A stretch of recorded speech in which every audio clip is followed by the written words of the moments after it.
He is the sovereign of a realm, the supreme ruler, with myriad celestial beings as his subjects. After descending to earth, he became entangled in the blossoms of peach trees. Fan Ruoxi, Feng Chen, I desire a hug. Chen Ruolin, Feng Chen, I long for kiss. Liu Ruoyan, Feng Chen, come here quickly, I wish to be lifted high. Bingbing, Feng Shao, my waist aches, I yearn for a massage. Feng Chen, what are you all doing? Can't you take turns? Chapter 1. I am the sovereign. Dare you claim the throne? In the most enigmatic corner of the celestial realm, a young man, appearing to be in his 20s, clad in simple white garments, paced thoughtfully. Strange, could it be that something momentous is about to transpire, something beyond my control? Before he could finish his musing, a thought struck him. He swiftly formed intricate hand seals, his fingers dancing with remarkable speed, yet seemingly languid, as if governed by some hidden rhythm. The surroundings appeared to freeze, all sounds abruptly ceasing. The thunderclouds above gathered in a flash, akin to lightning. Look, what's happening? What's going on? Quickly, notify the family head. Various factions and sects were rapidly transmitting messages regarding this extraordinary event. Cultivators were astounded by this peculiar phenomenon, speculating which great figure possessed such transcendent abilities. Even those in secluded cultivation were interrupted, their spiritual awareness disrupted, causing many to fall a realm in power, inciting a torrent of curses. Father, what is your perspective on the strange occurrences today? The young man bowed respectfully and stepped aside, his expression darkening, devoid of any elegance or grace, embodying a sense of weariness. Beneath his slightly drooping eyelashes lay faint shadows, and his high cheekbones accentuated a gaunt visage, evoking a sense of pity akin to a withered branch. Chunner, summon all the elders and offerings of the clan to the Hall of Heavenly Books immediately. Should anyone dare to neglect this summons, let them bear the consequences. The elder's voice was deep and resonant, and as soon as he finished speaking, he vanished. This man was Wang Chun, the heir of the Wang family, one of the 5 great families of the celestial realm, all presided over by an emperor, with the Wang family being the foremost. In the Hall of Heavenly Books, an imposing elder sat on a golden dragon-carved throne, surveying the world. The sandalwood incense burned, enveloping the chamber in swirling smoke, a stark contrast to the opulence and decadence that eroded humanity's essence. The grand pillars within the hall were supported by numerous massive red columns, each intricately engraved with a lifelike golden dragon, a magnificent sight to behold. Greetings, clan leader, greetings, esteemed elder. A cacophony erupted, shattering the tranquility and propelling the atmosphere to a climax. Splurt, blood splattered, dotting the white-clad man's garments. Strange. How can I, the sovereign of a realm, be unable to decipher the cause of this? Could it be the essence of origin? But from whence does this essence arise, and why does a trace of it linger? The man murmured. This man was Feng Chen, the lord of the realm. In the demon realm, Feng Chen was a feared figure, a taboo. Even the demon lord would bow respectfully and address him as Brother Chen, retreating to await instructions. Recalling a past encounter, the demon lord had underestimated Feng Chen's strength, often provoking him. However, since that incident, the demon lord would change his demeanor upon seeing Feng Chen, as if he had endured some unimaginable trauma, or perhaps was simply subdued by Feng Chen's might. All living beings, every blade of grass and tree, lay within his grasp. Not good, Feng Chen exclaimed, vanishing in an instant. The various factions, families, and sects sensed the shift and began to mobilize, believing a precious treasure or exceptional celestial artifact was manifesting. Why is there a tribulation appearing here? Shouldn't this be the essence of origin? Feng Chen's spiritual awareness enveloped the entire celestial realm, and his supreme authority instilled a sense of trepidation in the impending tribulation. The calamity clouds grew ever larger and more unstable, threatening to unleash devastating lightning at any moment. Who dares to summon thunder? Have you forgotten who I am? Feng Chen glared at the storm clouds, seemingly unfazed. Yet just moments ago, he found his willpower unable to dispel the unfolding events. This is a game gone too far. This world belongs to me, and I am its master, yet I cannot exert control. Listen well, retreat to 1,000,000 miles away from the center of the calamity clouds, or face annihilation. This command resonated in the minds of all, echoing persistently and leaving them with no choice but to comply. Factions, families, sects, and even rogue cultivators and demon beasts exerted every ounce of strength to flee, anxious to escape the impending doom. Bow before the celestial sovereign. Bow before the celestial sovereign.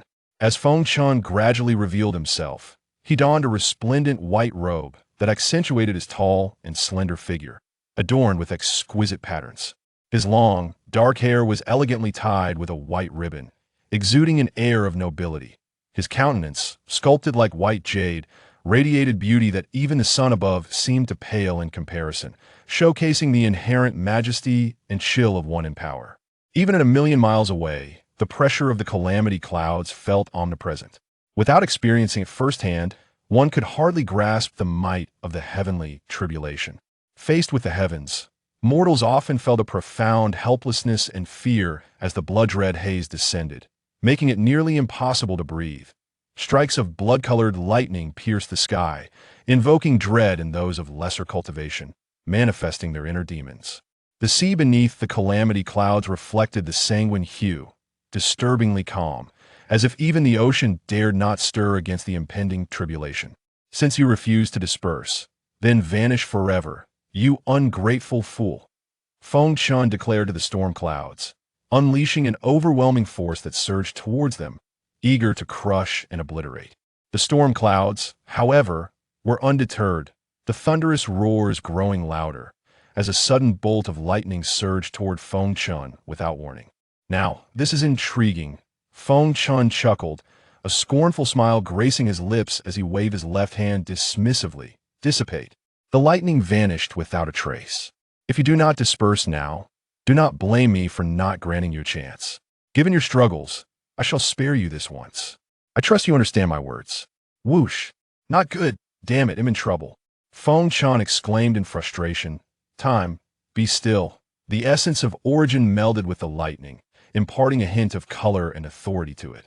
This essence of origin stemmed from an alternate realm, rendering Feng Chen unable to wield any rules to exert control, let alone refine it. He is the sovereign of a realm, the supreme ruler, with myriad celestial beings as his vassals, after his fall to earth.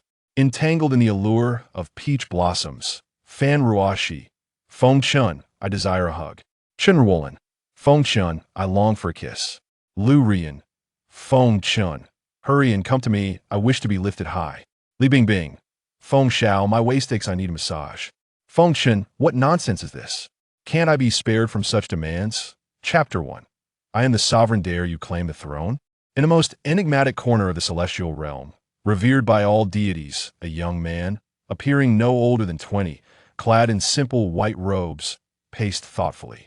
Strange, could something momentous be about to unfold, something beyond my control?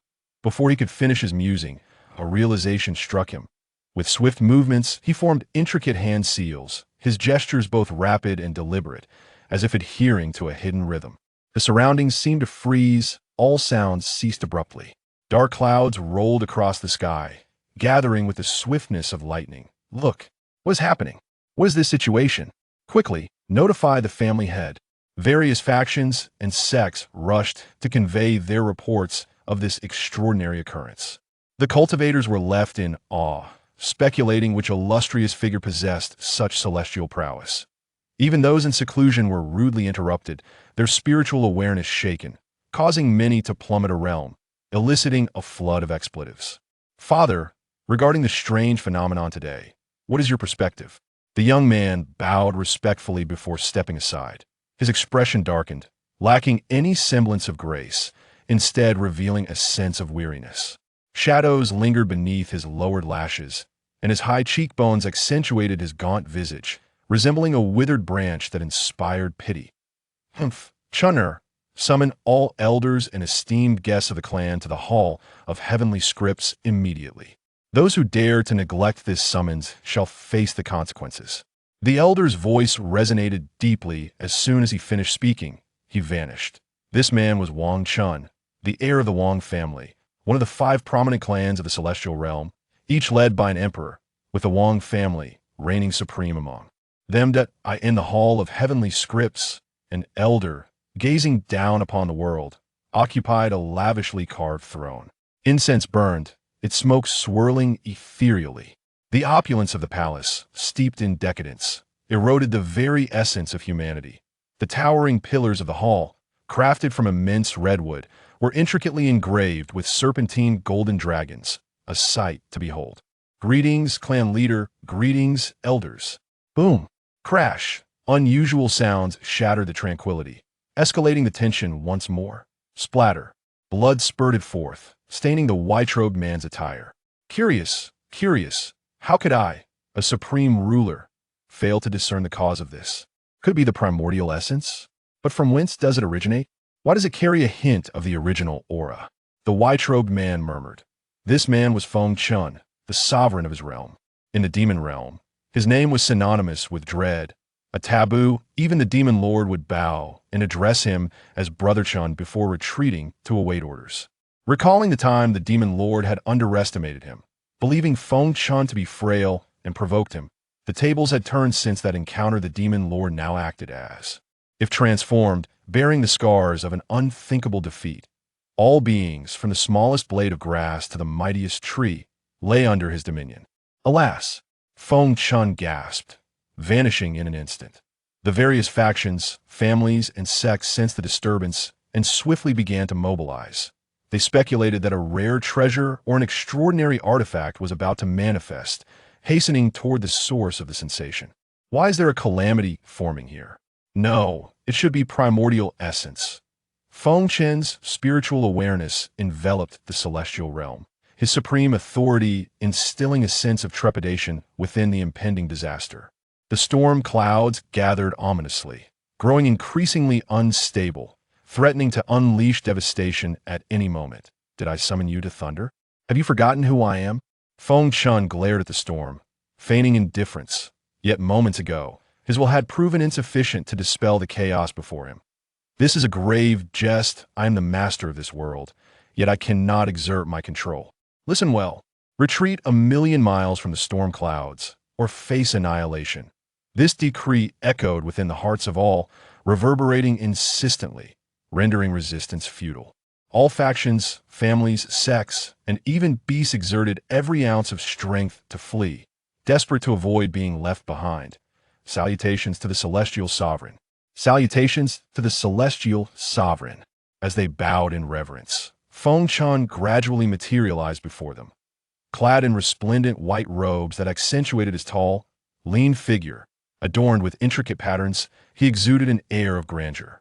His long black hair was tied back with a white ribbon, radiating elegance, while his jade-like visage glimmered in the sunlight, casting a shadow upon the brilliance of the heavens. With every gesture, he embodied the distinctive nobility and chill of a ruler.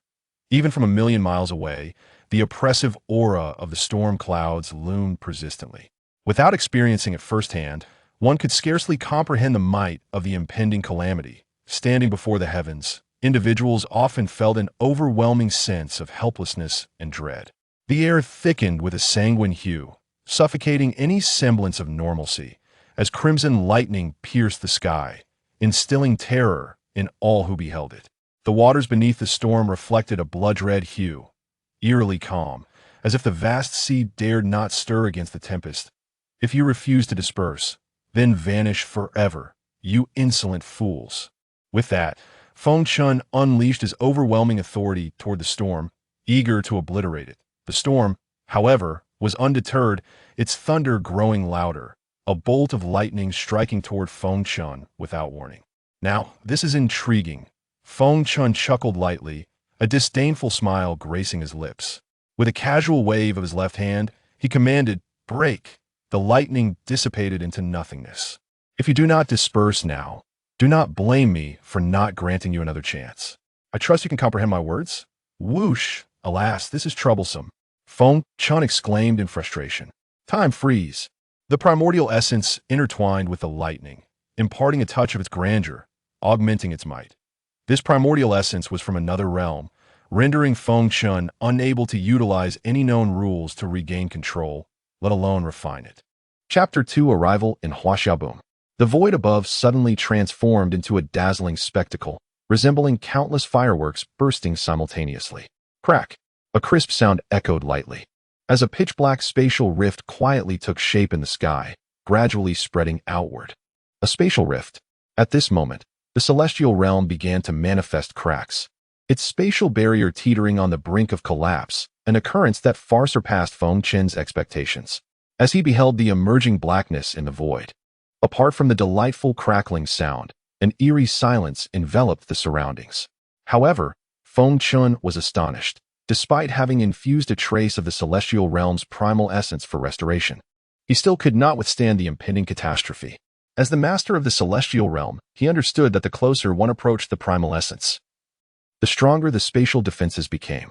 This revelation shattered his previous understanding, leaving him in disbelief. A rare spatial rift, occurring once every millennium, was now consuming the celestial realm. If time continued to pass, the emergence of a spatial blade could spell instant destruction for the realm. With a grave expression, Feng Chen had no time for contemplation. Reversing time, he shouted loudly, his thoughts racing, as his hands came together before his chest, continuously shifting through various incantations. This sound reverberated throughout the heavens and earth, shaking the void, ethereal yet tangible, as if it emanated from the very souls of mortals. Initially faint and barely audible, it soon thundered like a storm, as if the entire space was releasing a long sigh. His left hand shimmered with a pale blue radiance, spinning gracefully, while ripples danced gently from his right hand. Before he clasped both hands together, a silver-blue blade of light manifested in his grasp, pulsating restlessly, as if eager to leap forth and confront the threat. Little knife, it's your turn. Go. Boss, fret not. This pretentious creature is no match for little knife. I can dispatch it anytime, anywhere. You're overreacting. Just let me out, and I'll devour 100 or 80 exquisite celestial artifacts. Little Knife regarded the spatial rift with a hint of disdain, for its master was none other than a supreme deity of the celestial realm. To act pretentious in front of such greatness was akin to courting disaster. How ridiculous! 100 or 80 exquisite celestial artifacts. Why not just perish instead? Who do you think you are? The rarity of exquisite celestial artifacts lay in their scarcity. The total number in the entire celestial realm did not exceed 200. Thus, it was understandable that Feng Chen felt exasperated. Nevertheless, Little Knife, do not be overly careless. What has emerged this time is not so easily dealt with. Exercise caution. Boss, don't mislead me. I can't endure your antics. Hearing Feng Chen's warning, Little Knife regarded the spatial rift with renewed seriousness, still haunted by trepidation. Then, with a swift motion of his right hand, Feng Chen unleashed the blade of light, sending it hurtling forth. With a resounding thud, the clash between the blade and the spatial rift echoed throughout the realm, yet it proved utterly futile. Oh no! A surge of blood welled within Feng Chen's chest, crimson trickling from the corner of his mouth, staining his front. Little Knife, you insufferable pretender! Before Feng Chen could react, the spatial rift consumed the blade, which began to expand gradually. The rift continued to widen, the spatial barrier reaching its breaking point. In that moment, Feng Chen's heart bled. His painstakingly crafted exquisite artifact, along with a long-time battle companion, was lost without a trace. With a sharp crack, the celestial realm's spatial barrier shattered. Just then, a fissure opened in the void, and a spatial blade sliced through, unleashing a terrifying pull that distorted the surrounding space. Even cultivators of celestial emperor rank found themselves unable to resist the overwhelming force, being instantaneously devoured. Cultivators thousands of miles away felt their spiritual senses falter, their essence spilling forth as if worthless, their celestial power imprisoned, plummeting from the void at an imperceptible speed. Infinite heavens, all laws converge as one. This is my territory, and you tread upon it with such audacity. Feng Chen's thoughts stirred, his protective celestial energy enveloping him, as he gazed down like a war god. With a gentle flick of his right hand, a 7-foot-long exquisite celestial sword, shimmering with brilliance, materialized in his grasp. Severing Fate. This sword was named Severing Fate. Feng Chen gripped the sword with one hand, infusing it with celestial energy as the dragon patterns along the blade flickered, emitting a resonant hum. As if yearning to take flight, blood flames ignited, coalescing into a tangible light, the blood radiance solidifying as his sword intent surged forth, ready to erupt. Feng Chen inclined slightly, raising the sword to eye level, the ethereal light dancing along the blade like ghostly flames entwined around it. slowly lifting the sword above his head. A single spectral flame atop, severing fate, ignited as if doused in fuel, engulfing the entire sword in a blaze of green fire, spiraling like a green dragon. As Feng Chen raised the sword, he seemed to be enveloped in an enigmatic yet potent celestial force, the primal power of the celestial realm.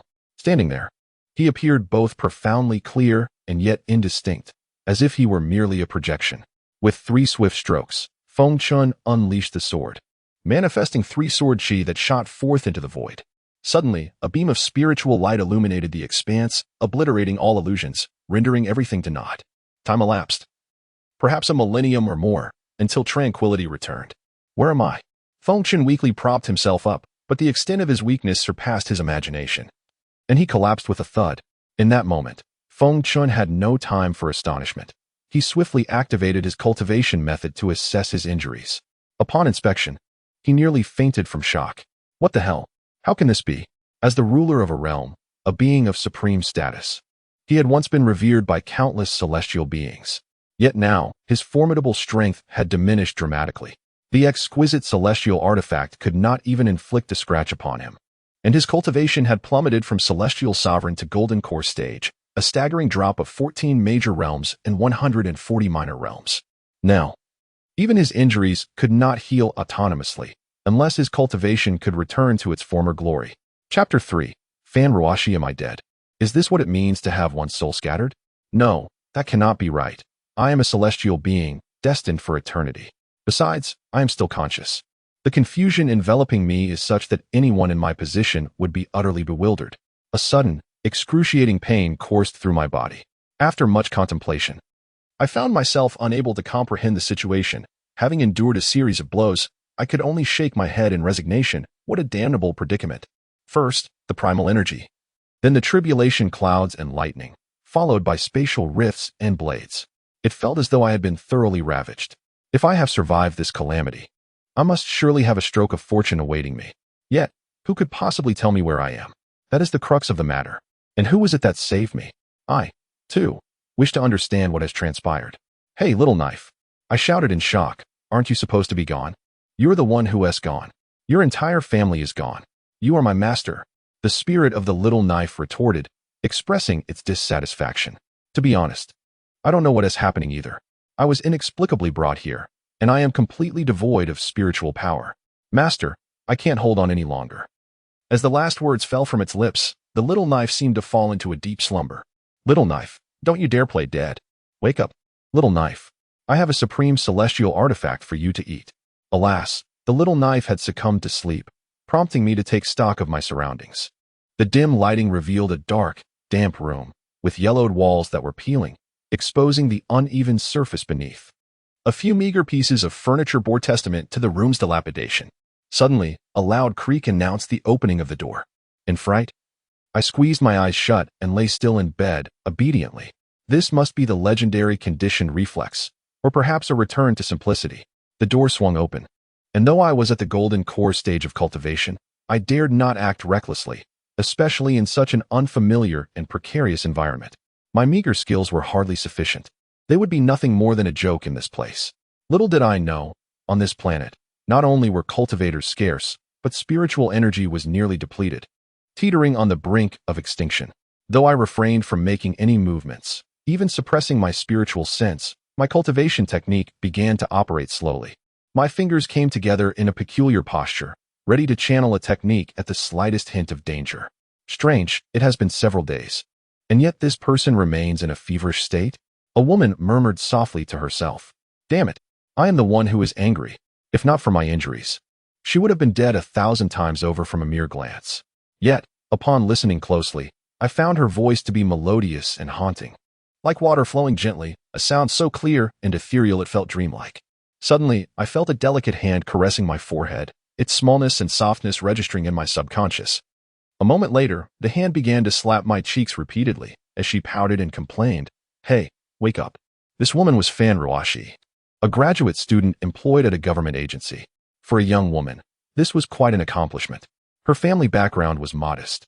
She had grown up in a household where her uncle showed no affection and her grandmother was indifferent. From a young age, she had learned to be self-reliant. as her mother managed a small business while her father was absent. Due to her gender, her father often resorted to violence, which made the term father a taboo for her.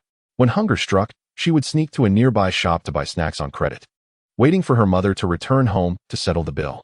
Or she would follow the scent of cooking from other homes to scrounge for food, essentially growing up on the kindness of strangers. "Ah, a ghost," Fan Ruoxi exclaimed, covering her mouth in shock as she stared at me as if I were a monster. At that moment, I opened my eyes, my spiritual sense sweeping over her, taking in every detail. To my relief, she possessed no spiritual power, merely an ordinary human, posing no real threat to me. I examined her closely, slender and delicate, with a fragile waist that rendered her enchanting. Her long, elegant neck could only be described as breathtaking. The collar of her white garment bore intricate embroidery of orchids and white lotuses, artfully concealing her form. Her hair was elegantly pinned up, with dark strands cascading down to her waist, and her wrists were adorned with simple yet exquisite accessories, exuding an indescribable allure. "Miss, who are you? How did I end up here?" I asked, a smile playing at the corners of my lips, tinged with a hint of melancholy. In her astonishment, Fan Ruoxi scrutinized me. I recalled that when she first carried me back, I had been filthy and tattered, my once white robes now unrecognizably dark. Yet now, as I looked upon her, I noted my pale complexion, sharp features, and deep, soulful eyes that exuded an air of tranquility. My black hair framed my face, surrounded by an aura that seemed to repel others. Her features were strikingly beautiful, but amidst that beauty lay a unique, ethereal quality that set me apart. "Hey, miss." I waved my hands in front of her, wondering if I had rendered her speechless. "You are the one who is a miss. Your entire family is a miss." Such a foolish remark. Fan Ruoxi snapped back, shaking off her daze. I was taken aback, staring at her with a look of confusion. Did she just insult me like a machine gun? "You are the one who has lost your mind. Your entire family should be medicated. Did your mother never teach you to speak properly? Did you grow up in a garlic patch?" She continued, firing off retorts. A surge of blood rushed to my head. Yet I stifled my anger. 1,000 expletives raced through my mind. Had it not been for her identity as a woman and my savior, I might have been tempted to strike her down. Chapter 4. This person is just a fool, humph. With those bulging eyes, what are you staring at? You beast. Fan Ruoxi placed her hands on her hips, casting a disdainful glance at Feng Chen. Her fierce demeanor starkly contrasted with her previous ladylike image. "Beautiful. I am indeed a beast. But even a beast chooses its company. Shouldn't I treat someone like you accordingly? Can you please stop babbling?" Feng Chen had reached a breaking point, finding it unbearable to endure this situation. A supreme being of the celestial realm reduced to such a state was indeed an oddity. Thinking back, sigh. "Humph, if you can't speak properly, then don't speak at all. It would be unfortunate if your mother heard you. I am curious about the kind of fodder that has thickened your pigskin so much. It appears splendid on the outside, yet within is nothing but chaff." Engaging in a war of words with Fan Ruoxi was akin to self-infliction of torment for Feng Chen. Although he was an ancient being of millions of years, he simply could not match Fan Ruoxi in verbal sparring. Fan Ruoxi had been independent since the age of 6, capable of surviving anywhere, whereas Feng Chen was merely a calamity incarnate. When calamity encounters a beautiful woman, especially one with such eloquence, it is the calamity's misfortune and doom. Damn it. At that moment, Feng Chen felt a sweetness in his throat, a trickle of blood escaping, leaving him in a rather sorry state. If the cultivators of the celestial realm were to witness this scene, their jaws would undoubtedly drop, creating a symphony of astonishment. They would no longer view Feng Chen as a calamity, but would see the woman before them as the true calamity. In a pristine wedding gown, holding a bouquet of flowers, she was as enchanting as a fairy tale. It reminded him of that early summer when he had been concerned about her. Suddenly, the ringtone of Fan Ruoxi's phone shattered the awkwardness. She picked up her phone and, with a slight pout, said, "I need to take this call. I'll be back to settle the score with you. This isn't over." With that, she left the room without a backward glance. What on earth is that? A magical artifact, perhaps? Or a formation plate, or celestial tool? How peculiar that there exists a treasure whose grade I cannot discern. Feng Chen gazed at the phone in Fan Ruoxi's hand, deep in thought, seemingly trying to comprehend what this object was. Unfortunately, he was left disappointed. Even if he recalled everything he had encountered over the millennia, he would still not understand what a phone was. "Hello, Mom. I'm back home now. I'm exhausted." Fan Ruoxi sprawled on the sofa, disregarding her ladylike demeanor as she whined to her mother over the phone. Ruoxi, didn't you tell me a few days ago that you rescued a comatose man? How is he now? Why did you insist on saving him? What should I say to you? You should have called the police. You, a girl, should be more cautious when out and about. You always make me worry. Fan Ruoxi's mother continued to nag her on the other end of the line, anxious that her daughter might have faced some injustice or bullying in the outside world. All right, Mom, I'm fine, truly. By the way, let me tell you, the person I rescued has just woken up. He's not as terrifying as you think. He's just a fool, nothing to be worried about. Rest assured. Fan Ruoxi lay on the sofa, swinging her legs nonchalantly, speaking to her mother in a manner that conveyed her reassurance, clearly implying that a fool posed no danger to her. What Fan Ruoxi was unaware of was that Feng Chen was more dangerous than anyone could imagine. In the language of Huaxia, he was akin to a bomb, one that was not even on a timer, but rather completely random. Whether it would explode depended entirely on the bomb's mood. In the room, Feng Chen, having been provoked during the verbal sparring, felt his blood surge. And as he stabilized the restless spirit energy within him, he was struck again by the words, "He's just a fool," causing another mouthful of essence blood to spill forth. What the hell have I done to deserve this? Why are you bullying me so mercilessly? Feng Chen clenched his fists, glaring daggers at Fan Ruoxi, with just a thought. He could end her life while she was on the phone, ensuring she would not live to see another day. Slowly, he raised his right hand, a glimmer of light forming on his fingertip, pulsating with energy, ready to obey its master's command. Mom, I can't just send him away right now. He appears to be quite ill, in fact, very serious. I need to take him to the hospital for some medication. Fan Ruoxi declared just as Feng Chen was about to unleash the light towards her.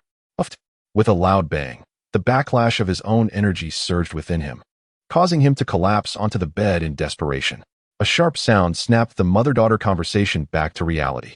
Mom, I can't talk right now. I'll call you back later. Bye. Fan Ruoxi hurriedly hung up the phone and rushed into Feng Chen's room, as the sound had emanated from within, not bothering to look. She found Feng Chen in a state far removed from his earlier grandeur. His complexion was pale, and a trickle of blood stained the corner of his mouth. It seems I was indeed right. He is seriously ill. Sigh. I'll just have to be a good person to the end. After all, I felt a connection with him the first time I saw him. I'll go buy some fever reducers and anti-inflammatory medicine for him. Fan Ruoxi pouted, glancing at Feng Chen in such a pitiful state that she couldn't bear to leave him unattended. Although there would be some financial expenditure, she could manage it. Damn it. Thank goodness I'm clever. I must be cautious of this woman by the boss's side. No, this calamity. The spirit named Shao patted its chest, feeling a lingering fear. Even though I am a spirit, am I any match for the boss? The boss is a revered supreme of the celestial realm. And if he has been brought to this state, what chance do I have? If I don't keep my level from dropping, that would be truly bizarre. It seems I must quickly regain my strength.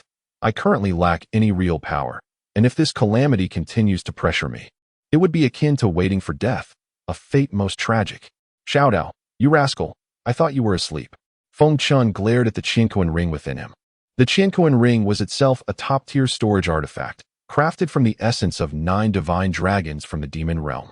Inside the Qianquan ring, Shao, the spirit, was pacing back and forth like an elderly man, stroking its beardless chin.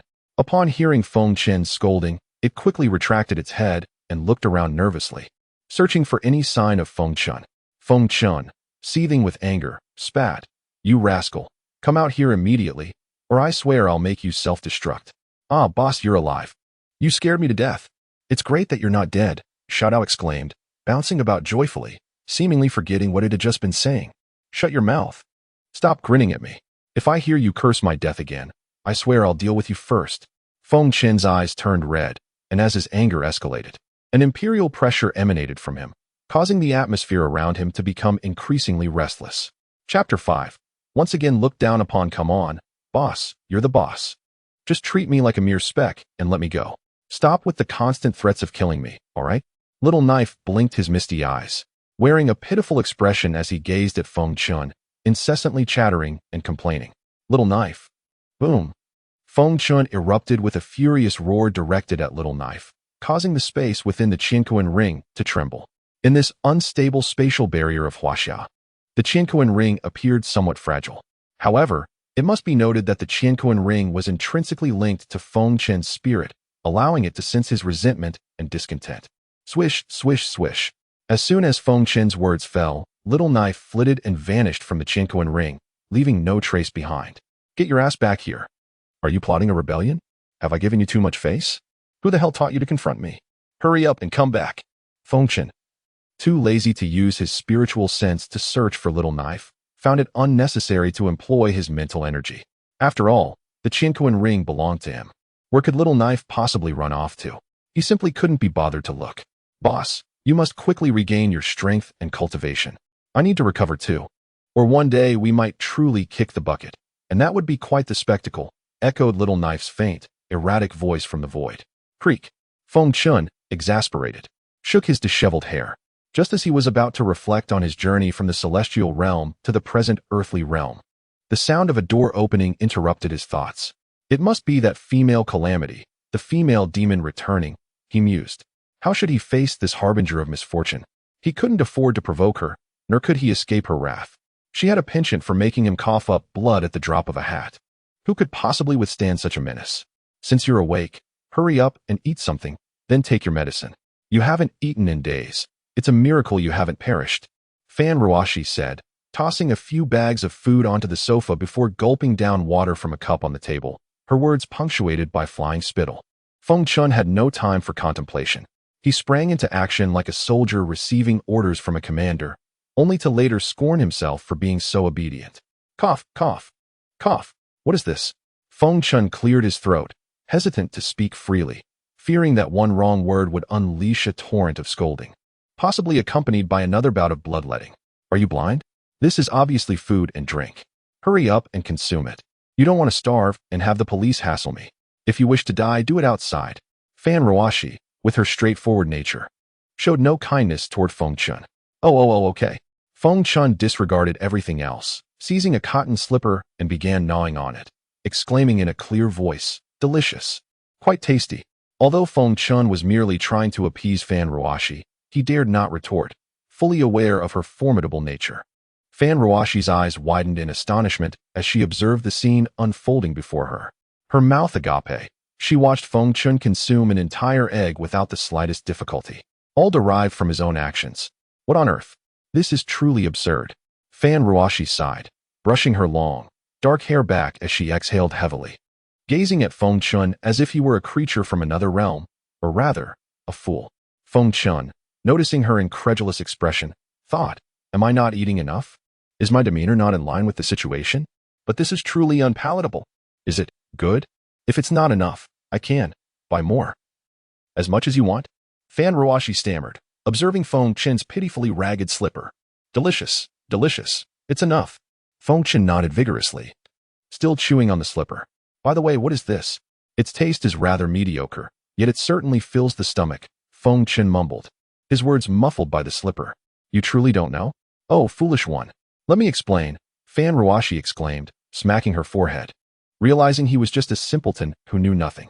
Upon hearing the term fool, Feng Chen could no longer contain his rage, glaring at Fan Ruoxi. I'm not a fool. The atmosphere in the living room thickened, the air stilled as if it had ceased to circulate, creating a suffocating tension. Fan Ruoxi finally lost control, clutching her stomach as she stifled her laughter, fearing it would hurt Feng Chen, for at that moment, he appeared somewhat terrifying to her. Yet, who fears a fool? What are you laughing at? Feng Chen huffed coldly, his tone still icy. I laugh because you are a fool. If you weren't a fool, why would you eat a cotton slipper? With food and drink before you, you choose to devour that instead. Calling you a fool is merely redundant. And now you're being ridiculous. Fan Ruoxi laughed until she could no longer bear it, collapsing onto the sofa in fits of giggles. What? Why didn't you say so earlier? Feng Chen bellowed at Fan Ruoxi, his tattered white garment fluttering. Finally, he understood why Fan Ruoxi constantly belittled him as a fool. It was hardly surprising, given his bewilderment in this strange world where everything was foreign. With a sigh of resignation, Feng Chen realized it was no wonder he was branded a fool, constantly striving to prove otherwise. What do you mean? I should have said it sooner. Do you think you have a right to complain? I bought you food, drink, clothes, and supplies, treating you like royalty. Who knew you'd take a fancy to a cotton slipper? Is it my fault? Feng Chen lamented, feeling a desire to vanish from Fan Ruoxi's sight in an instant. This was not merely embarrassing. It was a disgrace that could reach the heavens. Since awakening, he had coughed up blood twice and been called a fool thrice, repeatedly proving that he truly was one. Had it not been for his divine constitution, his previous cultivation, and his celestial mindset, he would have succumbed to the inner demons plaguing him countless times. They say misfortune often conceals fortune, and perhaps that is precisely the case. Feng Chen consoled his wounded spirit in silence. Chapter 6. Confession. As Fan Ruoxi gazed upon the pitiful visage of Feng Chen, her heart ached with empathy, compelling her to extend a hand of comfort. Here, take this antipyretic and anti-inflammatory medication. You must consume it promptly. At that moment, Fan Ruoxi exuded an unparalleled tenderness, perhaps as an apology for her prior actions. Observing the small, white, granular tablets in her hand, Feng Chen hesitated, wary of Fan Ruoxi conjuring some peculiar scheme that would humiliate him further. Although he had sensed through his spiritual awareness that these were not harmful substances, he questioned whether his body truly required such remedies. How could they possibly restore him? What is the fuss about, you big man? Fan Ruoxi placed the medication on the dining table, picked up a half-finished glass of wine, and retreated to the balcony. Settling into a lounge chair while gazing out the window, Feng Chen found himself bewildered by Fan Ruoxi's sudden shift from assertive to seemingly wounded, resembling a wronged spouse. Despite his inner thoughts, he dared not voice them lest he invite rebuke. He felt awkward, uncertain whether to consume the medication or engage her in conversation, ultimately surrendering to indecision and taking a seat beside her. You fool, what is the purpose of living? Why do we exist? Fan Ruoxi's voice, laced with melancholy, evoked an indescribable sense of discomfort and tenderness in Feng Chen. It remained unclear whether her sorrow stemmed from his diminished abilities or other reasons. Yet he felt an involuntary surge of compassion for her. He coughed softly in response to her remark, but refrained from retorting or expressing discontent. At that moment, Feng Chen was lost in contemplation, for he had attained a level of cultivation that rendered him beyond the comprehension of both celestial beings and mere mortals like Fan Ruoxi. Life is a cyclical phenomenon, a matter of cause and effect.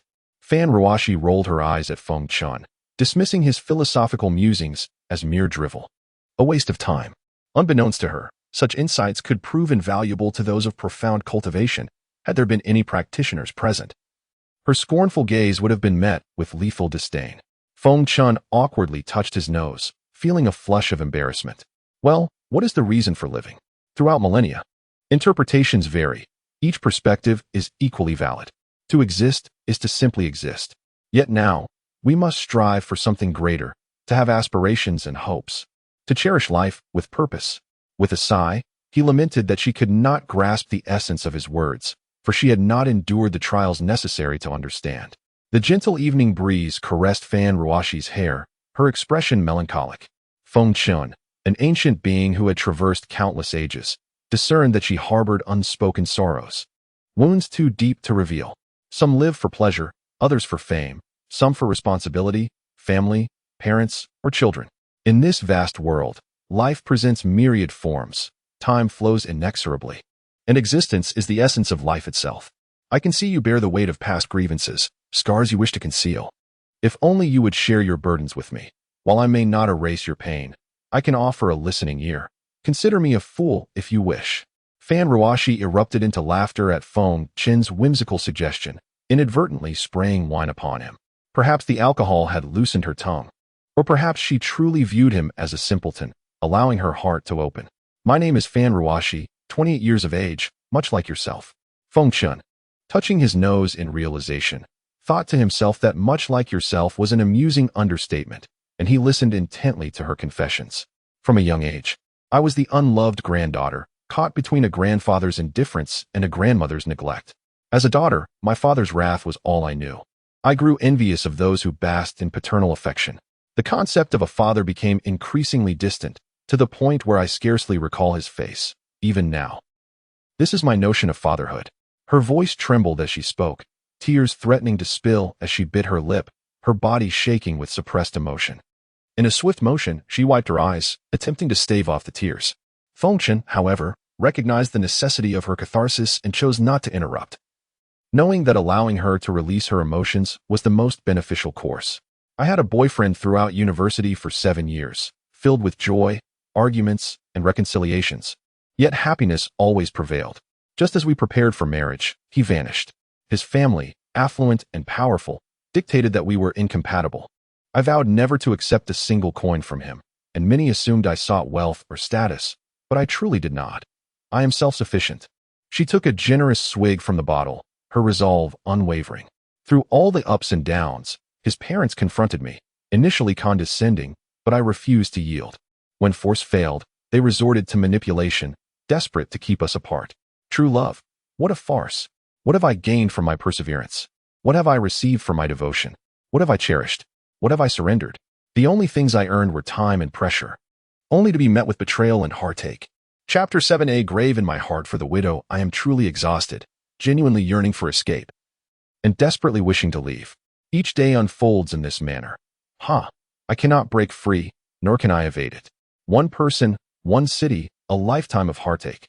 The dusty memories conjure images of the myriad wounds on Feng Ruoxi, each scar a testament to her suffering. For the first time, Feng Chen was moved. An unprecedented sensation, since he had walked the path of cultivation alone without a partner. A flicker of emotion began to unfurl within him, a sentiment he himself could scarcely comprehend.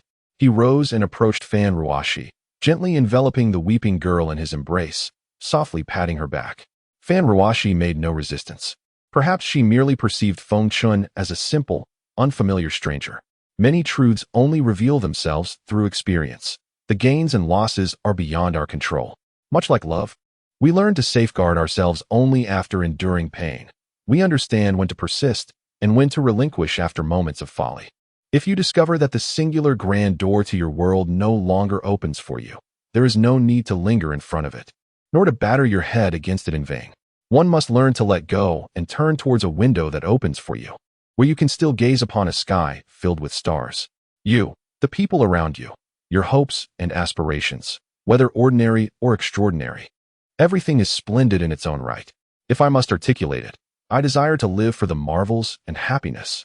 Your path has not been easy, and in return, you have encountered heart-wrenching pain. You have faced grievances. You have endured resentment. You have experienced solitude. You have suffered. You have known loneliness. You have encountered silence. You have borne wounds. Thank you. Foolish Feng Ruoxi gently pushed Feng Chen away. Standing up to gaze at the starry sky, only she knew what thoughts traversed her mind. Feng Chen touched his nose, realizing he was branded as a fool in her heart. Miss Feng Ruoxi, he declared with a playful smile, first and foremost, I am not a fool. I have a name. My name is Feng Chen. Feng Chen, Feng Ruoxi murmured, her interest piqued. Thank you for listening to my ramblings late at night. Could you tell me about yourself? How did you get hurt? Or were you experiencing temporary amnesia? Honestly, there's little to share. My hometown is from a very distant place, and I'm not entirely clear on how I was injured. I just woke up here in a daze, and I do not suffer from amnesia. Moreover, I am as normal as can be. Feng Chen had no intention of revealing the truth to Feng Ruoxi, at least not for the moment. She would not comprehend it. Instead, it might lead her to perceive him as a lunatic, which would be a loss for both of them. Is that all? Feng Ruoxi turned and looked at Feng Chen with wide eyes, incredulous. Yes, that is all. Feng Chen nodded, choosing silence. As he too sought to understand how he had arrived here, how he might return, and what had transpired in the celestial realm, with an array of questions remaining unanswered. By the way, when will you return home? Or can you provide me with your family's contact information? You cannot simply linger here without end. Besides, I cannot afford to support you. I have no family, nor do I possess any contact information. Right now, I do not even know how to return to my hometown. Feng Chen said, a hint of embarrassment in his voice, but the truth was undeniable. Chirp, chirp, chirp, what is this? Are you trying to con me? Feng Ruoxi pointed at Feng Chen, momentarily at a loss for words. No, no, no, I want to stay for free. I promise I will pay you. Feng Chen hastily shook his head, fearing her rejection. Feng Ruoxi contemplated him thoughtfully, scrutinizing him for some time before finally saying, why should I let you stay here? After much deliberation, Feng Chen replied, I can cook, I can protect you, and I can earn money. All right, you may stay, but let us set some ground rules. I will inform you of my terms when I have thought them through. However, one thing you must remember, in this place, I am in charge. You must obey me unconditionally, regardless of whether it is good or bad. Looking at the pitiful expression on Feng Chen's face, Feng Ruoxi felt a pang of sympathy. Not wanting to deny him, She sighed inwardly, recognizing her own kindness. This is acceptable. I promise to listen and comply. Feng Chen nodded repeatedly, anxious that Fan Ruoxi might change her mind. I'm feeling hungry now. The food is on the table. Hurry and prepare something to eat to fulfill your promise. Fan Ruoxi declared, reclining on the sofa, ready to be served. Very well, it will be my pleasure to serve you, Feng Chen responded, darting into the kitchen like the wind. To adapt swiftly to this world, Feng Chen activated his spiritual consciousness, fervently absorbing knowledge about this new realm, its customs, and daily life, all while familiarizing himself with concepts like smartphones and televisions. Cooking was child's play for him. How could it possibly challenge a celestial being? For Feng Chen, mastering the fire and timing was exceedingly simple, especially once he infused his cooking with true essence. Before long, the tantalizing aroma of delicious dishes wafted from the kitchen. At that moment, Feng Chen could only be described as a quintessential homemaker. Observing Fan Ruoxi, who had fallen into a deep slumber, Feng Chen approached quietly. He intended to wake her for dinner, but paused when he noticed the distinct scar on her wrist. Feng Chen understood that this past trauma had wounded her deeply. It seemed she had once contemplated ending her life due to despair. Raising his right hand, he channeled true essence, a faint blue light swirling at his fingertips, and the luminescence gently enveloped Fan Ruoxi's wrist, gradually mending the wound. Within a minute, the scar slowly faded away until it vanished entirely. Perfect, Feng Chen murmured, admiring his handiwork. What are you doing? Fan Ruoxi awoke with a start, gazing at the figure before her. Oh, dinner is ready. Come on, get up and eat. Gurgle, gurgle, Fan Ruoxi's stomach protested, glancing between Feng Chen and the spread on the table. Ultimately, hunger prevailed, and she decided to eat without concern for the food's quality. Seeing Fan Ruoxi's ravenous demeanor, Feng Chen couldn't help but smile. In my heart lies a grave, interred with the widow. I recite her name thrice a day, my emotions as deep as the ocean. On the bed, the mandarin duck's pillow bears the stains of my tears. Longing is truly a torment, as the lonely ghost clings to me. The widow remains, for the soul of longing persists. Though the widow has not departed, my heart's grave has turned to earth. Level this grave and forget the widow. Tomorrow will be better. Do not dwell on sorrow. Meetings and partings are unintentional. Do not let parting afflict your heart. Fate brings us together to admire blooming flowers. When it wanes, we each carry the fragrance home, leaving a faint smile imprinted in our hearts, and from then on, remain indifferent. Having finished, Feng Chen waved a hand at Fan Ruoxi without looking back as he returned to his room. Fan Ruoxi, while eating, reflected on Feng Chen's words and smiled knowingly, whispering a soft thank you, fool. Chapter 8. The Old Taoist. The first rays of morning sunlight filtered through the leaves, casting a gentle glow. Although the light was somewhat blinding, it lacked the usual clamor, instilling a sense of tranquility and serenity within. Fan Ruoxi stretched lazily, raising her left hand to shield her eyes as she gazed at the rising sun through her fingers. After casting a glance at the back of her left wrist, she rubbed her eyes, convinced she was merely seeing things, and was instantly rendered speechless, her eyes wide with astonishment. My scar has healed? Fan Ruoxi was acutely aware of the origin of her scar. She distinctly remembered it being present just yesterday, yet it had vanished by this morning. Regardless of the advancements in domestic or foreign medical technology, such a miraculous recovery seemed utterly implausible. Could it be a fool's doing?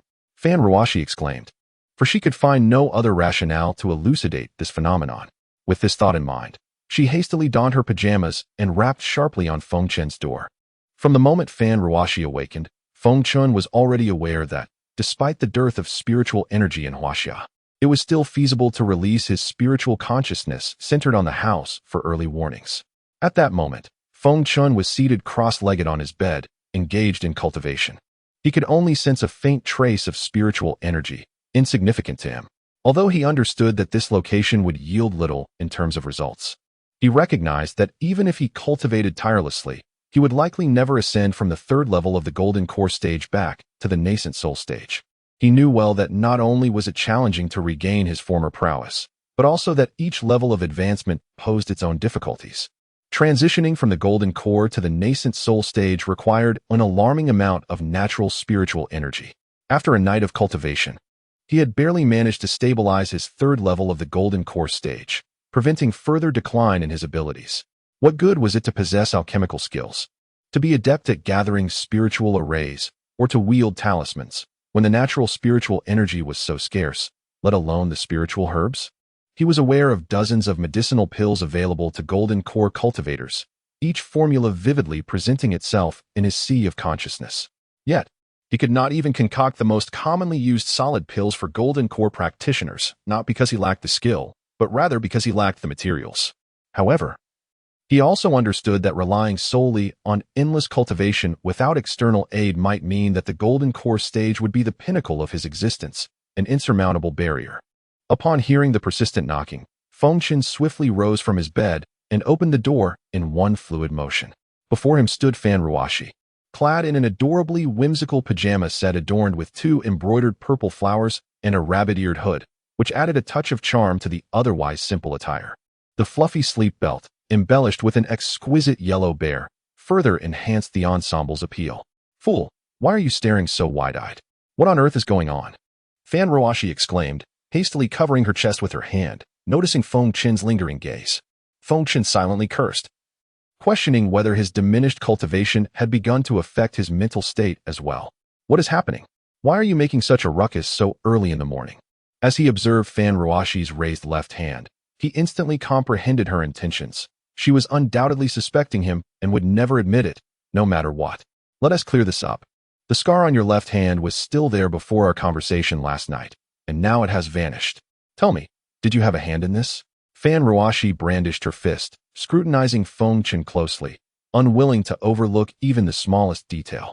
With a cold sneer, Feng Chen attempted to defend himself. "Miss Fan, could you refrain from jesting? What do you mean? How would I know about the scar on your hand? I have never touched you. Besides, if I possess such abilities, what am I doing here? I am at least of expert professor caliber, after all." Fan Ruoxi observed Feng Chen's every move. His words were artfully crafted. Yet her intuition sensed something amiss, a subtle dissonance she could not articulate, perhaps the instinctual awareness of a woman. "Humph, you may have a point. Hurry and get ready. I'll take you shopping for some proper clothes. I can hardly bear to associate with you in such ragged attire." With that, Fan Ruoxi ceased her inquiries about the scar and retreated to her room. In Feng Chen's mind, a cheerful voice echoed, "Ooh la la, ole le. What are you laughing about? Have you eaten too much fluff?" Feng Chen directed his pent-up frustrations towards the innocent and pure little knife. "Little knife, don't play dead. Come out and face me." After venting his ire, little knife suddenly fell silent. "Little knife. Hey, boss, could you be a bit kinder to your little brother? Stop making a fuss for no reason. Managing a company in Huaxia is not as simple as you think." Just last night, while Feng Chen released his spiritual consciousness to survey Huaxia's civilization and its nuances, Little Knife had taken the opportunity to observe as well. "All right, I won't say anything for now, but just wait until you transform into human form. Miss, your gentleman's attire is quite fitting. The garment's essence complements him perfectly. You truly are a fortunate pair." The sales assistant began to chatter enthusiastically. This couple, who had arrived at the mall, was none other than Feng Chen and Fan Ruoxi. The journey from their home to the mall, which should have taken merely 20 minutes, stretched into nearly 2 hours due to Feng Chen's previously garish outfit, which attracted 100% rate of glances. Fan Ruoxi was tempted to abandon Feng Chen and make a hasty exit. Beneath the soft shafts of light, her clear eyes sparkled with a blend of pride and gentleness, akin to an unfathomable abyss. She wore a simple white shirt paired with black trousers, exuding an approachable aura. Her smile was gentle yet impossible to ignore. Hey. Fan Ruoxi, momentarily startled by Feng Chen's voice, was roused from her reverie. "Then let us go with this one." After completing the transaction, she handed Feng Chen 2 bags, one large and one small, and walked ahead with evident satisfaction. At that moment, Feng Chen finally grasped the sorrow of not having a Chinkoan ring. Young man. Yes, I'm talking to you. How about coming over for a fortune-telling? Or perhaps a character analysis? I can even reveal your past lives." Nearby stood an elderly Taoist, clad in ethereal robes. Holding a bowl, his long beard reminiscent of the venerable sages often depicted in dramas. "Are you calling me?" Feng Chen glanced around, initially uninterested in engaging with the old man, but out of courtesy, he responded, "For one must respect their elders, right?" "Yes, young man, I mean you. Come. Let me tell your fortune or analyze your character. It won't cost much, just 100 or so." The Taoist smiled, stroking his beard. Chapter 9, Fortune-Telling Fool. Let's go. Don't pay him any heed. He's merely a charlatan seeking to swindle money, Fan Ruoxi urged as she grasped Feng Chen's hand and pulled him away. I have encountered many such individuals. Hey, has this old Taoist truly been mistaken for a fraud? At over 60 years of age, one would think I deserve more respect. Had it not been for my sect, who would willingly come to this desolate place? The old Taoist mumbled to himself, yet his movements were swift, and he soon positioned himself in front of Feng Chen and Fan Ruoxi. Listen, young lady. I am not one of those roadside scammers who sell dog meat disguised as lamb. I am a genuine Taoist. The old man grew increasingly animated, occasionally patting his chest. If you don't believe me, how about I take a reading for you? Unbeknownst to Feng Chen and Fan Ruoxi, the old man before them was indeed no fraud. He was the leader of the Tianji sect from the ancient martial arts world of Huaxia. His presence in HB City was due to a legacy treasure left by the sect's founder, which had begun to resonate, indicating its connection to this very place. Thus, he had resided in HB for over a month. Who asked you to read for me? Here, take this 10 yuan. Fan Ruoxi declared as she pulled out a 10 yuan bill and tossed it into the old man's hand. She had never before referred to Feng Chen as a fool and was keenly aware of the context. The old man's eyes widened, perhaps matching the size of Feng Chen's internal shadow. Feng Chen observed the old Taoist with interest, stifling a chuckle at the absurdity of the situation. Disdain knows no boundaries of age or status. He could tell that the old man possessed some capability, though it was hidden beneath layers of unutilized spiritual awareness. Young lady, please do not be so hasty in your rejection. I assure you, if my reading is inaccurate, I will compensate you, the old man declared, determined to prove himself. In his heyday, he had been sought after by long lines of wealthy and influential individuals waiting for him to divine their futures. Yet here he was, seemingly at the mercy of a young girl. Fan Ruoxi gazed at him incredulously, her eyes wide as she muttered under her breath, "What a fool."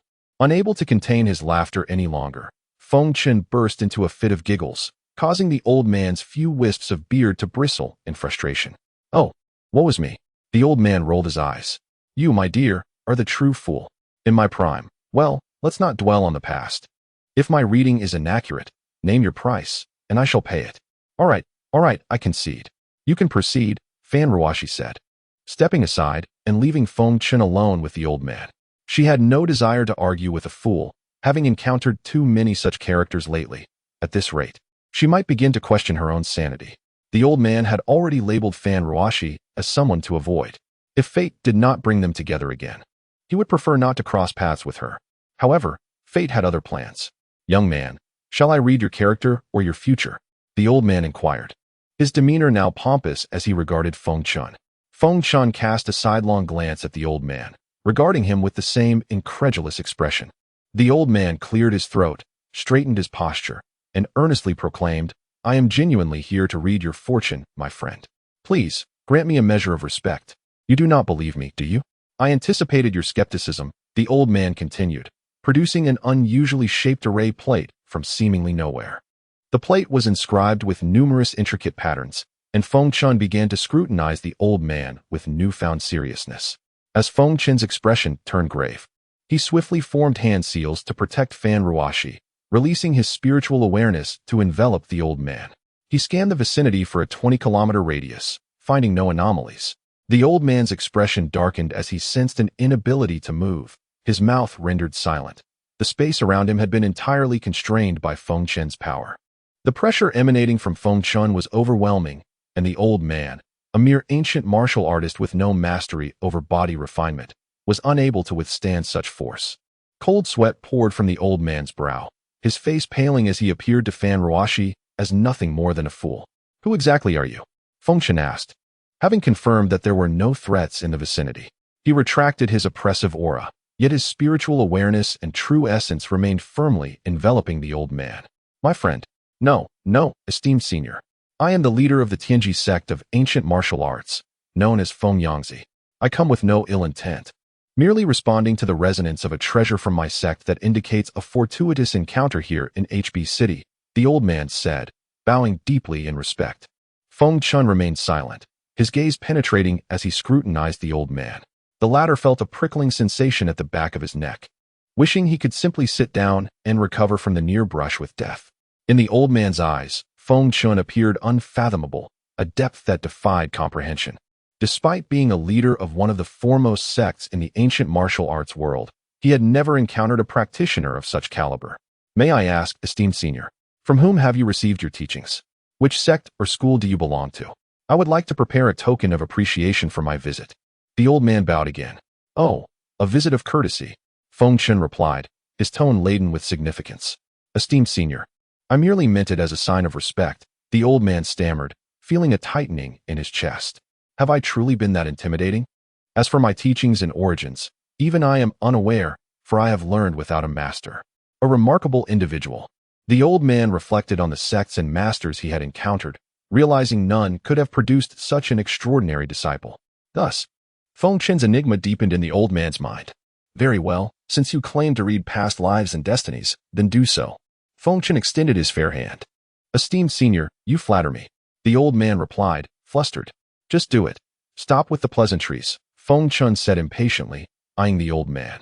Simply place your hand upon the plate, the old man instructed, retrieving the array plate and muttering incantations while his other hand scribbled arcane symbols.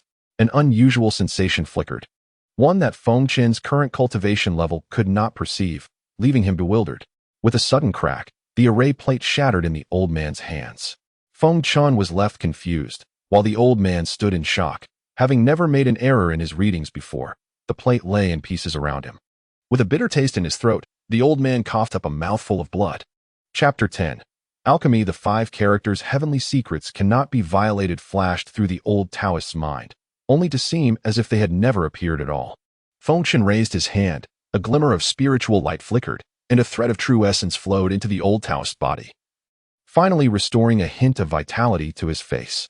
However, the internal injuries remained. The backlash was indeed quite severe. Youth, I am deeply grateful for your life-saving grace. Please allow me to pay my respects, the old Taoist said, preparing to kneel. Nevertheless, he found himself unable to bow, no matter how he tried. Regardless, your injuries were partly my fault. We are in a marketplace filled with people. Do you wish for others to chase after me in anger? Feng Chen chuckled, shaking his head. What did you discern just now? Heavenly secrets cannot be violated, the old Taoist replied gravely, his eyes fixed on Feng Chen. Heavenly secrets cannot be violated. Feng Chen murmured softly, pondering for a long while without arriving at a clear understanding of its implications. As for your injuries, I will find some time to help you recover fully, but today I am quite occupied, Feng Chen remarked, glancing at Fan Ruoxi and shrugging his shoulders. Senior, there is no need for you to go through such trouble. I can simply return to my sect and nibble on a few spiritual herbs to recuperate. The old Taoist hastily interjected. Spiritual herbs? You possess spiritual herbs? How many do you have? Feng Chen stepped forward. For the news of spiritual herbs was of utmost importance to him. The sooner he could enhance his cultivation, the sooner he could improve his self-defense capabilities and devise a way to return to the celestial realm. The old Taoist's heart ached. How could he possibly have many spiritual herbs? The spiritual energy was so scarce. Where could one find such herbs? In truth, it was merely an act of bravado before Feng Chen. Very well, I shall provide you with an address. When the time comes, you may deliver the spiritual herbs there.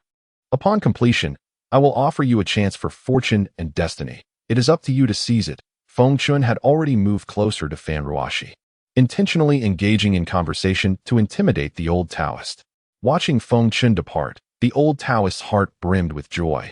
Feng Chen's prowess had once again left him in awe. A little injury was nothing to fret over. The shattered treasure of inheritance was also inconsequential. The old Taoist had a remarkably open-minded perspective. It seems I must prepare more gifts for my next visit to the senior. Otherwise, if the senior's lady becomes displeased, it could lead to dire consequences. The old Taoist subconsciously regarded Feng Chen as a formidable figure, associating Fan Ruoxi with an otherworldly personage. How did the divination go? I told you he was a fraud. But you refused to listen. Fan Ruoxi pouted, expressing her dissatisfaction after waiting for Feng Chen for over 10 minutes. Indeed, you were correct. He is merely an old fool. A charlatan, rather absurd. Feng Chen quickly concurred, jokingly. Fan Ruoxi is the true leader here. Time passed swiftly, and the weekend came to an end. During those 2 days, Feng Chen accompanied Fan Ruoxi as they strolled here and there, enjoying their leisurely time cooking and playfully bickering at home, appearing to outsiders as a blissful couple. I'm off to work now. You stay at home and don't wander about. You are unfamiliar with the area, and if you get lost, don't blame me. Fan Ruoxi instructed on Monday morning, dressed in a light black blazer with slightly curled ends, featuring a delicate collar design that exuded a gentle femininity while maintaining a professional demeanor. Have you had your fill of gazing? Do you comprehend my words? Fan Ruoxi smiled lightly at the entranced Feng Chen. Understood. I will prepare lunch at home for you. Do you need me to bring it over? Let's discuss that later. I must leave now, or I'll be late. Boss, why not just take the sister-in-law with you? As soon as Fan Ruoxi stepped out, the mischievous Xiao Dao began seeking attention again. Sister-in-law? Who? Feng Chen approached the sofa, enjoying a grape, feeling utterly at ease. Ruoxi Jie, in my view. She is undoubtedly the only choice for sister-in-law, Xiao Dao remarked with a smirk. Xiao Dao, you rascal, cease your nonsense. Feng Chen exclaimed, startled. Yet he couldn't entirely dismiss the logic in Xiao Dao's words. Was it possible that he, Feng Chen, had indeed developed feelings for her? Had his heart, which had remained untouched for countless years, finally begun to waver? It was no surprise for Feng Chen to think this way. After all, his journey from an anonymous cultivator to a celestial sovereign had not been devoid of encounters with women. He had seen women of all kinds, far surpassing Fan Ruoxi in beauty. He had often joked that there was no type of woman he had not encountered. Let us take one step at a time. I am still uncertain about my own feelings. We shall see what the future holds. Suddenly, a knock echoed at the door. Could it be Fan Ruoxi returning? Feng Chen pondered as he opened the door. Goodness! Feng Chen exclaimed, for the figure standing outside bore a woven bag and was covered in mud. Yet he recognized the old Taoist from their previous encounter at the marketplace. Senior, greetings. It is I, the old Taoist. Please allow me entry for a drink. I am utterly exhausted. The old Taoist gasped, clearly worn out from his recent endeavors. He had tirelessly traveled back to Sichuan, scouring every field for spiritual herbs, even visiting other sects to procure their herbs out of fear of insufficient supplies. If it weren't for the old Taoist's agility, speed, and audacity, he likely would not have made it to Feng Chen's door.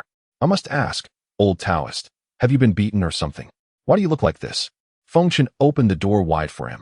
The old Taoist, panting heavily, tossed the woven bag onto the floor and gulped down water from the table.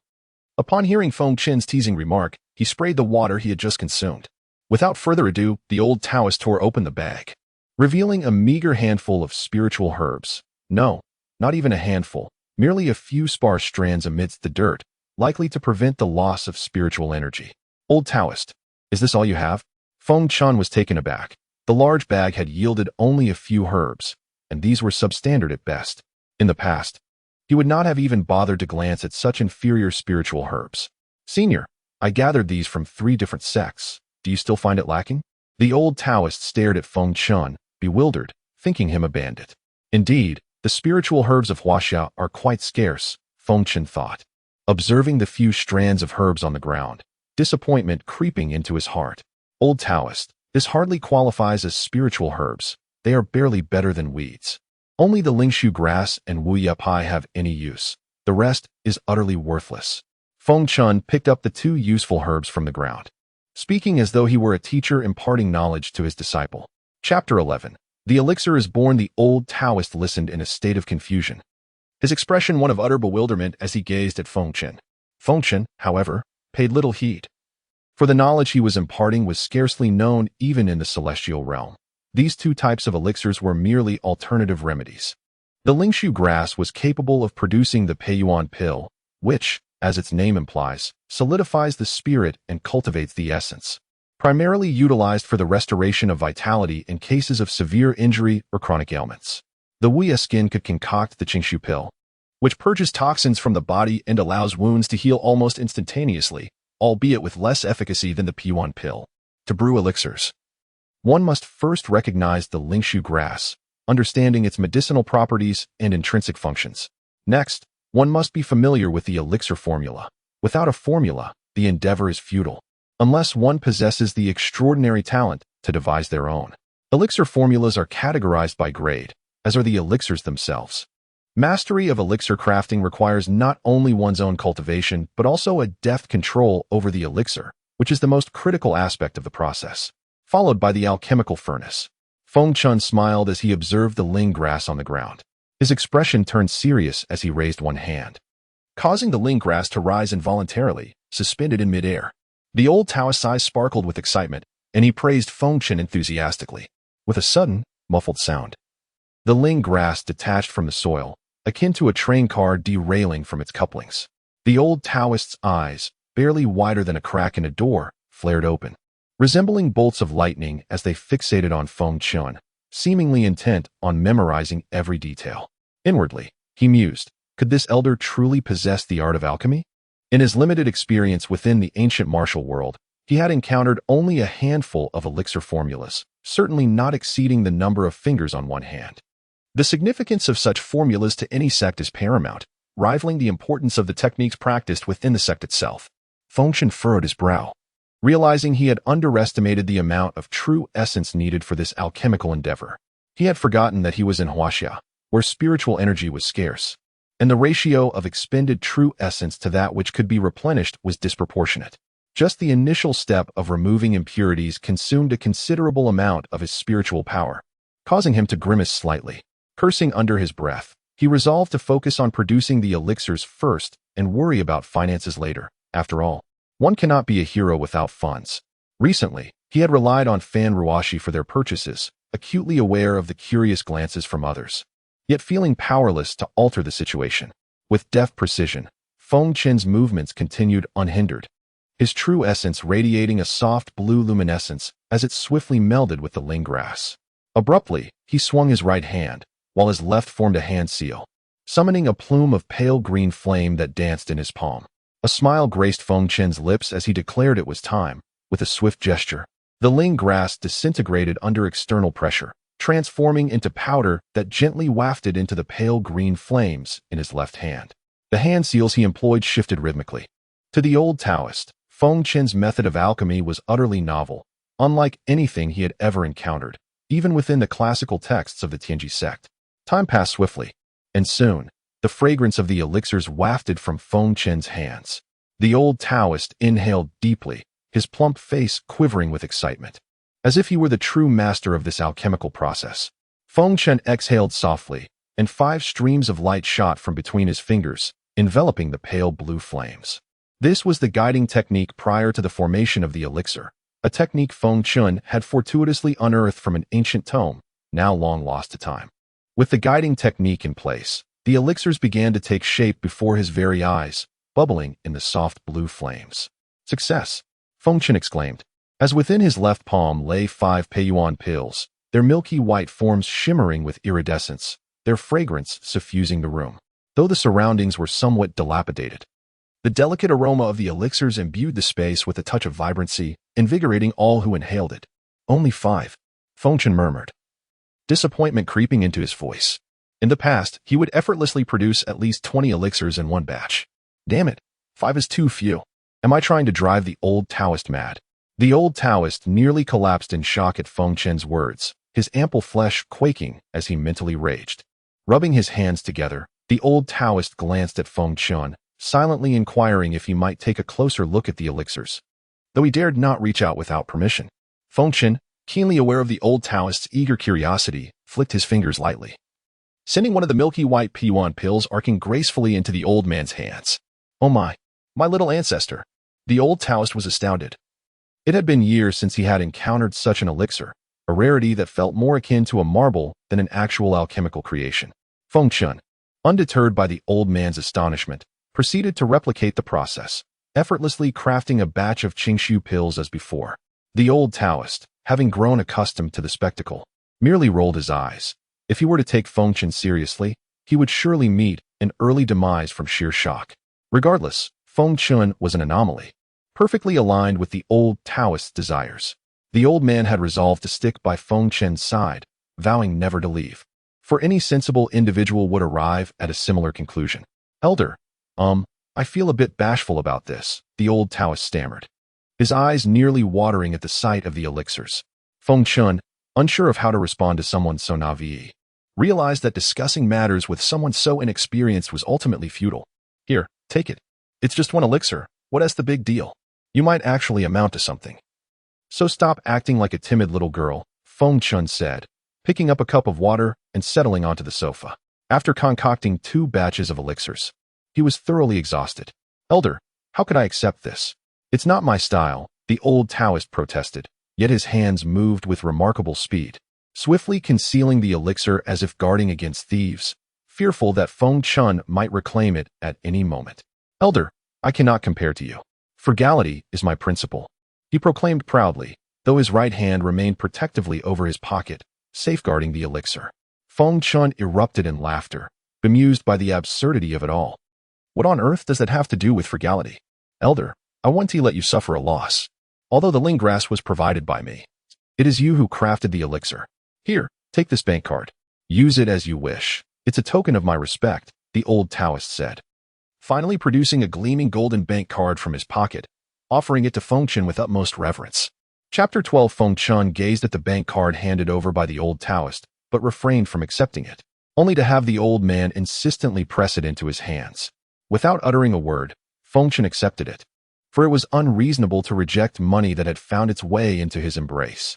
Although he was unaware of the card's balance, he had come to regard the old Taoist with a certain level of acceptance.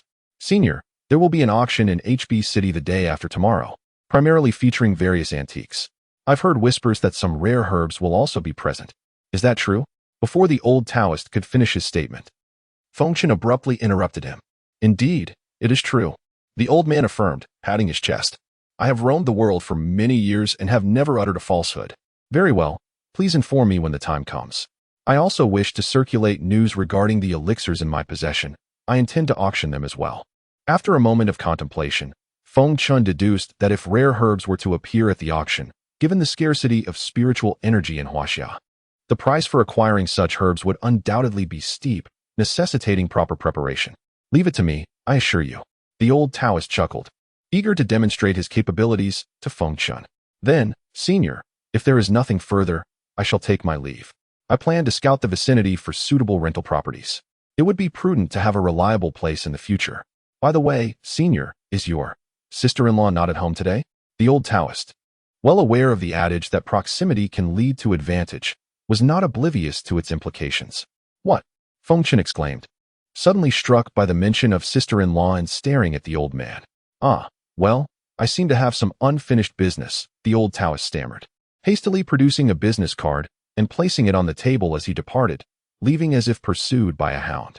A pristine wedding gown adorned with fresh flowers, resplendent as a fairy tale, evoked memories of that early summer when I longed for you. Feng Chen had initially intended to meditate and rest for a while, but the shrill ring of his phone interrupted him.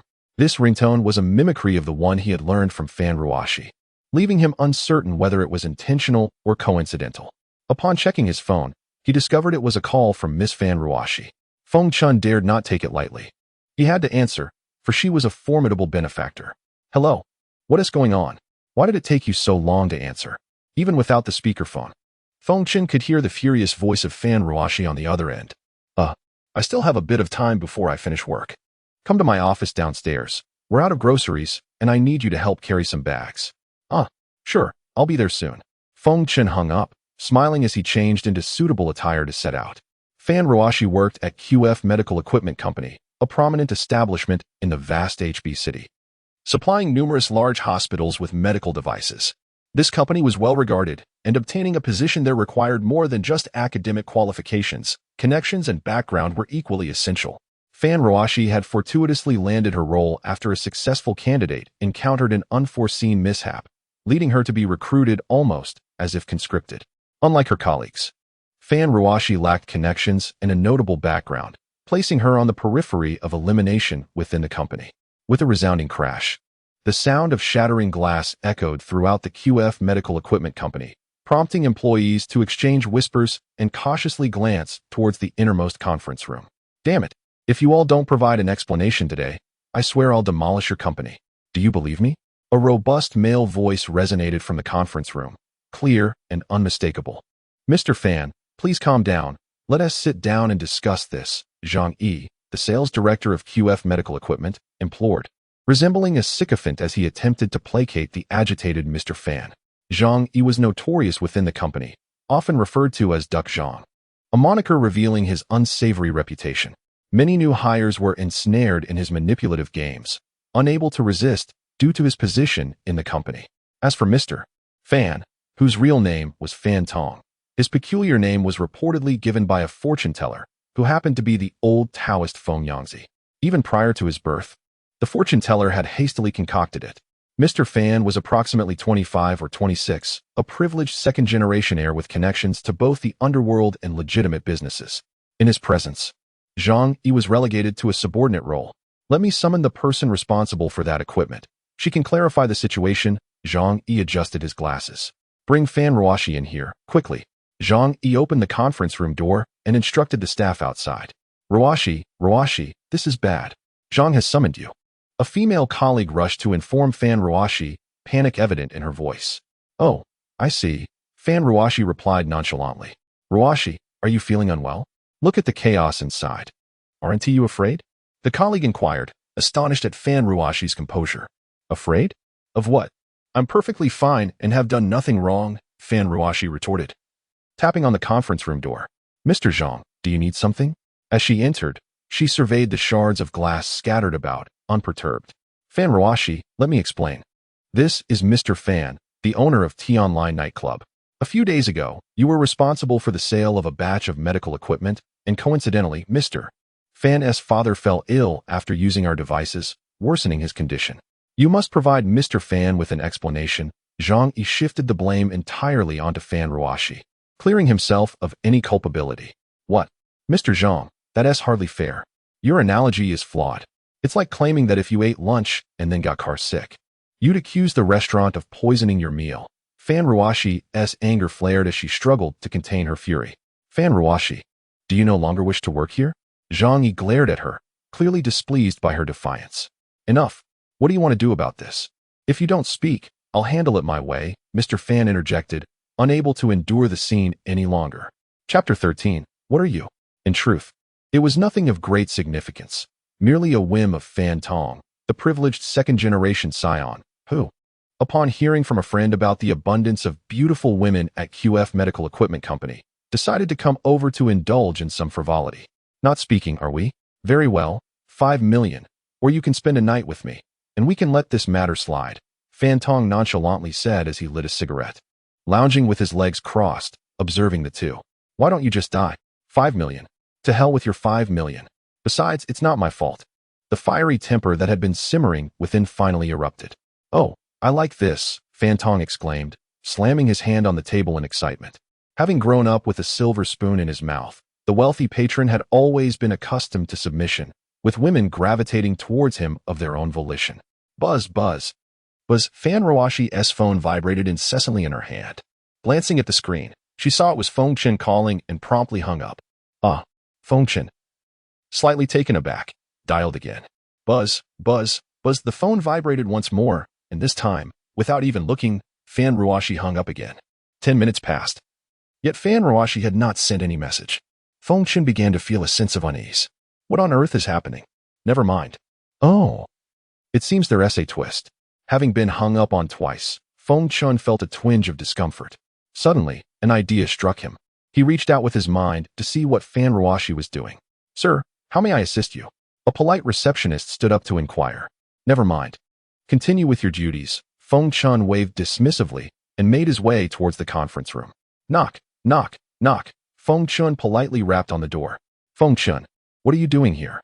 Fan Ruoxi was genuinely surprised, and understandably so. There was a flicker of warmth in her astonishment. Nothing to fear. I'm here.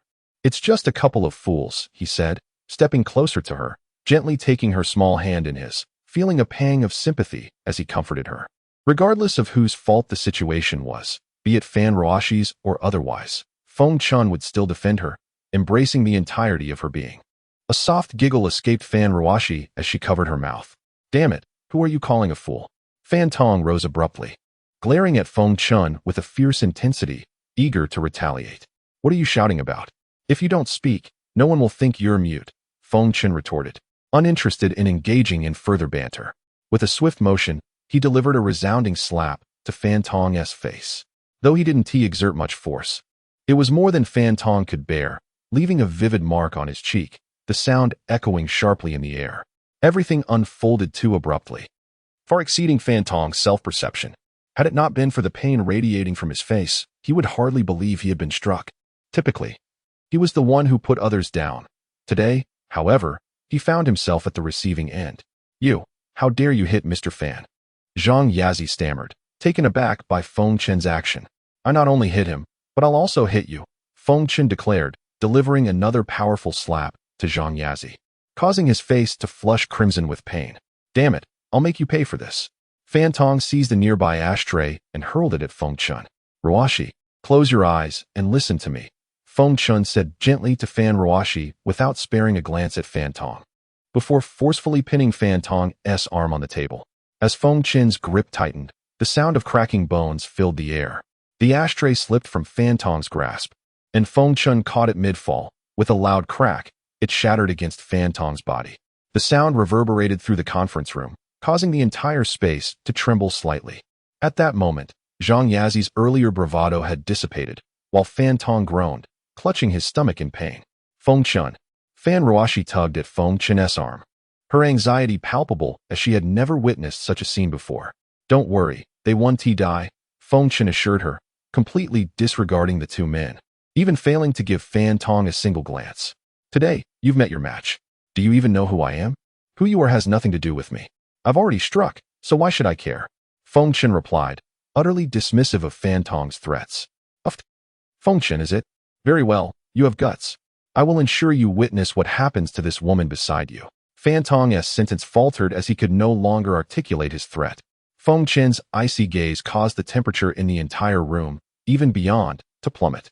Just a single look rendered Zhang Yazi trembling, while Fan Tong felt a profound sense of despair, paralyzed by fear. "Feng Chen." Fan Tong's words grazed Feng Chen's breaking point. Fan Ruoxi, observing the transformation in Feng Chen, felt a twinge of unfamiliarity but did not perceive him as frightening. Grasping his hand tightly, she feared he might do something rash in his fury. "What are you even worth? Leave." Had it not been for Fan Ruoxi calling out to Feng Chen in the nick of time, Fan Tong would have ceased to exist. Feng Chen eased his menacing aura. Taking a deep breath, he did not wish to escalate the situation further. It wasn't from fear, but rather a desire to shield Fan Ruoxi from worry, not wanting her to witness such brutality. "Feng Chen, are you afraid? Hurry and kneel to me, apologize, and perhaps I will let you off easy." Fan Tong, feeling the fear subsiding, mistakenly believed he had intimidated Feng Chen into submission. "Brother Bai, it's me. I'm at QF Medical Equipment Company. Bring some men over quickly to handle this situation," he hurriedly instructed over the phone, shaking it in Feng Chen's direction. "Just wait to be arrested." "Feng Chen, let us go," Fan Ruoxi said, pulling his hand to leave. "It's not worth it. After all, this isn't my fault." Yet, leaving proved to be a daunting task. Zhang Yazi, emboldened by an unknown source of bravado, stood blocking the conference room door. Feng Chen cast a sidelong glance, a cold smile playing at the corners of his mouth. "Brother Bai, over here," Fan Tong called out as he spotted a contingent of nearly 20 police officers led by a portly man in his 30s. "Are you Feng Shao?" Bai Yu asked, surprised. For Fan Tong was barely recognizable after the beating he had just endured. Bai Yu, a deputy chief, had risen through the ranks thanks to his connection with the affluent Fan Tong. "Enough talk. Hurry and have your men arrest him." "There's no need to detain the woman," Fan Tong urged, pointing at Feng Chen with urgency. "What are you all standing around for? Haven't you heard what Feng Shao said? Are you all deaf?" Bai Yu barked at his subordinates, who remained frozen in place. In truth, Bai Yu had misjudged the situation. It wasn't that they were unwilling to act, but rather that they were entirely unable to do so. Chapter 14. This is the real deal. All present were left agape, astonished by the unfolding events, each harboring a question in their minds. What on earth is happening? Amongst the crowd, only Feng Chen, the central figure, understood. The police were paralyzed by his spiritual pressure, a minor punishment he had imposed upon them. "Feng Chen, we understand what Fan Ruoxi wishes to convey." With a gentle gaze, he reached out to tuck a strand of hair behind her ear. "Do you trust me to handle this?" he asked softly. "Yes, I trust you." Despite having only known Feng Chen for a few days, Fan Ruoxi found herself inexplicably confident in him. What was happening to me? How could I possibly be falling for him? The subtle intimacy of the moment flushed her cheeks, igniting a sense of nervousness. "Boss, if you ask me, why not just take them out and burn the evidence? It's efficient, saves time and effort, and offers a complete service," Xiao Dao remarked dismissively, seemingly unconcerned. "Enough of that. Focus on regaining your strength," Feng Chen interrupted, shielding Xiao Dao's mind from further distractions. After a moment of contemplation, Feng Chen realized that resorting to violence was not a viable solution. Killing would not address the root of the problem. With a wry smile, he retrieved his phone to contact Lao Dao. Feng Chen knew that Lao Dao was the leader of the Tiangong sect within the ancient martial arts community, possessing a fair degree of insight and connections. "Hello, Lao Dao, it's me." Upon the call connecting, Feng Chen initially intended to explain the day's events kindly and seek assistance, but unexpectedly, Lao Dao's irritated voice interrupted. "Damn it, who dares to disturb my sleep? I finally managed to secure a place and was enjoying a peaceful dream until your call woke me up." Lao Dao, annoyed, had been busy running around for days. "Calm down. It's me, you old fool. Do you have a moment?" Feng Chen, exasperated, responded. "Fine, I'm at QF Medical Equipment Company. There's a minor issue. Someone is causing trouble. Can you find someone to help?" Feng Chen succinctly relayed the situation. "Of course, I know plenty of people. Don't worry, leave it to me." Lao Dao, now exhilarated, jumped out of bed. Who wouldn't want to help a fellow practitioner in need? "Ah, so you've run into trouble, old friend. This must be significant if you're reaching out to me. I won't let you down," Lao Dao thought, momentarily lost in excitement.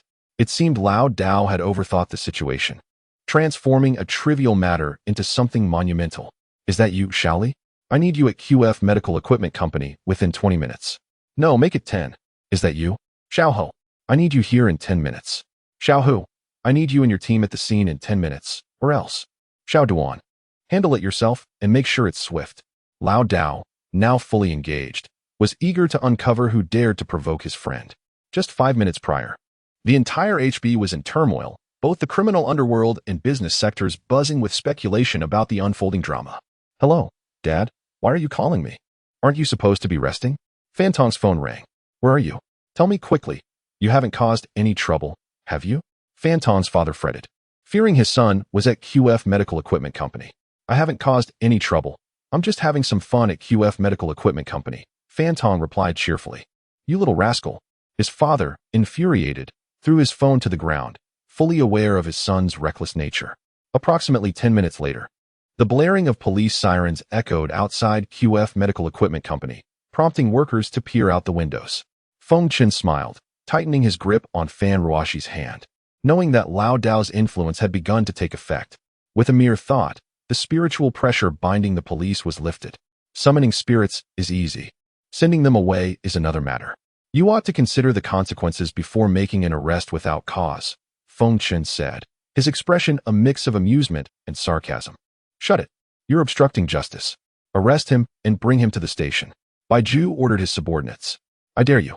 At that moment, a battalion of heavily armed officers surged in, their weapons aimed at Baiju and his men. "Director Zhang, what is your intention?" Vice Director Bai looked at Zhang with a furrowed brow. Normally, Zhang would not dare act this way, indicating that something was amiss. "Commander Zhang Yoming reporting for duty. Awaiting your orders." Without acknowledging Baiju, Zhang moved to stand just a meter away from Feng Chen, saluting sharply. "What? Commander?" The room erupted in disbelief as everyone turned to Feng Chen, including a shocked Fan Ruoxi. The shock did not end there. Armed forces and special police units quickly assembled under direct orders. "Commander, Duan Li reporting with 2,000 armed personnel, awaiting your orders." A middle-aged man in military attire sprinted towards Feng Chen. Snipers A, B, and C, in position. Chen Li, having just saluted, received confirmation from his radio. Fan Tong was dumbfounded. Zhang had fainted, and Baiju trembled uncontrollably, while the onlookers gaped in astonishment, their jaws nearly hitting the floor. Fan Ruoxi wore an expression of disbelief, as if silently demanding an explanation. Feng Chen shrugged helplessly, uncertain how to respond. This old Taoist has really stirred up quite the commotion, he thought. Was the matter resolved? No, it had only just begun, for this night was destined to be sleepless. Chapter 15. Some individuals are beyond your reach. The military and police had already mobilized, fully armed and on high alert, underscoring the gravity of the situation that had ensnared the QF Medical Equipment Company. At this moment, a middle-aged man approached Feng Chen, clad in a slightly yellowed white shirt and black trousers, his visage adorned with spectacles. He was none other than the mayoral candidate of HB City, flanked by Secretary Hu of the HB Municipal Committee. "Wow, isn't that mayor candidate Ho and Secretary Hu?" Someone in the crowd shouted in astonishment. The collective shock was palpable. It felt as though the very atmosphere was shifting. I sincerely apologize, Feng, for my tardiness, Mayor Ho said, stepping forward to regard Feng Chen, who wore a faint smile, yet beads of cold sweat trickled down his brow. Now, your presence neither adds to nor detracts from the situation, Feng Chen remarked nonchalantly, startling many nearby. In a moment of fright, Fan Ruoxi tugged at Feng Chen's sleeve, signaling him to choose his words more judiciously. Cough, cough, cough. Feng Chen's unexpected comment left both Mayor Ho and Secretary Hu momentarily speechless, exemplifying the classic case of unintentional remarks falling on attentive ears. Make way, make way. I wish to see which fool dares to seek their own demise, boomed a voice from the crowd. Before long, an elderly man, drenched in sweat and panting heavily, appeared before Feng Chen. Damn it, I'm exhausted. That's the old fool from the mall a few days ago. Fan Ruoxi pointed at the old man, her mouth agape in surprise, her hair brushing against her shoulders as she turned to Feng Chen. The military's Captain Duan, Police Chief Zhang, Mayor Ho, and Secretary Hu exchanged furtive glances, their expressions darkening as they contemplated the unexpected presence of these individuals. The old man was renowned as a master fortune-teller, a figure many sought to meet, yet rarely did. Fan Ruoxi was the first to audaciously refer to him as an old fool, and to everyone's astonishment, he did not protest, appearing rather content with the title. Master Feng, how have you been? Captain Duan, Chief Zhang, Mayor Ho, and Secretary Hu approached, bowing slightly in respect. Humph, the old man replied, his demeanor grave. Just call me Master Uncle in public. He intended to address Feng Chen as senior, but given the throng of onlookers, he hesitated, aware of societal norms regarding respect for elders. Feng Chen noticed the old man's discomfort and conveyed his understanding through a silent gesture. Master Feng, I have met Master Uncle and his wife. I hope all is well. I apologize for my tardiness, Master Uncle. How should we handle these people? The old man's demeanor shifted from icy to amicable in an instant. The term Master Uncle echoed dramatically in the ears of Mayor Ho and his companions, sending chills down their spines. They were relieved their previous words had not been inappropriate, for otherwise, the consequences could have been dire. The connections began to unravel.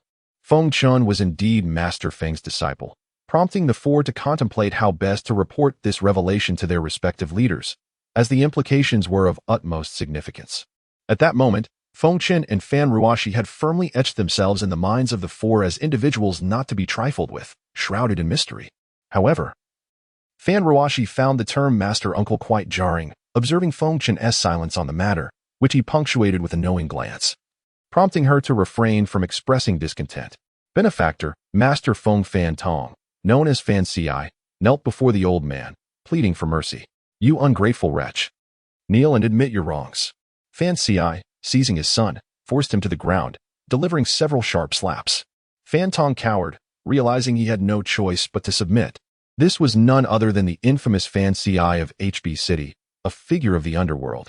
Even a tiger would behave submissively in the presence of the old man.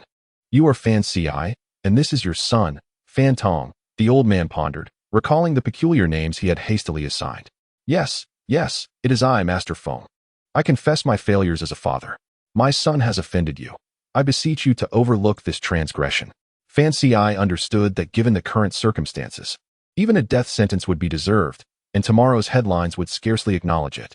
This matter is beyond my authority. It is for my master uncle to decide. The old man shook his head, reluctant to intervene too heavily. Esteemed senior, I implore you to show leniency towards my son. Feng Chen gazed earnestly at Fan Ruoxi, interrupting. You shall handle this as you see fit. I will support you. Do not worry, for I will ensure nothing untoward occurs. At that moment, Fan Ruoxi envisioned a world devoid of these individuals, and in less than 3 minutes, she imagined them vanishing entirely.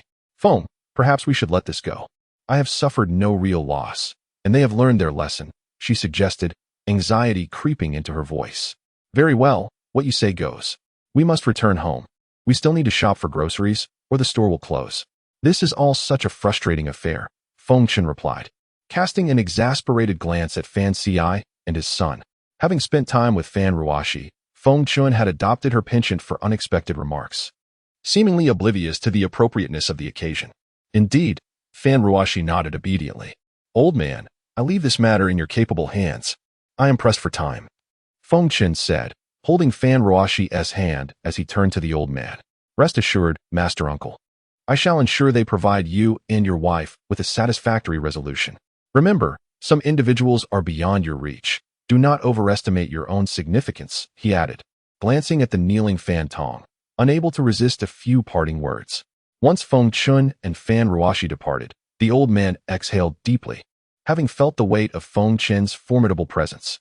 Master Feng, what about the esteemed elder Mayor Ho inquired as they left. There are matters you are better off not knowing. Out of respect, my master uncle is a person of considerable stature. If fate permits, there may be opportunities for you later on. How you seize them is entirely up to you. I have said what needed saying. Each of the officials contemplated their own agendas, secretly wishing to introduce their daughters to this golden opportunity presented by Master Feng. By tomorrow morning at 9 a.m., I expect an explanation regarding today's events. The onus is on you to deliver, he concluded. Chapter 16. Talismans. Early the next morning, major media outlets and morning news programs inundated the screens with headlines reporting that a certain official had been placed under double regulation and sentenced, while the T-Online nightclub was sealed off due to suspected illegal operations. However, the reasons behind these actions received no mention online, and the names Fan Ruoxi and Feng Chen had never graced the news. The current state of public opinion is indeed terrifying. Mayor Ho and his associates have evidently exerted considerable effort to quietly quell the matter.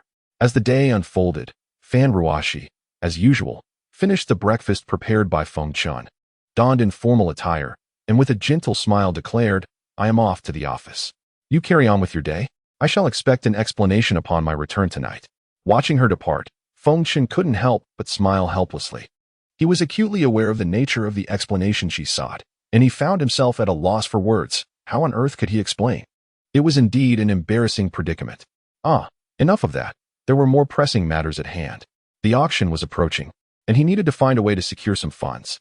He tapped his forehead, realizing, since I can concoct elixirs, surely I can also craft talismans.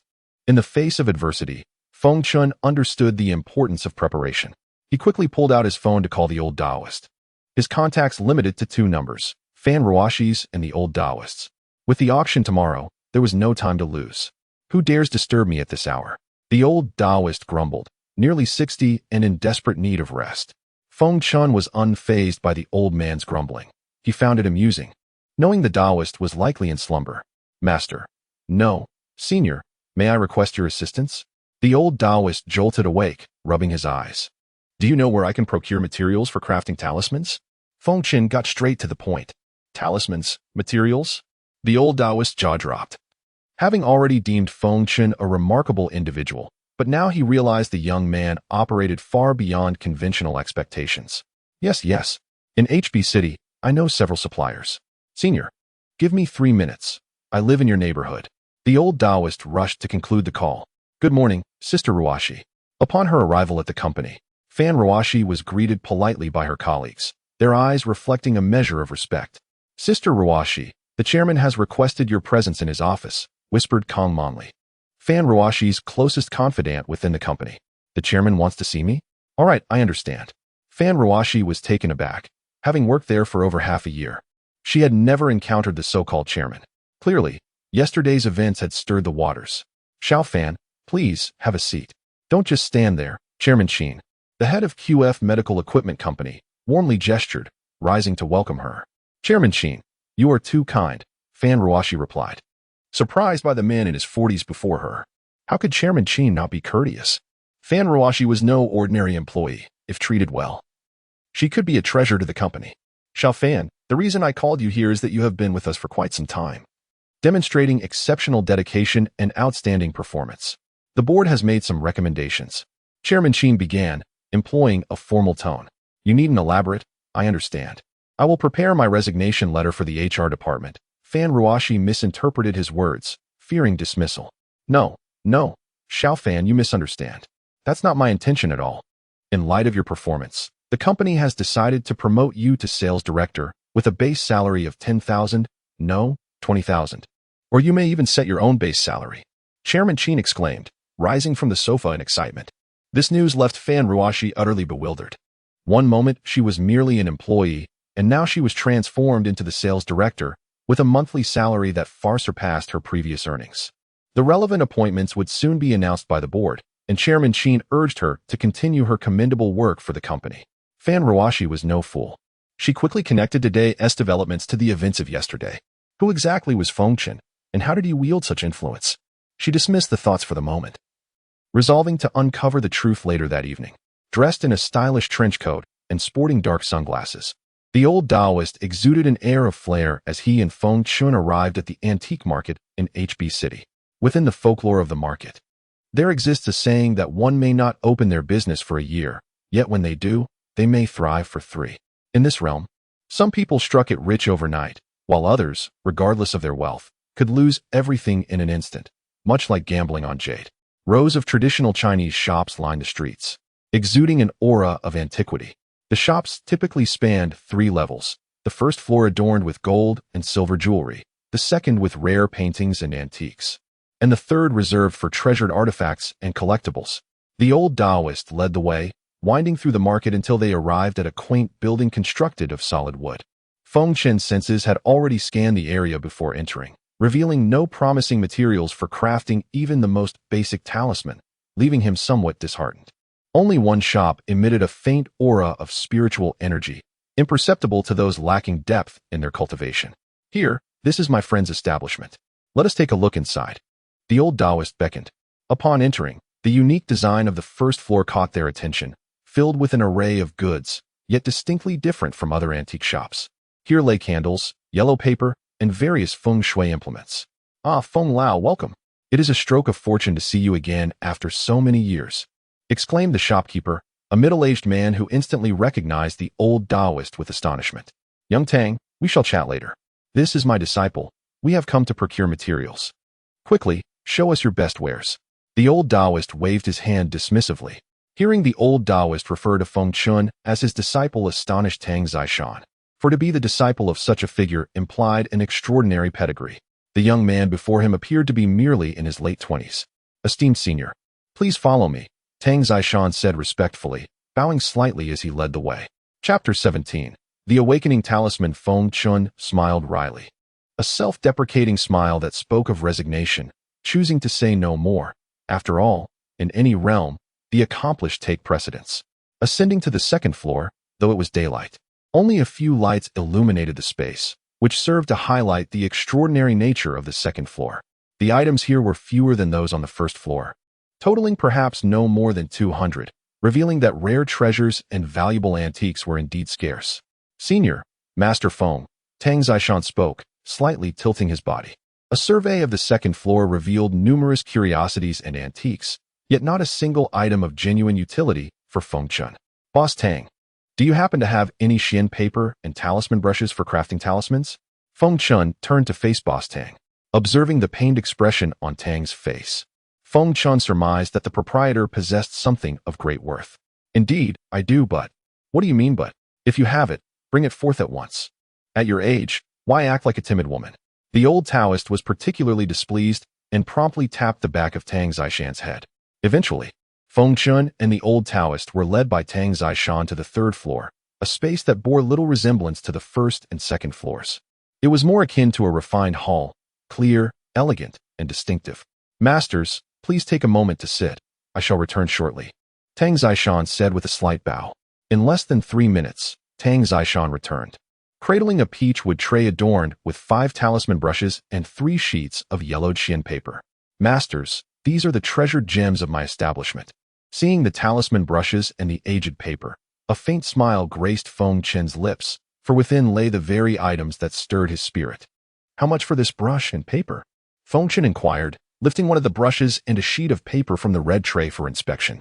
To be candid, these are all I possess. The saying goes that a sword is gifted to a hero. I offer these only to those who are fated or knowledgeable. At his age, Tang Zishan was astute enough to grasp the essence of the matter. He would willingly part with these items for Feng Chen, even to the extent of offering his own 20-something daughter. Boss Tang, I prefer not to owe anyone a favor. Please state your price or conditions. Feng Chen replied with a smile, fully aware of the implications. Dare I ask, what purpose does this serve for you, esteemed senior? Tang Zishan understood that Feng Chen placed great importance on such matters. To forge talismans. Feng Chen responded succinctly. His words struck Tang Zishan like a thunderclap. Only a talisman master could craft talismans, and it had been years since any had emerged. How could one not be astonished? Observing Tang Zishan's dazed expression, the old Taoist felt a surge of joy. After days of anxiety while following Feng Chen, he was delighted to see someone akin to his former self.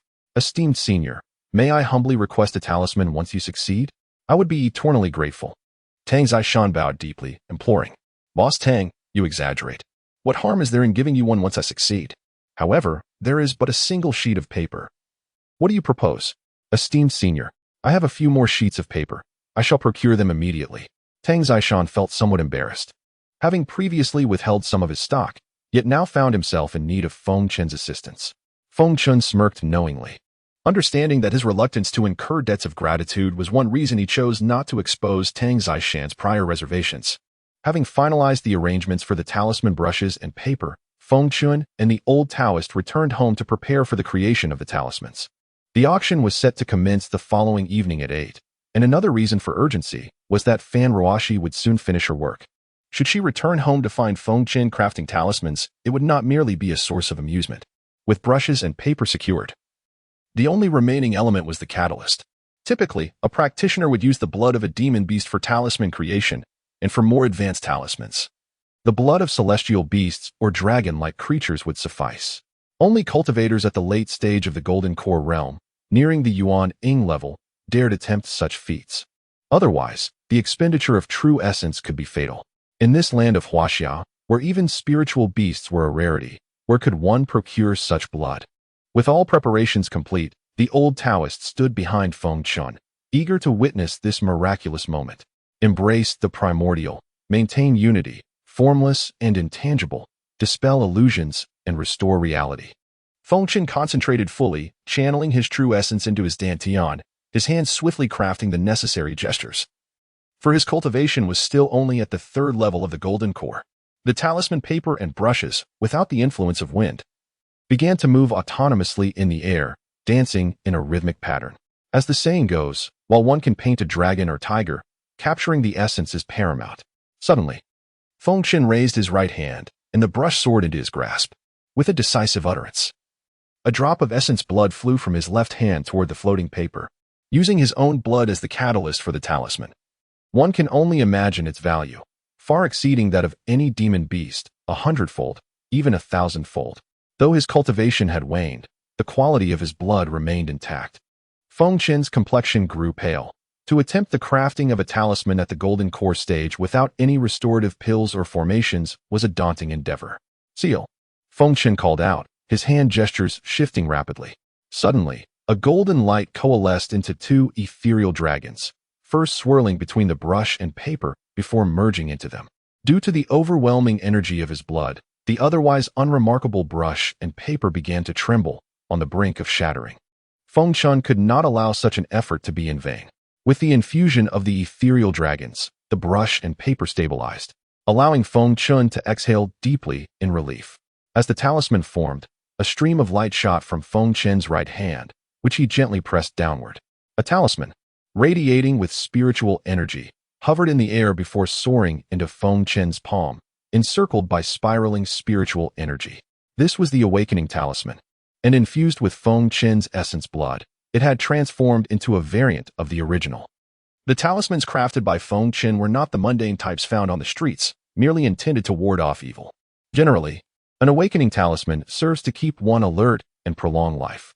However, the variant crafted by Feng Chen not only possesses these attributes, but also offers resistance to external forces, capable of withstanding up to 3 instances of external pressure, contingent upon the intensity of the external force. Chapter 18. The body of profounding. The old Taoist's ethereal gaze was fixed unwaveringly, as if it could accommodate nothing else. His eyes were solely occupied by Feng Chen and the talismans. This simply would not do. Feng Chen was far too remarkable, beyond words. Although I, the old Taoist, am childless, I still have that madman Chen, who has a daughter. It seems I must find some time to have a proper conversation with him. The old Taoist mused. This treasure cannot be allowed to fall into others' hands. I must not allow someone to preemptively seize it. At this moment, Feng Chen had little time to spare for the still-shocked old Taoist. There were 3 talismans yet to be refined, and with Fan Ruoxi's workday nearly at an end, he could not afford to worry about the consumption of true essence. He was determined to complete all the talismans in one go. Feng Chen had already devised a plan in his mind. One for Fan Ruoxi, one for the old Taoist, one for Tang Zishan, and one to keep for tomorrow's auction. After a while, Feng Chen successfully refined the awakening talismans, but he was utterly exhausted, having expended a considerable amount of true essence. In simple terms, Feng Chen possessed the cultivation level of the Golden Core stage but lacked the strength typical of those at that level. The old Taoist could easily defeat him in a single move unless Feng Chen resorted to forbidden techniques. Senior, the old Taoist, observing Feng Chen's pale visage, which resembled that of someone who had just fought a fierce battle, felt a pang of discomfort in his heart. Old Taoist, you have worked hard these past few days. I, Feng Chen, am not ungrateful. After some time, I will impart my techniques to you. Feng Chen spoke, barely managing to muster the strength to speak. Were it not for the old Taoist's presence, he would likely have collapsed by now. The old Taoist's character and approach to matters were clear to Feng Chen. He treated others as they treated him. That won't do. The old Taoist wished to say more, but Feng Chen waved him off, insisting, "Tomorrow night at the auction, come find me." Feng Chen had effectively dismissed him, and the old Taoist felt it inappropriate to press further. In truth, the old Taoist felt immense satisfaction. He understood perfectly what Feng Chen meant. Who would not wish to be Feng Chen's disciple? He had already considered the old Taoist a friend, someone on the inside rather than an outsider. Lost in thought, the old Taoist suddenly exclaimed, "I want to live another 500 years.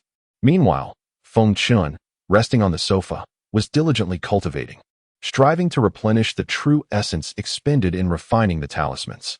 Despite the scarcity of spiritual energy in Huaxia, any recovery, no matter how small, was valuable. Following the recent experiences in alchemy and talisman crafting, his spiritual awareness began to gradually expand, and suddenly, Feng Chen grasped a glimmer of opportunity. "I'm off work." Upon arriving home, Fan Ruoxi looked at Feng Chen sprawled on the sofa and wondered if this fool was still asleep.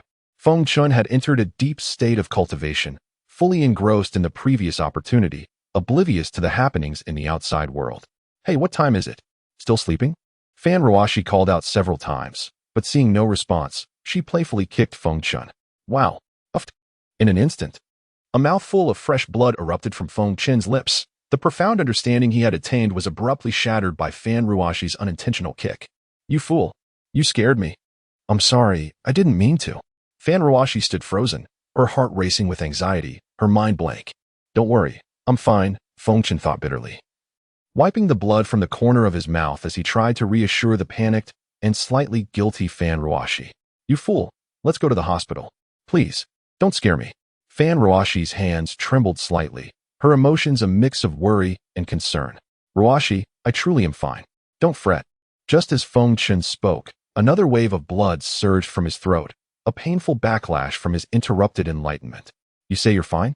Just look at what you've done to yourself. Hurry, let us go to the hospital." Without regard for Feng Chen's willingness, Fan Ruoxi reached out to pull him along. "Sit down. Yesterday, you still owe me an explanation." Feng Chen pulled her back to sit beside him before she could protest. Before Fan Ruoxi could speak, Feng Chen continued, "Ruoxi, listen to me. I am, in fact, a doctor. First and foremost, I assure you that I am perfectly okay. Secondly, there was no major issue. You've made it seem like a calamity. You can't lie to me."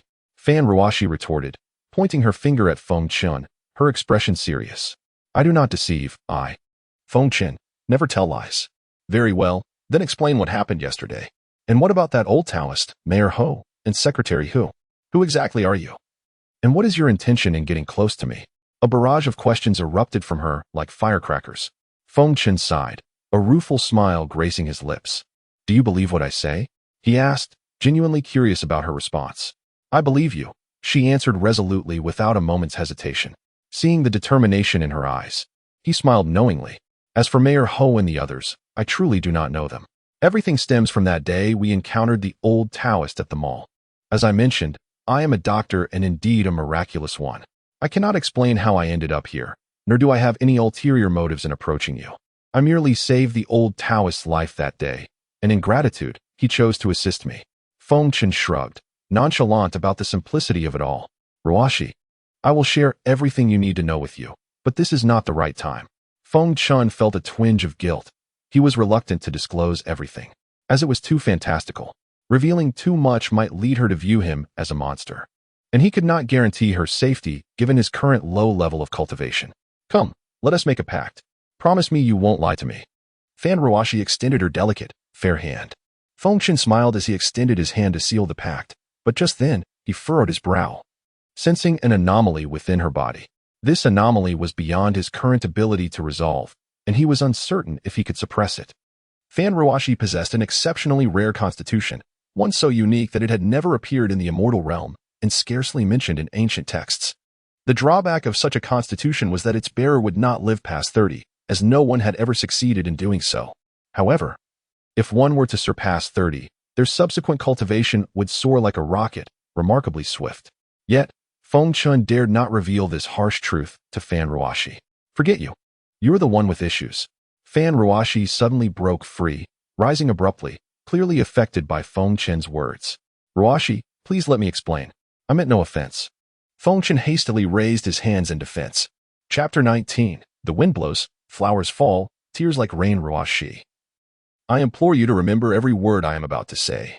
I have no reason to deceive you, and I hope you can brace yourself for what is to come. Feng Chen's expression darkened as he gazed solemnly at Fan Ruoxi.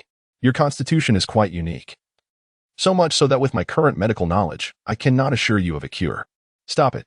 With the advancements in modern medicine and various academic research, if it is not feasible here, there are always options abroad, Fan Ruoxi retorted, her disbelief evident in her eyes. Feng Chen understood that his words might be futile. Fan Ruoxi would likely not trust him. Yet, he felt compelled to speak. To be candid, he had numerous methods to convince her, and with a mere flick of his skill, all her doubts could be dispelled. However, fear gripped him. He did not wish for Ruoxi to feel helpless, resigned, or sorrowful. I am an ancient martial artist, proficient in what you deem internal energy, as well as in martial arts and medicine. Do you remember the scar on your left wrist? It was I who healed it that night using my internal energy, though I did not confess it then. Moreover, every month on the 14th, during the ean hour, between 11 p.m. and 2 a.m., you experience uncontrollable shivers, feeling an intense cold, and often fainting until the following day. Today is the 14th. Do you not find my words to be true? Feng Chen dared not reveal the full truth of her condition, nor the grim reality that she might not live beyond 30. Instead, he resorted to gentle lies to comfort her. Is my illness serious? Fan Ruoxi asked, her voice trembling. Upon mentioning the scar, she had begun to believe Feng Chen's words, especially as he articulated the affliction that had plagued her for over 20 years with such clarity. She had visited numerous hospitals, both traditional and modern, yet none could provide answers. Fortunately, I discovered it early, and it is not as severe as it could be.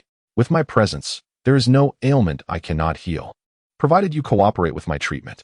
Only I can cure this condition, Feng Chen thought, his heart heavy with unspoken anguish, as he realized he could not guarantee her recovery. All he could do was try earnestly, knowing that everything he said was a form of deception. Then let us begin the treatment now. Today is the 14th. The sooner I am cured, the sooner I can breathe easier, Fan Ruoxi said, a hint of melancholy in her tone, her laughter strained. Very well, let us proceed to your room for the treatment. At this, Feng Chen felt a wave of embarrassment wash over him, furrowing his brow. The nature of the treatment required complete disrobement, a situation he found difficult to voice. To my room? Fan Ruoxi questioned, her eyes filled with confusion, unable to comprehend why treatment necessitated such an arrangement. This particular ailment requires detoxification, which entails undressing to facilitate the acceleration of blood circulation. You rogue, she retorted, turning towards her bedroom, leaving Feng Chen standing in a daze. As she opened the bedroom door, she found Feng Chen standing there, looking rather foolish. Her heart raced with newfound courage, an inexplicable bravery that compelled her to speak, yet she felt a pang of regret immediately after. The room was adorned with a large, soft quilt, neatly arranged with pink floral edges, contrasting with the pale pink sheets. The delicate gauze hung like a dream, and the soft fabric clung to the curtains. Affixed to a mahogany bed frame, a small, exquisite photo rested atop a pink table, and lace adorned the outer layer, framing the picturesque view outside. It was a serene space, unlike the typical rooms of other girls, filled with plush toys and an array of dolls. Turn around. Fan Ruoxi's voice trembled, betraying her nervousness. Oh, Feng Chen was momentarily taken aback before he complied. Is it okay? She murmured, her voice barely above a whisper. If not for Feng Chen's heightened awareness, he might not have heard her at all. As he turned to face her, the air thickened with tension, and Fan Ruoxi's cheeks flushed a deep crimson, her eyes cast downward, overwhelmed by the chaos of her thoughts. Inside the room, the sound of their rapid breaths filled the air, amplifying the intimacy of the moment. Both were hesitant to make a move. Feng Chen felt a surge of heat rise within him, his internal energy becoming erratic and nearly uncontrollable. The sight of Fan Ruoxi's fair skin disoriented him, and he caught a glimpse of her recently discarded undergarments, a delicate white floral pattern. He dared not look further, gathering his resolve. Sitting cross-legged on the bed, Feng Chen inhaled deeply, extinguished the bedroom light, and spoke softly. He then proceeded to shed his clothing and sat directly across from Fan Ruoxi. Although the room was cloaked in darkness, the faint glow from the streetlights outside illuminated their figures. As they sat facing each other, Fan Ruoxi tried to convince herself that Feng Chen's intentions were purely therapeutic. Yet, the more she contemplated, the more heated her body became, and a longing to nestle in his embrace surged within her. Feng Chen was not faring any better. He focused on maintaining his composure, whispering a calming mantra that entered Fan Ruoxi's being. If this continued, it could lead to unforeseen complications. He yearned for her affection, yet the moment was not right. With both hands forming seals, Feng Chen acutely understood the gravity of the situation. Earth law, heaven law, Tao law, natural law, boundless universe. All laws converge as one. Forbidden technique, commence. As he intoned the incantation, swirling streams of green light enveloped them, a manifestation of Feng Chen's forbidden technique. Withered tree in spring, which required the sacrifice of his own vitality. A sudden surge of blood erupted from Feng Chen's throat, trickling from the corner of his mouth. Fan Ruoxi felt his body tremor and hastily opened her eyes, her mouth parting to speak. Ruoxi, do not move. Do not speak. Feng Chen struggled to utter, draining another drop of blood. Tears streamed down Fan Ruoxi's face. For the proud woman who had never shed tears in front of others now allowed her emotions to surface. Time trickled by, and her tears remained unabated since the moment Feng Chen had bled for her. She had suppressed her grief, yet his sacrifices were clear as day. Throughout her life, only Feng Chen had been willing to risk everything for her, even his own life. She cried because someone loved her. She cried because someone cared for her. She cried because someone cherished her. She cried because someone looked after her. She cried because she felt happiness. She cried because someone would go to great lengths for her. Watching Feng Chen continue to bleed for her, she yearned to halt the treatment, to embrace him immediately. In that moment, she began to comprehend the depth of her feelings for him, a realization that resonated deeply within her heart, as his image became indelibly etched in her mind, leading her to a decisive resolution. Chapter 20. The Inevitability of Fate. No, don't. As she gazed at the man before her, who was struggling to hold on with a slight tremor in his body, Fan Ruoxi's heart cried out in desperation, her lips clenched tightly, blood seeping from the corner. Oh, a forbidden technique, intriguing. Little one, the threads of fate are already woven. Whether you can endure this trial depends on your fortune, murmured the elder clad in azure, observing the realm where Feng Chen resided. How could this happen? Why? It is impossible. With the first forbidden technique, the withered tree blooms anew. And even the essence of the profound yearn physique cannot be suppressed. How can one speak of restraint? If this drags on to the end, there will be no remedy left. Feng Chen finally comprehended why those with a profound yearn physique were so rare. It was as if fate had already been predetermined. Destiny, celestial secrets, divine will. This was the essence of the profound yearn physique. As the supreme being, Feng Chen naturally understood the implications, the inevitability of fate intertwined with celestial secrets and divine will, which cannot be defied. Regardless of whether one holds the highest status or is an ordinary citizen, once a glimpse of celestial secrets is obtained, it is futile, for such knowledge cannot be altered by human effort. Divine will cannot be opposed. Once known, it must remain unspoken, lest one incur divine retribution. To oppose the heavens invites punishment from the cosmos. With my blood, ignite. Forbidden technique. Arise. With my reverence, sacrifice. Forbidden technique. Arise. Can the celestial secrets be defied? Divine retribution, is it? Watch as I shatter your constraints. Feng Chen lightly traced his left hand, uttering incomprehensible words, then pressed his palms together, his right hand forming an unusual gesture, sacrificing his own essence and the faith of countless beings from the celestial realm. Break!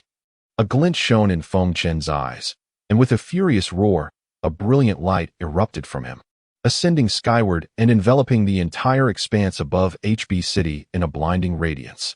Across the streets, whether it be the elderly strolling in parks, the women dancing in squares, or young couples taking leisurely walks, they all looked up in astonishment, screaming and pulling out their phones to capture the moment. Yet, the images displayed on their screens were merely shadows of darkness. The bewildered citizens began to discuss the phenomenon, wondering why, in the midst of night, HB City had transformed into daylight, while other provinces remained shrouded in darkness. Queries poured in from other nations, demanding explanations, subtly warning Huaxia against any transgressions. Major media outlets, forums, social platforms, and various broadcasts shifted their tones, interrupting regular programming with urgent news about the peculiar occurrence. The skies above HB resounded with thunder, yet no lightning appeared. A divine roar, a manifestation of the heavens' authority, unyielding to any provocation. Could it be the master? No, my master is indeed formidable. I must see this for myself. The old Taoist, startled by the extraordinary sight, rushed over, having witnessed the golden light emanating from Feng Chen's direction. No, Feng Chen, stop. I implore you, please. Tears streamed down Fan Ruoxi's face, yet her body remained paralyzed. She shouted at Feng Chen, in this lifetime, I shall never forgive you. Yet, her pleas fell on deaf ears. Feng Chen remained unresponsive. It was as if a colossal mountain pressed upon him, an insurmountable weight he could not lift. For he understood that he could not relent unless he forcibly suppressed the celestial secrets and the impending divine retribution. Feng Chen had already unleashed 3 forbidden techniques. Blood flowing continuously from his mouth, his essence consumed in the flames of sacrifice. If the light were to be turned on now, one would see that Feng Chen lacked any vitality. With a loud thud, the old Taoist, after knocking on the door for an eternity, kicked it open without regard for Feng Chen's potential anger. Master, master, he called out, scanning the room, finding only the door to Fan Ruoxi's chamber firmly shut. Bang! The old Taoist kicked the door again, but this time, a flash of brilliant light erupted, and the powerful recoil sent him flying, blood spilling from his mouth. Ouch! Clutching his stomach, the old Taoist kicked the door once more, but this time, the rebound was compounded, and had he attempted a third time, he might have met his end. After a moment of contemplation, disregarding his injuries, he stepped forward, sitting cross-legged before the door to protect Feng Chen. Unbeknownst to them, the celestial secrets would shield them from any third party's knowledge unless one crossed the threshold of fate. At this moment, having executed 3 consecutive forbidden techniques, Feng Chen's cultivation forcibly surged from the 3rd level of the Golden Core stage to the integration stage, a leap of 4 major realms and 40 minor realms. With my blood, return to the heavens, my essence, revert to the void. Essence ignite. Forbidden technique. Arise. Sensing a fleeting relaxation in the celestial secrets due to the impact of the 3 forbidden techniques, Feng Chen dared not delay and unleashed the final forbidden technique, sacrificing the essence at his core. This meant that any future tribulations and heavenly tributes he faced would bear the weight of divine wrath. To challenge heavenly authority, to provoke celestial might, to divulge celestial secrets. Could the heavens tolerate this? Old master, I come to assist you, Xiao Dao exclaimed, invoking the incantation. With my spirit, I summon. Forbidden technique. Arise. The last forbidden technique, drawing upon Feng Chen's essence, awakened Xiao Dao's innate connection to Feng Chen. Without questioning the circumstances, Xiao Dao, sensing Feng Chen's plight, resolved to aid him, even at the cost of his own existence. Having forcibly elevated his cultivation to the integration stage, Feng Chen felt Xiao Dao's technique surge forth, each layer of cultivation barrier shattering under his immense force, until he reached a state of completion. Xiao Dao then succumbed to slumber. As Feng Chen executed the final forbidden technique, his once raven-black hair began to turn white at an alarming rate, his body trembling. Yet, despite this, the celestial secrets remained unbroken, merely exhibiting a faint sign of yielding. Why? Why is it still ineffective? Feng Chen's heart screamed in despair. Yet no sound escaped his lips. All forbidden techniques had been unleashed, and he had not anticipated the celestial secrets to be so formidable, leaving him in utter helplessness. Do you think you can compel me to submit? The elder in azure was truly enraged, a foolhardy child indeed. If celestial secrets were so easily divulged, they would not be secrets at all. If they could be so easily shattered, what would remain of their sanctity? The elder, despite his overwhelming power, found himself helpless. For even at his peak, Feng Chen would fall before him in a single strike. Such might could not save Feng Chen. Chapter 21. The unveiling of secrets and divine retribution. Even so, Feng Chen remained seated with unwavering stature, embodying resilience. Fool, you truly are a fool, Fan Ruoxi observed helplessly. Her heart heavy with despair, wishing for nothing more than for Feng Chen to cease his suffering, to not bear such immense pain on her behalf.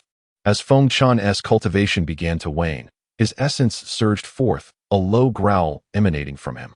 Thunder roared above, a cacophony of celestial wrath reverberating through the skies. An overwhelming pressure materialized, cascading downwards in tumultuous waves, imposing and palpable. A tremendous clap of thunder heralded a massive bolt of violet lightning, twisting like a dragon as it descended from the storm clouds, charging directly towards the ground with indomitable force. It has come. Sensing the terrifying pressure, Feng Chen felt a weight in his heart. Everyone present could perceive this dreadful force. The unseen rumble echoed like a dragon's roar, a demon's wrath. The emergence of such power signified that Feng Chen had disrupted the celestial balance. Thus he must now endure the divine retribution known as the heavenly tribulation. This phenomenon astonished every faction, akin to the apocalypse. The National Security Bureau, the ancient martial world, and various hidden cultivator clans and sects, all bewildered yet compelled to investigate, dispatched personnel into the world, anticipating a storm of bloodshed and turmoil. At that moment, the storm clouds churned ominously above Feng Chen. Suddenly, a colossal pressure surged forth from the clouds, pressing down upon the earth, suffocating the very air, making it difficult for everyone to breathe. A terrifying force invaded Feng Chen's being, as if to convey the heavens' fury, seeking to crush his will into submission. Divine retribution is a mysterious power, its origins unknown. And it does not manifest without cause. When it appears, it heralds significant events. Thunder rolled, and torrential rain descended, the thunder appearing to roar in fury. Even the old Taoist outside found himself prostrated by the overwhelming pressure, spitting blood, unable to move. Should he dare to harbor thoughts of resistance, he would be annihilated by the wrath of the heavens. Across from him, Fan Ruoxi felt a stir in her heart, as if someone vital was struggling to break free from her grasp. Begone! Feng Chen's spirit plummeted, his jaw clenched, his bones creaking under the strain. Energy surged within him, and he roared defiantly against the oppressive force. Wave after wave of terrifying pressure invaded Feng Chen's body, each wave causing his cultivation to diminish further. He understood that the divine retribution would either obliterate him or compel him into submission. After enduring a total of 81 waves of heavenly wrath, Feng Chen smiled, yet succumbed. Collapsing onto the bed, the sounds of rain, thunder, pressure, storm clouds, and the heaven's wrath vanished without a trace, returning the world from blinding daylight to the tranquil darkness of night.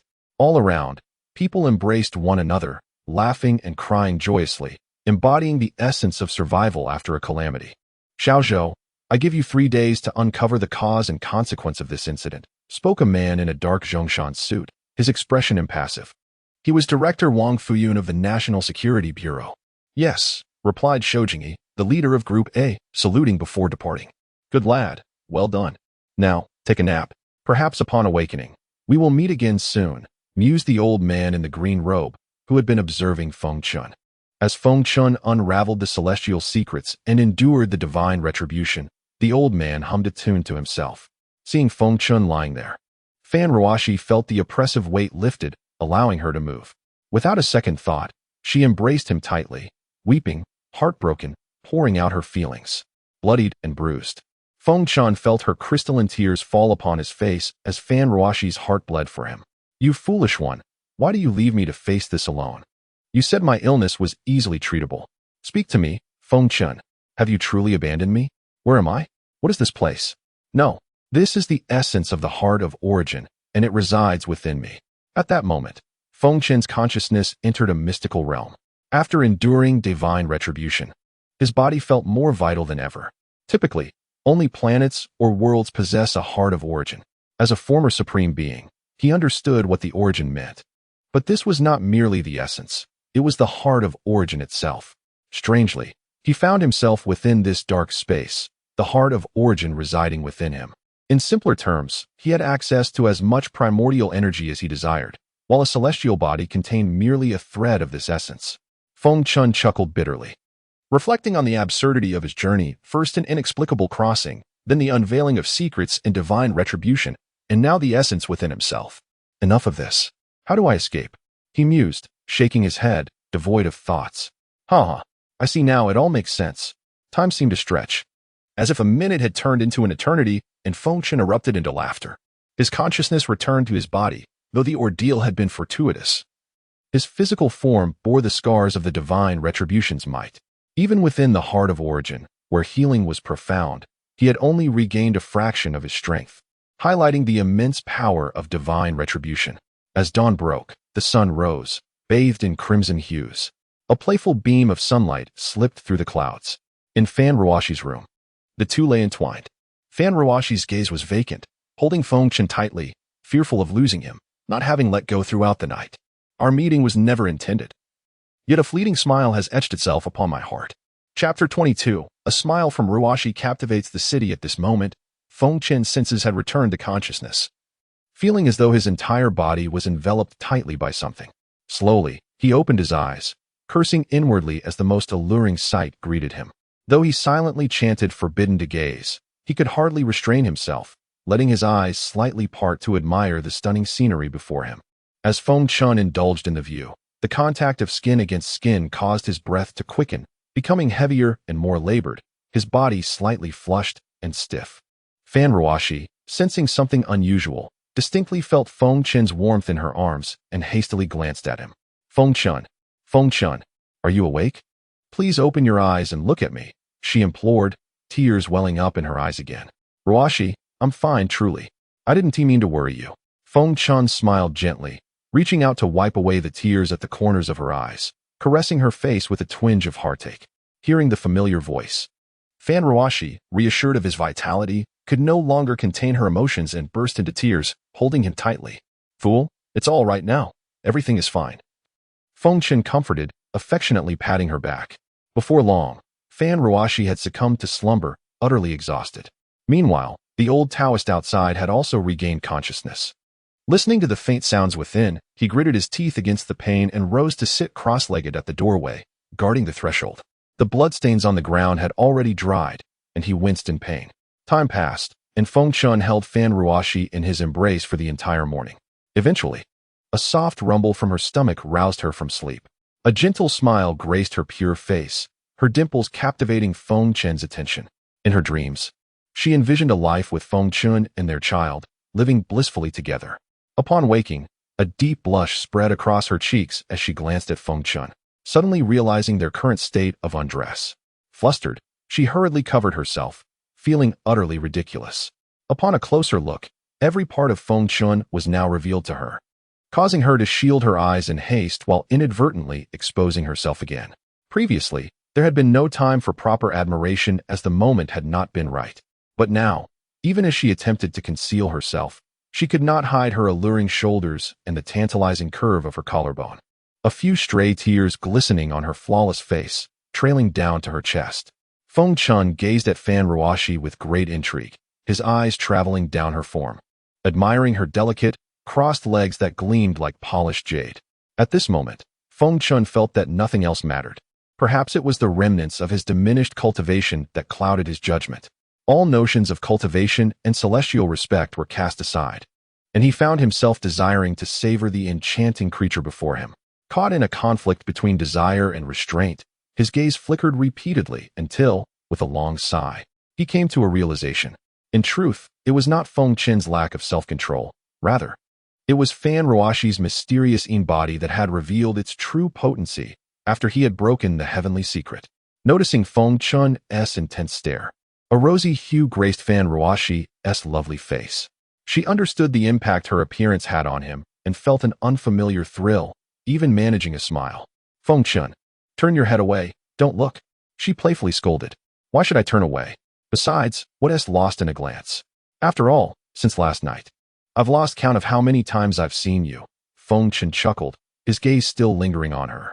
Fan Ruoxi, feeling bashful under his scrutiny, stamped her feet in annoyance. Fine, if you're worried I'll see too much, hurry and get dressed. Feng Chen teased, gesturing toward the scattered clothing. Among them was her lingerie, and despite his playful demeanor, he couldn't help but appear somewhat mischievous. Fine, I'm not afraid of you. So what if you see? I've seen you too, and I'm not at a loss, she retorted, though inwardly, she had already accepted her vulnerability to Feng Chen. If he left, she would not be able to bear it. She decided it was time to confront this reality. Just hurry and dress. Fan Ruoxi began to put on her clothes in front of him, and as she caught his attention, she playfully tossed a piece of clothing at him. Feng Chen caught it, laughing heartily. In that moment, he truly grasped the essence of ordinary love. If given a choice between supremacy and love, he would unequivocally choose love without hesitation. Rest well, I'll prepare some food, Fan Ruoxi said, her demeanor softening after dressing, leaving Feng Chen momentarily bewildered. What's wrong? He asked, noticing her confusion. Nothing, let us do it together. Don't forget, I can cultivate too, and besides, my cooking is better than yours, she replied, pointing at her own bicep with a hint of playful disdain. After the events of the previous night, Fan Ruoxi understood that Feng Chen's so-called cultivation was not as simple as he claimed. She chose to trust him, knowing that his love for her was unwavering. Huh, you've learned to be cheeky, haven't you? She laughed, brushing her hair back. I learned it from our Ruoxi, Feng Chen said, quickly opening the door. Hearing him refer to her as our Ruoxi, warmth spread through her heart. At that moment, the old Taoist, lacking the formidable strength of Feng Chen, struggled to speak, relying solely on sheer willpower. After uttering his words, he could no longer hold himself up and fell. Feng Chen, quick to react, rushed forward to support the old Taoist, placing his hand on the old man's wrist. With a focused thought, he sent his spiritual awareness into the old Taoist's body. Though his strength had not yet fully returned after the tribulations of the previous night, he still possessed the foundation of cultivation at the foundational stage. Chapter 23. Apprenticeship. The old Taoist opened his eyes, gazing at Feng Chen, who was attending to his injuries, feeling a surge of gratitude. Do not speak. With Feng Chen's delicate infusion of true essence, the old Taoist's condition gradually improved, allowing him to finally utter words. Within the gentle flow of true essence, Feng Chen was careful not to mix in primal energy, not out of stinginess, but rather due to the old man's frail body, which could not withstand such formidable power. It was akin to asking someone unaccustomed to running to sprint 20 or 50 kilometers within half an hour. Their physical limitations would simply not permit it. After a while, Feng Chen withdrew his true essence and produced a previously crafted nurturing pill, gently flicking it into the old Taoist's mouth, where it promptly vanished. Thank you, esteemed elder, for saving my life. I shall never forget this kindness, the old Taoist said, rising to his feet and bending slightly at the knees to kneel before Feng Chen. A subtle smile played on Feng Chen's lips as he felt a sense of resolution, observing the dried blood on the ground. He suddenly understood that the old Taoist had been protecting him last night, and the bloodshed was a consequence of the divine retribution they had endured. He refrained from questioning why the old man had been there. Feng Chen remained silent, and the old Taoist dared not rise. Meanwhile, Fan Ruoxi tugged at Feng Chen's sleeve, seemingly urging him to allow the old Taoist to stand. You're about to become a master's wife, Feng Chen whispered to Fan Ruoxi. Wendyangzi, do you wish to take me as your master? Feng Chen, undeterred by Fan Ruoxi's subtle gestures, understood her intentions and took her hand, leading her to sit on the sofa. I do. Wendyangzi is willing. The old Taoist stammered, overwhelmed by the unexpected fortune, feeling dizzy and anxious. From the previous night, he had sensed Feng Chen's extraordinary nature. How could he not feel content having such a remarkable figure as his master? If it were before, prior to the upheaval of fate, Feng Chen would not have entertained the thought of taking the old Taoist as his disciple. He would have merely shared some techniques and texts. However, after the events of last night, the situation was transformed. Disciple pays respects to the master. And to the master's wife, Wendyangzi declared, his expression solemn as he stood upright and bowed 3 times before Feng Chen, then again before Fan Ruoxi with utmost reverence. Fan Ruoxi, seated on the sofa, would have leapt up in surprise were it not for Feng Chen's reassuring grip and his encouraging smile. My sect has no rigid rules or elaborate customs. We are without a formal school or lineage, nor do we pay homage to the 3 sovereigns or the 5 emperors. However, among fellow disciples, we must not harm one another. You are currently my only disciple, and thus respect for the master is paramount. From this moment on, You are considered part of my lineage, and you shall cultivate the art of divine calculation. Therefore, I shall first impart to you the secrets of the strange gate and the 8 trigrams. This knowledge is strictly forbidden from being shared with outsiders. Should it occur, I shall not show mercy. Feng Chen's expression turned serious as he regarded the old Taoist. I shall faithfully adhere to the master's commands, Wind Yangzi replied. Rise. There's no need for such formalities here, Feng Chen said with a faint smile. There was nothing inappropriate in taking on a disciple. However, unbeknownst to Feng Chen, many years hence, a prodigy in divine calculation would emerge, making waves throughout the realm. Master, about tonight's auction. Wind Yangzi cautiously glanced at Fan Ruoxi beside Feng Chen, speaking with trepidation. Auction? What auction? Why didn't you mention this before? Were you keeping it from me? Fan Ruoxi interjected, tugging at Feng Chen's ear in playful annoyance, demonstrating a technique she had evidently learned from somewhere. Feng Chen could only smile wryly, realizing he would face consequences later. Ouch, that's enough. I simply didn't have the time to inform you. Besides, it starts tonight. We can go together, can't we? He allowed Fan Ruoxi to tug at his ear without resistance. Wind Yangzi, witnessing his formidable master's wife, quickly lowered his head, beads of cold sweat forming on his brow. He had experienced her methods firsthand and acknowledged that he could not provoke her, especially now that she was his master's wife. That evening, the trio, Feng Chen, Fan Ruoxi, and the old Taoist, arrived at the venue for the auction. Located in the most bustling area of HB City, where all major auctions were typically held, Feng Chen donned a casual outfit that was as unremarkable as could be. Yet his unique aura rendered him distinctly compelling, adding an air of mystery to his presence in the crowd. Fan Ruoxi was dressed in a light blue casual ensemble, her clear, bright eyes and arched brows exuding an aura of beauty tempered with aloofness. As for the old Taoist, Wind Yangzi, he had surprisingly adapted his attire to mirror that of his master and mistress, donning a brown t-shirt with slightly loose denim pants and light blue canvas shoes, topped off with a pair of oversized black sunglasses, creating a comically eccentric appearance. Good evening, sir and madam. May I kindly request to see your invitation letters? A female staff member at the entrance greeted the trio politely with a bow. Invitation? What invitation? The old Taoist adjusted his sunglasses, having never needed an invitation to any gathering. After all, he was a figure of renown, the divine calculator, always a guest of honor wherever he went, and thus was unaware of the necessity of an invitation. I'm sorry, but without an invitation, you cannot enter this event. Please step aside and do not block the passage.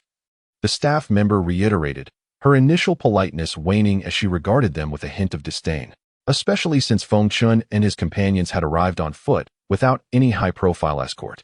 Bring out the person in charge of this auction. I wish to see who has the audacity to deny me, the old Taoist exclaimed, eager to confront the audacity of the staff. Old man, are you tiresome? I've already said you can't enter without an invitation. Just leave, would you? If it weren't for your age, I would have called security to deal with you. Do you believe that? The staff member's patience had worn thin, her demeanor now condescending. Feng Chen and Fan Ruoxi exchanged amused glances, particularly Fan Ruoxi, who stifled her laughter, knowing full well the old Taoist's true identity.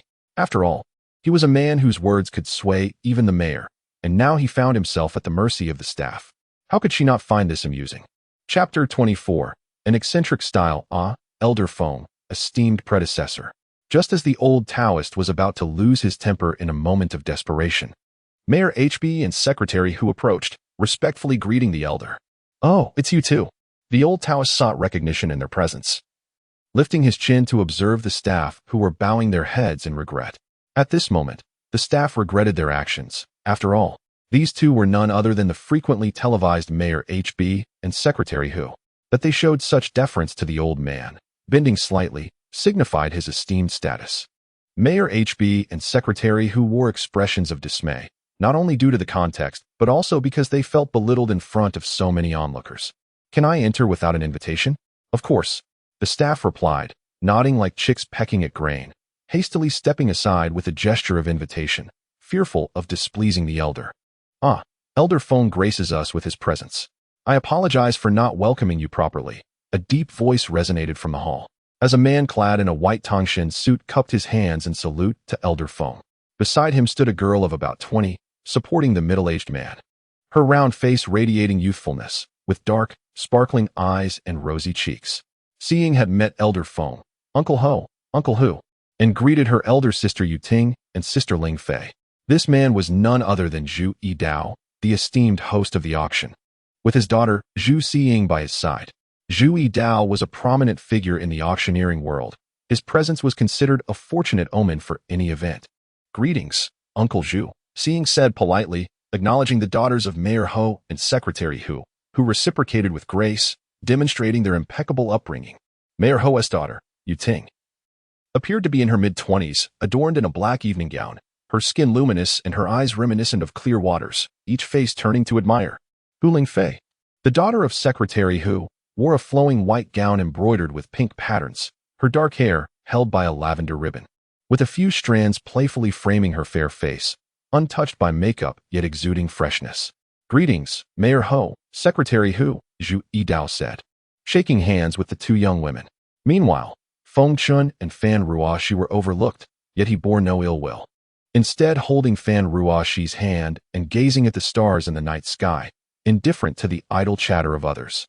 Elder Feng, these two are Zhu Yidao. After some idle banter, he remarked, observing the starry sky with Fan Ruoxi, inquiring out of politeness. This is my master. And this is my mistress. The old Taoist responded solemnly, bowing slightly to Feng Chen and Fan Ruoxi, his demeanor shifting from playful to reverent. Master, mistress. The surprise was palpable not only for Zhu Yidao, but for everyone present, including Zhu Xiying, Hu Ling Fei, and Yu Ting. Junior Zhu Yidao has met the elder, and I apologize for any previous slight. Zhu Yidao quickly turned to Feng Chen, bowing in apology. Aware of Elder Feng's true character, though playful, he was not one to jest about matters concerning his master. The auction is about to commence. Let us proceed inside. It's rather chilly outside, Feng Chen gently suggested to Fan Ruoxi. Upon hearing this, Zhu Yidao quickly took his daughter's hand and stepped aside, gesturing for them to enter, with Mayor Ho and Secretary Hu doing the same, respectfully allowing Feng Chen to lead. Fortunately, it was evening, and most attendees had already entered, leaving the exterior devoid of onlookers. Otherwise, Feng Chen and Fan Ruoxi might have found themselves unwittingly thrust into the spotlight. The venue was divided into 3 tiers. The first level housed approximately 30 seats, typically filled with nouveau riche or those with modest means. The second floor contained private rooms occupied by the offspring of influential families, a blend of power and privilege. The third level, where Feng Chen was situated, featured 5 private rooms, accessible only to those of significant status, even the likes of Mayor Ho and Secretary, who were relegated to the second floor. While Feng Chen had never attended an auction in reality, he had witnessed many during his rise, which bore little resemblance to the present occasion. The auction setup mirrored those he had observed on television, with a raised platform at the front adorned with a red silk cloth, indicating the auctioneer's display area. The opulent yet elegant interior of the private room was filled to capacity, comprising not only Feng Chen, Fan Ruoxi, and the old Taoist, but also Hu Ling Fei, Yu Ting, and Zhu Xiying, who had all been sent up by their fathers with the threat of disownment if they did not comply. The old Taoist understood their ulterior motives, feeling a surge of irritation, wishing to confront Mayor Ho and the others. Damn it. They've sent me a bunch of young mistresses. If it weren't for Feng Chen's restraint, I would have sent these girls packing. Fan Ruoxi naively assumed these women were there to assist. Little did she know the true intentions of Mayor Ho and the others, which would only lead to more bruises for Feng Chen. 2 men and 4 women, a truly unique configuration, albeit rather peculiar. To an outsider, it appeared as though he was amidst a garden of blooming flowers, hidden from view by the room's design. The 3 women, having transitioned from their initial encounter at the door to sharing the same space, felt overlooked by Feng Chen, who had not even cast a glance in their direction. Did they truly lack allure? When women become curious, it often signals the most perilous of moments. Revealing a truth, the man before them was not frivolous in matters of the heart. Chapter 25. The auction. As the illumination within the auction hall gradually dimmed, the spotlight and track lights above the auction podium began to shine brightly, accompanied by an increasing volume of classical music that evoked imagery of serene waterways one moment and wild galloping the next. Welcome, esteemed guests and friends, to the annual auction of HB City. This year marks the 11th edition, and as has been the case in previous years, we are graced with rare and mysterious items. Without further ado, let us commence the auction. The MC, a middle-aged man dressed in black, politely bowed to the first, second, and third tiers of the hall before stepping up to the podium and striking the auction hammer decisively. The resounding echo signified the official beginning of the event. The once boisterous atmosphere of the auction hall gradually fell into a hushed anticipation, eagerly awaiting the introduction of the items for bid. Positioned directly in front of the podium, as well as on either side, were three enormous LED screens designed to magnify the items presented by the staff. Esteemed predecessor, this red button is for your bidding, while this iPad beside it allows for direct price increments. Simply input your offer, and the outside screen will reflect your bid. Zhu Xiying, unsure how to address Feng Chen, resorted to calling him predecessor out of necessity, yet found the term somewhat awkward given her father, the mayor, and secretary whose respectful demeanor towards him. Thank you for your understanding, Feng Chen replied with a nod, while Fan Ruoxi savored some fruit in anticipation of the auction's commencement. Predecessor, this is the information my father asked me to pass along to you. It contains the details of the items up for auction, Zhu Xiying said. Retrieving a meticulously crafted booklet from her handbag, an additional gesture of goodwill towards Feng Chen. Feng Chen smiled gently, expressing gratitude as he accepted the booklet from Zhu Xiying's hands, perusing it alongside Fan Ruoxi. Meanwhile, Hou Yuding and Hu Lingfei, noticing Feng Chen's lack of interest in engaging with them, refrained from pursuing him any further, despite the pressure from their fathers to attend the event. Now, let us present the first item for auction, a century-old He Shou Wu. As the auctioneer's voice faded, a young woman clad in a chi pao gracefully approached the podium, carrying a red tray. I shall refrain from elaborating on the benefits of a century-old He Shou Wu, as it is exceedingly rare. The starting bid is set at 500,000, with each increment not to fall below 100,000. The bidding commences now. 800,000. A few affluent individuals from the first floor began to raise their bids, and the screen illuminated with the figure of 800,000. In less than 3 seconds, the bid soared to 1,500,000. It was evident that the wealthy bidders were eager to acquire this He Shou Wu, exhibiting their extravagant willingness to invest. 3 million. The first floor fell silent, while the bid from the third box on the second floor appeared on the screen, indicating an offer of 3 million. 3 million. Such a sum for a mere He Shou Wu? Fan Ruoxi gaped at the glowing digits on the screen. Ruoxi, you must understand. This He Shou Wu is a precious traditional medicine. To those who do not require it, it holds no value, yet to those in need, it is priceless. One of the three women seated beside Fan Ruoxi explained, having formed a camaraderie with her prior to the auction. Master, this is a century-old He Shou Wu. We cannot allow it to go to waste.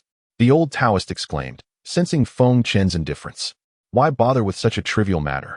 Feng Chen retorted, casually offering a cherry to Fan Ruoxi. Feng Chen, stop it, she protested, her cheeks flushing as she glanced at the cherry. Her open nature clashing with her conservative thoughts, especially in the presence of so many witnesses. With Feng Chen dismissing the century-old He Shou Wu as inconsequential. The trio of women shot him incredulous looks. Ruoxi, is there something on my face? He inquired, bemused by their expressions. Nothing at all. What's the matter? Are there no higher bids? 3 million once, 3 million twice, 3 million thrice. Congratulations to the friend in box 3 on the second floor. The auctioneer surveyed the room, noting the absence of further bids, and without further ado, struck the hammer down, finalizing the sale of the item. A staff member approached box 3 on the second floor with a POS machine, ensuring payment was secured, both to prevent non-paying bidders and to deter those without sufficient funds from frivolously inflating the bids. For Feng Chen, the value of medicinal herbs was well understood, and his lack of bidding stemmed from his belief that He Shou Wu was of little worth, particularly a century-old one. Only a 300-year-old specimen might warrant his attention. As 2 items had successfully been auctioned, one would typically expect the event to build towards its climactic finale. However, this time, the pattern was disrupted. Ladies and gentlemen, allow me to create a sense of suspense. The third item for auction is extraordinary, something you have never encountered before. I shall say no more. Please remain attentive. The auctioneer proclaimed, clearing his throat, aware that he would earn a 3% commission on the sales. Just imagine. If an item valued at 1 million were to sell for 10 million, his commission would be nothing short of promising. Now, I present the third item, Qing Su Dan. Qing Su Dan, a remedy for purging toxins from the body and healing injuries in an instant. The auctioneer's powerful voice resonated throughout the hall, subtly igniting the crowd's interest. Observing the appearance of his elixir, Feng Chen couldn't help but smile faintly, remaining silent. What a farce. There are countless charlatans in this world. One can easily find a menthol ball and proclaim it a miraculous elixir. Fan Ruoxi scoffed, glancing at the old Taoist. The old Taoist, visibly distressed, found himself at a loss for words, caught between his master and his master's wife. Ruoxi, you are right. Such elixirs are mere fabrications. If they truly existed, why would the seller not keep them for themselves? Only a fool would part with such treasures, the other two women chimed in, engaging in spirited conversation with Fan Ruoxi. Cough, cough. Feng Chen was caught off guard by their remarks, turning his head away to wipe the cold sweat from his brow, silently lamenting that the fool they spoke of was indeed himself. Ladies and gentlemen, may I have your attention, please? As the organizer of this auction, I assure you that Qing Su Dan is authentic. Should it prove to be a counterfeit, we are willing to offer tenfold compensation. Chapter 26. This is truly extraordinary. With the auctioneer's assurances, the audience felt a semblance of comfort and settled into a more tranquil state of mind. For the promises made by the auction house were genuine, with no intent to deceive. The starting bid for the Qingshu Dan was set at a mere 1 yuan, with the highest bidder to prevail. As the auction commenced, the auctioneer retreated to the sidelines, cautious not to speculate beyond the established price. 5 million. After a moment's silence, the first bidder finally emerged. Is there really someone foolish enough to purchase something so nonsensical? Fan Ruoxi muttered, observing the figures on the display screen. Master, the so-called fool you refer to is precisely the one our master has become. Feng Chen could no longer contain himself, for the tension was becoming unbearable. What? A chorus of astonished exclamations erupted simultaneously as everyone turned to regard Feng Chen, who merely shrugged and raised his hands in bemusement. Feng Chen, is this elixir truly of your own making? Fan Ruoxi inquired, fully aware of Feng Chen's capabilities, having witnessed them firsthand. She was simply seeking confirmation. Indeed, I concocted it a few days ago, and its efficacy aligns perfectly with what the auctioneer has stated. I am, as you say, the fool who has been marginalized. Feng Chen replied with a chuckle, seemingly unfazed. Senior, we. The other three women quickly rose to apologize. They understood well who Feng Chen was. Yet the more they acknowledged him, the more enigmatic he appeared in their eyes. I harbor no resentment toward you. Please refrain from calling me senior as if I am ancient. How you address me is your prerogative. Well, you may call me young Master Feng instead, he waved dismissively. Zimming, we must secure this elixir at all costs. No matter the price, it is essential for father. I will look into it further. Such a person must be of service to me. In another private room on the 3rd floor, only 3 individuals were present. The speaker was Chun Zihua of the illustrious Chen family of HB City, while his brother, Chun Zimming, and their father, the current head of the Chen family, Chen Feng, sat with his eyes closed. The Chen family, known for its influential Chen group in HB City, commanded respect across numerous sectors. It could be said that the Chun group's mere stomp could send tremors throughout the vast city. Rest assured, brother, Chun Zimming replied confidently. 8 million, he declared, raising the bid by 3 million, igniting a spark of competition in the auction room. 90 million, 15 million. Humph, there is nothing my Chen family cannot acquire. Chun Zimming's expression darkened as he spoke. As the bidding escalated to 30 million, the momentum finally began to wane. Is there anyone willing to bid higher? 30 million once, 30 million twice, 30 million thrice. Congratulations to the friend on the 2nd floor, the auctioneer announced. Ultimately, Feng Chen's Qingshu Dan was secured by the Chun family for 30 million, a price Feng Chen had anticipated, as the elixir was indeed worth such an amount. I would like to make a humble suggestion.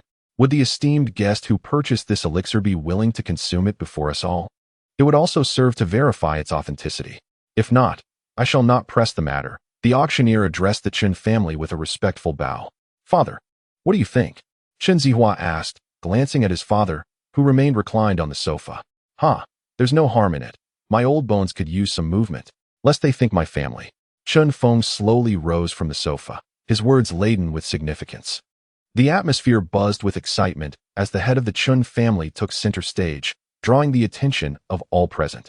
Esteemed guests, allow me to demonstrate the efficacy of this elixir, Chen Feng proclaimed, raising his fist in greeting before swallowing the Qingshu Dan. Everyone knew of Chen Feng's chronic ailment. Despite the Chen family's attempts to conceal it, no secret remains impervious to the winds of gossip. In less than 3 minutes, Chen Feng's pallor transformed, a hint of vitality returning to his countenance. His previously stooped posture straightened, and he rolled up his sleeves, revealing scars on his arms that vanished without a trace. This elixir is truly remarkable. Ha ha ha. Chen Feng's hearty laughter resonated throughout the venue. Sister, had I known it would yield such results, I would have gladly paid 50 million. A male voice lamented from a private room, tinged with disappointment. Zifei, this is not your fault. Blame it on sister. 50 million is all we have left. We will find other means for mother's illness. A girl glared at Chen Feng from the auction floor. Her eyes filled with bitter hatred. Once, the foremost family in HB City was not the Chen family, but the Yu family. The girl was Yu Kellen, while the boy was Yu Kefi. Through the Chen family's unscrupulous tactics, they had driven the Yu family to its current plight, leaving their mother in a state of ill health. As Fan Ruoxi observed the seemingly inconsequential elixir being sold for 30 million, her mind short-circuited. She glanced at Feng Chen and noted a text notification confirming the deposit of 30 million, as Feng Chen had yet to procure a bank card, leaving the transfer to her. Young Master Feng, this is simply extraordinary. Even Zhu Xing, accustomed to the auction scene, found herself at a loss for words. The other two women nodded in agreement, gazing at Feng Chen, who seemed like a walking ATM. This is indeed extraordinary. You have yet to witness true marvels. The talismans and Pei Yuan Dan coming up next are what truly define the term. Feng Chen smiled, though he offered no further elaboration.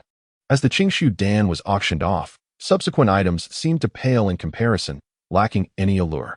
Next up was a jade bracelet with a starting price of 1 million. Without hesitation, Feng Chen entered a bid of 10 million on his iPad, elevating the price tenfold and shocking the entire assembly.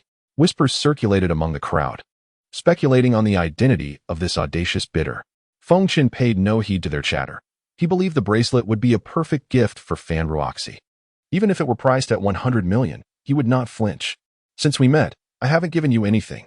Here, let me adorn you with this, he declared, pulling her toward him and slipping the jade bracelet onto her wrist, indifferent to her feelings. Feng Chen, this is far too extravagant. It is inappropriate. She protested. What is inappropriate about it? Look how lovely it is. It is just 10 million. Such a sum is trivial if it brings you joy. Your happiness is worth any price, Feng Chen said, affectionately ruffling Fan Ruoxi's hair. The following auction items were primarily jewelry, and Feng Chen generously acquired them at high prices, presenting them to the ladies with great flair. Chapter 27. The intense auction. Some attendees at the auction came solely for a specific item, and once they secured it, they would often depart if they had no further interest. However, such individuals were rare.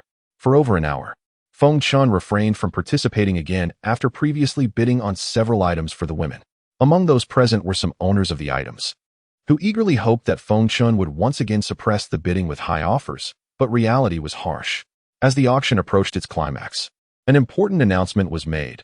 The final two items, the grand highlights of this event, were set to be unveiled, surpassing the previous item, the Qingshu Dan, in value and significance. The auctioneer, brimming with fervor, invited the next item to the stage, the Pei Yuan Dan. As its name suggests, Pei Yuan Dan is designed to fortify one's spirit and restore vitality, particularly beneficial for those suffering from severe injuries or lingering ailments. The starting bid for the Pei Yuan Dan was set at 100 million, with increments of no less than 10 million. The room fell into a profound silence. Whether out of astonishment or due to the extraordinary nature of the Pei Yuan Dan was uncertain. To everyone's surprise, a bid of 200 million emerged from a private room on the second floor, and the next increment doubled the offer. Feng Chen, could this be your doing? Fan Ruoxi glanced between the elixir and the numbers displayed on the screen, while the three women beside her awaited his response. Cough, cough, this elixir is indeed mine, Feng Chen said, rubbing his nose and responding softly. Naturally, a product from my master must be of exceptional quality, remarked the old Taoist, empathizing with the disappointment of the women. 250 million. 300 million. The competition in the hall intensified. Zihao, secure this elixir for me at any cost. Chen Feng, the head of the Chen family, said with a somber expression. Understood, father, Chen Zihao replied, already grasping his father's intentions. The elixir was likely intended for someone important. As the price of the Pei Yuan Dan soared to 1,100 million, few dared to bid any longer. Only a handful continued to raise their offers. Fan Ruoxi patted her chest, taking a deep breath to maintain her composure, reflecting on the 30 million that had just arrived in her account and the 10 million jade bracelet in her possession. She murmured, this is absurd. 1,200 million. 1,300,000,000. Chen Zihao, relaxed, wrote down the figure on his iPad. For the Chen family. This amount was merely a drop in the bucket. No, it wasn't even that. Sister, we're out of the running this time. Yu Zifei sighed as he gazed at the numbers on the screen, his expression gloomy and weary. Not at all, Zifei. Perhaps we still have hope. There's still time. Isn't there? Yu Kellen attempted to console her brother, though it was as much for herself as for him. 1,500,000,000. 1,800,000,000. Only two families remained in contention now, one being the Chen family, while the other was unknown. Oh, how interesting, Chen Zihao chuckled. Promptly writing down 25 billion on his pad, raising the bid significantly because he was determined to win. The announcement of 25 billion elicited gasps from the crowd, and the other bidder withdrew from the competition. Any further bids? 25 billion once, 25 billion twice, 25 billion thrice. Congratulations to this esteemed friend. The auctioneer could hardly contain his excitement. This was the most lucrative auction he had ever presided over, promising a 3% commission. Feng Chen, astonished by the 25 billion price for his pay yuan dan, could hardly believe his luck. 25 billion. Ding, ding, ding. A few sharp notifications sounded as Fan Ruoxi checked her phone, seeing the funds had arrived. Numbed by the amount, she was no longer surprised after the initial shock. She found solace. My master is indeed remarkable. Whatever he does is extraordinary, the old Taoist mused inwardly. The three women internally labeled Feng Chen as a freak, an anomaly. After all, casually creating an elixir that could provide a lifetime's worth of wealth for an ordinary person certainly defined him as extraordinary. The final item of the auction, the grand finale, was the awakening charm. The auctioneer was particularly enthusiastic, his eyes gleaming with excitement. Charms? Ha ha ha, what a joke. Some attendees laughed.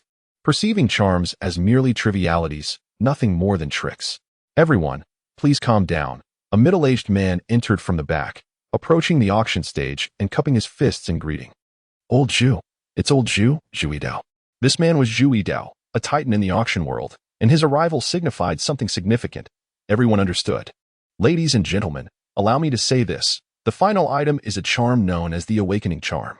According to auction rules, I can only state that this charm is indeed authentic and crafted by a master. I, Zhu Yidao, vouch for its effectiveness. It promotes alertness, prolongs life, and defends against 3 external attacks. With that said, I leave the rest to your discretion. Who foolishly crafted this? I suspect it must be a witch, Fan Ruoxi scoffed, dismissing any thought that Feng Chen could be behind it. Indeed, there is a witch right before us. Cough, cough. Feng Chen lightly cleared his throat. At this sound, the 4 women turned to him, their expressions questioning. Could it be you? I am indeed the so-called witch you speak of, the fool. Feng Chen shrugged innocently, feigning hurt. To convince everyone, I shall demonstrate. However, this charm can resist 3 external forces. After 1 use, it will lose 1 opportunity, meaning only 2 chances remain. Zhu Yidao instructed 2 staff members. Place the charm in your pocket and strike him with the knife. The crowd was puzzled, unaware of Zhu Yidao's intentions. However, the old Taoist and Feng Chen on the 3rd floor understood perfectly. This experiment was indeed Feng Chen's idea. With a loud thud, a faint white light flickered briefly, barely perceptible, leaving the audience questioning their vision. As the crowd marveled, the man wielding the knife was suddenly repelled by a powerful force, while the man bearing the awakening charm remained unharmed. Whispers spread through the crowd, marveling at the charm's incredible properties. This was a remarkable artifact, capable of extending life and deflecting external threats, ensuring one remains perpetually alert. Chapter 28. Now my brother is wealthy. The awakening talisman had a starting bid of 1 billion, with each increment not to be less than 50 million. The auction commenced. 15 billion. As soon as the auctioneer's words faded, bids began to emerge. After all, acquiring this item was akin to gaining 2 lives, not to mention the potential for longevity it promised. Zihao, whether you can make it in depends on your luck this time, Chen Feng remarked, gesturing towards the talisman and the elixirs previously acquired. This gift is sufficient for your entry. Dad, Zihao thought to himself, fully aware of his father's good intentions. I will certainly bring glory to the Chen family. Once I complete my studies, the Yuan and Ji families will inevitably fall under our dominance. A flicker of determination crossed his face, his clenched fist gradually relaxing. Humph. Daring to compete with the Chen family for such treasures at 15 billion? 50 billion. Chen Zihao's commanding presence intimidated many. The onlookers were not foolish. They understood that only the Chun family possessed such vast resources, and they hesitated to bid further, perhaps reluctant to offend or intimidated by the Chun family's might. Is the Chun family preparing for a significant move? A voice pondered in a VIP room on the third floor, belonging to a member of the Yuan family. The previous competitors against the Chun family for the Qingshu pill. The moment the Chun family's 50 billion bid was announced, it unceremoniously concluded the auction. 2 elixirs and a talisman had garnered over 70 billion in return, a remarkable profit. Feng Chen was reveling in the euphoria of newfound wealth. In truth, who wouldn't desire such treasures? Even Fan Ruoxi and the other 3 women gazed longingly at Feng Chen, seemingly pleading, "Since you can refine pills, what about mine?" "Oh, it's getting late. The auction has concluded. Let's head home. You have work tomorrow." Feng Chen swiftly diverted the topic. "Work? I could purchase the entire QF medical equipment company with the money in my account," she retorted, her tone laced with sarcasm. Had it been before Feng Chen examined her, Fan Ruoxi would not have spoken so boldly. Now, having been recognized by him, certain matters required clarity, as tonight had brought her overwhelming surprises. Anyone would feel similarly. Attending an auction in confusion only to find their account enriched by over 70 billion was indeed surreal. You will understand in due time. I refrain from elaborating now for your own good. Not wishing to delve further, Fan Ruoxi respected Feng Chen's silence and felt no discomfort. "I do not wish for others to learn of tonight's events," Feng Chen warned, casting a serious glance at Zhu Xing, Hou Yuding, and Hu Lingfei. "Rest assured, we 3 sisters will keep this matter confidential." Hou Yuding, the eldest among them, assured Feng Chen with a nod. The 3 women understood the implications behind his words. "Old Dao, Ruoxi, and I shall return now. You can handle the aftermath," Feng Chen stated, taking his leave with Fan Ruoxi from the auction venue. Disciple bids farewell to the master and mistress. The old Taoist comprehended the significance of Feng Chen's words, aware that the Qingshu pill and Peiyuan pill, along with the talisman, required proper handling. Although others might be ignorant, the astute Zhu Yidao certainly grasped the situation, knowing these items were entrusted to him.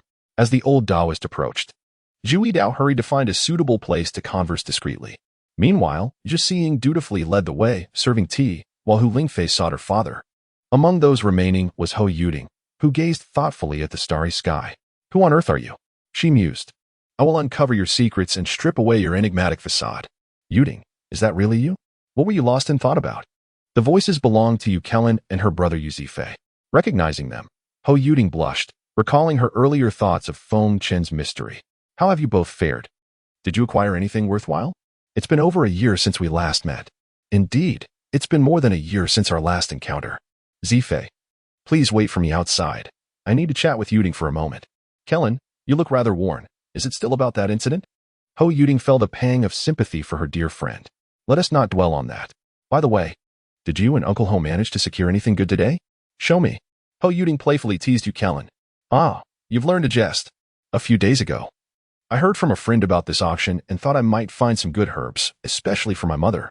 Yu Kellen's voice faltered, her eyes glistening with tears, on the verge of spilling over. "Kellen, don't be too sorrowful. How is your mother doing?" Hou Yuding felt a deep empathy for her friend's plight. Suddenly, an idea struck her. If Feng Chen could refine elixirs, perhaps he possessed the ability to heal as well. His mysterious nature might hold the key to curing Yu Kellen's mother. "By the way, did the elixirs from the auction have any use for your mother's condition?" Hou Yuding inquired cautiously. "Of course, they are useful. While I can't guarantee an immediate cure, I am confident they can prolong her life," Yu Kellen exclaimed, her eyes wide with excitement as she grasped Hou Yuding's hand anxiously. "Prolong her life? The poison my mother suffers from has baffled every healer. She only has 3 months left. That is why I sought out this auction for any potential remedies." Yu Kellen sighed heavily, acutely aware of her mother's dire situation. Hou Yuding rubbed her hands together, her expression torn between hesitation and the urge to share Feng Chen's secret. Ultimately, sisterly bonds triumphed over caution. He might have a solution. It is worth a try. Chapter 29. Disdain. Upon returning home, Fan Ruoxi felt an undercurrent of anxiety despite their considerable wealth. "Are you suggesting we should contemplate how to spend this money?" Feng Chen, amused, touched his nose as he gazed at the somewhat uneasy Fan Ruoxi. "Why not spend it as we wish? After all, isn't the purpose of earning money to spend it? Once it's gone, we can simply procure another elixir." Feng Chen mumbled through a mouthful of apple, entirely unperturbed. "In my opinion, We should invest some of this wealth into purchasing a villa and perhaps a car. With over 7 billion, it seems rather unreasonable not to enhance our lifestyle, he continued. Fan Ruoxi, being far more astute than Feng Chen, quickly retrieved her iPad and began researching newly developed properties and unlaunched villas online. Floor plans, pricing per square meter, dimensions, orientations, ceiling heights, and property management details were swiftly laid out before them. After an hour of perusing, Feng Chen had already dozed off beside Fan Ruoxi, having scarcely rested since the tumultuous events of the past few days. Early the next morning, Feng Chen, accompanied by Fan Ruoxi and the old Taoist, ventured into the villa sales office they had scouted the previous night. Since the villa was already built and numerous units were available, several potential buyers were present. Yet no real estate consultants were there to attend to them. These consultants were astute, easily discerning who possessed the means to purchase a property based on appearance alone. They tended to gravitate towards those adorned in furs and clutching car keys, making it unsurprising that Feng Chen and his companions remained unattended as they presented as ordinary citizens. Especially the old Taoist, whose attire resembled that of a laborer just returning from the fields. I'm utterly exhausted. What is the point of pretending to be affluent? If one lacks funds, one should simply admit it rather than nitpick about every detail of the property. If they don't intend to buy, they shouldn't be asking me out for drinks. It's clear they have ulterior motives. Two stylishly dressed young women complained in the lobby, recounting their experiences with recent clients. Shoo, Nan, keep your voice down. There are still many clients around, and our supervisor is here. Be careful not to give her a reason to reprimand you. Mei cautioned from the side. What does it matter? If it comes to that, I'll just find another job. I refuse to believe I'll starve. Nan replied nonchalantly. By the way, Mei, how has your morning been? I noticed you had several clients. Did you manage to close any deals? Nan inquired, taking a sip of water to soothe her throat. Don't even get me started. I arrived at the office this morning and attended to 5 clients, but not a single one made a deposit. It's been just as disheartening for me, Mei lamented, massaging her tired waist. Hello. We're here to purchase a property. Could you show us around? If we find something suitable, I'm prepared to buy immediately, Feng Chen interjected. Upon hearing the voice, the two women turned around to see Feng Chen and Fan Ruoxi smiling at them, while the old Taoist remained fast asleep on the sofa. Wow, Nan. You're daring to entertain such clients? I can't wait to see you close a deal. A well-dressed woman approached, her stiletto heels clicking on the floor as she waved a signed purchase agreement, clearly indicating her superiority in the sales game. Feng Chen caught a whiff of her perfume as she sauntered past, leaving him momentarily speechless. Nan scrutinized the pair from head to toe, noting their casual attire, which hardly suggested affluence. Nonetheless, she feigned enthusiasm. Sir, madam, please follow me. Her intent was to swiftly conclude this interaction and attend to more promising clients. Sir, what size property are you considering? Our development offers high-rises, townhouses, and villas, she inquired, her disdain for Feng Chen evident. Believing such questions unnecessary as she subtly considered directing him to view properties independently. A villa, preferably a spacious one with a view of the lake.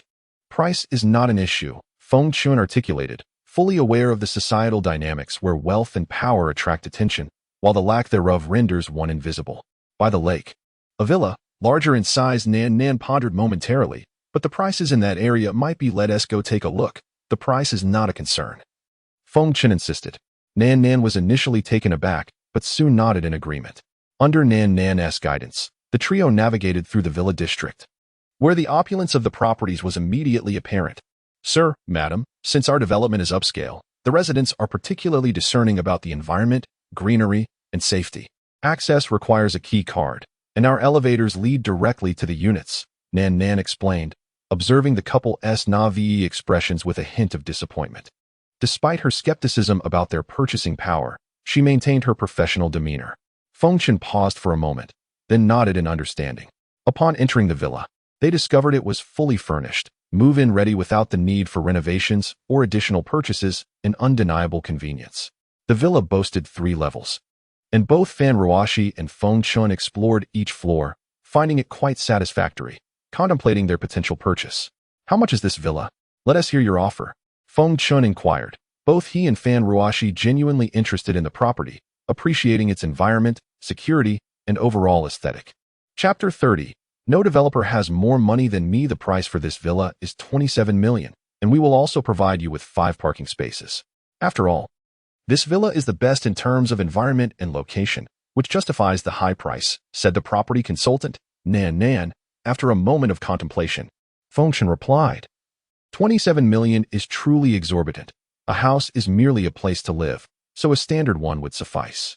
Upon hearing the price, Fan Ruoxi quickly pulled Feng Chen aside and whispered, 27 million is still acceptable, not excessively high. If we are purchasing a home, we ought to buy the finest one for our comfort. Moreover, do we currently lack funds? Besides, the house I used to live in was worth far more than any sum you could imagine. What did you say? Fan Ruoxi looked at Feng Chen, puzzled. I mean, this villa is quite good. Let's go ahead and purchase it, Feng Chen replied. Observing the two whispering, the property consultant wore a look of disdain, thinking to herself that if they couldn't afford it, they shouldn't pretend otherwise. All right, we will buy this villa. How do we proceed with the payment? As soon as Feng Chen uttered these words, the property consultant nearly stumbled in shock, unable to maintain her composure. Sir, are you saying that you wish to purchase this villa? The consultant was doubtful, questioning whether she had misheard. This couple was actually considering purchasing the villa priced at 27 million, and she needed to confirm once more. Yes, what's the big deal? It's just 27 million. We are buying it, aren't we? Besides, the developer's money combined with their assets doesn't even compare to mine, Feng Chen remarked, smirking at the consultant's stunned expression. It was clear to both of them, given the consultant's disdainful demeanor throughout, that her attitude was apparent to anyone with common sense. Sir, ma'am, please follow me. Will you be making a one-time payment or opting for installments? The consultant's demeanor shifted dramatically, now full of deference as she gestured for them to follow. We'll make a one-time payment. There is no need for installments, Feng Chen declared confidently. Excellent, sir. Let's return to the sales hall to complete the necessary paperwork and contracts. The consultant replied, brimming with joy. A transaction of 27 million would yield a commission of several hundred thousand, and since Feng Chen was paying in full, she would receive an additional 3% commission. Sounds good, Feng Chen nodded. This time, the consultant did not lead the way, but instead gestured for Feng Chen and Fan Ruoxi to go first. Exchanging glances, Feng Chen and Fan Ruoxi smiled at one another, choosing not to voice any further thoughts. Perhaps this was a common affliction in many modern professions. Mr. Feng, Miss Fan, please have some water and take a seat while I prepare the purchase contract and related documents. On their way back, the consultant learned that the man's name was Feng Chen and the woman's was Fan Ruoxi. Typically, one would ask for the client's names first, but given her earlier disdain, it had slipped her mind. Thank you, they replied, raising their teacups. Just as they were about to take a sip, a discordant voice interrupted from outside. Oh, look who's back. Is our Nan here to sign a contract with some country bumpkins? The speaker was a colleague who had previously looked down on Nan, and upon seeing Feng Chen and Fan Ruoxi, the disdain was unavoidable. Huaqinsi, control your tongue and apologize to my clients immediately, Nan interjected, approaching with a stack of purchase contracts in hand. Publicly, Huaqinsi's words were offensive. Labeling Feng Chen a country bumpkin was unacceptable for any client. Privately, she did not want to jeopardize the significant sale due to her connections with the sales department director. What did you say? Repeat that if you dare. Fan Ruoxi stood up, her anger evident as she pointed at Huaqinsi. The other customers in the sales hall paused to look, even waking the old priest who had been dozing off. Throughout their time together, Feng Chen and Fan Ruoxi had maintained a pleasant demeanor, while the property consultant regarded them with trepidation, relieved that she had not acted inappropriately. Fan Ruoxi's commanding presence radiated authority, reminiscent of someone in power. Despite her current lack of cultivation, her aura surpassed that of the woman before her. Feng Chen also stood, his penetrating gaze sending chills down Huaqinsi's spine, leaving her feeling apprehensive. Mr. Feng, Miss Fan, I sincerely apologize. Please calm down. I assure you I will address this matter. The consultant turned to Huaqinsi, insisting, Huaqinsi, I expect you to apologize at once. Master, mistress, do you need my assistance? I know a few people at the real estate bureau. A single call from me could have them shut down, the old priest chimed in, hastily approaching. Feng Chen and Fan Ruoxi understood that the old priest was serious. It would not take long for the sales department to receive an order to cease operations. However, calling the old priest for this matter seemed a waste of resources. I'm sorry, Huaqinsi stammered, now forced to lower her head and abandon her arrogance in front of Feng Chen. Feng Chen, let us go. With such service, I cannot commend the future property management or any other services, Fan Ruoxi remarked. Though Huaqinsi had apologized, the lingering dissatisfaction remained. We've seen enough. Let us proceed with the purchase. There is no need to let a few flies spoil our excitement, is there? This farce would ultimately fade away. Once we sign the contract and make the payment, will we receive the keys to the villa? Fan Ruoxi inquired, glancing at the documents. Miss Fan, Mr. Feng. After we complete the contract, we will need to register it with the Real Estate Bureau. It will take about a week for the property certificate to be issued. After that, you can come to collect the villa keys and move in. Please provide your identification so I can make copies for the necessary documentation. Identification? Oh, I'm sorry. I lost mine and haven't replaced it yet. Ruoxi, can we use yours? Feng Chen said, feeling a bit awkward, realizing he would need the old priest to help him obtain a new ID. Well then, Mr. Feng, if you don't have your ID today, only Miss Fan can sign the purchase contract. However, your name will not appear on the property certificate. Would you like to proceed with the contract under those circumstances? Or would you prefer to wait until you have replaced your ID? The consultant felt a hint of disappointment, but she did not show it. Chapter 31. Wealth is power. Ruoxi, you should sign the housing contract. After all, my ID. Feng Chen shrugged his shoulders and subtly gestured with his eyes. Ruoxi instantly comprehended the implication. Feng Chen lacked his identification. Feng Chen, you must think this through. Once I inscribe my name, the property will legally belong to me, with no connection to you whatsoever. Besides, what is yours is inherently mine, and vice versa. Furthermore, that 70 billion is not in your possession. I am not anxious about this, let alone a villa valued at less than 30 million. This was not mere bravado. Feng Chen truly possessed significant wealth. It seemed he needed to reconsider his choice of clientele, as, despite his quiet mutterings, they were overheard by Nan, the property consultant beside him. Very well, that is your statement. Just be cautious not to provoke my ire, or I shall be compelled to dismiss you. The housing contract was swiftly finalized, and Ruoxi retrieved her bank card. In truth, she felt a twinge of anxiety, not because she had never spent money, but this was the first time she was parting with such a substantial sum, 27 million. Who wouldn't he feel apprehensive when transitioning from poverty to extravagance in an instant? In the sales office, whether it was prospective buyers, property consultants, or even Huaqinsi, who had just been reprimanded by Feng Chen, all cast envious, jealous glances at them. Miss Fan, Mr. Feng, here are the receipts and the housing contract. Please keep them safe. I will contact you when the property certificate is ready, the consultant said, handing over a file containing the purchase documents. Thank you. They both expressed as they exited the sales office. Wow, Nan, you were truly impressive. Making a full payment at once.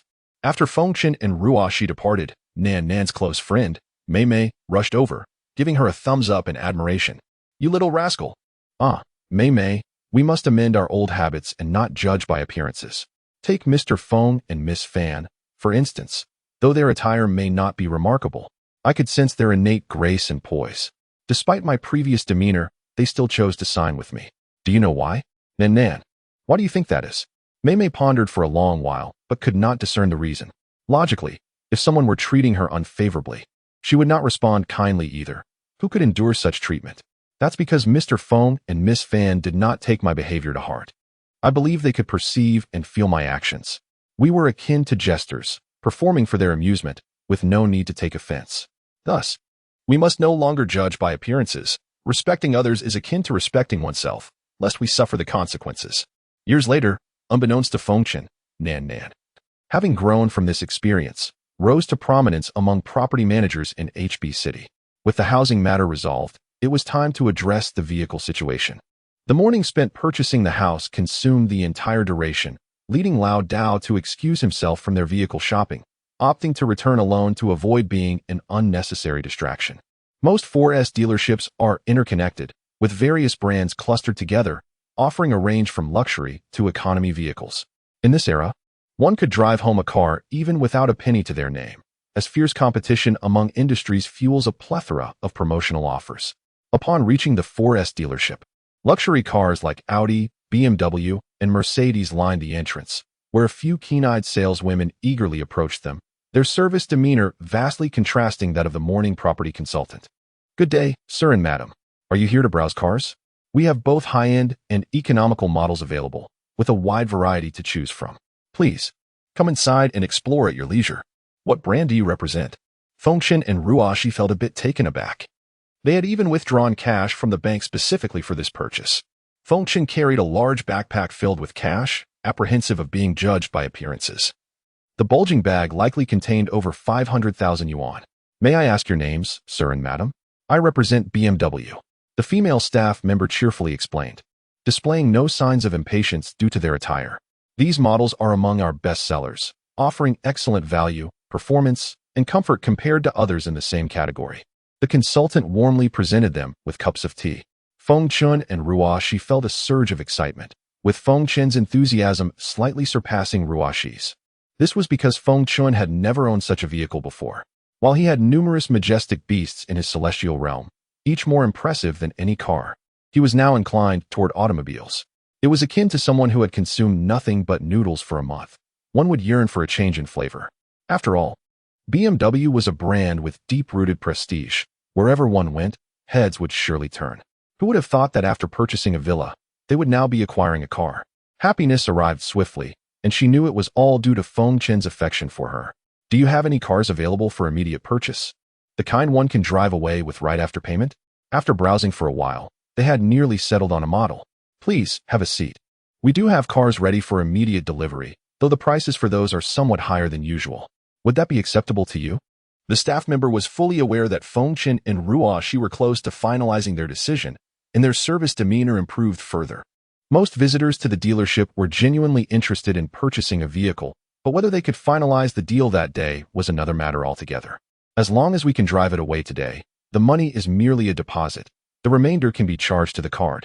Feng Chen took a sip of tea, opened his backpack, and casually tossed it onto the negotiation table. The sight of a backpack overflowing with 100 yuan bills momentarily stunned the staff. Mr. Feng, Miss Fan. Please hold on. I will promptly contact my supervisor to make arrangements. Hello, Mr. Feng, Miss Fan. I am the manager of this 4S dealership. A young man in formal attire approached, extending his right hand in polite introduction. My colleague has briefed me on the situation.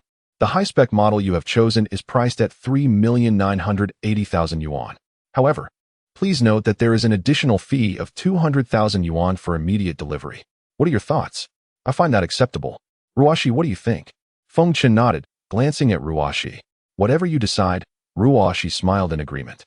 Having spent 27 million earlier that morning, she felt little resistance to spending over 400,000 now. The joy of wealth is truly delightful. Chapter 32.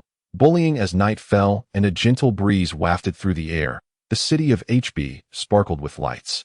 Feng Chen conversed with Fan Ruoxi while enjoying dinner, the television playing a soap opera that evoked a long-lost warmth. Thank you. Fan Ruoxi reflected on the past month, during which she had shed more tears than in her 20-plus years of life, and encountered more astonishing events than in all those years combined. Happiness, too, had been abundant. She had experienced sorrow, joy, grievances, and profound emotions, yet found contentment in the present moment. Why thank me? Feng Chen continued to voraciously eat, his chopsticks darting between pieces of meat. It's nothing. I'll get you another bowl, she said, noticing his hunger. By the way, there is some alcohol in the fridge. Let us pour ourselves a drink to celebrate. With that, Fan Ruoxi filled 2 glasses, and without waiting for Feng Chen to respond, she tilted her head back and drained her glass. It was, in fact, her first experience with alcohol, particularly with strong liquor, and the fiery sensation surged through her body, leaving her cheeks flushed. After drinking, Fan Ruoxi appeared even more enchanting, captivating Feng Chen, who became momentarily entranced. He, too, raised his glass and emptied it in one swift motion. Stop staring, you silly, she laughed. Hurry up and drink. You want tea? Let me outdrink you, will you? Fan Ruoxi's laughter was mesmerizing. As the alcohol began to take effect, Feng Chen felt a lightness in his body. Strangely, he found himself in a daze, while Fan Ruoxi seemed invigorated, her beauty shining even brighter. Please clear the table. I'll wash up, she said after dinner, preparing for her evening routine. After a long day, she felt fatigue creeping in, especially with an early start for work the next day. Having consumed half a liter of liquor, Fan Ruoxi felt somewhat dazed, her mind only partially alert. As she entered the bathroom, she shed her clothes, revealing her fair and alluring figure. Glancing at her now damp underwear, a sudden blush crept across her face, and she bit her lip, feeling a tinge of embarrassment. Such an occurrence had never happened before. Although she was generally carefree, she was quite reserved in matters of intimacy. Her previous relationship had seen only a handful of hand-holding moments, let alone anything more intimate. She had always envisioned sharing her first night with someone special, yet here she was, feeling flustered, shaking her head to dispel her thoughts. She scolded herself for her wandering mind. Dressed in her nightwear, she stepped into the shower, forgetting to grab a change of underwear. Upon finishing, she emerged feeling slightly chilly and uncomfortable, perhaps due to the recent strain of alchemical pursuits, or perhaps the warm atmosphere lulled Feng Chen into a state of drowsiness. He soon drifted off to sleep on the sofa. Upon exiting the bathroom, Feng Ruoxi noticed him sleeping soundly. Instead of returning to her room, she found herself inexplicably drawn to sit beside him. As she watched him sleep, she gently caressed his chiseled features, feeling a rush of emotion. This man before her had brought her happiness, willing to sacrifice everything for her, shielding her from harm and sorrow. Feng Chen, lost in slumber, shifted slightly, causing his head to rest between Feng Ruoxi's legs. She shivered at the unexpected closeness, feeling a sudden rush of heat. The intoxicating scent of alcohol mingled with his masculine aura enveloped her, leaving her feeling restrained and unable to move.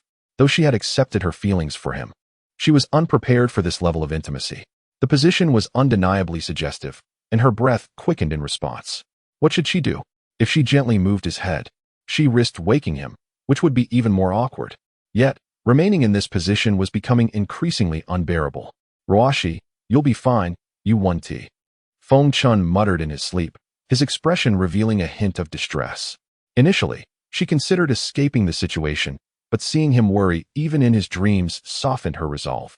Suddenly, Feng Chen's hands began to flail, and after grasping something, he ceased his movements. Feng Ruoxi gasped as he inadvertently grabbed her breast, leaving her mind blank and her lower abdomen aflame. Though she longed to wake him with a sharp slap, the thought of his concern for her silenced her impulse. Instead, she pinched her thigh to regain her composure. Perhaps I owe you from a past life, but you owe me too, she thought, shaking her head. What was the harm in him sleeping there? After all, he would eventually be hers.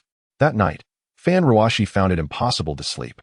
The weight of Feng Chen's breathing heightened her senses, leaving her in a state of delightful torment, her nightwear dampening once more, marking the sofa beneath her.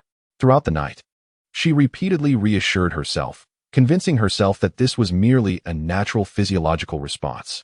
Chapter 33. Interrupting the third leg as dawn approached. A sliver of sunlight streamed through the window, illuminating the room. Feng Ruoxi had spent the entire night on the sofa, paralyzed with fear and unable to move. It was the most excruciating night she had ever endured since her birth. After a grueling battle against sleep, her eyelids finally began to droop, dark circles forming beneath her eyes, fatigue etched across her face. Her legs felt numb and painful, prompting her to instinctively shift her body back slightly. However, the movement was too pronounced and inadvertently roused Feng Chen. Feng Chen had enjoyed a remarkably restful sleep, feeling utterly relaxed and devoid of any lingering fatigue. As he stirred, he sensed something soft beneath his head. Had he fallen off the bed? He quickly moved his hands and felt something unfamiliar. What was this? He squeezed again, trying to recall, only to realize, had he forgotten to wear his underwear last night? The moment he squeezed once more, he nearly fainted. He understood all too well what was happening. Was there another woman in the room apart from Feng Ruoxi? The embarrassment was overwhelming, leaving him in a state of limbo, whether to wake up or remain asleep, whether to withdraw his hand or keep it there. His mind was in turmoil. Feng Ruoxi, too, felt a wave of embarrassment wash over her, her cheeks flushed with crimson, nearly bursting with heat, and she dared not make a sound. What on earth had happened last night? This was quite the scandal. Feng Chen silently cursed himself. Maintaining the original position, Feng Chen's hand remained suspended above Feng Ruoxi's bosom, unable to lower it. Meanwhile, his trousers began to exhibit a reaction. How could they not?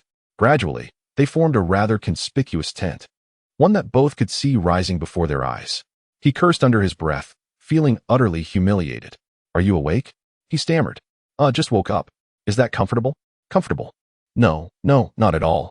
Feng Chen quickly withdrew his hand, startled, and scrambled to the side. The two exchanged glances. Yet the sight of Feng Chen's predicament was almost comical. Had they crossed some unspoken boundary last night? He covered himself with his hand, feeling utterly ridiculous. Humph. Fan Ruoxi did not respond directly but instead rubbed her waist as she walked toward her room. Seeing her retreat, Feng Chen attempted to piece together the events of the previous night, but nothing came to mind. Why was he lying between her legs?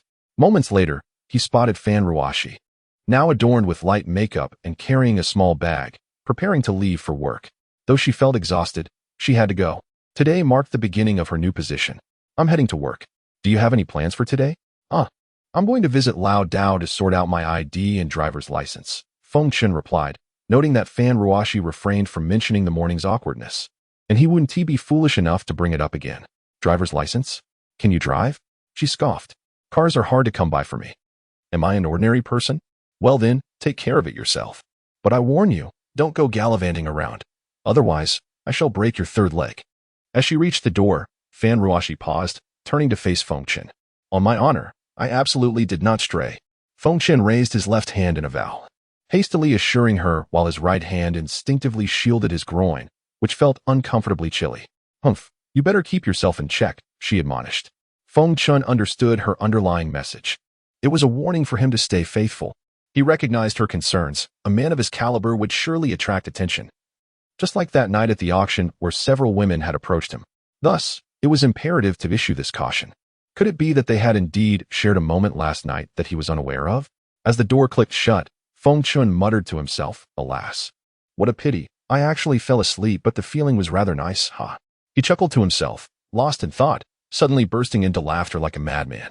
Master, why are you so cheerful today? Lao Dao inquired, noticing his beaming smile. Cough, cough, none of your business. Feng Chen shot him a glare. By the way, I came to find you today to ask for your assistance with a few matters. Feng Chen cleared his throat, adopting a mentor-like demeanor. Master, speak, and I shall do my utmost to assist. Lao Dao's heart raced with anticipation, his expression turning serious. Help me obtain an ID and driver's license, and also, if you could, leverage your connections to procure some spirit herbs. Is that all? Lao Dao had expected something of greater significance, and the simplicity of the request left him somewhat disheartened. Additionally, I want you to tell me about the ancient martial arts world. Feng Chen paused, contemplating his words before continuing. Master, discussing the ancient martial arts world is quite extensive. I shall summarize it. Lao Dao gestured for him to sit. In truth, few were privy to the secrets of the ancient martial arts world, primarily known among noble families or larger clans. The most prominent factions included the Three Gates, One Peak, and One Valley, while others were lesser-known factions of negligible influence. The Three Gates and One Peak referred to the Tianji Gate, which is my own sect, the Wushuan Gate, and the Chaodian Gate. The One Peak is the Miao Miao Peak, predominantly composed of female disciples, while the One Valley is the Guihan Valley, known not for its righteousness, but for its poisons and toxins. The ancient martial arts world had once orchestrated a large-scale extermination against them, yet they ultimately managed to evade capture, leading to a grudging agreement that as long as Guihan Valley refrained from indiscriminate killing, the ancient martial arts world would reluctantly accept their existence. There are not many practitioners in the ancient martial arts world, divided into inner and outer sections. The outer sect comprises secular disciples, such as children from various families, as even the ancient martial arts practitioners require sustenance to survive. Moreover, they occasionally dispatch outer disciples to engage in various enterprises. Chapter 34. A meeting with beauty. How do you maintain mutual restraint with the secular world? Or, what is the pinnacle of cultivation in the ancient martial arts realm? Feng Chen had grasped the essence of the conversation. The ancient martial arts world was merely comprised of various sections. The interplay between the secular world and the ancient martial arts realm is embodied in the existence of the Security Bureau, a mysterious department whose workings remain largely obscure even to me. However, I can ascertain that this department possesses formidable means. As for cultivation, it is primarily the leaders of our sects who achieve a higher level of mastery, as the scarcity of spiritual energy hampers everyone's advancement. As for myself, I have been stagnating at this stage for 2 decades. After the elder spoke, silence enveloped him, perhaps reflecting on his age and the dwindling hope of further breakthroughs. What is the essence of cultivation? Feng Chen's words struck like a bolt of enlightenment, compelling the elder to question him. What is the way? It is the principle of non-action, the natural order of the universe. What does it mean to cultivate? It is to defy the heavens, to pursue one's desires, to contend against fate. This is the essence of cultivation. With a sudden thud, The elder knelt in gratitude. Thank you, master. Your teachings are etched in my heart. Though he did not fully comprehend the profound meaning of Feng Chen's words, he felt a stirring within him, a readiness to transcend his limitations. Feng Chen's discourse infused the elder's spirit with vital energy, relentlessly propelling him forward. With a gentle lift of his right hand, Feng Chen directed a surge of vital energy into the elder's being, which surged through him with potent force. This act was intended to unblock the elder's meridians and expand others, thereby facilitating his breakthrough. A clear sound resonated as the elder achieved a breakthrough. If only there were more spiritual energy, he could ascend to the realm of body refinement. Yet, even at this juncture, the elder was elated. Thank you, master. The elder bowed deeply, expressing profound gratitude. He had never imagined that a breakthrough could occur in such a manner, as previous attempts had required rare spiritual herbs. Now, simply a word from his master had catalyzed his advancement. Was it not a sign that future breakthroughs would come as easily? Feng Chen spoke of the Great Way, simplicity at its core, a return to purity. Master, I have a question I hope to pose. The elder rose and respectfully inquired. Speak freely, do not hesitate. Feng Chen replied, observing the elder's timid demeanor with a wry smile. Master, may I inquire about your cultivation level? My level.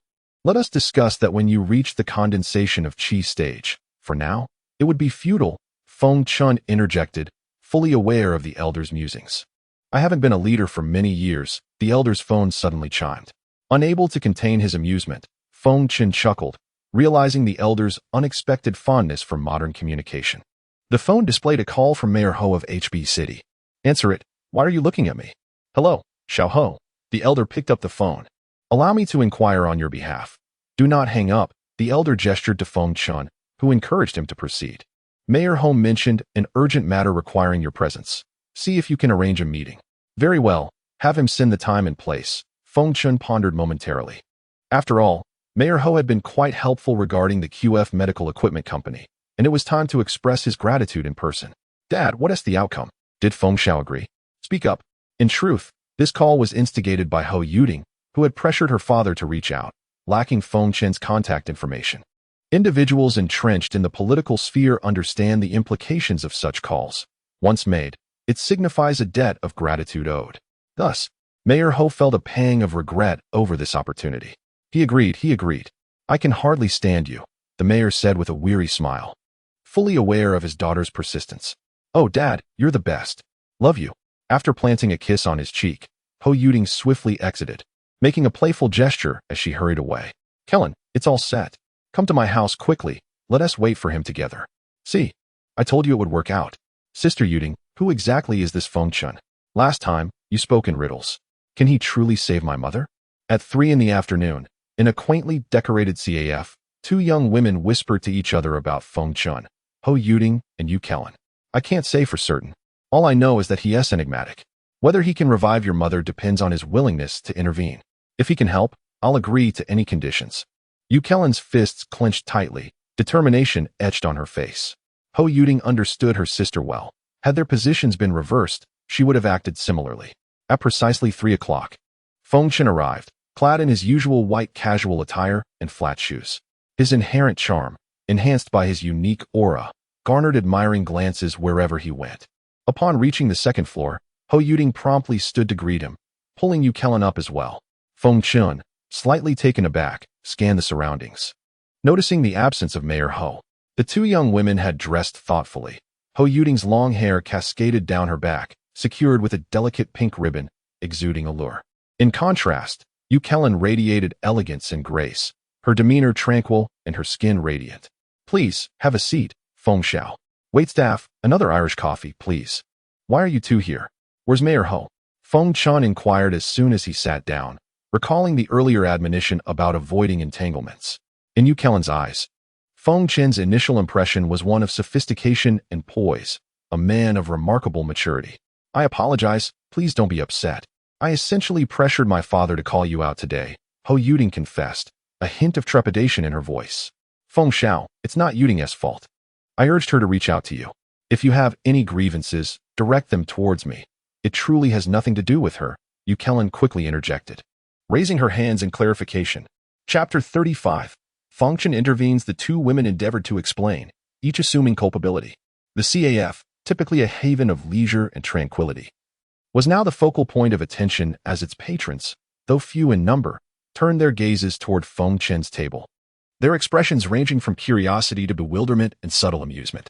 "I never implied I was blaming either of you," Feng Chen interjected, his face a mask of exasperation and embarrassment.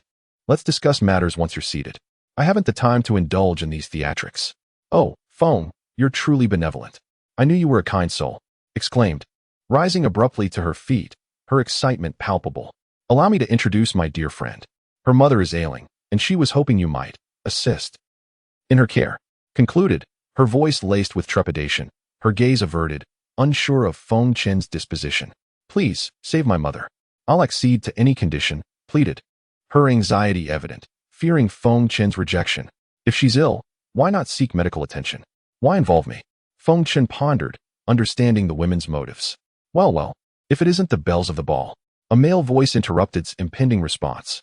A man and a woman approached. The man, burly and ostentatious, adorned himself with gaudy gold chains. The woman, clad in leopard print, exuded a vulgar aura. Ants' faces contorted in disgust at their sight. "Leave, and don't let me see you again," spat, her voice laced with venom. Now, miss, no need to be hostile. Besides, this establishment isn't your private domain." The man retorted, his lips curling into a sneer, revealing his stained teeth, unfazed by his words. "Don't presume you can act with impunity simply because the family supports you. Your opinions are irrelevant here." "Hey, kid, move aside. Is this your seat?" demanded, glaring down at Feng Chen, who leisurely sipped his coffee, his impatience barely concealed. In the past, he would have resorted to violence, but he restrained himself. Feng Chen frowned slightly, remaining silent. "He seems to be ignoring you," the woman beside remarked, her voice dripping with sarcasm. "Damn it, this is infuriating," bellowed, his temper flaring, incensed by Feng Chen's indifference. Despite his status as a lackey of a figure revered in underworld circles, he was enraged by this perceived disrespect. He reached out to seize Feng Chen's collar. Feng Chen swiftly intercepted his hand, grasping it firmly. With a gentle twist, a distinct snap echoed. "Ack!" howled, the pain of the dislocation excruciating. Feng Chen, still holding his coffee, mused. "This coffee is rather bitter. It needs a touch of sugar." With that, Feng Chen pushed away, sending him sprawling onto the floor. The leopard-clad woman was aghast. Frozen in place, in her perception, was an indomitable force, and, however, were unfazed by Feng Chen's actions. In particular, was aware of Feng Chen's capabilities. Unaccustomed to such humiliation, seethed with rage. Ignoring the dislocated joint, he lunged at Feng Chen, his eyes bloodshot. Realizing that a lesson was in order, Feng Chen's lips curled into a subtle smile as he glanced at the sugar bowl. He flicked a grain of sugar with his left hand, launching it toward. Another snap reverberated, signaling broken bones. Feng Chen had effortlessly crippled his arms. "Leave now if you wish to keep your legs intact," Feng Chen said, nonchalantly sipping his coffee, ignoring his presence. "Fine, kid, you've got guts. We'll meet again," snarled, his face contorted in fury as he was helped to his feet by the woman. 5, 4, 3. "Thank you, Feng," and expressed their gratitude after his departure. "There's no need to thank me. He was antagonizing me as well, regarding your mother's illness. I'll see what I can do when I have the time." Feng Chen paused, deciding to intervene, partly to repay a favor to Mayor, but also wary of making promises he couldn't keep. "Thank you, but time is of the essence. Could you visit her today or tomorrow? I fear she may not last much longer. I'll agree to any condition, even servitude, if you can cure her." S eyes welled up with tears, her voice filled with desperation. "If you desire, I am willing," whispered, her face flushed, her hands nervously twisting her dress. Witnessing Feng Chen's contemplation, assumed he desired her, but was hesitant to express it in his presence. She offered herself, while also feeling disappointed in Feng Chen. She resolved to do anything for her mother. Feng Chen sputtered, spitting out his coffee, his eyes wide with shock. "What's going on?" he wondered, bewildered. "Well," Feng Chen stammered, scratching his nose, unsure how to respond. Chapter 36. The thrill of the fight. Ergu, it's me. I've been deceived. This kid is quite the handful. Hurry up and bring more men over. I must take him down today. The fierce glint in Boba's eyes reflected years of experience on the streets, a stark contrast to the humiliation he felt. Cough, cough. "Shao Feng, you just taught Boba a lesson. I fear he may harbor ill intentions," one of his companions warned. "Boba has been in the underworld for quite some time. To put it simply, he is a thug for the Chen family. Besides, He has the backing of the influential Hou Yuding. Chen family. What do you mean? Feng Chen inquired, perplexed. To simplify, Boba is essentially a hired muscle for the Chen family, gradually gaining power as they lacked adequate evidence to deal with him. Not to mention the Chen family's influence in HB City. Otherwise, he wouldn't still be around. It doesn't matter whether it's the Chen family or any other family. As long as they don't provoke me, I have no intention of stirring up trouble. The two women frowned slightly at Feng Chen's casual mention of trouble. While others might have fled at the mention of the Chen family, Feng Chen seemed undeterred, even intent on confronting them. Boss, the brothers are here. What are your orders? Just as they contemplated leaving, Boba's men arrived in several vans, and a young man with bleached hair hurried to Boba's side. Ergu, gather the brothers and follow me. I want to see what he has to fight against me. Boba's pride swelled, envisioning Feng Chen begging for mercy before him. A throng of young men, marked by tattoos, surrounded Boba. Feng Shao, Hou Yuding, and Yu Kalan felt a surge of anxiety, unfamiliar with such a scene. Feng Chen glanced back. Boba's arrogance was infuriating. Miss Hou, Miss Yu, please excuse yourselves. This situation is unsuitable for you. I cannot be responsible for any harm that may come to you. Nor can I face Mayor Hou or young Master Chen if that happens. Boba was especially wary of Hou Yuding.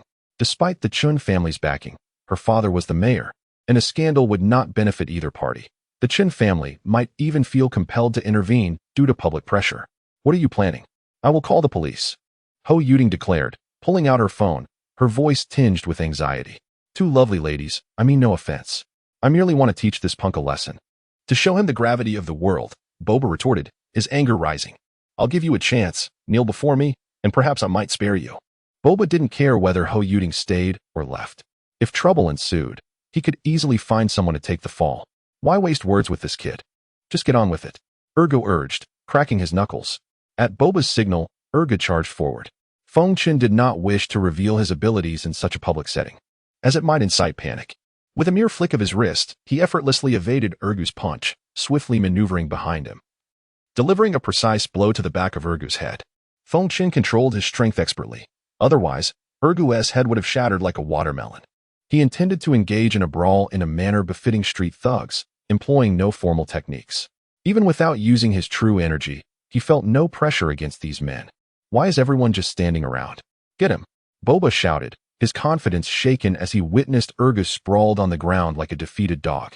Boba's men stared in disbelief. Ergu, a seasoned fighter, had been taken down without landing a single blow. They understood his prowess from previous underground fights. Facing Feng Chen would only lead to their own defeat. Under Boba's command, his men reluctantly advanced, while Feng Chen continued to stride toward Boba. Kill him. 20,000 for a broken hand, 50,000 for a broken leg. Boba's promises ignited a frenzy among the men, eager not to let the reward slip away. A reckless thug, heedless of the danger, charged at Feng Chen, still shouting threats. With a swift leap, Feng Chen kicked him squarely in the jaw, sending teeth flying and leaving him motionless on the ground, much like Ergu. Feng Chen's fluid movements unnerved Boba's gang, their legs trembling at the sight of such brutality. They shrank back, fearful of becoming the next target. Feng Chen's actions were mesmerizing. Hou Yuding and Yu Kalan watched in awe, captivated by his grace, reminiscent of a blooming peony, enchanting and unparalleled. Feng Chen wasted no time, lunging into the crowd like a deity of war, leaving no one standing. In mere moments, he had dispatched all but Boba, who now faced Feng Chen with palpable dread. Feng Chen cracked his knuckles, relishing the exhilaration of the fight, declaring, "This is truly exhilarating." Boba, unable to withstand the intensity of Feng Chen's gaze, sank to the ground in despair. Chapter 37. The Chen family schemes. So, you wanted to kill me? Yet here I stand before you. Feng Chen casually approached the imposing figure, arms crossed, as though taking a leisurely stroll.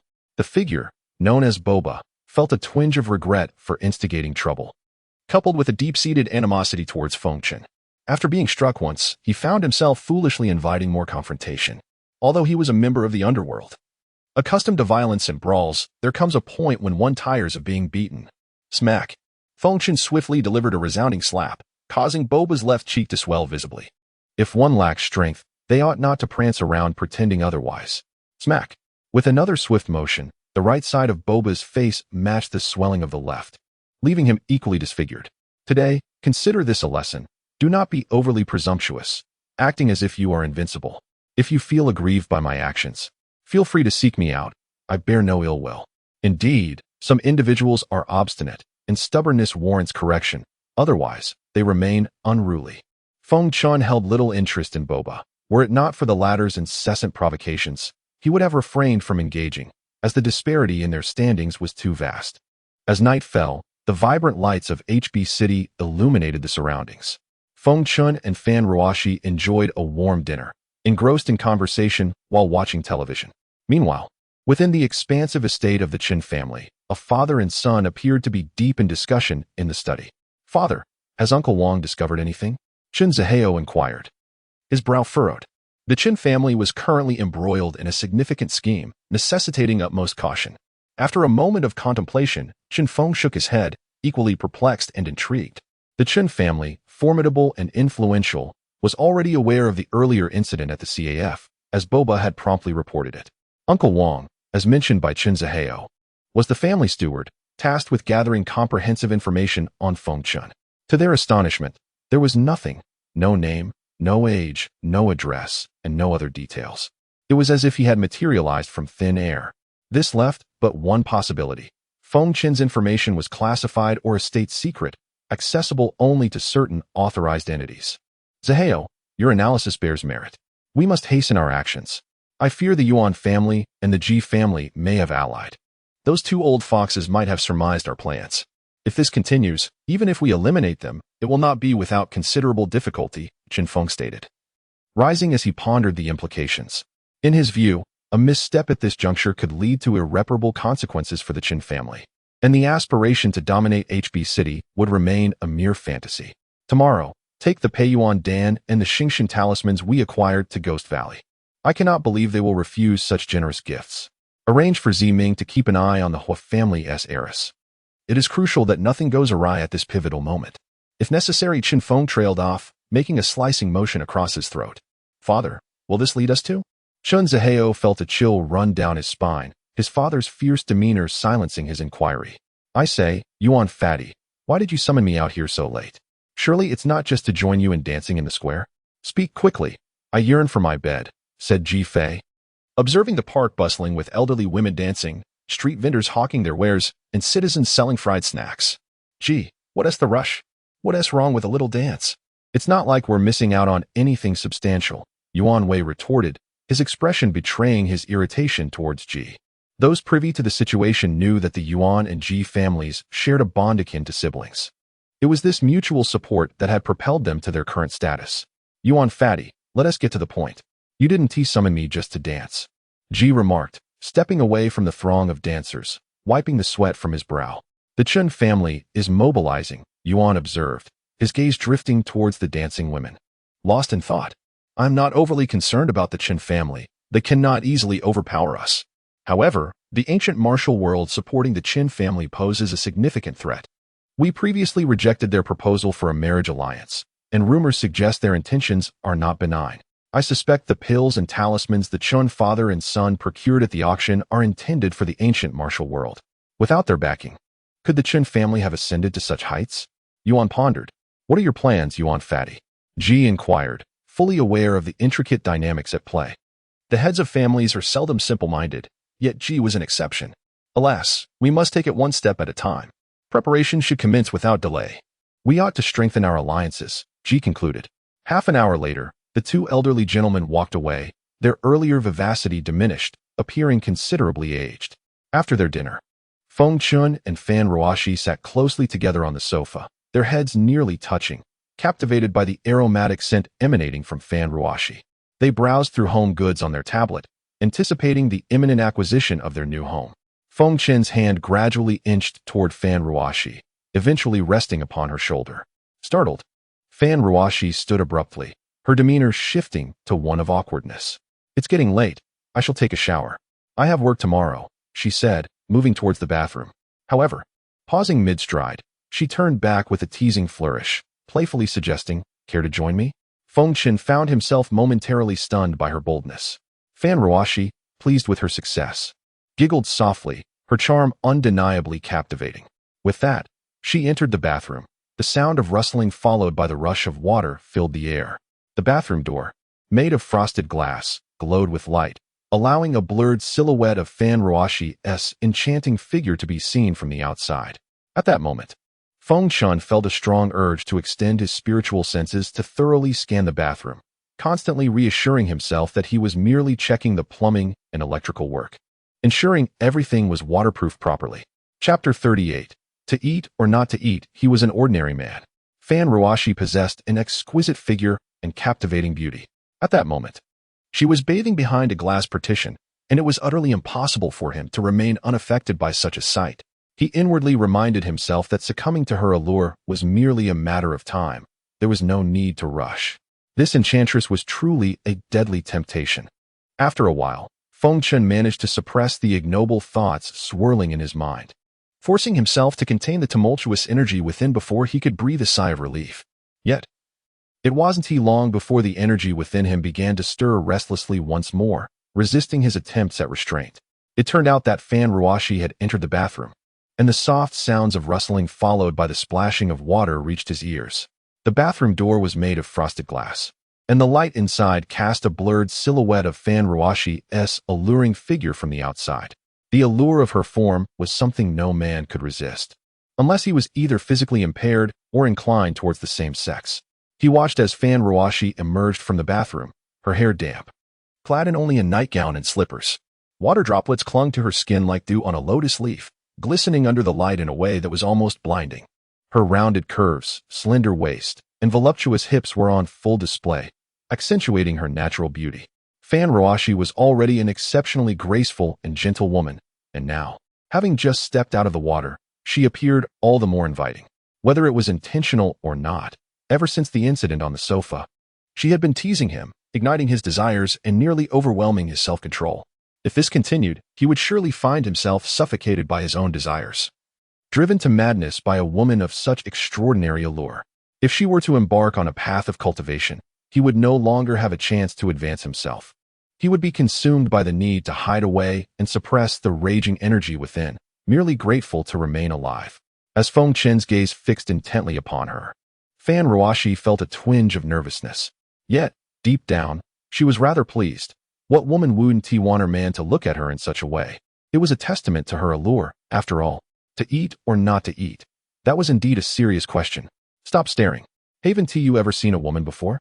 Feng Ruoxi playfully flicked her still damp hair, knowing full well that whatever she did at that moment would be too much for Feng Chen to endure. She was simply too bewitching. No, I haven't. I swear. A warm rush coursed down Feng Chen's nose, and he raised a hand to touch it. Damn it, I'm actually bleeding. He cursed inwardly, feeling utterly humiliated to be bleeding in front of Feng Ruoxi.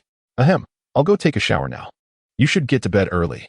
With that, Feng Chen vanished from her sight with an almost supernatural speed. He dared not linger, fearing that he might act on the impulses of an ordinary man and immediately pounce upon Feng Ruoxi to engage in activities that most men would find irresistible. Watching Feng Chen flee without a trace, Feng Ruoxi couldn't help but chuckle softly before exhaling a long breath. She was quite startled, especially with how he had looked at her, like a wolf fixated on its prey. She feared he might rush over and take advantage of her. In her internal struggle, she wondered if perhaps she lacked charm. Otherwise, why would he behave in such a manner? Women are indeed complex beings. In this situation, she found herself both afraid that Feng Chen might act on his desires and simultaneously wanting to tease him further. If only Feng Chen knew the thoughts swirling in her mind, he would surely regret his hesitance. After a quick, cold shower, Feng Chen emerged wearing a pair of slippers. By then, Feng Ruoxi had left the living room, likely having gone home to rest. He chuckled softly to himself, shaking his head at the thought of her teasing him, not daring to rush into her room. The next morning, they sat at the dining table enjoying the breakfast Feng Chen had prepared. What are your plans for today? Feng Ruoxi asked, chewing on the fried egg he had made, her tone reminiscent of an inquiry. Today, I have no particular plans, just going to help someone. Mayor Ho has requested my assistance. Considering he helped me last time, I can't just turn him down, Feng Chen replied, omitting the detail that it was Ho Yuding who needed his help, fearing that Feng Ruoxi would take issue with it. Oh, that's fine, it's not dangerous. Is it? Feng Ruoxi paused, concern etched upon her face. Do you think everyone is like you? I'm just going to take a look. Whether I actually treat them is another matter. I wouldn't say it's dangerous. Seeing her worry for him warmed his heart. Well then, if there's any danger, make sure to call me. I'll be waiting for you, she asserted, her face devoid of any blush, as though they were an old couple exchanging sweet nothings. After breakfast, Fan Ruoxi left for work in her recently purchased BMW, while Feng Chen took a taxi to a nearby traditional Chinese medicine hospital to purchase a set of silver needles. He did this to avoid drawing too much attention to himself, arriving at the residence of Ruoyan and ringing the doorbell. May I ask who you are? Who are you looking for? A young, sunny man of about 20 opened the door and questioned him. Hello, I'm looking for Ruoyan. Feng Chen was unfazed by the young man's tone. It was a perfectly normal reaction for a stranger knocking at the door. Feng Shao, please come in. I'll be right there. Ruoyan's surprised voice echoed from upstairs, followed by the sound of hurried footsteps. Moments later, Ruoyan appeared, dressed in a fresh and artistic style. Dad, let me introduce you. This is Feng Shao, whom I mentioned yesterday, Fan Ruoxi said, presenting him to her father. Uncle, you can just call me Feng Chen, he replied politely. Inwardly, Ruoyan noted, so your name is Feng Chen. She and Ho Yuding knew him as Feng Shao, but were unaware of his real name. Not even Mayor Ho knew. Little Feng, I'm counting on you to help with Kellen's mother's illness. Thank you. Kellen's father, though not very old, just over 50, had a full head of white hair. Uncle, you're too kind. I'll do my best. For now, I'll go check on Auntie. Feng Chen said as he headed to Kellen's mother's room. The elderly woman inside was indeed kind-hearted, her hair meticulously styled without a strand out of place. Yet, the strands of silver mingled with black were unmistakable. Her slightly sunken eyes held deep brown irises that whispered tales of a life well lived. However, Kellen's mother was only in her 50s. She shouldn't have appeared so aged. Chapter 39. Taking action. Feng Chen furrowed his brow, his expression subtly shifting as he extended his right hand, placing his index and middle fingers on Kellen's mother's wrist. A thread of spiritual awareness entered her body, and he smiled gently. Hello, Auntie. I am Feng Chen, a friend of Kellen. Mom, this is the miraculous doctor I told you about. Don't worry. Feng Chen will surely help you, Kellen said as she stepped beside her mother, grasping her hand. Although she forced a smile, a fleeting look of concern crossed her face. A mother knows her daughter's character well. Perhaps she sensed her own time was limited, yet she refrained from asking Feng Chen if her illness could be cured. Feng, how is my mother's condition? Is it treatable? Kellen inquired anxiously, her hands clenched tightly, her heart beginning to flutter with unease. Two emotions flickered across her visage. One was hope that Feng Chen could heal her mother, and the other was dread at the possibility of a negative response. Have you offended someone? Feng Chen withdrew his spiritual awareness, not answering directly. He had a clear understanding of Yu's mother's condition and had formed a tentative assessment. Although her illness could be treated, it was somewhat complicated. This ailment was more than mere poisoning. It seemed that the toxicity had lingered for at least 5 years, and it was likely from the ancient martial arts realm. Could it be the Chen family from before? Yu's father muttered, his brow furrowed, his right hand clenched into a fist, his teeth grinding together as he spoke in a low voice. Feng, about my mother's illness. The entire family cast expectant glances at Feng Chen, their fervent hope leaving him momentarily taken aback. Feng, please, save my mother. I am willing to meet any conditions. I beg of you. Kellen cried, tears streaming down her cheeks and falling to the ground. Feng, if you can help my mother, I, Yu Zifei, will dedicate my life to you. I will face any danger without flinching. Come, help me support her. Why are you still standing there? Feng Chen understood the siblings' deep concern for their mother and took out the silver needles he had just purchased from the pharmacy that morning, ready to commence treatment. With deft movements, Feng Chen's fingers glided over the silver needles, which suddenly appeared in his hands. He swiftly positioned one needle at the Baihui point with his left hand and another at the Shinting point with his right, while several others targeted the Tsugu, Taiyuan, and Danzhong points. As the needles pierced her skin, Feng Chen's hands began to move gently, his true essence gradually flowing into her body to restore her vitality. As time elapsed, beads of sweat began to form on his forehead, cascading down his face and dripping from his chin. It appeared that Feng Chen's cultivation was nearing a critical point of depletion. The spiritual energy in Huaxia was scarce, leading to an unsustainable drain on his resources. Seeing the sweat trickling down his forehead and his complexion paling slightly, Kellen felt a surge of compassion, yearning to step forward and wipe his brow but hesitating to do so. After a prolonged moment, Feng Chen withdrew his true essence, taking a deep breath. Suddenly, Yu's mother coughed up a mouthful of black blood, splattering it across the bed. Don't move. This is the stagnant blood that has accumulated in Auntie's body for a long time. I have merely suppressed her internal injuries for the moment. To achieve a complete cure will require some time, but I will return periodically to help her recover, Feng Chen explained. Thank you, Feng. Yu Kellen gazed at him, her mouth opening as if to speak, but words eluded her. She thought to herself that she would agree to any conditions he might impose. Her cheeks flushing with embarrassment. Politely declining the Yu family's offers of gratitude, she reflected on the power dynamics at play, realizing that she needed to expedite Feng Chen's departure from their home. She hailed a taxi, intending to seek out the old Taoist for advice regarding spiritual herbs. Old Taoist. How many types of spiritual herbs exist in the ancient martial arts realm? Feng Chen asked directly upon finding the old man, his mind already racing with thoughts. Master, are we from the ancient martial arts realm? Wait, are you planning to steal? The old Taoist's eyes widened in shock, and he quickly glanced around to ensure no one was watching before he relaxed. Steal? No, it's borrowing for use, understand? Feng Chen coughed awkwardly, attempting to frame the act as something less nefarious. Fine, it's borrowing. My disciples from the ancient world may not fully comprehend these matters. I hope you will forgive them, the old Taoist replied, fully grasping the implications of his master's words and silently admiring him for his audacity in traversing the ancient martial arts realm. What are you standing there for? Speak up. Feng Chen rolled his eyes at the old man, who was still in shock. Master, the most abundant spiritual herbs in the ancient martial arts realm are likely found in the Piaomiao Peak and the Ghost Valley. The other sects are rather impoverished. The old Taoist remarked after much contemplation. I understand. Let's prepare for our departure tomorrow. I need to return and inform your master wife, Feng Chen decided. Ruoxi. I might need to be away for 3 days with the old Taoist, he informed her after dinner that evening. Going out of town? What for? Is it dangerous?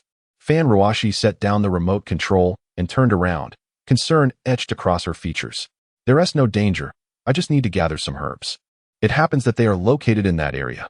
Feng Chen replied with a slight smile, downplaying the situation. He didn't dare mention that he was planning to rob the entire ancient martial arts realm, which was akin to targeting those with extraordinary abilities. Herbs? Is that settled? Then you should go. Fan Ruoxi understood Feng Chen well. Once he made up his mind, it was nearly impossible to change it, much like his determination to save her. The following morning, Feng Chen packed his belongings, slinging a large backpack over his shoulder, seemingly intent on filling it with spiritual herbs. Feng, wait. Just as he was about to open the door to meet the old Taoist, Fan Ruoxi hurried down the stairs. Her gaze fixated on him from a distance of about 2 meters. What is it? Feng Chen asked gently. Suddenly, Fan Ruoxi dashed over, wrapping her arms around him and planting a light kiss on his cheek. Leaning close to his ear, she whispered, Stay safe. I'll be waiting for you at home. After that, she released him, her cheeks flushed, and she quickly scurried back to her room, touching his cheek where she had kissed him, still lingering with her faint fragrance. Feng Chen smiled and called out toward her room, I will stay safe. Wait for my return. Chapter 40. The killing intent of Chen Ruolin after several transitions.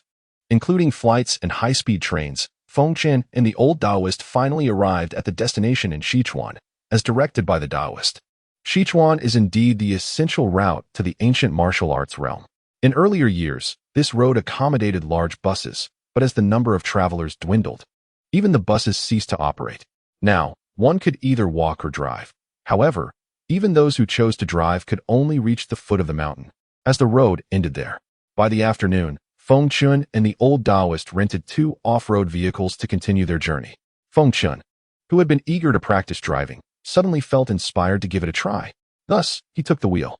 Although he quickly became accustomed to driving, he still occasionally stalled the engine, resulting in a bumpy ride with frequent stops. What the hell is going on? How do you drive? A man, abruptly awakened from his slumber, cursed at the driver. Young Master Chen, it's truly not my fault. Look, it's that vehicle in front, the driver said, his gaze trembling as he shrank back from the man's fierce glare. This man was none other than Chen Ruolin, the eldest son of the Chen family, who was on his way to pay respects at the mountain with elixirs and talismans.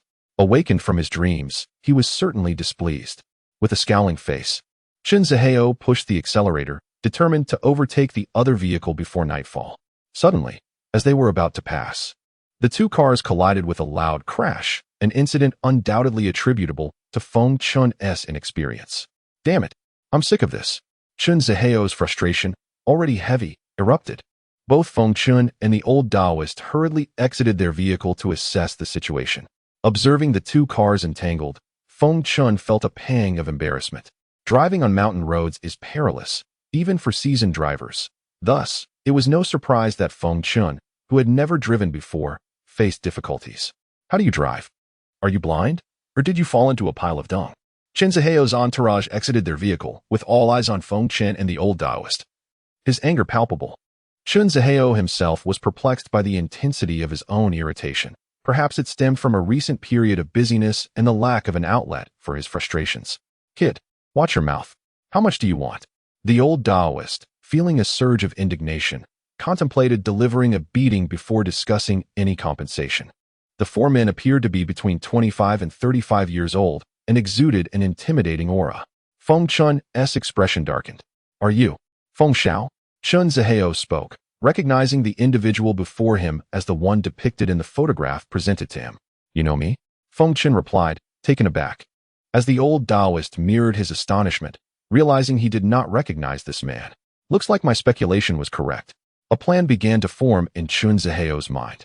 He had been looking for an opportunity to test Feng Chen, and fate had delivered it to him. You dare to touch the woman I fancy? Perfect. I shall eliminate you here in this desolate place. Better to wrongfully kill than to let you become a future nuisance. You need not know who I am. Simply understand that I recognize you. Feng Chen was momentarily stunned, sensing a hint of murderous intent emanating from the man before him. Now, let us discuss how to resolve this. How much do you demand? Feng Chen's demeanor darkened as he regarded Chen Ziheo and his companions, viewing them as mere jesters. Don't act high and mighty in front of me. You think I care about your recognition? Yet, Feng Chen dismissed the threats lightly, noting that this group posed no real threat, save for the elder beside Chen Ziheo, who exhibited some martial prowess, presumably at the third level. Oh, money? I've never been short on that. Do you wish to know how this will be resolved? Chen Ziheo laughed maniacally, his expression darkening as he commanded, Uncle Wang. Kill him. As Chen Ziheo's command echoed, a chill surged through Feng Chen. Master, allow me to handle this trivial matter and showcase my skills. The old Taoist, eager for action, could hardly contain his impatience. Had it not been for Feng Chen, Chen Ziheo would have had no chance to posture before them. In an instant, the old Taoist lunged forward, his right hand forming a fist as he tilted his body slightly, aiming directly for the nose of the bodyguard charging toward him. The old Taoist's speed was astonishing. By the time the bodyguard processed the situation, the punch had already landed. A sharp crack resonated, a sound both crisp and pleasant to the ears. The bodyguard, hearing the sickening crunch, felt warmth trickling from his nose, only to realize, upon touching it, that his nasal bone had been shattered. After delivering the punch, the old Taoist grinned wickedly, muttering, forgive me, as he lifted his leg and kicked at the bodyguard's groin. The sound of impact was jarring, and the bodyguard was sent flying several meters before collapsing to the ground, groaning and clutching his injured area, unable to rise.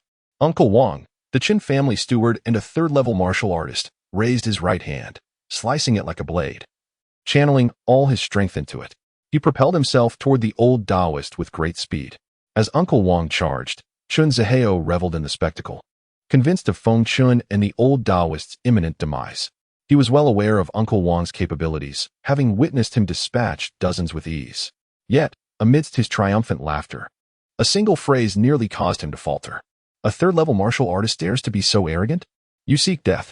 The old Taoist scoffed, extending his palm with an air of nonchalance. In the eyes of an ordinary person, it seemed a simple gesture, yet a powerful force surged forth, repelling Uncle Wang and sending him flying back several meters before he finally came to a halt. Uncle Wang fell, coughing up blood, rendered incapacitated. The old Taoist strike, infused with the essence of a master martial artist, was beyond what a third-level practitioner could endure.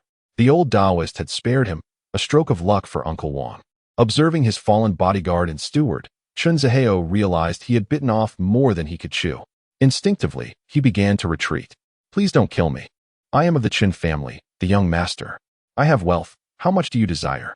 Just spare my life. Fear gripped Chen Ziheo as he knelt, desperately pleading for mercy, having been coddled since childhood. Faced with terror and the specter of death, he was paralyzed with fright. Chapter 41. The heist begins. Observing Chen Ziheo, who knelt on the ground pleading for mercy. Feng Chen's lips curled into a slight smile as he approached. With each step Feng Chen took, Chen Zihao felt as though the end of days and death had already arrived. Why should I spare you? You intend to kill me, yet you ask for my mercy. Do not mistake me for a fool like yourself. As you've said, money has never been a scarcity for me. Feng Chen drew closer. Squatting in front of Chen Zihao, gently patting his face, his interest piqued.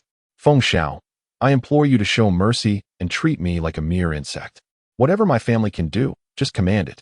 Besides, should you kill me, my family will undoubtedly hunt you down. It would bring you no benefit. Chen Zihao still failed to grasp the gravity of his situation, continuing to threaten Feng Chen.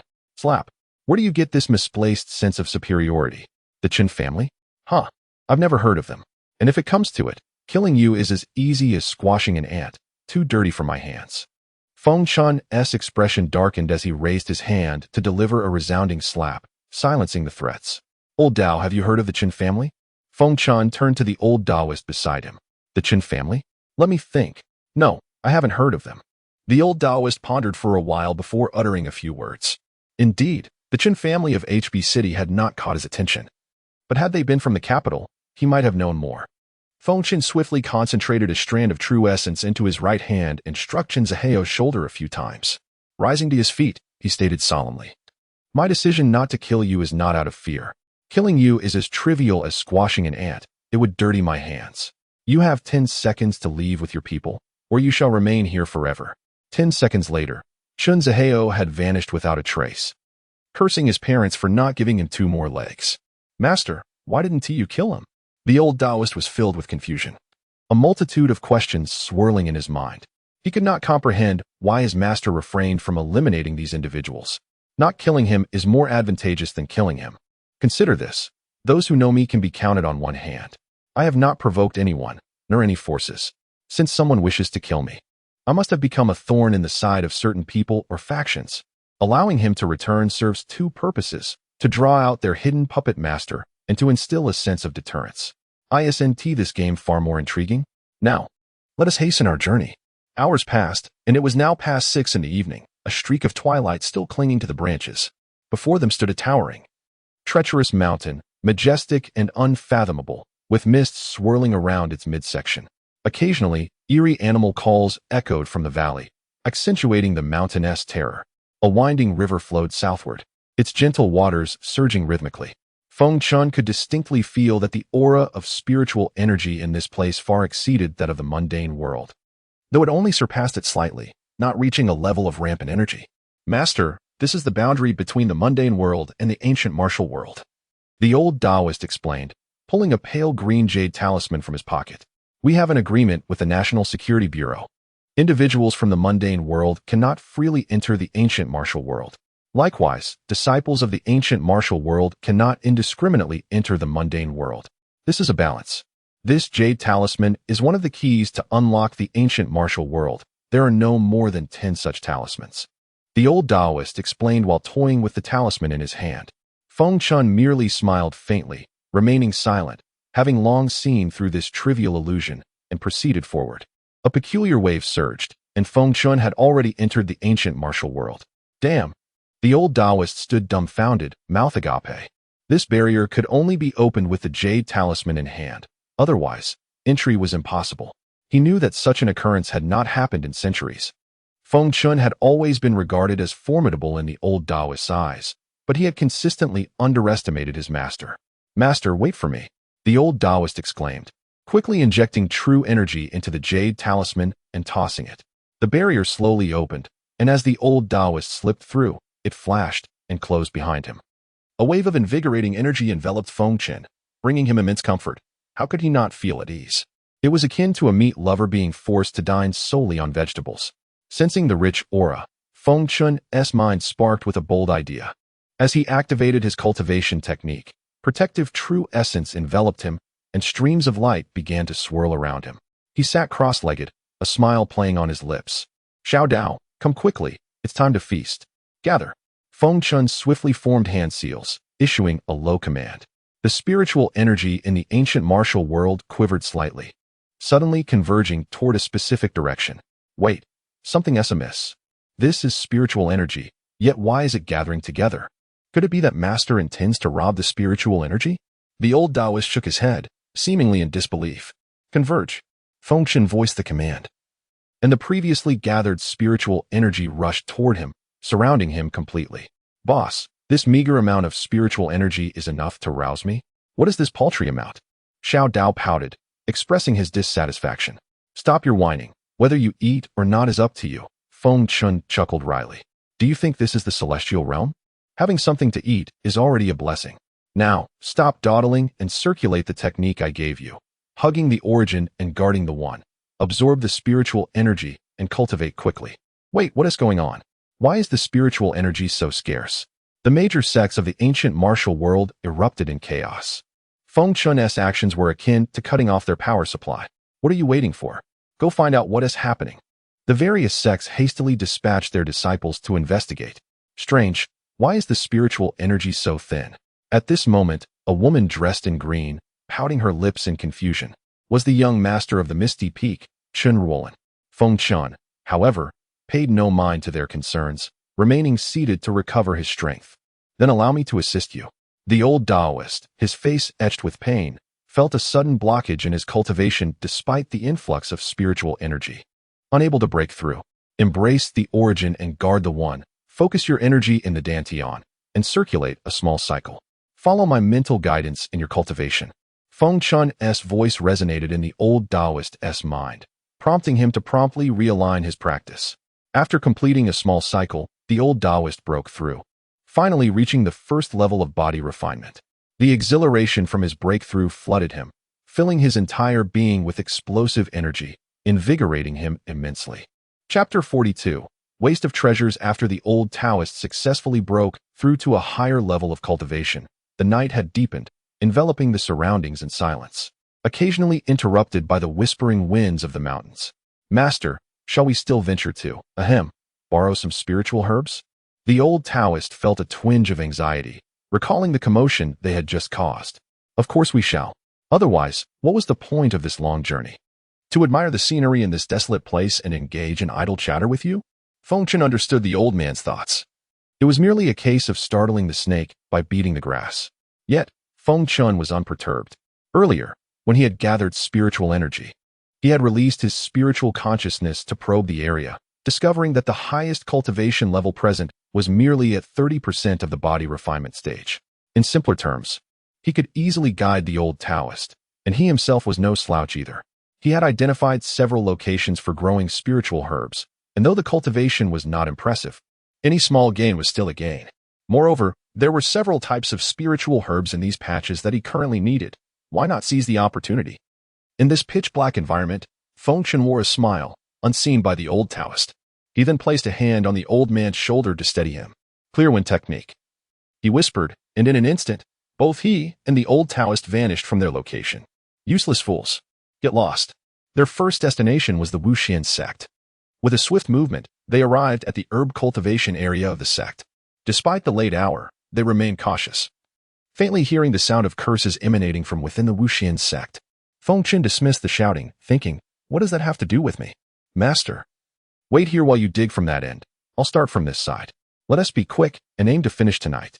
After probing the vicinity with his spiritual consciousness, Feng Chen confirmed that there was no one nearby. He wondered whether the Wuxian sect was unafraid of intruders or simply had the audacity to ignore them. In truth, every sect's herb cultivation area was a vital stronghold, situated within their inner sanctum. It was impossible to guard against someone as formidable as Feng Chen. Master, I understand. The old Taoist felt a mixture of tension and excitement.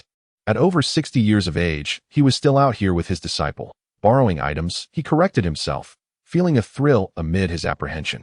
Without further ado, they set to work, dividing their tasks. The old Taoist wielded a shovel while a plastic bag hung across his shoulder, resembling a seasoned farmer ready to toil. Feng Chen, on the other hand, remained at ease. He surveyed the area, raised his hand slowly to draw a circle in front of his chest, then gently pushed forward. Waves of energy began to emanate, initially slow but soon accelerating, enveloping the entire herb cultivation area. Rise, as his command echoed. The spiritual herbs appeared to be pulled from the earth by an unseen force, levitating into the air as if guided by a sentient will, all gravitating towards Feng Chen. What on earth? I was just about to start digging. The old Taoist, shovel in hand, was taken aback as he watched the herbs ascend, ready to protest when Feng Chen's voice resonated in his mind. Master, quickly grab the bags. Don't just stand there. Oh right. Half an hour later, all the spiritual herbs were safely stowed in Feng Chen's bags. Upon counting, they found around 20 useful specimens. The old Taoist gazed at the herbs, his face lighting up in a foolish grin, as if envisioning the elixirs he could create.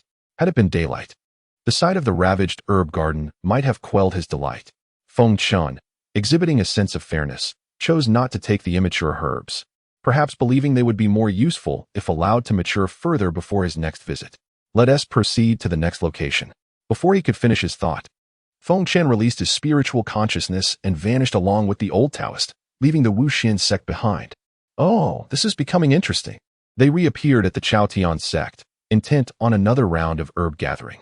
Feng Chen's objective remained simple, to collect all available spiritual herbs without concern for their quantity. 2 Tibetan mastiffs. The old Taoist gasped, startled by the sight of the imposing dogs. Upon noticing the 2 intruders, the mastiffs stood alert, their eyes fixed on the duo. Feng Chen, without concealing his cultivation level, unleashed a fierce aura directed at the dogs, enveloping them in a palpable pressure. Get lost. At Feng Chen's roar, the mastiffs quivered, collapsing to the ground and foaming at the mouth, immobilized by fear. Pathetic creatures, daring to obstruct me. As they stepped inside, the 2 mastiffs remained prostrate, trembling on the floor.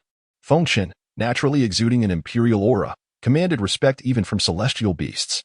This was the innate pressure of a superior, a distinctive quality that transcended mere power. Master, prepare for work. Feng Chen scanned the surroundings, discovering that Chaotian sect was remarkably impoverished, with the spiritual herbs sparse and few, standing out conspicuously. Master, how do practitioners in the ancient martial world usually consume spiritual herbs? Ahem. To answer your question, we typically eat them raw. Unlike you, Master, who can refine them into pills, we merely pluck them, wash them, and consume them as is. The old Taoist scratched his head, feeling a bit embarrassed. Raw consumption is a waste of resources. I suppose I shall complete this task dutifully. Let us gather even the immature herbs. Leave them nothing. Feng Chen sighed, knowing that eating the herbs raw would fail to harness their full medicinal potential.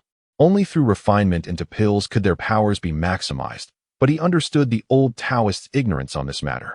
Despite the scarcity of herbs, the 2 worked efficiently, clearing the Chaotian sect's cultivation area in just over 10 minutes. This time, Feng Chen was ruthless, taking everything that could be taken. Now, only the Tianji sect remained, which was also the old Taoist faction. Although he had no disciples there, his personal prowess commanded respect. No force would dare to underestimate him.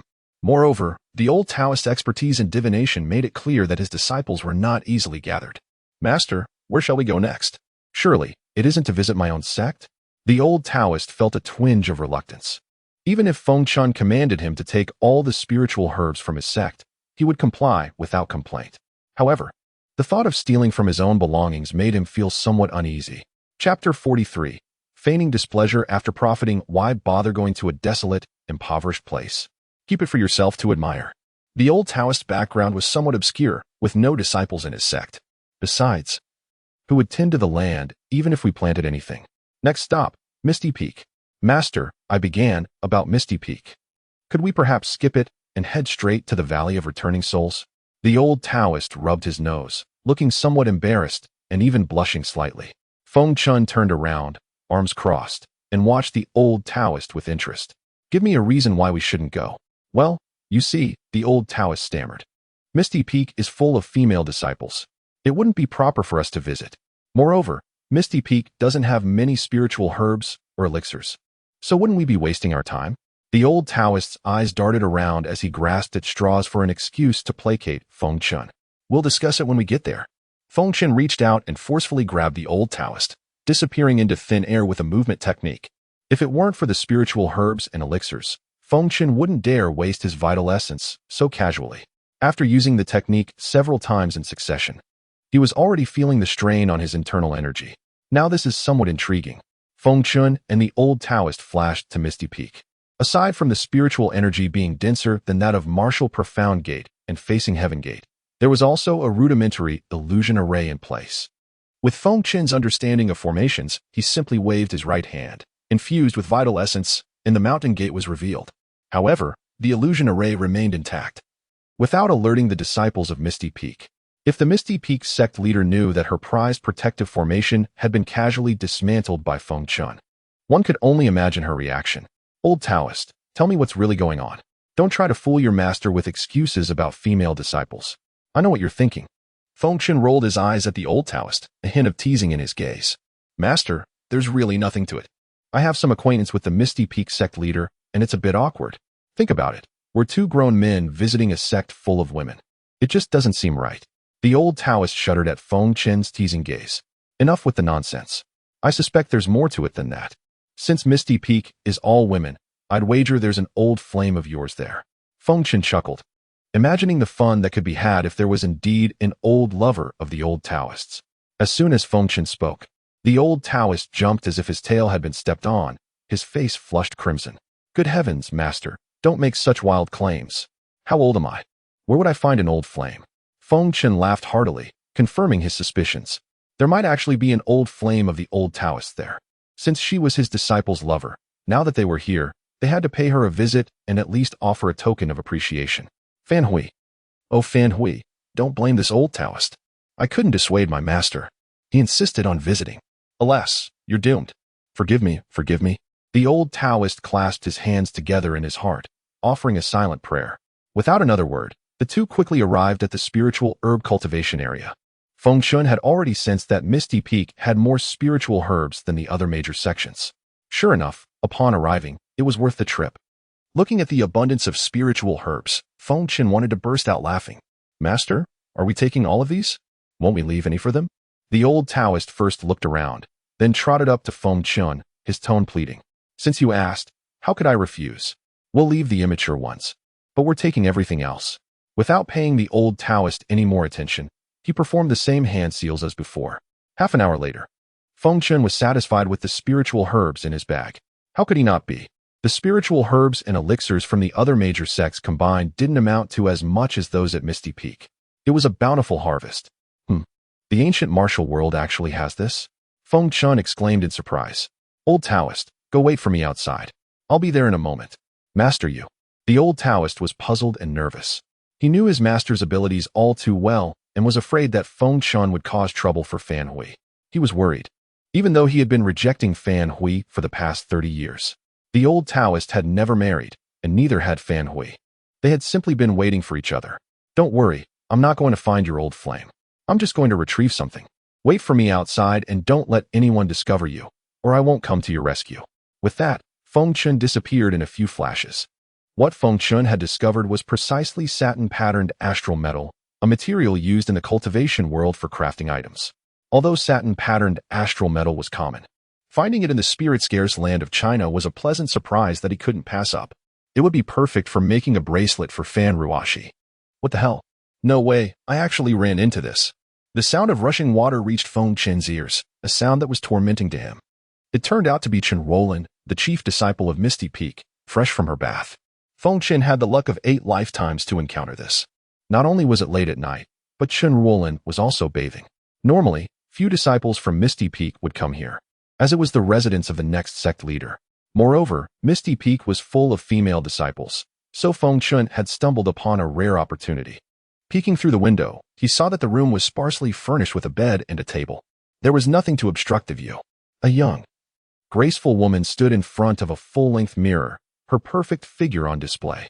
She was voluptuous and tall, with fair skin. Her smooth jade neck, flat back, and slightly protruding shoulder blades led to a soft curve down her spine, extending to her round, full buttocks. Feng Chen's heavy breathing grew louder. He quickly covered his mouth with his hand, afraid that the sound would alert Chen Ruolin. Now he couldn't leave, as his legs seemed to be beyond his control, unwilling to depart from the stimulating scene. Damn it, I just came to pick up a rock. Did the heavens have to do this to me?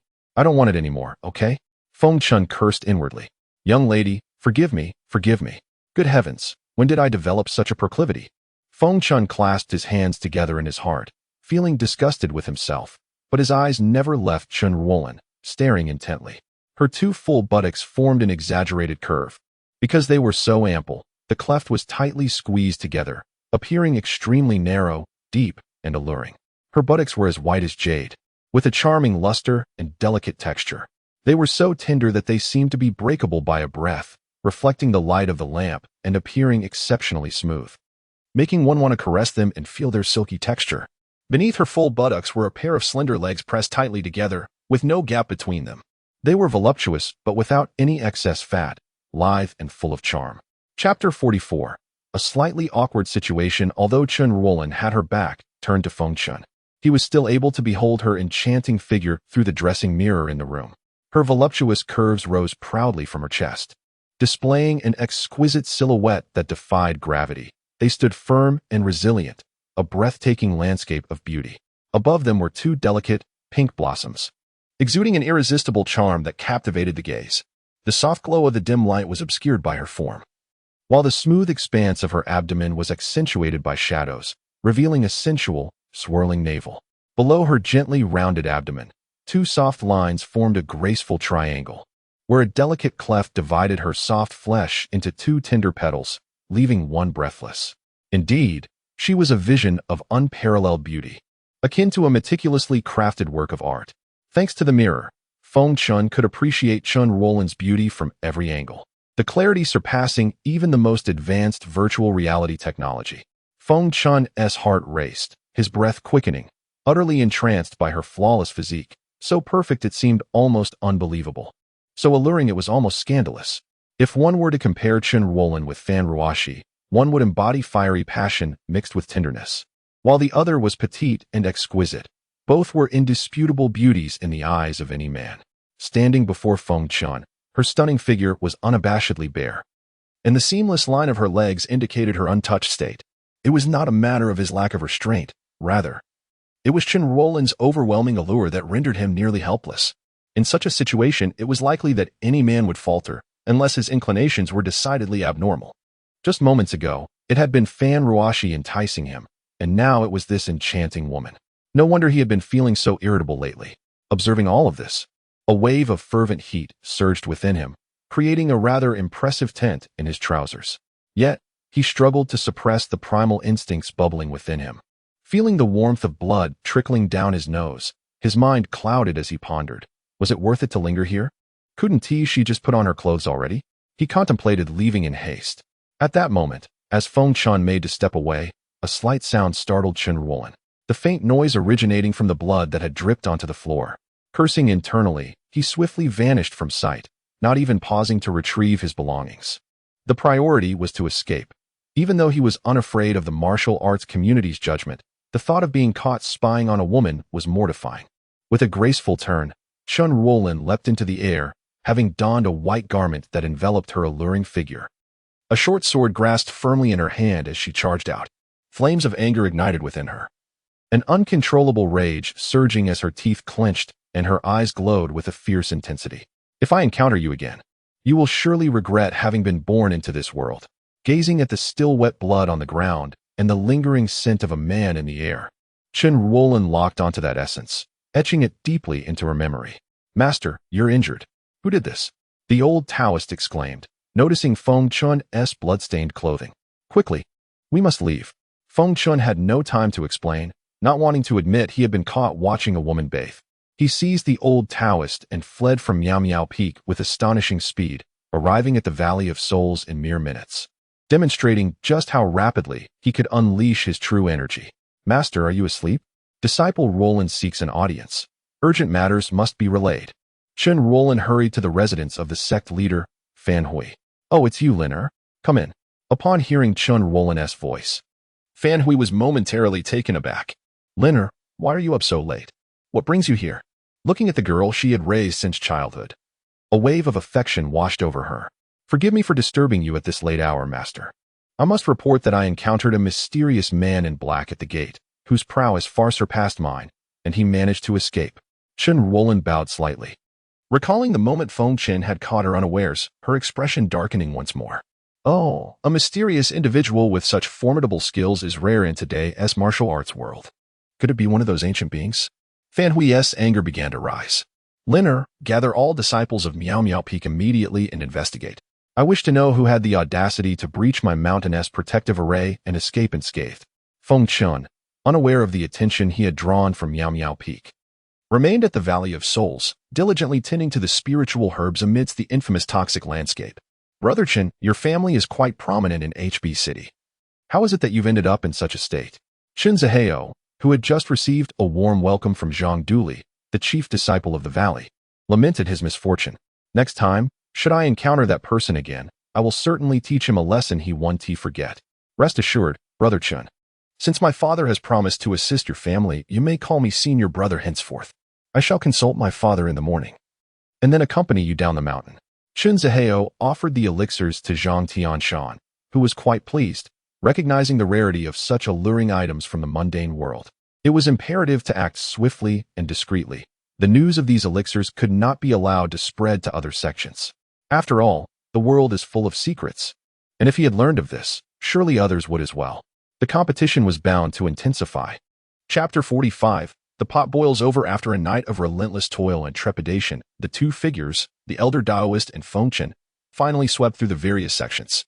With beaming smiles, they looked at the bountiful bags filled with spiritual herbs and sighed in relief. At long last, it was not in vain. Taking advantage of the early dawn, they hastily packed up, intending to return home and concoct the herbs into elixirs. Just then, the peculiar ringtone of the elder Taoist's phone echoed. I haven't been the big brother for many years. He pulled out his phone, glancing at it with a slight frown, conflicted by the caller's identity, ultimately deciding to end the call. Damn it, these pyramid schemers are truly persistent. He remarked to Feng Chen. I haven't been the big brother for many years. The phone rang again. Answer it. After all, their work is not easy. Feng Chen scoffed, rolling his eyes. Crazy fool, your patience seems to have grown, daring to hang up on me. Just wait. As soon as the elder Taoist answered, a woman's furious voice erupted from the other end. Feng Chen raised an eyebrow, a smirk playing on his lips as he observed the elder Taoist being scolded. Get to the point and spare me the nonsense. I have matters to attend to. You crazy fool, just you wait. I will have my day with you. Now come back quickly. Something significant occurred in the ancient martial world last night. Hurry back. Oh, what happened in the ancient martial world that demands my attention? I am rather busy, the elder Taoist replied, suddenly feeling an ominous sense of foreboding as he glanced at Feng Chen. The woman on the other end spoke hurriedly. We cannot discuss this in detail over the phone. The various sects have convened together to deliberate on a theft that occurred among us. Just return immediately to discuss it at the Chaotian Gate. With that, she hung up. Master, what we did last night may have been discovered. The elder Taoist collected his thoughts, pondering how their actions could have been uncovered so swiftly. You attend the meeting first. I will head back to HB City. If anything arises, contact me immediately. Feng Chen replied, furrowing his brow. While not intimidated by the ancient martial practitioners, it was prudent to avoid unnecessary trouble. At that moment, the Chaotian Gate was bustling with experts from various sections. The leaders and elite disciples gathered for the urgent discussion. The master of the Wushuan sect, Master Qiu, has arrived. A disciple announced loudly at the gates. Soon, leaders from the major sects entered the main hall of the Chaotian Gate, where the master of the Chaotian Gate, Wen Yuan, sat at the head, flanked by his son, the elite disciple Wen Ming. To either side were Master Qiu Yigua of the Wushuan sect and his disciple Qiu Changzai, standing straight at his side, along with Master Fan Hui of the Piaomiao Peak and the icy-faced Chen Ruolin. Let us share our thoughts and opinions, Wen Yuan urged. The hall steeped in an eerie silence, save for the absence of the elder Taoists Tiangong sect and the Guihun Valley. What more is there to say? It was either the Tiangong sect or the Guihun Valley behind this, Qiu Yigua's voice rumbled, tinged with anger. Qiu, you are talking nonsense. There is no way the Tiangong sect could be responsible.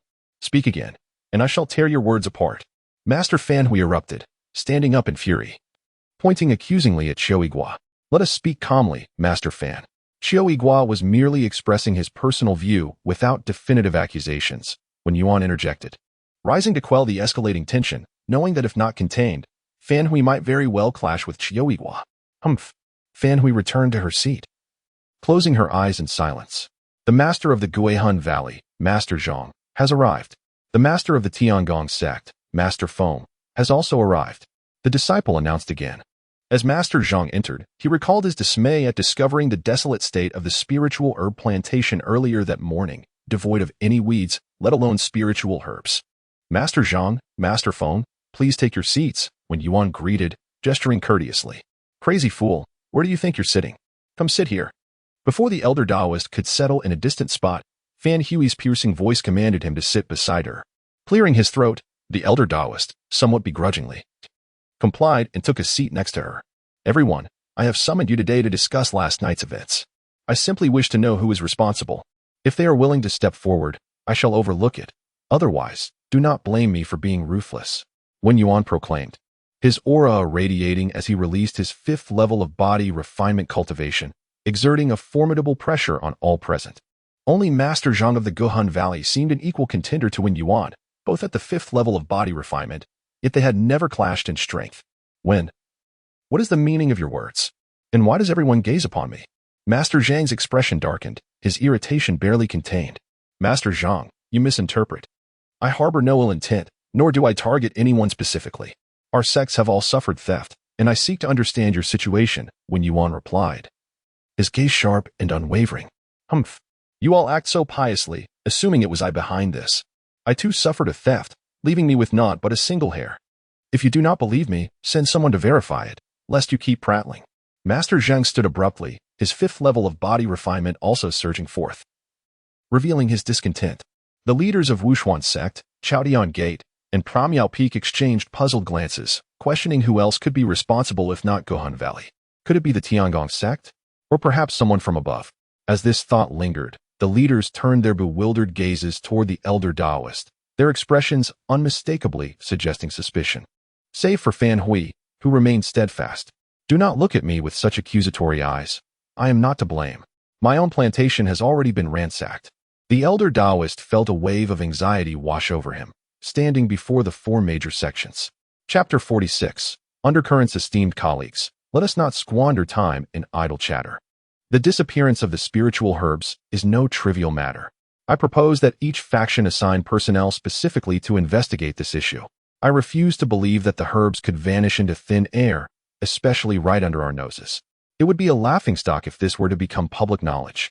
With a disdainful snort, Zhang, the leader of the Soul Returning Valley, surveyed the other leaders present, who seemed equally reluctant to linger. I wholeheartedly support Zhang's proposition, declared Qiu Yiguo, the leader of the Wushuan sect, raising his hand in agreement. I concur. Although the mysterious Peaks Fan Hui does not hold the Soul Returning Valley in high regard, the suggestion put forth by its leader is indeed a practicable approach at this juncture. I have no objections, but as you all are aware, I am but a solitary figure in my sect. You shall have to conduct your own inquiries. The old Taoist, with an innocent expression, looked towards the other leaders, clearly indicating that he had no extra hands to spare for their endeavors. Moreover, cough, cough, cough, this matter originated from my master and myself. Would it not be absurd for me to investigate myself? When master, what do you mean by that? Zhang Tianshan of the Soul Returning Valley shot a piercing glance at the old Taoist, as if ready to engage in a physical confrontation. Zhang Tianshan, do not cast such a look at me. Are you itching for a fight? The old Taoist shed his previous playful demeanor and stood defiantly against Zhang Tianshan, while Fan Hui also rose, glaring at Zhang. Humph, we are leaving. Zhang Tianshan scoffed, waving his hand dismissively, and his numerous disciples followed suit, departing in unison. You madman, tell me the truth. Do you have any knowledge about this matter? After the major factions had departed, Fan Hui seized the old Taoist by the ear and began her interrogation. Ouch! Fan Hui, will you not relent? I have stated time and again that I am also a victim in this affair. The old Taoist wriggled free from Fan Hui's grasp and hastily sidestepped, fearing another round of her onslaught. He was no match for her, either in strength or wit. Oh, is that so? A strange smile crept across Fan Hui's face, and the enigmatic expression sent a shiver down the old Taoist's spine. Meanwhile, Feng Chen hurriedly arrived in HB City. No sooner had he disembarked from the plane than he called Fan Ruoxi to inform her of his safe arrival. Feng Chen, I have a class reunion tonight and may not be able to return. How about you come to find me instead? 8 o'clock at the Tianrun Grand Hotel. Upon hearing Feng Chen's voice, Fan Ruoxi felt an overwhelming sense of excitement. Her anxious heart finally eased. She had planned to leave work early to meet him, but fate had presented her with a long-awaited reunion with classmates she hadn't seen in years. Oh, all right. I'll change and be there shortly. After hanging up, Fan Ruoxi called a taxi at the airport to return to her residence. At 8 o'clock, outside the Tianrun Grand Hotel, a bustling crowd flowed in and out, with luxury cars aplenty. The Tianrun Grand Hotel was the pinnacle of HB City's landmarks, where a mere meal often cost tens of thousands of yuan. This was precisely why many offspring of officials and wealthy families frequented the establishment. It was a symbol of status. Dressed in light makeup, Fan Ruoxi stood at the entrance of the hotel, her complexion radiant under the dim lights, exuding a tender charm. A hint of melancholy lingered at the corners of her mouth, as if she were silently reproaching Feng Chen for his tardiness. Ruoxi, does your boyfriend not know about the Tianrun Grand Hotel? Is he perhaps lost? Teased several girls beside her, giggling with mockery. These girls were adorned in luxurious fur coats, either flaunting their wealth or scrutinizing the appearance of the former class beauty's boyfriend. In their minds, they scoffed, believing that good grades meant little if one ended up working mundane jobs. They were keen to seize any opportunity to belittle Fan Ruoxi, as she was not faring particularly well in their eyes. Listening to their barbed comments, a displeased expression crossed Fan Ruoxi's face, though the dim lighting masked her discomfort. Hey, Sister Fei, look at that red BMW over there. Let's go take a picture with it for our social media. I heard it's this year's latest model worth around 4 million.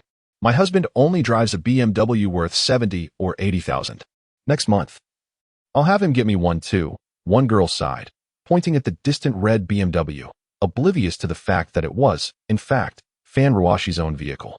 Indeed, in this day and age, having an education doesn't guarantee success. My husband isn't as wealthy as yours. He merely works as a division chief at the Industry and Commerce Bureau, just getting by. The girls continued to boast about their own circumstances, ensuring everyone was aware of their purported affluence, while Fan Ruoxi listened with a furrowed brow. At that moment, a rugged vehicle approached the Tianrun Grand Hotel, smoothly coming to a stop at the entrance.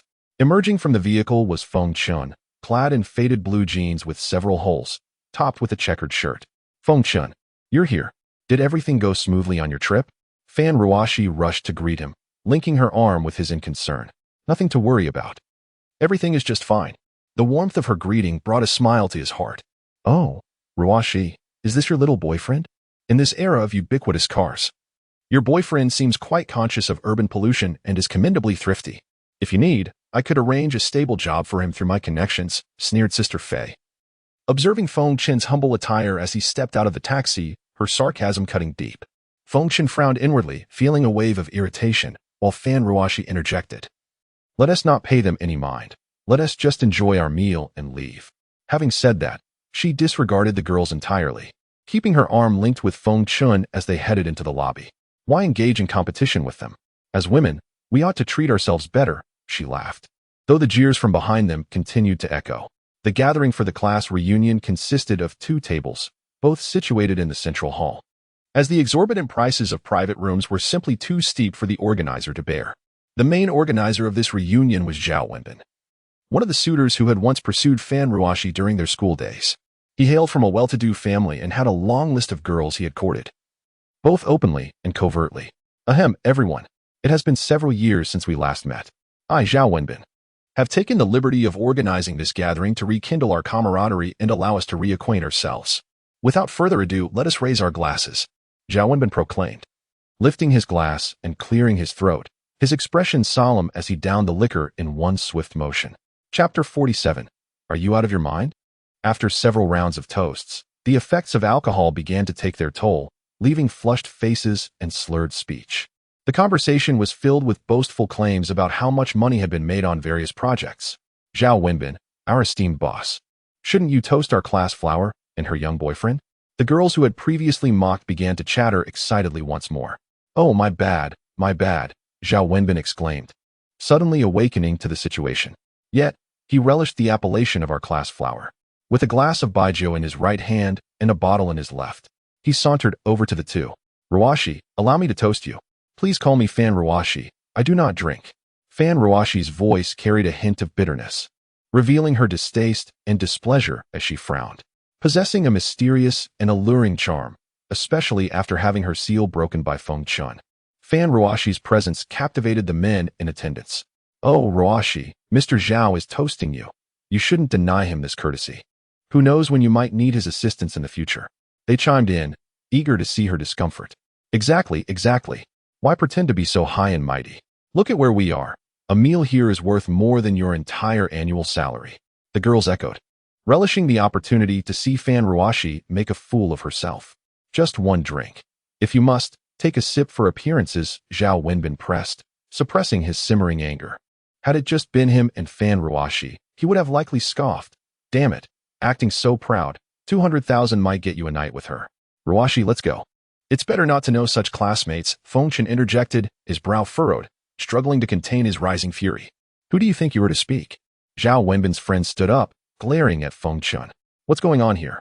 Zhao Wenbin feigned displeasure, though he was keen to maintain appearances.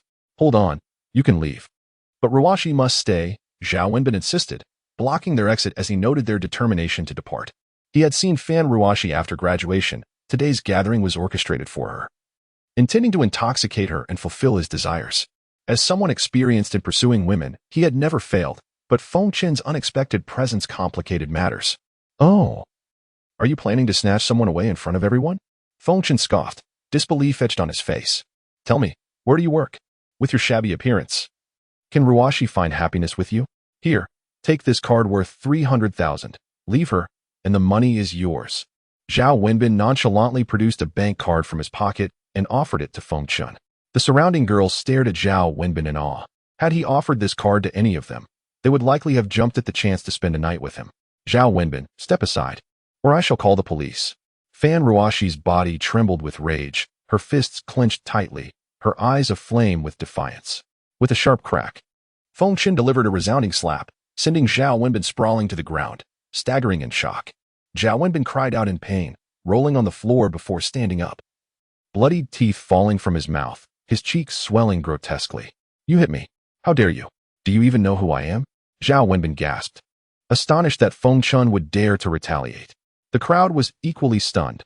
No one had anticipated that Feng Chen would strike Zhao Wenbin, who appeared so fragile, yet had not been expected to take such decisive action. Are you out of your mind or blind? If I'm not hitting you, then who am I hitting? Did I mistakenly hit the wrong person? Feng Chen sneered, his cold laughter resonating. Now, look closely, I'll hit you again. He swiftly delivered another slap. The crowd fell into stunned silence, shocked by the second blow, which was executed with unwavering resolve. Have you seen clearly? Was it not you I struck? A soft giggle escaped Feng Ruoxi as she covered her mouth, deciding to let Feng Chen handle the situation. How dare you? You're asking for death. Do you believe I want to make you incapable of taking care of yourself? Zhao Wenbin's friends could no longer sit idle. Seeing their leader assaulted, they grabbed a bottle from the table and charged at Feng Chen. Watching the four advance, Feng Ruoxi felt a surge of anxiety and clutched Feng Chen's arm. He squeezed her hand gently and whispered in her ear, just a few barking dogs. Though his voice was soft, it struck fear into the hearts of those present. Feng Ruoxi felt her cheeks flush, a mix of embarrassment and affection at his words. Even in such a tense moment, as the four charged forward, Feng Chen launched himself forward, deftly kicking the first assailant in the back of the head, sending him crashing to the ground, unable to rise again. The remaining three exchanged nervous glances, but they pressed on regardless. In mere moments, all three were also on the ground, writhing and moaning in pain. The spectators could barely comprehend the speed with which Feng Chen dispatched them.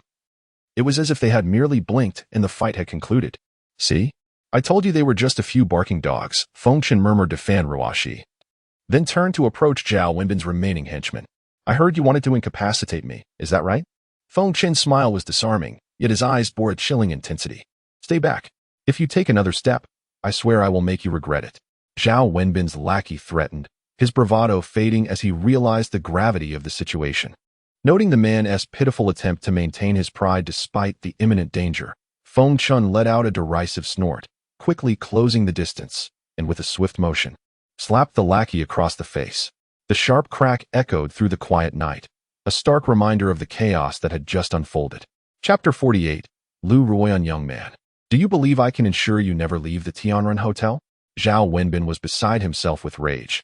He had never been so openly insulted and belittled. The absurdity of his words was evident as he spoke, his breath a gust of wind. He had initially come to flaunt his wealth, but instead found himself humiliated. If he didn't vent this indignation, how could he ever hold his head high in the circles of HB City? Oh, I am curious to see how you intend to prevent me from exiting the Tianrun Hotel. Even if the Heavenly King himself appeared, if I wish to confront you. None shall stand in my way. Feel free to test that. My resolve to strike you is unwavering. At this moment, Feng Chen became intrigued. He took Fan Ruoxi's hand and returned to their table, crossing his legs and rhythmically tapping his fingers on the surface. Very well. I hope you can still laugh after this, Zhao Wenbin said, hurriedly pulling out his phone to make a couple of calls, one seemingly to some Feng Shao and another to a director. Ruoxi, this is excellent. Eat more? About half an hour passed, during which Feng Chen and Fan Ruoxi indulged in their meal, indifferent to the reactions of those around them. Suddenly, a group of around 30 individuals clad in black entered the hall, unmistakably members of the underworld. Feng Shao, Zhao Wenbin, with keen eyes, spotted his salvation and rushed to greet them. Many seated nearby looked on with malicious glee at Feng Chen, their intentions clear without words. What in the world are you doing, Zhao Wenbin? Feng Shao, holding a cigar, exhaled towards Zhao Wenbin. Feng Shao, a million. Make sure to eliminate him. Zhao Wenbin gritted his teeth, his expression revealing excitement. Oh, I am eager to see which fool dares to challenge me. Feng Shao shook his shoulders, strutting over to Feng Chen with an air of arrogance. Feng Chen recognized the voice. He instinctively turned to look. Thud.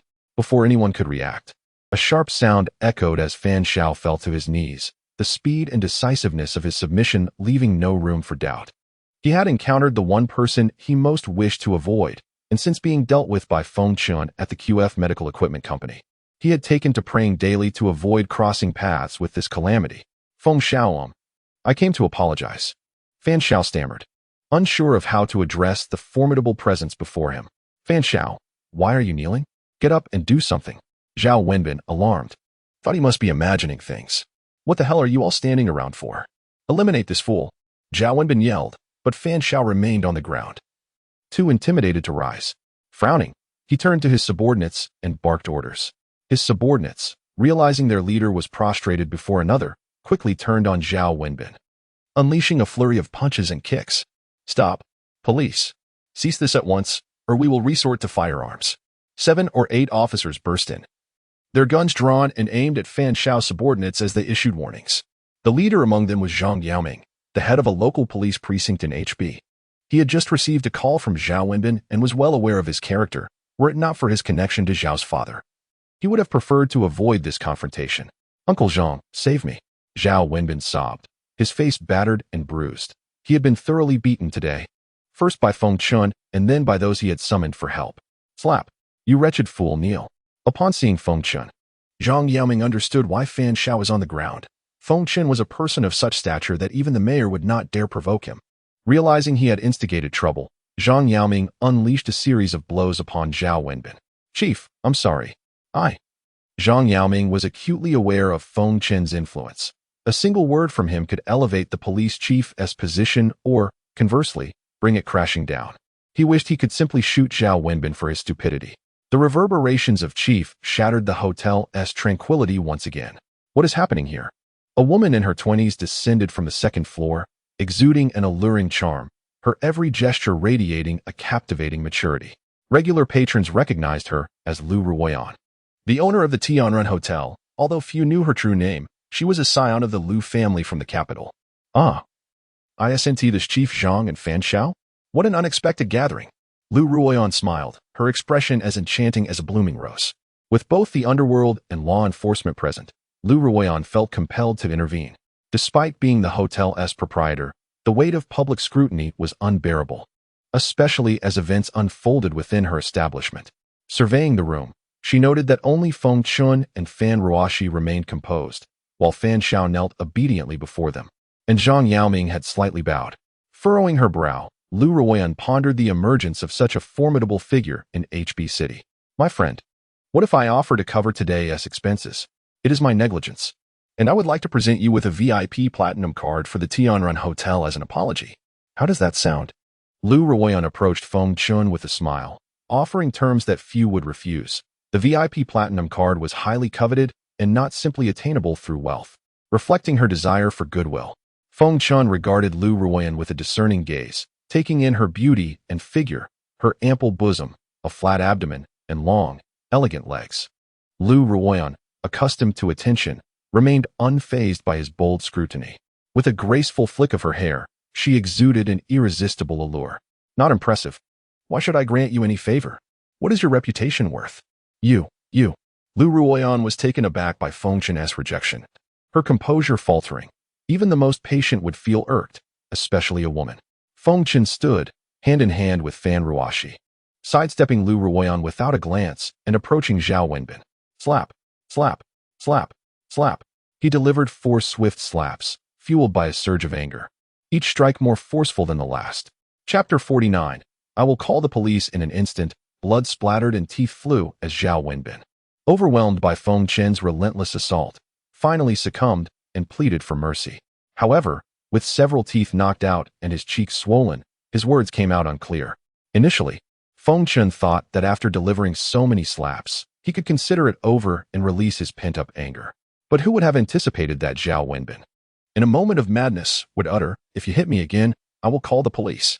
Upon hearing this, Feng Chen nearly burst into laughter. Was he blind? The police were right there, and the chief was present. Fool. With that, Feng Chen delivered another 7 or 8 slaps, slightly easing his fury, before carelessly tossing Zhao Wenbin to the ground like a discarded pig. At this moment, Fan Ruoxi's classmates could no longer ignore the power of her boyfriend. Some had witnessed the prowess of Feng Shao and Chief Zhang, realizing the stature of the 2 men before them. Moreover, with Feng Chen, the owner of the Tianrun Grand Hotel, not taking them seriously, they felt intimidated. The earlier mockery directed at Fan Ruoxi turned into embarrassment as they lowered their heads, fearing to become entangled in the situation. "Ruoxi, let us head home," they said, holding hands in front of everyone. Halfway there, Feng Chen suddenly stopped and turned to Chief Zhang. "Please convey a message to Mayor Ho and Secretary Hu. Just say it's from me. There are issues with their company that need attention." Zhao Wenbin, pale and lifeless, finally comprehended the gravity of Feng Chen's words and collapsed to the ground. "Feng Shao, take care." Feng Chen waved his hand, and everyone watched him leave until they saw him and Fan Ruoxi drive away in the red BMW. They exhaled deeply, realizing that he had no intention of holding a grudge against them. Sister Fei, who had previously mocked Fan Ruoxi, felt a pang of guilt watching the BMW disappear from sight, realizing that she had overestimated her own importance.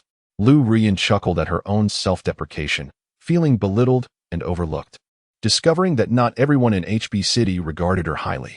As she gazed at Feng Chen's retreating figure, a flicker of interest ignited within her. "Tell me, have you been up to any mischief behind my back during your trip?" Upon returning home, as soon as Feng Chen plopped down onto the sofa, Fan Ruoxi confronted him. Startled by her sudden inquiry, Feng Chen felt a chill run down his spine. "What mischief could I possibly have done? I told you. I only went to gather some spiritual herbs. Here, look." He quickly changed the subject, opening several large bags for Fan Ruoxi to inspect. He dared not mention his embarrassing encounter of secretly observing a girl and being discovered. "Oh, is that so?" Fan Ruoxi merely intended to tease Feng Chen and had no ulterior motive. Suddenly, she burst into laughter. "Where did you find so many spiritual herbs? Is there really an abundance of them? When I have the time, I'd like to gather some too." Had the sect leaders heard her words, they would likely have spat blood, for just as one of them had been visited by her boyfriend, another calamity loomed with her interest in the spiritual herbs. "Feng Chen, you're not planning to use these herbs to concoct pills, are you?" Fan Ruoxi casually picked up a sprig of spiritual herb, playing with it in her hands. "Indeed. I plan to refine several batches of pills soon, which I will prepare for you and the old Taoist, so that you can cultivate just like me." Feng Chen smiled knowingly, not intending to hide this from Fan Ruoxi, as she would inevitably embark on her own cultivation journey. It would be absurd not to utilize her Xian physique for cultivation, and he pondered how fast she would progress once she began. "Really? That sounds wonderful. Will I be as powerful as you then?" Fan Ruoxi exclaimed, dancing with joy. "Yes, once you reach a certain level. Feats like flying or moving mountains will be child's play for you." "Oh, you're just boasting," Fan Ruoxi retorted, casting a disdainful glance at Feng Chen. "Fine. Don't believe me. Just wait and see," Feng Chen replied, choosing not to elaborate further, knowing she wouldn't accept his words anyway. Meanwhile, at the Chen family residence, Zhang Du, the grand disciple of Guhun Valley, accompanied several disciples as they descended the mountain with Chen Zihao to handle some affairs for the Chen family. Rather than mere chores, these were transactions. Besides the dealings of Peiyuan pills and awakening talismans, Zhang Du was also tasked by the sect leader, his father, to investigate the matters concerning the pills and talismans. "Father, this is my senior brother, Zhang Shao. He will take full responsibility for this matter on behalf of our Chen family. Ah, so it is Feng Shao. I have long heard of your reputation. Thank you for your assistance in this matter. Once completed, our Chen family will surely reward you handsomely, Chen Feng said respectfully. Fully aware of Zhang Du's prowess and the formidable nature of Guihan Valley, which was notorious for its ruthlessness, he then bowed again as night falls. We have prepared a small gift for you in the room, hoping you enjoy it. A slight smile appeared on Zhang Du's face as he understood the gesture. He returned a courteous bow. Thank you, Chen family head. I shall take my leave. Meanwhile, other sects, including Piaomiao Peak, Wushuan Gate, and Chaotian Gate, dispatched elite disciples to investigate the theft of the spiritual herbs. Leading the charge from Piaomiao Peak was the beautiful Chen Ruolin. Strangely, all these sects directed their disciples towards HB City, leaving many puzzled. On the other hand, within the National Security Bureau, Director Wang Fuyun called back Shou Jingyi, who returned with a grave expression, pacing back and forth in the office. Zhou, your recall is due to new intelligence from above. You have been reassigned a task related to the previous investigation of the pills. The current information indicates that the entire ancient martial arts community is applying for their disciples to enter the world. The exact purpose remains unclear. Claims of disciples needing to gain experience are mere fabrications. This mission is of utmost importance, so you must ensure your safety in HB City. Report any developments immediately and do not overexert yourself, understood? Director, I understand. Please rest assured, I will complete the mission, Zhou Jingyi replied solemnly, saluting Director Wang. Chapter 50. The Cleansing Elixir. On the following morning, Fan Ruoxi rose early, preparing her belongings for work, while Feng Chen was also ready to commence the crafting of the cleansing elixir. He meticulously selected the necessary herbs, eliminating various impurities contained within the spiritual flora. Although the formula for the cleansing elixir was straightforward, its preparation was rather intricate. Any cultivator possessing foundational skills, with the aid of earthly fire, could successfully concoct it. In the past, such formulas were commonplace in the realm of cultivation, yet in Huaxia, the ancient martial world was scarcely familiar even with the names of the spiritual herbs. Today, Feng Chen aimed to produce the cleansing elixir, renowned for its ability to significantly enhance the muscles and bones of the consumer. It served as a supportive medicinal pill, particularly suited for those on the brink of embarking upon their cultivation journey. Thus, it was an opportune moment for both Fan Ruoxi and the old Taoist to partake in its benefits. Taking a deep breath, Feng Chen formed intricate hand seals, channeling the true essence from his dantian as it swiftly coursed through his meridians, gathering between his palms. Go, he commanded, releasing the essence like a pair of soaring dragons into the herbs. With a resounding thud, a pale green flame ignited in Feng Chen's hands, dancing and flickering as he murmured incantations. The flame, seeming almost sentient, surged towards the herbs suspended in midair. As the true essence within him intensified, the color of the flame began to shift, and the ambient temperature in the room gradually rose, transforming from pale green to a deep emerald hue. Despite the simplicity of the formula, the complexity of the process proved taxing for Feng Chen, who had only recently regained the 5th level of foundational cultivation. Unlike the upper realms, he lacked the support of earthly fire, medicinal pills, and spiritual energy, relying solely on the consumption of his internal essence. The term guide, as Feng Chen referred to it, was actually a technique for enhancing the elixir's yield. Typically, a batch would yield 3 pills, but with this method, it could potentially produce 4 or more. However, this technique had long been lost to time and was rarely seen. After approximately half an hour, Feng Chen gradually withdrew his essence, beads of sweat dotting his forehead, yet his face radiated with a smile of exhilaration. 5 milky white pills floated gently towards him, each exuding a faint aura of spiritual energy that invigorated his senses. Damn, that nearly exhausted me. Without any spiritual energy to assist, it was truly a struggle. Wiping the perspiration from his brow, Feng Chen couldn't help but feel a surge of emotion. It seemed he needed to devise more strategies. Perhaps concocting some pills to replenish his essence. Ideally, he would acquire materials to craft a spirit-gathering array. Once this batch was complete, he would discuss it with the old Taoist. Just then, the sound of a phone ringing interrupted his thoughts. Hello.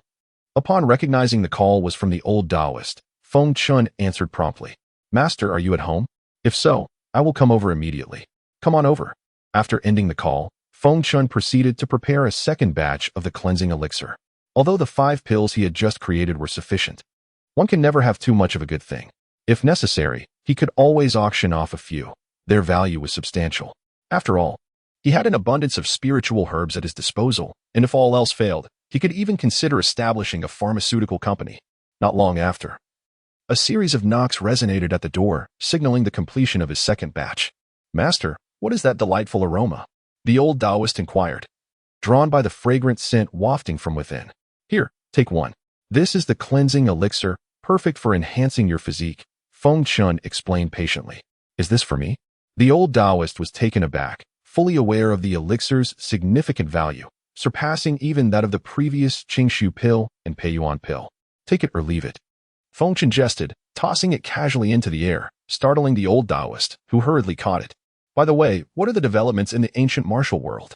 Feng Chen inquired, settling onto the sofa. "Master, there seems to be a degree of suspicion directed towards me from the ancient martial world. However, the majority of doubts are aimed at higher authorities," the old Taoist replied, his expression serious as he pointed upwards. "What do you mean by higher authorities?" Feng Chen asked, perplexed. Furrowing his brow. "Master, we refer to above, yet even we do not fully understand what that entails. The higher realm has always been shrouded in mystery. We know it is immensely powerful. Anyone descending from there could obliterate our entire ancient martial world, a force beyond comprehension," the old Taoist spoke, a mix of envy, yearning, and fear crossing his features. "If you are unaware of what lies above, how did you learn about it?"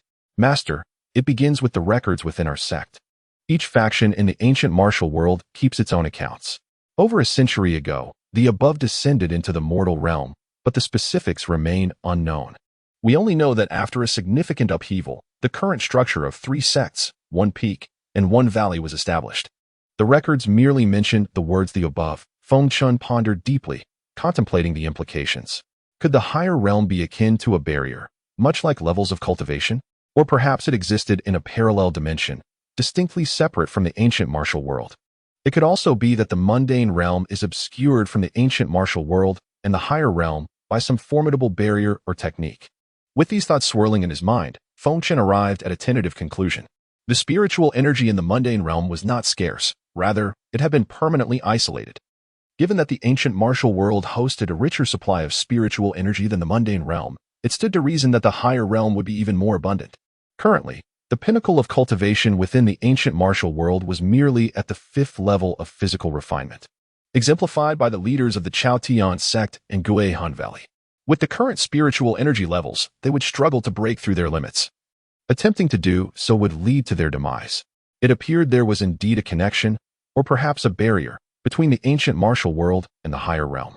The foundational cultivation there likely began at a level equivalent to, or even surpassed, the foundational stage, with the potential for golden core and nascent soul stages not being out of reach. Chapter 51. Cleansing the marrow as twilight erased the final remnants of the setting sun. The night descended like a velvet curtain in a theater. The weary office workers of the city navigated through the bustling throngs. "I'm back," Fan Ruoxi announced as she opened the door, revealing Feng Chen sprawled on the sofa, lost in slumber. She stifled a yawn with her hand and tiptoed closer, immediately enveloped by the fragrant aroma of herbs wafting through the room, signifying that Feng Chen had been concocting elixirs. Seeing this, Fan Ruoxi gently draped her coat over him before gracefully making her way to the kitchen to prepare dinner. Perhaps Feng Chen was simply exhausted, or perhaps the day's labor of alchemy had drained him, for he had remained asleep since her return.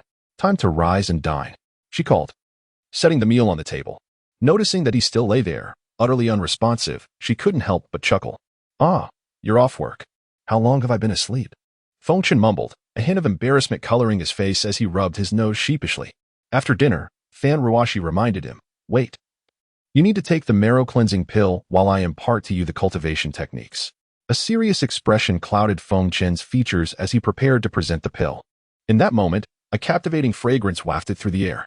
This scent was unlike any Fan Ruoxi had encountered before. It invigorated her mind and filled her with a sense of ethereal lightness, a blush adorning her cheeks. "Is this the marrow-cleansing pill?" she wondered, eyeing the milky white capsule in Feng Chen's hand, intrigued yet puzzled by the notion that this tiny object could transform her body.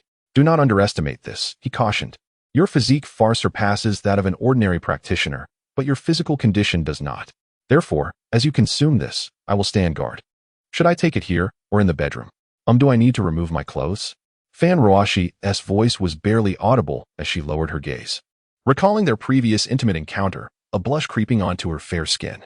Cough, cough. It's all fine, Feng Chen stammered. An unusual redness gracing his cheeks as he struggled to articulate his thoughts. Very well. Before he could finish, Fan Ruoxi seized the elixir and swallowed it whole. Wait. Are you trying to kill yourself? Feng Chen exclaimed in alarm. The pill coursed through her mouth and esophagus, plunging into her stomach. It's so hot, so hot. She cried, her expression contorting in agony. In an instant, Feng Chen acted without hesitation, channeling the 9-turn star technique and releasing his cultivation energy. He pressed down gently, summoning 2 spheres of true essence into his palms, which rapidly expanded and surged into Fan Ruoxi's body. This technique, known as the 9 Nether Frost technique, demanded that she memorize its flow. Suddenly, Feng Chen's voice resonated in her mind. Don't dawdle. Quickly remember the technique's path. As his true essence poured into her, Fan Ruoxi's complexion paled slightly. Her bodily functions were undergoing relentless destruction, only to be reborn and repaired through the elixir and true essence. Every cell in her body was torn apart and reformed anew, as crimson blossoms erupted from her skin. Yet, eerily, the ruptured flesh regenerated at a visible pace. The potency of the marrow-cleansing pill was formidable. While it might not achieve the legendary transformation of one's very essence, it could expel accumulated impurities and maximize muscle enhancement, allowing for greater strength. Fan Ruoxi arched her neck, fists clenched, as the pain surged through her.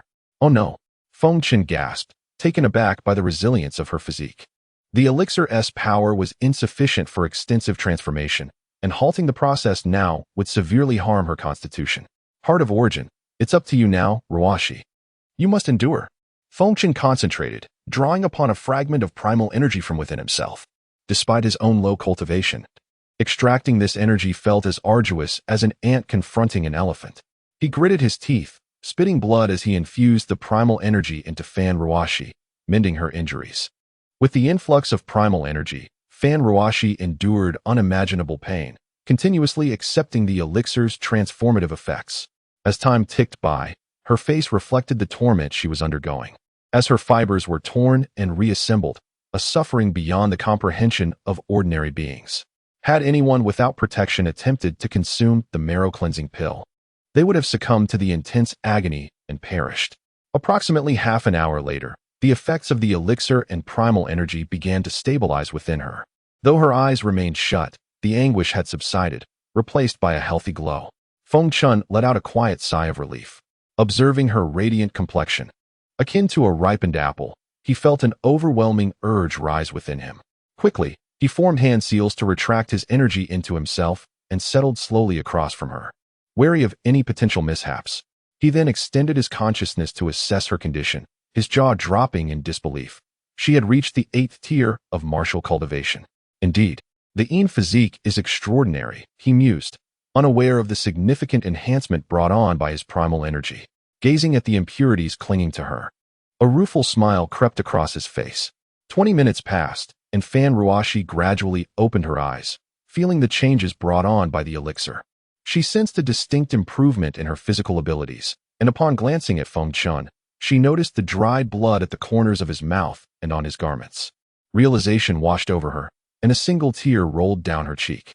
Fool, why are you crying? Just look at yourself. Feng Chen understood the cause of her tears. Suddenly, a piercing scream echoed through the air as a shadowy figure dashed into the bathroom. You forgot your clothes. The sound of rushing water filled the room as Feng Chen realized the situation, calling out toward the bathroom. Chapter 52. A smile that captivates a city. Another that captivates a nation. Feng Chen, could you please fetch my pajamas from the bed? The voice wafted from the bathroom, mingled with the sound of running water. However, Feng Chen heard it distinctly and mumbled to himself, should I really go?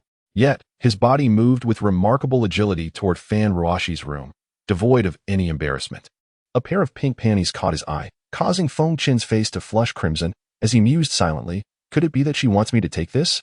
In truth, he was tempted to lift the pink fabric to his nose for a whiff, but ultimately refrained, grabbing a handful of clothes and heading toward the bathroom. He knocked on the door, which opened a crack, revealing a water-beaded jade hand that snatched the clothes from him before the door promptly closed again. Having seen much worse, Why the sudden nervousness? Just as Feng Chen attempted to sneak a glance inside, the door suddenly shut, prompting him to touch his nose and complain like a jilted lover. After her bath, Fan Ruoxi stood before the mirror, gazing at her reflection, unable to believe it was truly her. She looked several times more perfect than before. If Fan Ruoxi had once been a fallen phoenix, she had now emerged as a true phoenix, reborn from the flames and soaring into the sky.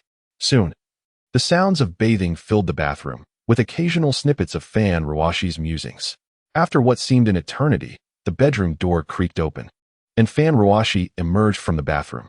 Having undergone a transformation, she appeared extraordinarily enchanting. As she entered the living room, it felt as though the entire space was illuminated. Dressed in hip-length shorts and a loose white shirt, she embodied the essence of a modern urban beauty. Her flowing black hair still bore droplets of water. Her fair, radiant skin glowed, complemented by a delicate nose, rounded lips, and a pointed chin. Feng Chen was utterly mesmerized. Had her shorts been any shorter, they might have revealed more than intended.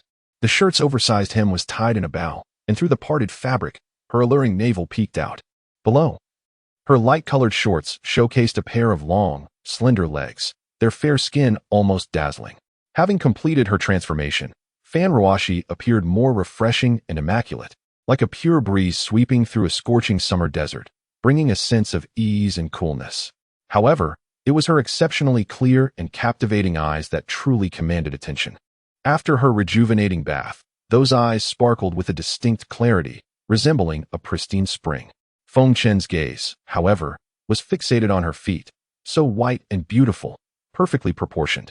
As his eyes traveled upward, he admired her flawless legs, slightly raised, causing her loose shorts to flutter, revealing a tantalizing glimpse. There was no denying Fan Ruoxi's beauty, which now radiated an extraordinary charm, exuding a mature allure that was both sexy and enchanting. Feng Chen felt his heart race, and to his embarrassment, he realized that his body was responding. Despite his mental preparation, the sight of Fan Ruoxi left him momentarily stunned. "You fool! What are you staring at? Look at you!" Drooling, Fan Ruoxi struck a pose, arching an eyebrow in a display of confidence.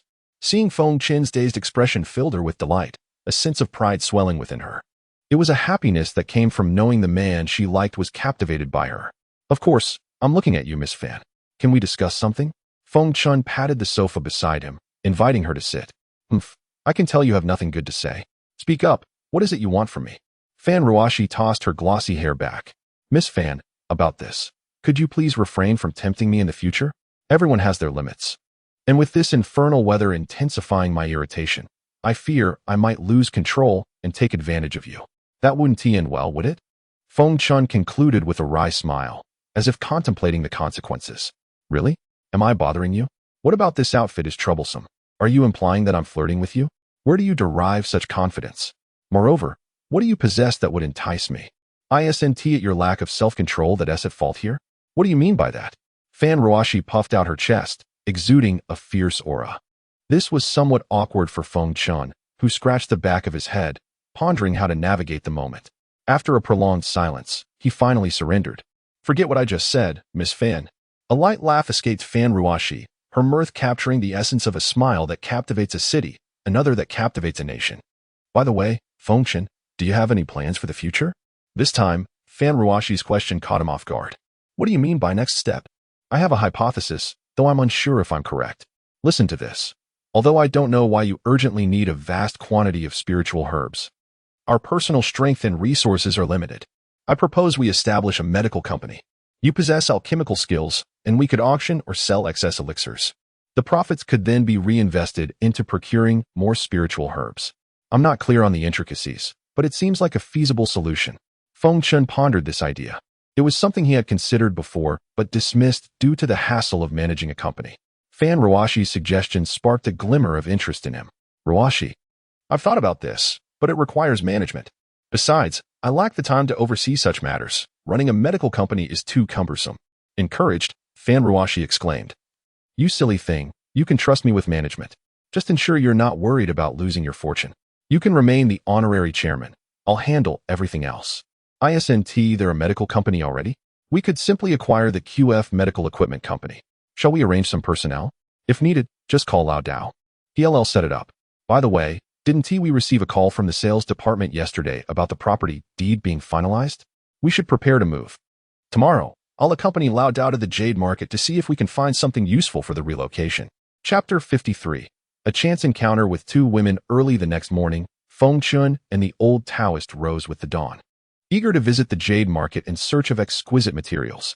After the rejuvenating effects of the cleansing elixir, the Taoist appeared remarkably revitalized. If he hadn't claimed to be in his 60s, one might easily mistake him for a man in his 40s. His cultivation had also advanced to 30% of the body refinement stage. Initially, he found it hard to believe this transformation was his own, as if he had returned to his youthful days, and his respect for Feng Chen, his master, grew ever deeper. Their first stop was an ancient talisman shop, where Feng Chen brought along the spirit-awakening talisman he had promised to Tang Zishan. Do you happen to know where the finest jade market in HB City is? Senior, I have a friend who specializes in this. Since I have some free time today, I can guide you there, Tang Zishan replied, brimming with enthusiasm. He drove his majestic Land Rover, transporting the old Taoist and Feng Chen towards the jade market. After a little over an hour, they arrived at the place Tang had mentioned, where he promptly called his friend to come out and greet them. Inside the jade shop, shelves overflowed with a dazzling array of jade artifacts, overwhelming Feng Chen at first glance, particularly the abundance of emeralds, which radiated vibrant green hues. Ah, Boss Tang. Long time no see. A man in his 40s approached them, his hands warmly grasping Tang Zishan's. Boss Ho, indeed. How have you been? Tang Zishan reciprocated, equally excited. Who are these two? After exchanging pleasantries, Boss Ho turned his attention to Feng Chen and the old Taoist, noting that it was rare for his friend to personally attend to guests. Ahem, Boss Ho, these two are my closest friends. They've come to look at some jade or raw materials, so please don't hold back. Show them everything. Tang Zishan refrained from elaborating on Feng Chen and the old Taoist's identities, wishing to keep a low profile. Nodding in understanding, Boss Ho gestured for them to follow him, leading Feng Chen, the old Taoist, and Tang Zishan out of the jade shop. They walked down an alley for about 10 minutes. Upon reaching a wrought iron gate, Boss Ho opened it, and the three followed him inside. Feng Chen's spiritual perception swept over the warehouse, and his brow furrowed slightly. However, he quickly regained his composure, lowering his gaze to the ground, though a glimmer of brilliance flashed in his eyes, accompanied by a subtle smile. This is my warehouse. The raw jade we speak of is also known as uncut stone. Boss Ho explained, gesturing to the uncut stones within. Boss Ho, what are the prices for your raw stones? Feng Chen inquired, raising his gaze. Taken aback by the question, Boss Ho pondered for a moment before responding, 2 million each. In truth, this price was merely the cost price in the market, indicating that Boss Ho was extending a favor to Tang Zishan. That won't do. I have some understanding of raw stone pricing. There's no way I would accept a loss. How about this? For every piece we select, I'll give you 5 million, the old Taoist interjected, realizing that the 2 million price was a courtesy extended because of Tang Zishan. That's out of the question. Absolutely not. Boss Ho hurriedly waved his hands, well aware of the market value of raw stones. Typically, 2 million was the cost price, and selling for 3 million was already quite favorable. The old Taoist's offer of 5 million startled him. Since my friend has stated 5 million, then 5 million it shall be. Please accept it. If you come across any good items in the future, just let me know in advance, Tang Zishan interjected, trying to smooth things over as he observed Boss Ho's persistent refusal. Very well, gentlemen, feel free to take whatever you fancy, and I will arrange for transportation to deliver your selections. Boss Ho conceded, no longer insisting on modesty. Feng Chen surveyed the warehouse, which was approximately 200 square meters. In his eyes, the jade raw materials appeared rather unremarkable, resembling ordinary stones. Their appearance was quite lacking, even inferior to pebbles retrieved from a riverbank. With a subtle shift in his focus, he released a trace of spiritual perception, which swept over the collection of raw stones. After a minute, a few stones caught his interest, though overall, the spiritual energy within them was rather scarce. The energy contained in those few stones would suffice only for a single necklace. Boss Ho, I'll take these 3 stones. Please arrange for them to be cut. I'll transfer you 15 million. Feng Chen indicated the stones he desired to Boss Ho. Understood. I'll make arrangements immediately, Boss Ho replied, pulling out his phone to organize the cutting. By the way, Boss Ho, do you have any more stones like these?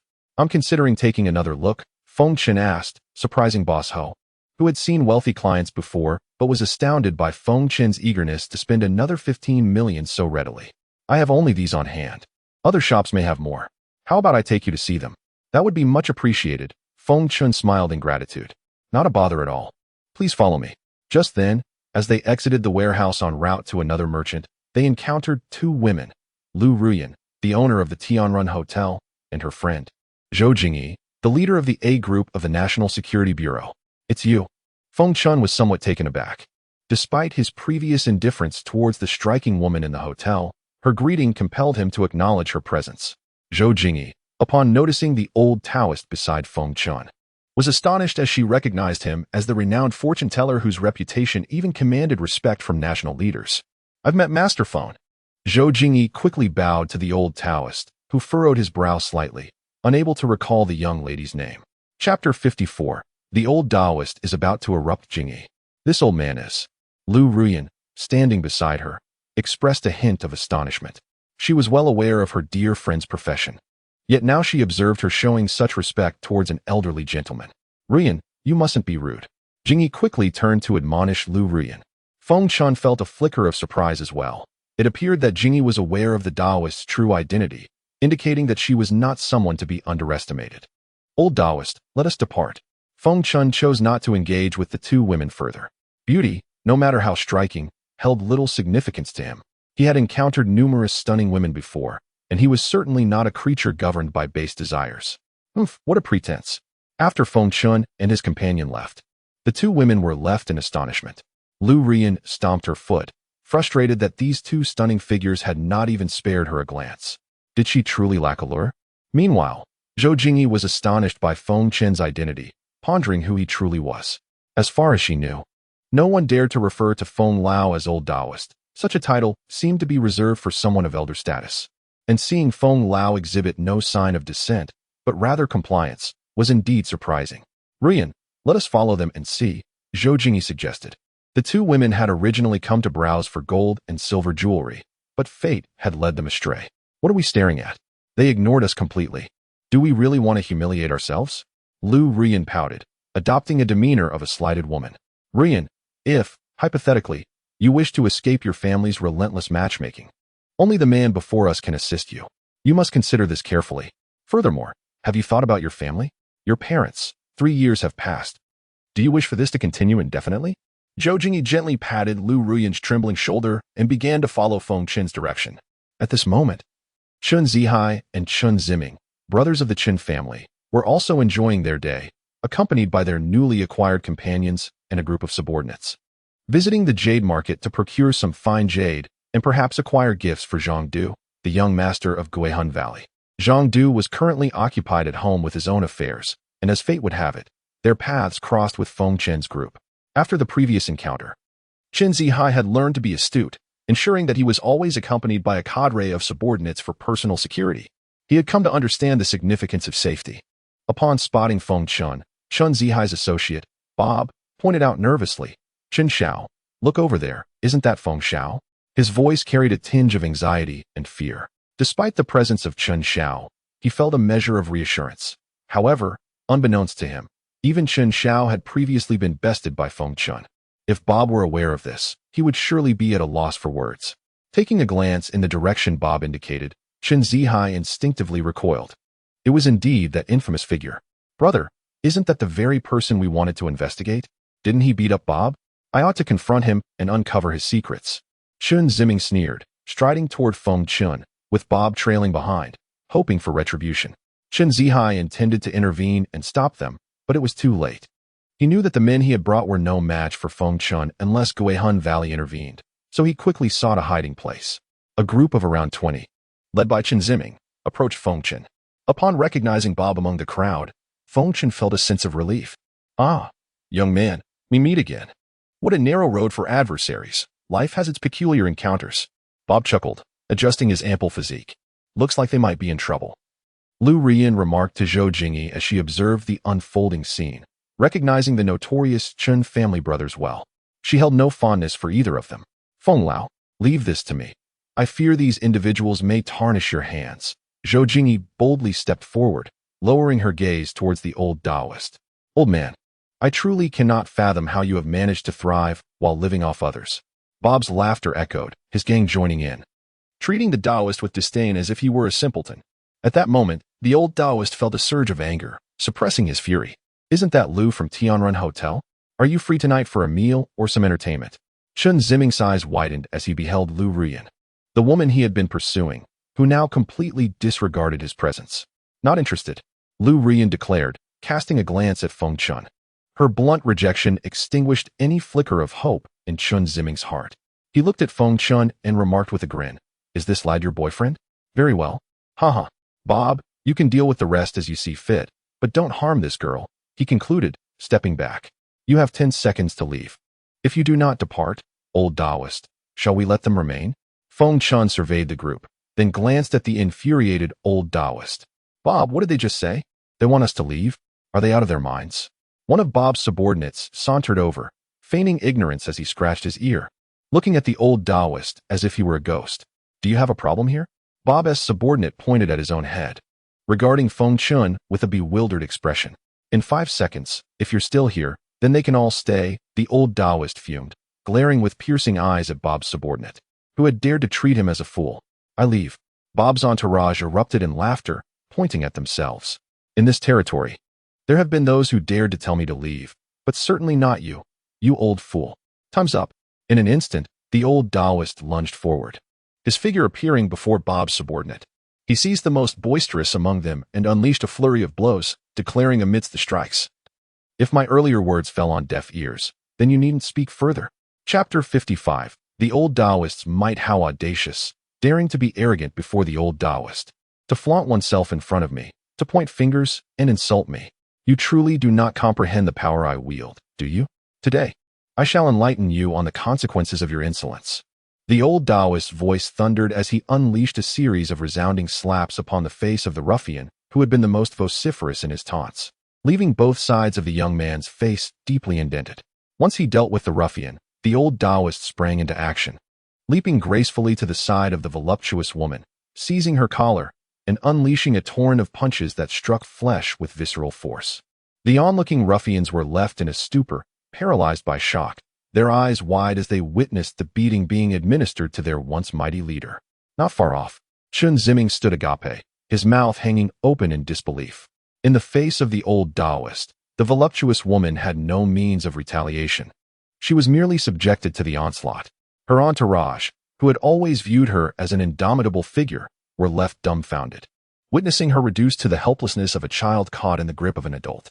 The old Taoist's overwhelming strength rendered her utterly motionless, forced to endure the relentless barrage of blows to her face. "Time is of the essence. You ought to leave while you still can," the old Taoist remarked with a chuckle, his words eliciting peals of laughter from Liu Ruoyan, who clutched her stomach in mirth, her eyes sparkling as they turned towards him. The old Taoist merely shrugged, casting a fleeting glance at Liu Ruoyan before redirecting his attention. "Ah, you think you can challenge me? Just wait and see," Liu Ruoyan retorted, her voice laced with defiance. Meanwhile, the melee continued unabated. You old fool, what do you think you're doing? Let go of Boss Ba." One of the ruffians, shaken from his stupor by the old Taoist's skillful maneuvers, shouted as he brandished a knife, only to find himself swiftly silenced as the old Taoist charged at him, delivering a swift strike that sent the knife clattering to the ground. The old Taoist, indifferent to his own appearance, proceeded to pummel the ruffian into submission, pinning him to the ground with his weight. With resounding slaps, he chastised, "Dare you speak again? I dare you to utter another word." The ruffian could only whimper, his face swollen and bruised, as the old Taoist's fury began to wane slightly. After administering his punishment, the old Taoist approached Chen Ziming, a sinister smile creeping across his face. "Did I hear you call me an old fool?" The mere sight of that smile sent Chen Ziming retreating in terror, shaking his head vigorously. Ignoring him, the old Taoist unleashed a kick that struck Chen Ziming in a most sensitive area, eliciting a howl of agony that echoed through the air, accompanied by the sound of something shattering. Chen Ziming collapsed to the ground, rolling in pain, his cries piercing and chilling to all who heard. Well deserved, Liu Ruoyan thought to herself, secretly reveling in the spectacle. Such individuals deserved no mercy. Let this serve as a lesson to them. In a hidden corner, Chen Zihao trembled, averting his gaze as he feared being discovered by Feng Chen, who, unbeknownst to him, had already taken note of his presence but chose to ignore him. Meanwhile, Tang Zishan and the owner of the jade shop stood in stunned silence, unable to comprehend the scene unfolding before them. Tang, brother, who are these friends of yours? They just assaulted the second young master of the Chen family. The shop owner stammered, his voice betraying his disbelief. Just know they are formidable figures. It matters not if it's the Chen family or even 10 more like him. They would face the same fate, Tang Zishan replied, his eyes wide with astonishment. He had always known Feng Chen to be a person of considerable influence, but witnessing his prowess in combat was an entirely different revelation. Having vented his frustrations on Chen Ziming, the old Taoist's ire remained unquenched as he approached the voluptuous woman once more. Having endured a brutal beating, she could only watch in horror as her subordinates began to feign death, dropping their knives and lying on the ground in a practiced manner, hoping to evade further punishment. As the old Taoist drew near, the voluptuous woman instinctively shielded her head, praying for mercy, hoping for nothing more than to avoid further injury to her face. However, the old Taoist had other intentions. With a swift motion, he delivered a resounding slap. Had you taken my advice and left, you would have spared yourself this humiliation. Where is your bravado now, after enduring such a trouncing? He mocked, delivering yet another kick that shattered her leg bone. In the public eye, though seething with anger, the old Taoist was mindful of the law. While he could easily have ended her life, he deemed it unnecessary. The ruffians, witnessing the sheer ferocity of this seemingly unassuming elder, were left in stunned disbelief, realizing they had underestimated the depths of his wrath. Chapter 56. Do not strike the face. Do not expose shortcomings. Who is this person? The old man appears quite amiable, yet his actions are shockingly crude. More so than any of us could have anticipated, ruthless and devoid of any semblance of decorum. After the old man had dealt with everyone, a satisfied smile adorned his face as he clapped his hands, muttering about how unfortunate it was that, at my age, I am still compelled to administer such punishment. With that, he spat on the ground. After the altercation, the old man initially headed towards Feng Chen, but suddenly seemed to recall something and turned back toward Boba. Boba was overwhelmed with despair, internally pleading, "Why me again?" The old man approached Boba with a smile, raising his hand, causing Boba to instinctively cover his head.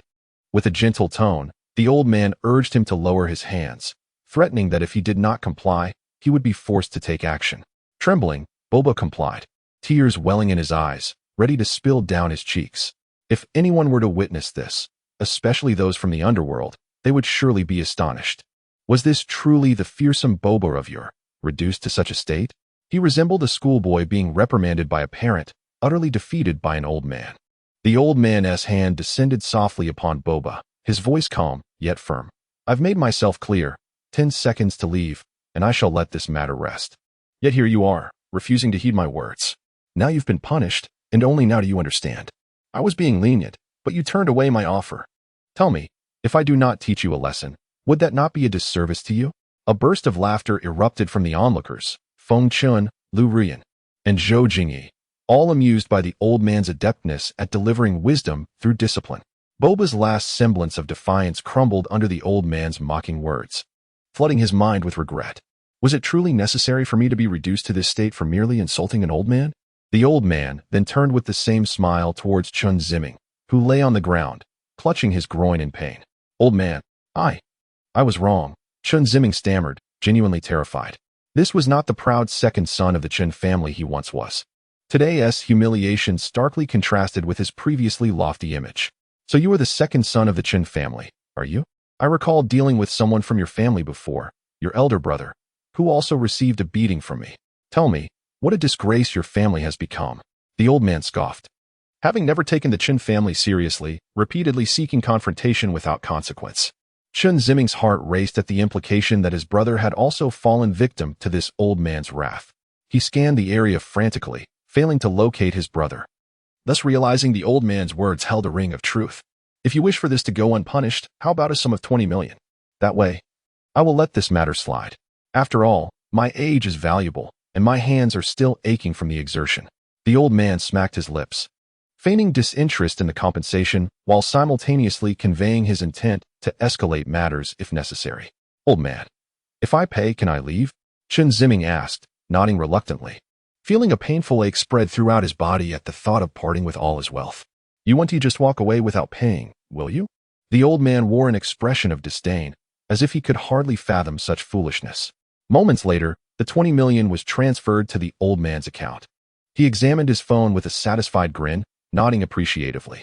As the old man sauntered back, those who had feigned unconsciousness rose, heads bowed and backs hunched, hastily assisting Boba and Chun Zimming in retreating from this emotionally charged venue. The old man strutted back, beaming, and approached Feng Chen, shaking his phone in the air. Look at these fools. They've gifted us 20 million. I sincerely hope they come back for more fun in the future. Chun Zimming and the others, upon hearing the old man's sardonic remarks, stumbled and fell back to the ground. The commotion soon subsided, and Feng Chen and the others resumed their business. Do not follow me any longer. My civility towards you is merely because you are a woman, but there must be limits, Feng Chen remarked, glancing at Liu Ruoyan, a subtle smile gracing his lips. Humph, I am not following you. I have my own affairs to attend to. Am I hindering you? Then go ahead and strike me. Liu Ruoyan retorted boldly, surprising herself with her newfound courage.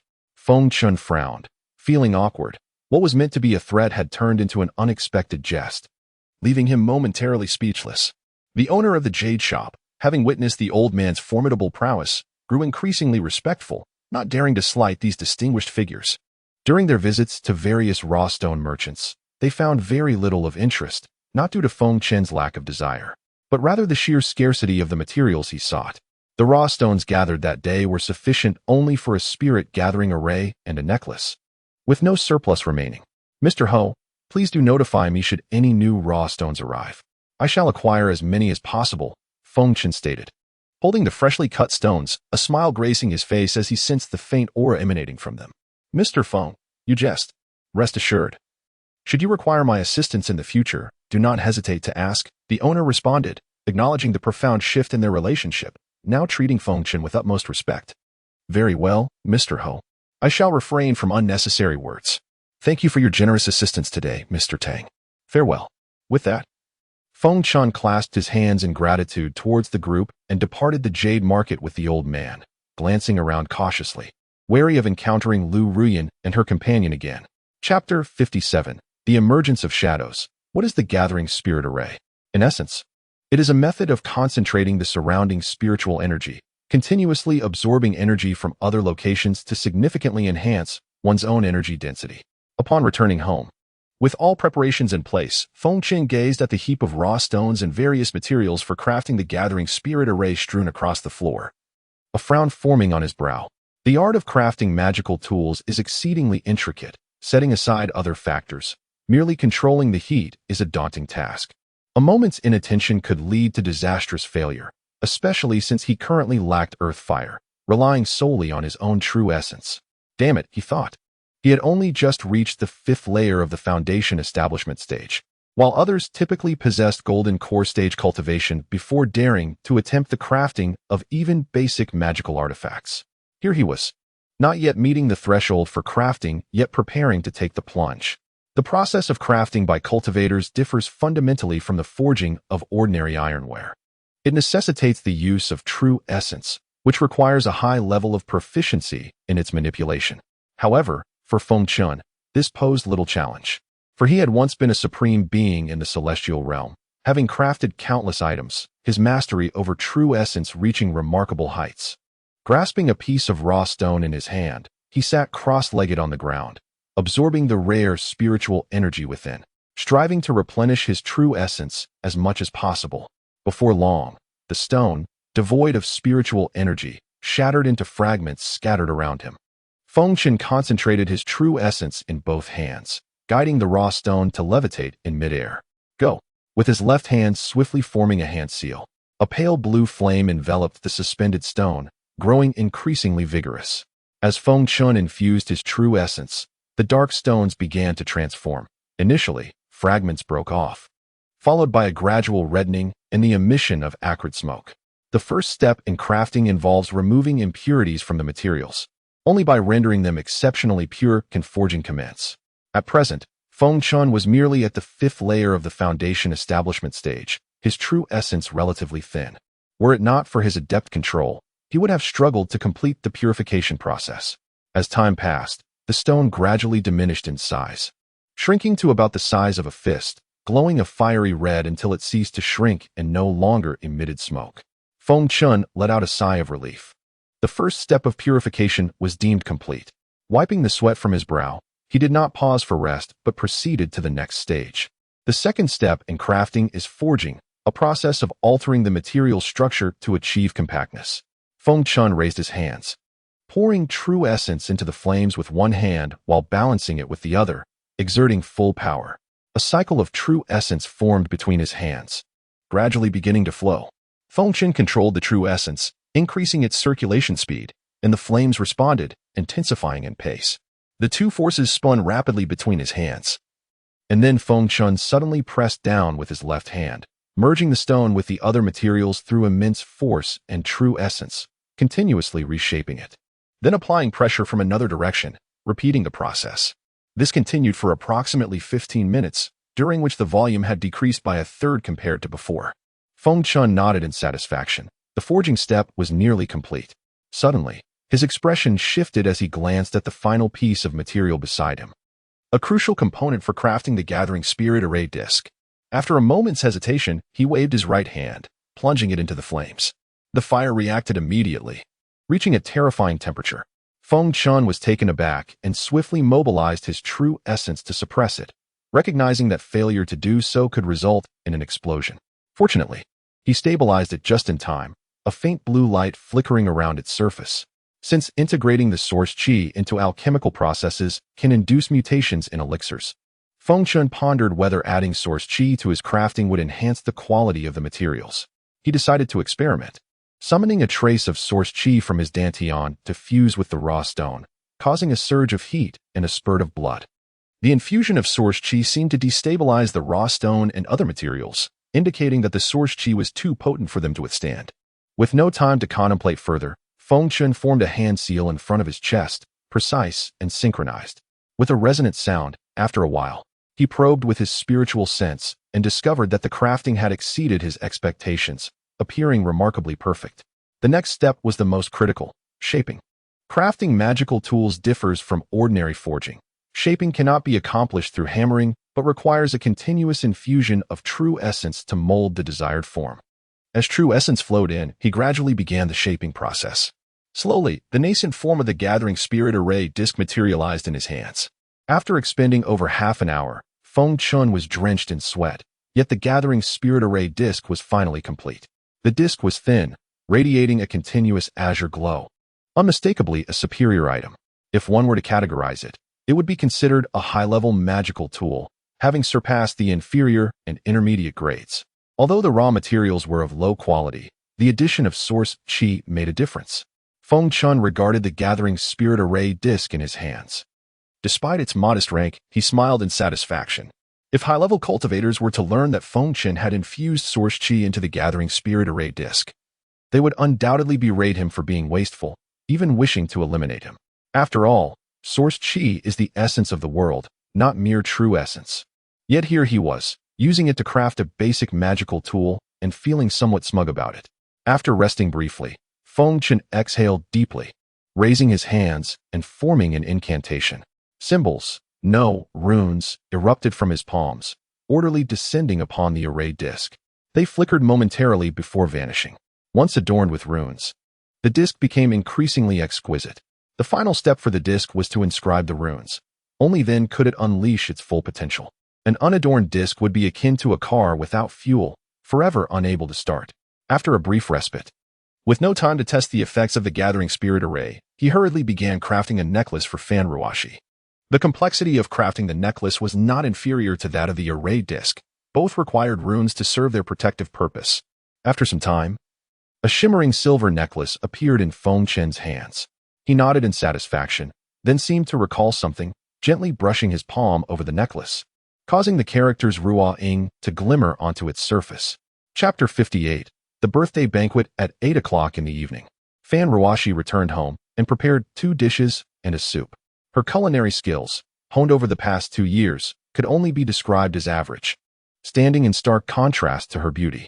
The disparity between her cooking and Feng Chen's expertise was as vast as the heavens and the earth. As the old adage goes, one must walk the path they choose. even if it is laden with tears. Since it was Ruoxi who prepared the meal, she would eat it, regardless of how it tasted, for there exists a flavor known as home. As she dined while watching the evening news, Feng Chen cast a glance at Ruoxi. Every movement of hers exuded grace. Even when partaking in a simple meal, one could not help but feel that the food she consumed was the most delectable. When Ruoxi noticed Feng Chen's gaze upon her, she turned to meet his eyes, and suddenly, both paused in their actions. "Why aren't you eating? Do I have something on my face?" she teased. Clearing his throat, Feng Chen inquired, "By the way, how are the negotiations for the company acquisition going? Any progress?" He rubbed his nose, offering a sheepish smile. "There's basically no major issue. We are nearing a conclusion. We just need about 3 billion to secure the QF Medical Equipment Company," Ruoxi stated earnestly, putting down her utensils. "Oh, that price isn't too high. Do as you see fit," she replied. "By the way, I have a gift for you." After saying this, Feng Chen dashed back to his room. Upon hearing the word gift and seeing him rush away, Ruoxi felt a blush creep onto her cheeks. Moments later, Feng Chen emerged from his room, and Ruoxi, puzzled, wondered why he had nothing in his hands if he was to give her a gift. Could it be concealed in his pocket? Perhaps it was a ring? The thought made her cheeks flush even more. If he presented a ring, would she accept it or not?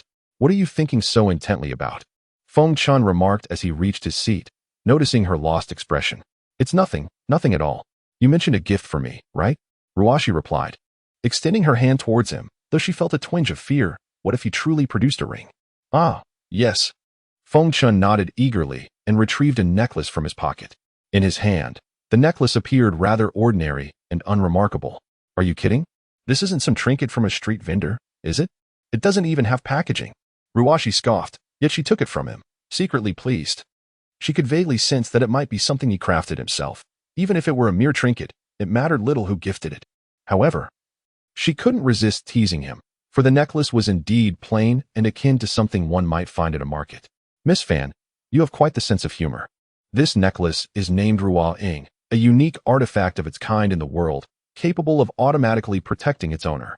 I worry about not being by your side at times, so I wanted you to have it for your safety," Feng Chen explained with a smile, unfazed by her sharp remarks. "To activate its protective abilities, it requires a drop of blood for recognition. A part of my essence is within it. Should you encounter danger, I will know immediately and come to your aid," he added, gently taking her hand. A glimmer passed as her blood fell onto the necklace, which suddenly radiated a brilliant light, transforming before her eyes, now pulsating with life. "Is this the recognition process?" Ruoxi marveled at the spectacle, her understanding of cultivation far exceeded by this experience. "I'll help you put it on," Feng Chen said softly, taking the necklace and carefully tucking her glossy black hair to the side. Beautiful. The unparalleled brilliance of Ruoyan, reflecting its splendor, harmonized perfectly with Ruoxi's grace, rendering her even more enchanting. Typically carefree, Ruoxi now lowered her head, her face flushed, her breath quickening, her heart racing. At that moment, Feng Chen's phone rang. "It's Mayor Ho. Answer it quickly. If he's calling at this hour, it must be important." "I'll tidy up," Ruoxi said, her face still warm as she hurried to the kitchen. "Hello, Mayor Ho." "Hello, Feng Shao. I apologize for disturbing you so late." "No problem. I haven't retired for the night yet. Is there something you need?" "Well, tomorrow is my youngest daughter's 25th birthday, and I would like to invite you to her birthday banquet at 6 o'clock. Would that work for you?" Mayor Ho's voice carried a hint of anxiety. Fully aware of his intentions regarding Feng Chen, whom he deemed a prized son-in-law. 6 o'clock tomorrow? That works perfectly. I will be there, Feng Chen confirmed. After hanging up, Mayor Ho sighed deeply, a bead of sweat appearing on his brow, feeling as though he were facing a superior. "Ruoxi. Mayor Ho invited me to her daughter's birthday banquet tomorrow at 6. Are you going? You should go. I have matters to attend to at the company and will likely be busy negotiating the acquisition, so you might as well go alone." At 6 o'clock the next evening, Feng Chen set out for the banquet, which was being held at the renowned Tianrun Hotel in HB City. He arrived effortlessly and entered the hall, which, while not overcrowded, was bustling with guests from various sectors. Upon seeing Ho Yuding, who donned a stunning European-style white gown, adorned with hand-sewn dreamlike flowers and a V-shaped neckline that revealed her fair back, Feng Chen was momentarily taken aback. The absence of extravagant diamonds did not diminish the beauty of the gown. Instead, it enhanced her allure, rendering her a breathtaking sight. As he approached, He shook his head with a smile before stepping further into the hall. Chapter 59. A promise. At this moment, the protagonist, Hou Yuding, had yet to catch a glimpse of Feng Chen. She had only heard her father mention that he would attend, which left her exhilarated and sleepless throughout the night. Yuding, you look absolutely stunning today, exclaimed Zhu Xing, Yu Kellen, Hu Lingfei, and Liu Ruoyan from the Tianrun Grand Hotel, all surrounding Hou Yuding with gleeful laughter. They were all familiar faces to her. Not at all, Sister Ruoyan, you're just teasing me. Oh dear Yuding, your words are quite misplaced. You have always been beautiful. And with today's attire, one might wonder if it was meant for a special someone, Liu Ruoyan remarked, eliciting giggles from the others. If that is the case, I shall ignore you all. Hou Yuding blushed, stamping her foot playfully. The banquet was about to commence, and still, without sight of Feng Chen, Hou Yuding began to scan the room anxiously. Chen Zihao, who are those girls? Zhang Du looked at Yu Kellen and the others with a lascivious expression, his desire to take them to bed palpable. Brother Zhang, this is Yu Kellen, this is Zhu Xing, and that is Hu Lingfei, alongside the hotel owner, Miss Liu. Chen Zihao introduced them to Zhang Du, not daring to be neglectful. Wasn't it you who asked me to deal with that Feng fellow? Now the opportunity for revenge has presented itself. Let us see if you dare, Zhang Du said, his face darkening slightly before breaking into laughter. Please enlighten me, brother. Chen Zihao looked at Zhang Du, who wore a disdainful expression. He playfully tapped Chen Zihao's head. Are you genuinely foolish or just pretending? Did you not say that Yu Kellen had a good rapport with that Feng fellow? After the banquet, simply bind her, and I'm sure Hou Yuding will notify Feng. At that point, we can. Also capture this Liu lady. Chen Zihao finally understood Zhang Du's intentions. It was indeed a chance for revenge, with the added benefit of capturing those two women. All right, I shall make arrangements. Chen Zihao's face darkened slightly as he pulled out his phone to begin coordinating. Dear guests and friends, I am immensely grateful for your presence at my daughter's birthday banquet. I wish you all an enjoyable and fulfilling time. Mayor Hou concluded his introductions before moving on to the gift-giving segment. Feng Chen, seated nearby, felt a wave of bitterness. He loathed such raucous environments and contemplated leaving right after presenting his gift to Hou Yuding. His position was rather inconspicuous, and one would have to pay close attention to notice him. Yet, the keen-eyed Hou Yuding still spotted him. A smile blossomed on her lips as she prepared to approach Feng Chen. Yuding, happy birthday. This diamond pendant is a special gift I had brought back from Italy. I hope it meets your approval. A young gentleman hastily presented his gift. Thank you so much. You've gone to great lengths, she replied, handing the pendant to a maid behind her. The young man's eyes flickered with disappointment as he noted she merely passed it along without even glancing at it. Sister Yuding, I too have brought something to celebrate your birthday. In no time, guests began presenting their gifts, most of which had already been handed to the attendants at the entrance. Only those who were particularly close or familiar with Hou Yuding remained to offer their gifts personally. Of course, Yu Kellen, Hu Lingfei, Zhu Xing, and Liu Ruoyan also stepped forward with their carefully chosen presents. At this moment, Feng Chen felt somewhat awkward, as Hou Yuding's gaze remained fixed upon him, prompting Yu Kellen, Hu Lingfei, Zhu Xing, and Liu Ruoyan to follow suit. Reluctantly, Feng Chen stood up, smiled, and approached them. Yu Kellen's eyes sparkled, while Zhu Xing and Hu Lingfei were taken aback. Even Feng Chen had come to the banquet, and Liu Ruoyan pouted slightly. Feng Chen sensed their scrutinizing stares, feeling a twinge of bashfulness as he rubbed his nose. Happy birthday. Isn't this Feng Shao? Chimed the Chen brothers. Chen Zihao and Chen Jiming, their laughter echoing as they felt emboldened with the backing of the Guishun Valley's young master. Had Zhang Du not been present, they likely would have fled in fear. The spectators seated below watched with keen interest, speculating about the identity of this young man. Sister Xiao, do you know who this young man is? Meanwhile, the Yuan and Ji families also sent representatives, Yuan Xiao and Ji Wanru, to deliver their blessings. Feng Chen cast a piercing glance at the Chen brothers, instantly chilling them to the bone. They swallowed hard and dared not utter another word. In truth, Feng Chen had not brought a gift today, rendering the situation rather awkward. While others presented their offerings, he stood empty-handed, feeling out of place and exposed. With many eyes upon him.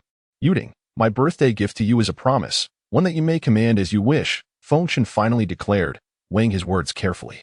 The significance of Feng Chen's promise was not lost on those present, including Yu Kellen, Hu Lingfei, Zhu Xing, as well as Mayor Hou and Secretary Hu, all of whom were taken aback. This was no ordinary gift. A promise from him was invaluable, beyond comparison to any material possession. To them, Feng Chen was a figure shrouded in mystery, and a promise from him could secure fortunes and power for generations to come. Suddenly, a chuckle broke through the crowd. This young man is truly something else, dressed so poorly, and his gift is equally meager. What a unique offering. Among the offspring of the wealthy and powerful, there were loud remarks questioning who this fool was. Sister Shao, could it be that he is unwell? I have never seen anyone gift a promise before, Ji Wanru remarked, lifting a glass of red wine from the table. Wanru, I suspect matters are not as simple as you think. Just observe the expressions on Mayor Ho and Secretary Hu's faces. Their looks are not mocking but rather astonished. Do you understand? A blush crept across Ho Yuding's cheeks as she comprehended the weight of Feng Chen's promise. Feng Chen, thank you. I truly appreciate this gift. Yu Kellen and Liu Ruoyan watched Feng Chen present such a gift with calm expressions, devoid of any unease. Yet within them stirred an indescribable feeling that they could not articulate. Chapter 60. The Chen family's retribution. Observing Mayor Ho's radiant countenance, Secretary Hu felt a sense of unease. He mused inwardly that he must urge Hu Lingfei to expedite matters, as he was unwilling to forfeit a promising prospect like Feng Chen. The commencement of the inaugural dance approached with the onset of a gentle and cheerful melody.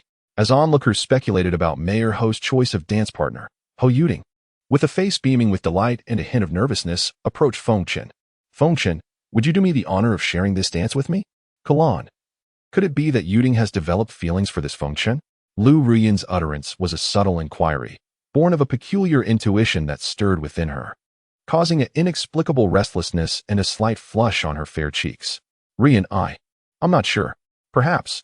Yu Kellen felt a pang of disappointment and an inexplicable discomfort, a sensation she couldn't quite articulate. Given Ho Yuding's acceptance of Feng Chen's gift and her subsequent invitation to share the first dance, even the most oblivious observers could surmise that Ho Yuding harbored affections for Feng Chen. Feng Chen had not anticipated that Ho Yuding's invitation to the gala would lead to this, nor had he imagined she would ask him to dance. In such a public setting, he couldn't outright refuse. He rubbed his nose and said awkwardly, I'm not proficient in dancing. Uft. Ho Yuding chuckled softly, finally witnessing Feng Chen's discomfiture. It's all right, I'll teach you. Let's depart. There's no point in lingering here. Zhangdu rose, casting a fleeting, sinister smile at Feng Chen and his companions. Very well, but there's no need for instruction. A mere explanation will suffice. Feng Chen said casually, jesting. Was dancing more challenging than mastering cultivation techniques? You can learn it from just one explanation? No one believed him, not even Ho Yuding. Feng Chen, you jest, surely? Rest assured, I shall instruct you diligently. There's no need for undue concern. Ho Yuding reassured him, assuming he was anxious about embarrassing himself. I jest not. A single explanation is all that's required. Feng Chen revealed a faint smile, imbued with confidence. Nevertheless, since Feng Chen had made his claim, Ho Yuding proceeded to explain the fundamental dance steps and essential considerations, even demonstrating the movements. That suffices, Feng Chen said with a smile. Upon hearing Ho Yuding's explanation, all eyes were on Feng Chen and Ho Yuding as they walked hand in hand onto the dance floor, eager to witness the extent of Feng Chen's supposed proficiency. Some even anticipating his humiliation. As Feng Chen grasped Ho Yuding's hand, a delicate fragrance wafted into his nostrils, evoking an indescribable sensation. His heart fluttered with a mixture of emotions. Alas, my resolve wanes, Feng Chen lamented inwardly. Immediately, imperceptibly to Ho Yuding and the other attendees, a calming mantra coursed through Feng Chen's entire being. Feng Chen, you jest surely? You claim to be a novice, yet your movements are impeccable. I refuse to believe you learned this from a single explanation. As Ho Yuding and Feng Chen began their graceful dance, she immediately discerned that Feng Chen was far from an amateur. His coordination even surpassed her own. Feng Chen smiled faintly, offering no explanation for his seemingly instant mastery. Explanations would be futile, as Ho Yuding would not comprehend. Was he to divulge that he possessed divine perception? As Ho Yuding's hands were clasped in Feng Chen's, the warmth and unique aura emanating from him enveloped her, leaving her somewhat bewildered. All who observed Feng Chen and Ho Yuding's harmonious dance realized that Feng Chen had feigned ignorance. As the music drew to a close, Ho Yuding seemed reluctant to part, but the sound of applause reminded her that the dance had ended, filling her with a sense of wistfulness. As the evening drew to a close, Feng Chen quietly departed from the crowd. Yuting, Ruoyan, it's getting late. We must take our leave. Yu Kellen, Hu Lingfei, Zhu Xiying. And the other women bid farewell to Hou Yuting and Liu Ruoyan. Very well, Yuting. There are still matters here that require your attention in assisting Mayor Hou. Allow me to escort them. Liu Ruoyan approached the women, linking arms with them and smiling. Very well, then I am grateful, Ruoyan. Kellen, Lingfei, Xiying. May your journey be safe. Senior Zhang, look, they're coming out. Chen Zihao exclaimed, seated in the passenger seat, unaware of the impending danger. Liu Ruoyan and her companions chatted amiably. At that moment, the chauffeurs of Hu Lingfei and Zhu Xiying arrived, and the two women entered their respective vehicles, waving goodbye. Ruoyan, you should return. You have many matters to attend to. There's no need to escort me. Kellen, it's far too late. Allow me to arrange for a driver to take you home. That would ease my mind. Liu Ruoyan brushed a strand of hair from her face. Suddenly, they noticed a dark figure flash past with incredible speed. Due to the dim lighting outside the hotel, they couldn't discern what had happened. They only felt a sharp pain in the back of their heads before losing consciousness. Chen Zihao's men swiftly carried the two women into the car, and with a rapid drift, they vanished from the entrance of the Tianrun Hotel. Half an hour passed. How strange, why hasn't Ruoyan returned? Hou Yuting wondered, stepping outside the hotel and searching for Liu Ruoyan. Another half hour passed. Hou Yuting repeatedly called Liu Ruoyan and Yu Kellen, but their phones were neither switched off nor unanswered. They were simply out of service. In a villa on the outskirts of HB City, Zhang Du, Chen Zihao, and Chen Ziming were seated in order of precedence, while Liu Ruoyan and Yu Kellen remained unconscious. Both of you leave. Do not enter without my summons. Zhang Du gazed at the two women on the sofa. Their alluring figures, especially Liu Ruoyan's black stockings, stirring his desires. His lower body was already straining against his clothes. Although Chen Zihao and Chen Ziming were envious and desired to take liberties with the two women, Zhang Du's presence prevented them from acting on their desires. Chen Zihao, seemingly struck by an idea, grinned lewdly and produced a packet from his bag. Senior, such an approach is rather dull. Use this, and I assure you, they'll serve you most agreeably upon awakening. Senior, this is a potent aphrodisiac, exceedingly rare on the market. It's guaranteed to ignite their desires, allowing you to do as you please. Good brother, after I've had my fill, you too can have your turn. Once we're done, we'll leak the information. I'd love to see Feng Chen's expression then. Ha ha ha. Zhang Du snatched the aphrodisiac from Chen Zihao's hand, administering a pill to each woman. After a moment's thought, he decided to give them another pill, then clapped his hands in satisfaction. Chapter 61. The Wrath of Feng Chen. Approximately half an hour had passed when the anxious Hou Yuting called both Hu Lingfei and Zhu Xiying to inquire about their situation. Both women reassured her not to worry. Surely nothing could have happened to them, right? It was impossible, despite Hou Yuting's attempts to comfort herself. Suddenly, she thought of Feng Chen. Feng Chen, are you with Yu Kellen and Liu Ruoyan? Her voice trembled with urgency over the phone. No, who is Liu Ruoyan? Feng Chen, who had just returned home and lay on his bed, felt a tinge of confusion as the clock struck past 1 a.m. Liu Ruoyan is the manager of Tianrun Hotel. It seems they might be in trouble. Could you please? Hou Yuting's voice broke with a hint of sobbing. Don't panic. Perhaps the situation is not as dire as you think. Allow me to investigate. I will inform you once I have news. Feng Chen wished to decline, reasoning that it was late and he had no obligation to assist, especially since the police were involved. However, the thought of the young Yu Kellen, with whom he shared a decent rapport, compelled him to act.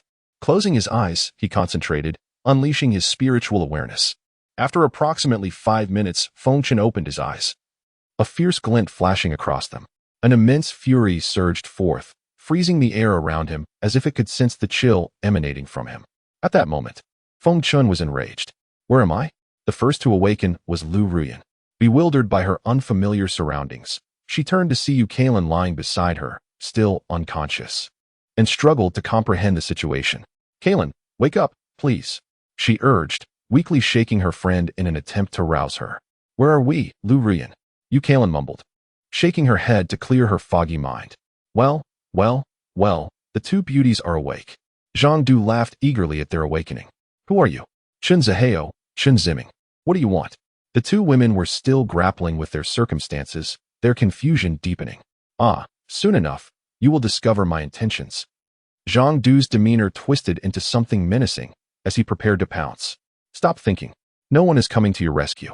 Even if someone were to come, it would likely be futile.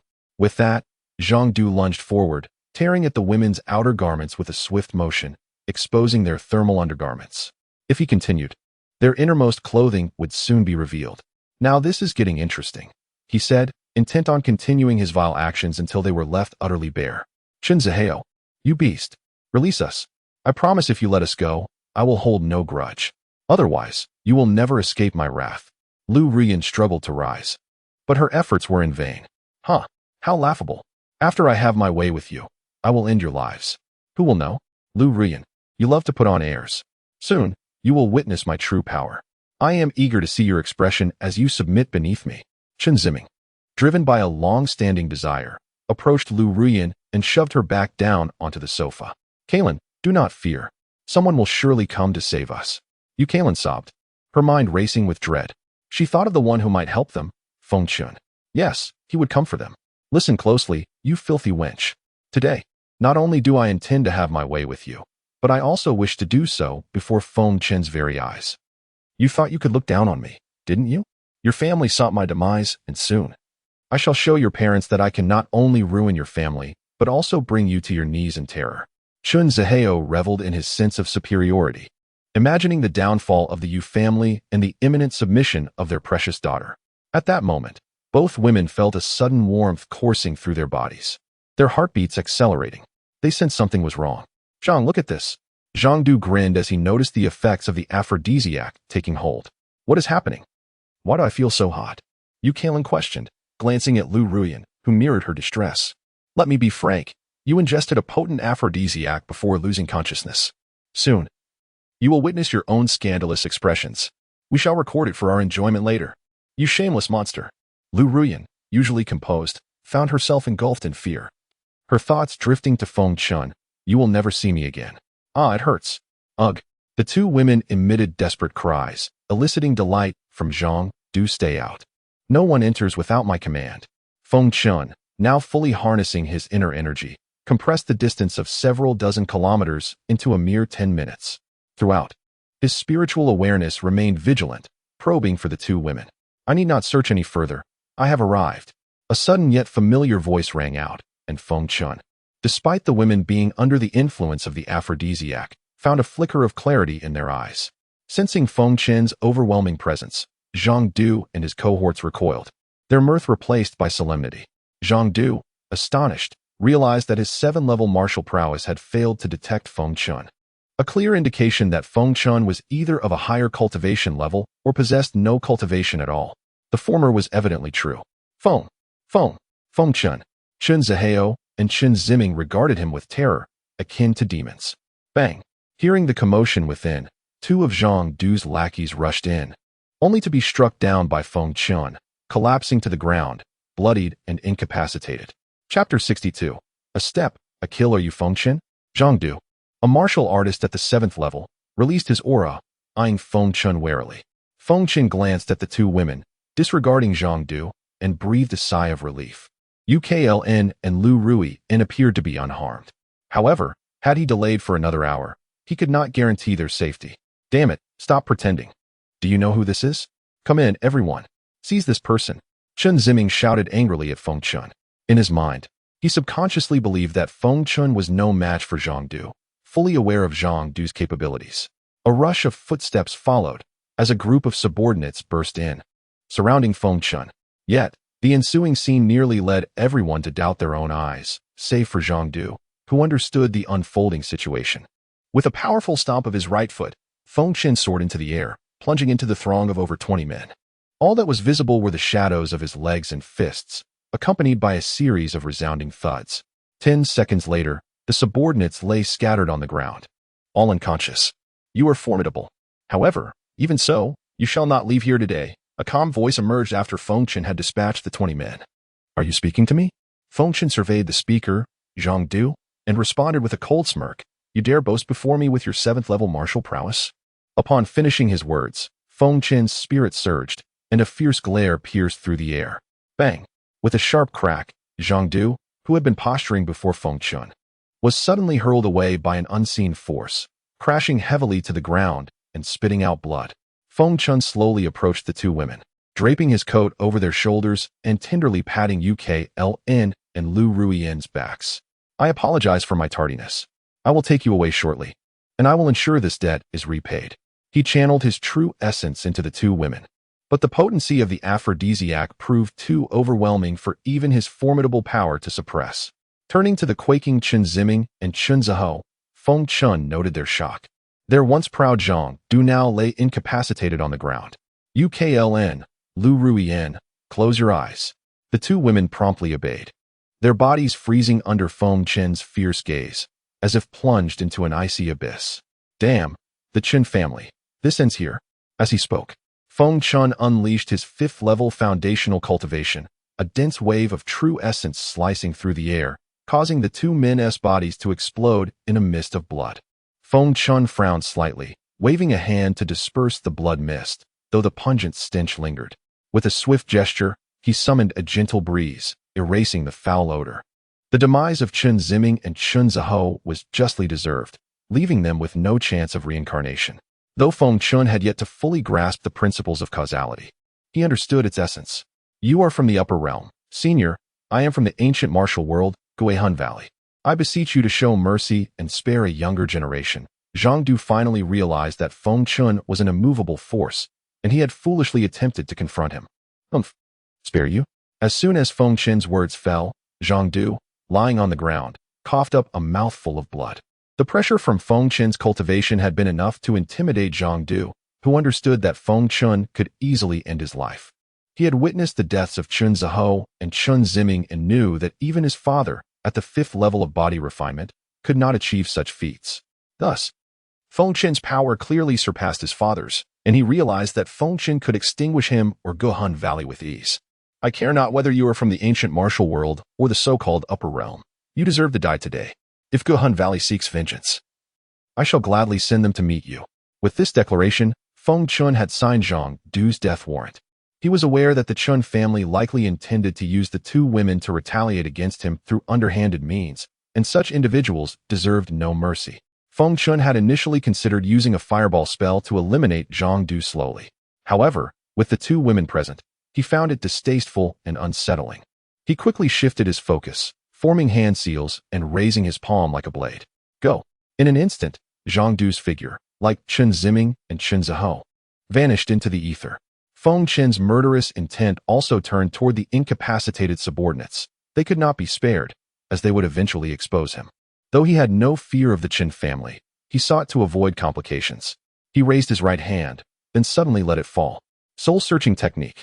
Only by employing this technique to erase part of their memories could he avoid unnecessary troubles. However, the soul-searching technique was not suited for his current level of cultivation. At least a nascent soul level was required. Forcing the use of the soul-searching technique, Feng Chen, under the strain of insufficient true essence, coughed up blood. After a minute, the group of subordinates had their memories partially erased, awakening the next day with no recollection of the previous events. Meanwhile, Ukln and Liu Ruoyan began to feel an intense warmth enveloping their bodies, more potent than before. They struggled to control their thoughts, which were consumed by images of Feng Chen. Fantasies of him embracing them flooded their minds, igniting a sense of longing. These intimate visions filled their consciousness, causing their breaths to quicken and their bodies to feel unbearably hot. Gradually, an odd sensation coursed through Liu Ruoyan as she lay on the sofa, writhing and emitting soft moans, desperately wishing for Feng Chen to hold her. Beside her, Ukln mirrored this, twisting her body and letting out soft gasps, performing sultry gestures. Feng Chen, hurry, embrace me. As the effects of the potion intensified, Liu Ruoyan called out, feeling a jolt of electricity run through her body, only to be overcome by a wave of shyness soon after. Chapter 63. To push or not to push. Feng Chen furrowed his brow, feeling overwhelmed as he observed the expressions of the two women, sensing a hint of something amiss. After a moment of contemplation, he hesitated no longer. He swiftly reached out, embracing one with each arm, drawing them into his embrace. Despite this, his breath quickened, and even with his considerable self-control, he found himself unable to resist the fiery allure of the two women, a blazing desire igniting within him, relentlessly assaulting his central nervous system. The moment he made contact with their bodies, they both quivered slightly, then clung to him like octopuses, their limbs entwined around him. They pouted, planting haphazard kisses on his face, their intoxicating fragrance enveloping him, igniting a primal urge within him to seize the moment. Kiss me. Liu Ruoyan, tightly held in his arms, felt a surge of longing for Feng Chen alone, leaving her devoid of any defensive barriers. Before he could fully process the situation, she captured his lips, yet she seemed unsatisfied, boldly straddling him and tugging at the stockings beneath her. Thus, Feng Chen's first kiss was forcibly taken by Liu Ruoyan. Meanwhile, Yu Kursin, whom Feng Chen held closely, began to make her move as well, frantically shedding her thermal undergarments to reveal her flawless form, her body devoid of any excess. Clad only in delicate pink lingerie, Feng Chen pondered that both women must have fallen victim to some intoxicating substance. While he was uncertain about Liu Ruoyan, he well knew that Yu Kursin was not typically so uninhibited. He contemplated rendering them unconscious, but he was acutely aware that, with his current reserves of true energy, he could not dispel the toxin. The potency of the drug was evidently formidable. Should he allow this to continue unchecked, both women would meet a tragic end. Thus, he realized that there was but one method to save them. He must take decisive action. Damn it! Feng Chen's thoughts spiraled as Yu Kursin and Liu Ruoyan, far from contemplative, were fully engaged in their desires. Liu Ruoyan, seated upon him, boldly grasped his member through his trousers, seemingly craving more, squeezing with fervor. Though Feng Chen was enveloped by their fervent embrace, he summoned a moment of clarity, attempting to channel a calming technique through his body, but it proved futile. Any other man in his position would have succumbed to the two women by now. It was not that he lacked desire, but rather a sense of guilt that restrained him. Yu Kursin, Liu Ruoyan, awaken. Please awaken. Faced with their fervent actions, Feng Chen felt helpless. He concentrated, invoking a water manipulation technique, summoning 2 jets of water that cascaded onto the women. Instead of halting their movements, the water accentuated their alluring figures, clinging to their bodies, rendering them even more mesmerizing and enchanting. Curse it! Feng Chen grimaced, biting down on his tongue in frustration. He gently pushed them away, striving to maintain a shred of reason. However, as soon as he distanced himself, their eyes filled with longing, and the heat between them only intensified, rekindling their desires. They leaned in once more, pecking at his chin and neck as if seeking solace.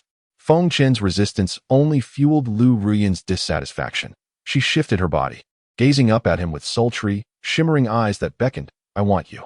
I desire you. Biting her lip, exhaling softly. She was unaware of how those words escaped her lips. She did not wish to utter them, yet the yearning from deep within her soul intensified, ensnaring her in an inescapable longing. At that moment, her only desire was to be close to the one she loved. Feng Chen's previously composed mind spiraled into chaos, consumed solely by the presence of Yu Kursin and Liu Ruoyan, rendering everything else insignificant. By heavens, do they truly believe me so easy to manipulate? I've been pushed to this brink, and yet they continue to press on, seeking to ensnare me. This is a predicament of their own making. They shall not blame me for the consequences. Wait, could it be the primordial energy? As Feng Chen prepared to shed his shirt, the thought of primordial energy crossed his mind. If it was indeed an indomitable force, perhaps it could counteract the toxin. Gazing at the 2 women entwined around him, he felt a sense of intoxication wash over him. His throat constricted slightly as warmth coursed through him. Taking a deep breath, he settled into a meditative position, channeling his energy to regain composure. As he gradually summoned the primordial energy within him, he began to perspire profusely. Just then, Liu Ruoyan, having discarded all her clothing save for her undergarments, revealed her creamy shoulders and long, enticing legs. Just as Feng Chen was about to harness the primordial energy, Liu Ruoyan's actions caused him to lose focus, forcing him to expel a mouthful of blood. With his eyes shut tight, he bit his tongue and pressed his palms together in prayer. Go! 2 streams of primordial energy surged into Yu Kursin and Liu Ruoyan, and he furrowed his brow as he merged his true essence with theirs. Feng Chen opened and closed his eyes, collapsing between the 2 women, who promptly lost consciousness. After an indeterminate period, 2 piercing cries echoed through the air. Now it was 5 in the morning, and the 2 women awoke, sitting on the sofa, gazing at each other in astonishment, their expressions a mixture of confusion and disbelief as they looked down at Feng Chen, still slumbering between them, bloodstains lingering at the corners of his mouth and on the floor, rendering their minds blank. They clutched their hair, recalling the events of the night before. Suddenly, a realization struck them, and their faces flushed with embarrassment as they lowered their heads. Observing the torn stockings on the floor, Liu Ruoyan's cheeks flushed with a rosy hue. Her features exquisite as if sculpted, her large, alluring eyes and delicate lips perfectly embodying the image of a celestial being. Recalling the tumultuous events of the previous night, from Feng Chen's unexpected arrival to save them, to their own reckless abandon, they pondered why he had not touched them despite everything. Was it that they lacked allure? Did they not possess enough temptation? Even in such a state, he remained unmoved. Could it be that he was not interested in women? Chapter 64. Establishing Authority. Sister Liu Ruoyan. Ahem.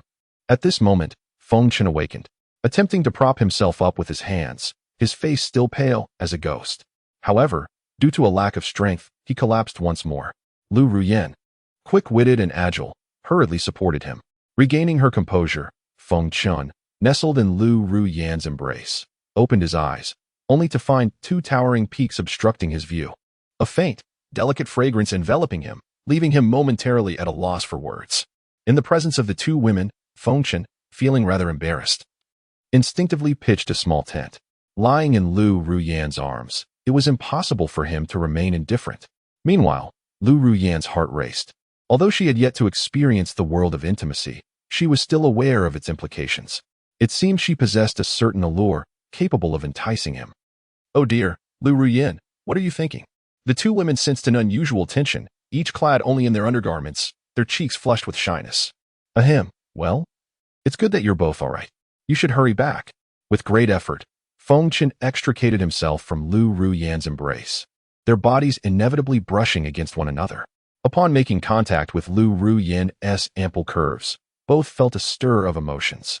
Feng Chen, slightly unsteady, managed to stand. Hou Yuting has been worried all night. Please ask her to come and escort you both home. Having said this, Feng Chen swayed as he began making his way to the door. The sky was beginning to brighten, and he was anxious about what might happen if he delayed any longer. He had no certainty of what would transpire with Fan Ruoxi. Feng Chen. Thank you. Yu Kulan and Liu Ruoyan spoke in unison. Observing Feng Chen's unsteady form, the two women couldn't help but worry. Are you all right? Should we accompany you? Watching Feng Chen disappear from sight, a sense of loss overcame them, their hearts aching with concern. Kulan, what do you think Feng Chen is truly like? The two women engaged in an open conversation, disregarding their current state of dress. After all, Feng Chen had been present in a similar state earlier, so why should they feel embarrassed now? In my heart, he is an enigmatic figure. I cannot quite articulate what he is like. Yu Kulan pondered, recalling that Feng Chen was both her mother's savior and her own, a smile illuminating her face. Kulan, do you have feelings for Feng Chen? Liu Ruoyan, perceptive as ever, recognized the emotions etched on her sister's face, realizing she felt similarly. About an hour later, Hou Yuting rushed onto the scene with a contingent of police officers, swiftly apprehending several of the thugs present. Kulan, Sister Ruoyan, are you both all right? You're not injured, are you?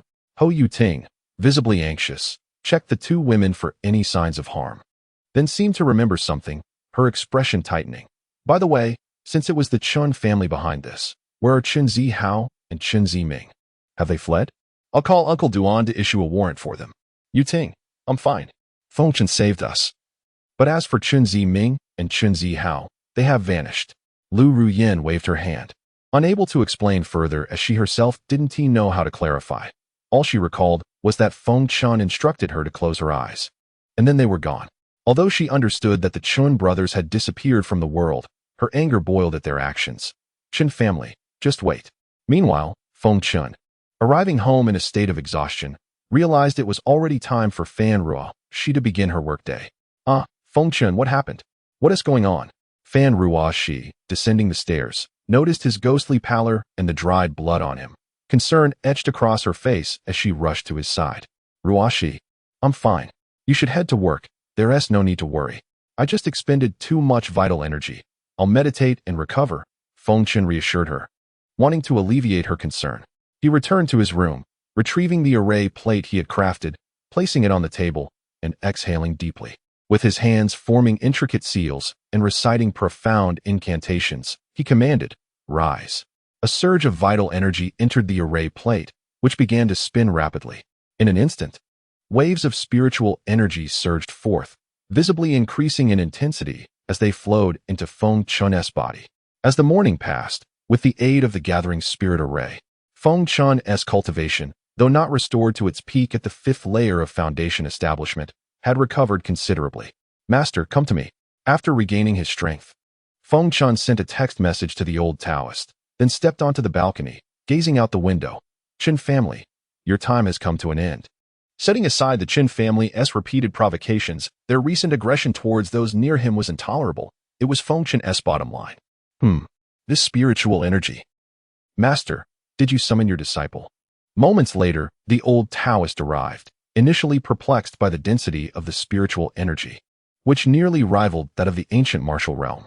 "I summoned you today for 2 matters. First, I intend to obliterate the HB Chen family. This should not pose a challenge for you. Secondly, how much do you know about the Valley of Soul Retrieval? Please enlighten me." "Master, could it be that the Chen family is causing trouble again?" Feng Chen's expression darkened as he recounted the events of the previous night. "Damn it. Well done. The upper echelons are likely just as corrupt as the lower ones. I'll make arrangements. By tonight, all enterprises of the Chen family will cease to exist."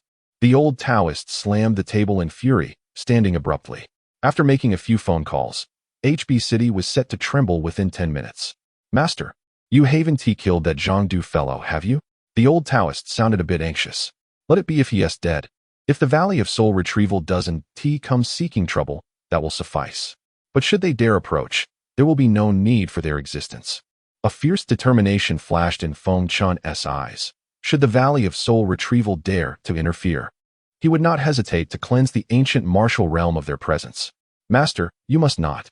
The old Taoist quickly waved his hands, panic evident in his gaze. Feng Chen remained silent, patiently awaiting the old Taoist's explanation. "Master, I suspect that if you act against the Valley of Soul Retrieval, it will undoubtedly draw the attention of higher authorities. Although the ancient martial realm may be inconsequential to them, every sect within it is recognized by those above. In other words, if we provoke the Valley of Soul Retrieval, we can expect a response from the higher-ups." Feng Chen smiled lightly, confidence radiating from him. "As for the higher-ups, I truly hope they will take notice." Chapter 65. The turmoil from all sides. Just as the old Taoist was about to say something, Feng Chen waved his hand and looked at him, inquiring, "How familiar are you with the technique I provided?" "Master, I have completely mastered it. The technique you imparted is truly extraordinary.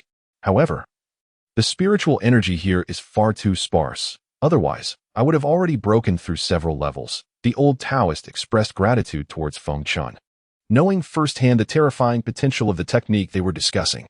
"Indeed, the spiritual energy is too thin. You should pay more attention to spiritual herbs and elixirs.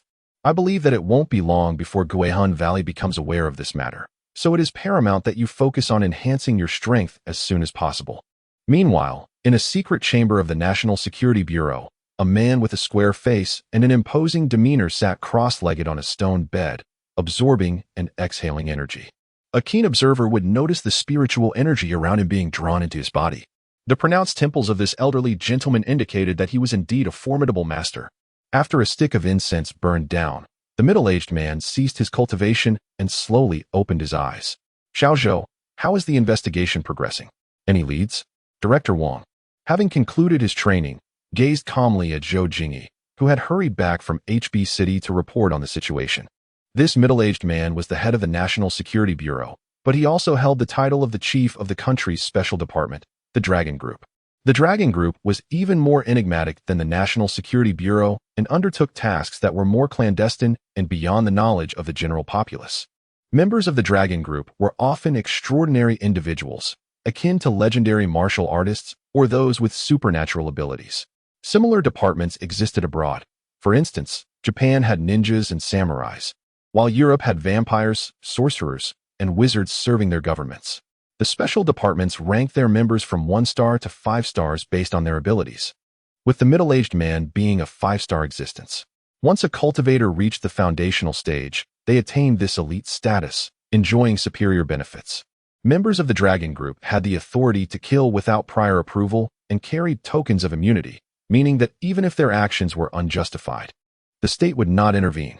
Within this unique department, many extraordinary talents existed, and some members held honorary titles, reluctant to engage in daily tasks due to their pride. They would only act when urgent missions arose, but their involvement was limited, as each use diminished their quota. We still have not clarified the situation, but I can confirm that the young master of Guihun Valley, Zhang Du, has been murdered. As for the identity of the perpetrator, we currently have suspects, but no certainties. Following today's incident involving the Chen family in HB City, it is not difficult to deduce that if the Chen family had disputes, it could only be with Feng Chen, as I personally witnessed their conflict. However, we cannot hastily label Feng Chen as the culprit based solely on that incident, hence he remains a suspect. It is evident how well-informed the National Security Bureau is. In such a short time, they have nearly pieced together the situation. The downfall of the Chen family signifies something substantial. Within a morning, arrests were made, and properties were sealed. The Chen family had ceased to exist. Any discerning individual could infer that the Chen family had provoked a force they should not have. The Ji family and the Yuan family, on the other hand, felt significantly relieved. Upon catching wind of the events, both families swiftly absorbed numerous assets from the Chen family. Chen Feng, the head of the Chen family, was also apprehended and thrown into prison, likely facing dire consequences.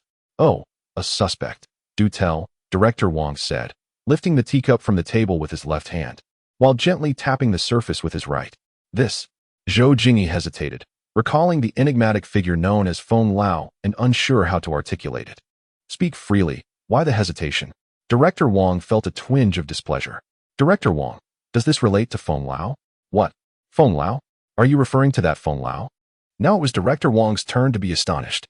He knew well who Feng Lao was, in addition to being the leader of the Tiangong sect.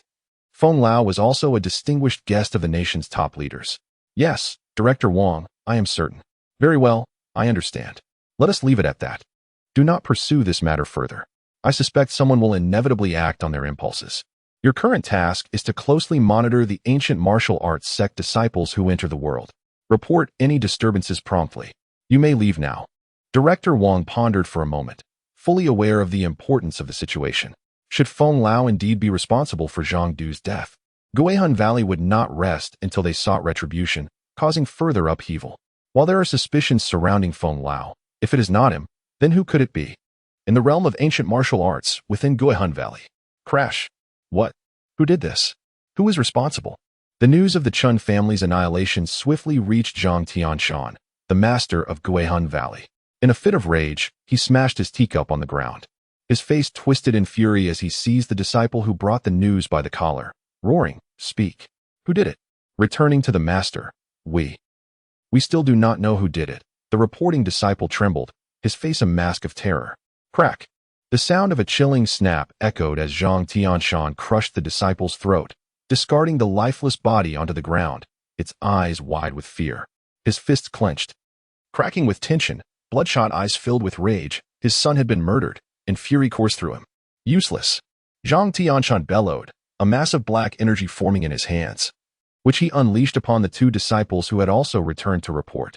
In an instant, they were reduced to pools of black water, their clothing corroded away by the dark energy. "Fear not, my child. This vengeance shall be avenged," Zhang Tianshan declared, his hands tightly clenched, laughing maniacally as he felt a faint glimmer of insight. Zhang Du was a 7th-level martial artist. Whoever killed him must be of at least equal or greater strength. Although there were not many above the 7th level in the realm of ancient martial arts, they were certainly not scarce. What? Is this certain? Various sects received news of Zhang Du's demise at Guihun Valley, all pondering which mysterious figure could be responsible. While the elimination of a threat to the ancient martial arts world was acknowledged, they were acutely aware of the underlying interests at play. Surely, this was not the doing of their own disciples. Chapter 66. Huaxia Pharmaceutical. 3 days later, early in the morning, Fan Ruoxi, still clad in her light gray bear pajamas, sleepily rushed into the sealed room to awaken the slumbering Feng Chen. Today marked an exceptionally significant occasion, the grand opening of Huaxia Pharmaceutical. The company was formerly known as QF Medical Equipment, which Fan Ruoxi had acquired entirely from Mr. Qin for a staggering $3.2 billion, officially renaming it Huaxia Pharmaceutical. Upon the completion of the acquisition, she had arranged for the Public Relations Department to hold a modest press conference, officially announcing the opening date. Though little else was elaborated upon, QF Medical Equipment was already recognized in HB City's medical sector, yet on a national or global scale, it remained rather inconspicuous. The press conference was scheduled for 10 o'clock in the morning, and various enterprises and families in HB City had received the news, with some intending to witness the spectacle and others to observe the potential farce. As it was widely known that the owner of Huaxia Pharmaceutical was a young girl with blonde hair. The elixir for the press conference, Feng Chen had prepared, was the simplified version of the Peiyuan Dan, previously auctioned off. While its effects were not as pronounced as the original, this version proved effective for minor wounds and small scars. Although its impact was not instantaneous, within 3 days, these minor injuries would gradually vanish, presenting an enticing allure for beauty-conscious women. Sister Ruoyan, by the way, Huaxia Pharmaceutical is opening today. Are you going? Early in the morning, Hou Yuding began to groom herself. Having heard from her father that Huaxia Pharmaceutical was connected to Feng Chen, who would also be in attendance. Thus, Hou Yuding had no reason to decline. The reason she reached out to Liu Ruoyan was that Feng Chen had once saved her. You call me this early just to tell me that? Don't you realize it's quite shameless to disturb a beauty's sleep? Liu Ruoyan grumbled. Are you sure you want to go? Fine, then I'll go alone. I also heard your savior will be there, so you can continue sleeping. After saying this, Hou Yuding flashed a cunning smile, already envisioning Liu Ruoyan's surprised expression. What? You mean Feng Chen? All right, I'll come find you. Upon hearing that Feng Chen would also be present, Liu Ruoyan quickly shook off her drowsiness, checked the time, hung up the phone, and began to prepare herself. Since the previous kidnapping incident, Feng Chen's presence had taken root in Liu Ruoyan's heart. She understood that she was likely falling for him, despite his indifference towards her. It seemed she was becoming quite attached to him. Good morning, President Fan. Good morning, Mr. Feng. Dressed impeccably, Liu Ruoyan entered the Huaxia Pharmaceutical building with a light step. Several employees greeted their boss warmly, while secretly speculating about the handsome man accompanying her, whom they had not seen before. Had it not been for Fan Ruoxi's presence, the receptionists might have approached Feng Chen to strike up a conversation. Fan Ruoxi and Feng Chen stood in the lobby, welcoming some important guests as a sign of respect. Soon, the Taoist priest arrived, slightly more formally attired than his usual playful self. Today, he wore a light red tang suit, and his scruffy beard had been neatly trimmed, exuding an invigorated spirit. Master, good morning. Mistress, good morning. The Taoist bowed respectfully before standing by, indifferent to the formality of the occasion. To him, the master and mistress were paramount. Before long, the first wave of guests arrived, led by Mayor Hou and Secretary Hu, with Hou Yuding and Hu Lingfei in tow. Congratulations, President Fan, Mr. Feng. Mayor Hou and Secretary Hu approached enthusiastically to convey their well wishes. Noticing the arrangement of the three of them, he cleverly reserved the title of Taoist for last. Congratulations to you, Ruoxi and Feng Chen. Hou Yuding and Hu Lingfei greeted them with exuberance. The guests in the lobby, including some newly hired employees of Huaxia Pharmaceutical, were taken aback, recognizing these figures frequently broadcasted on HB City television. The presence of such esteemed individuals raised questions about the company's substantial background, leaving them grateful for their employment. Mayor Hou, Secretary Hu, please come in. Fan Ruoxi graciously gestured, while staff members escorted the distinguished guests to the reception room, awaiting the press conference's commencement. With an hour remaining until the 10 o'clock press conference, the second batch of guests arrived unexpectedly, causing Feng Chen some discomfort as he recognized the approaching figure carrying a bouquet. To his embarrassment, the mysterious visitor was Liu Ruoyan, the owner of Tianrun Hotel, who appeared in a sleek black gown, her tall figure moving gracefully. Upon meeting Feng Chen's gaze, a hint of shyness washed over her, and a blush crept onto her cheeks. Isn't that Liu from Tianrun Hotel? Fan Ruoxi wondered aloud, intrigued by her arrival. I think so. Feng Chen rubbed his nose, unsure how to respond. He was somewhat astonished by Liu Ruoyan's presence, and pondered whether Yu Kalan might also arrive. As this thought crossed his mind, a bead of sweat formed on his brow. Regardless, as the saying goes, guests are to be welcomed. Fan Ruoxi stepped forward. Thank you, Ms. Liu, for taking the time from your busy schedule to attend the Huaxia Pharmaceutical press conference. Please come in. President Fan, you're too kind. I've come uninvited, so please don't mind.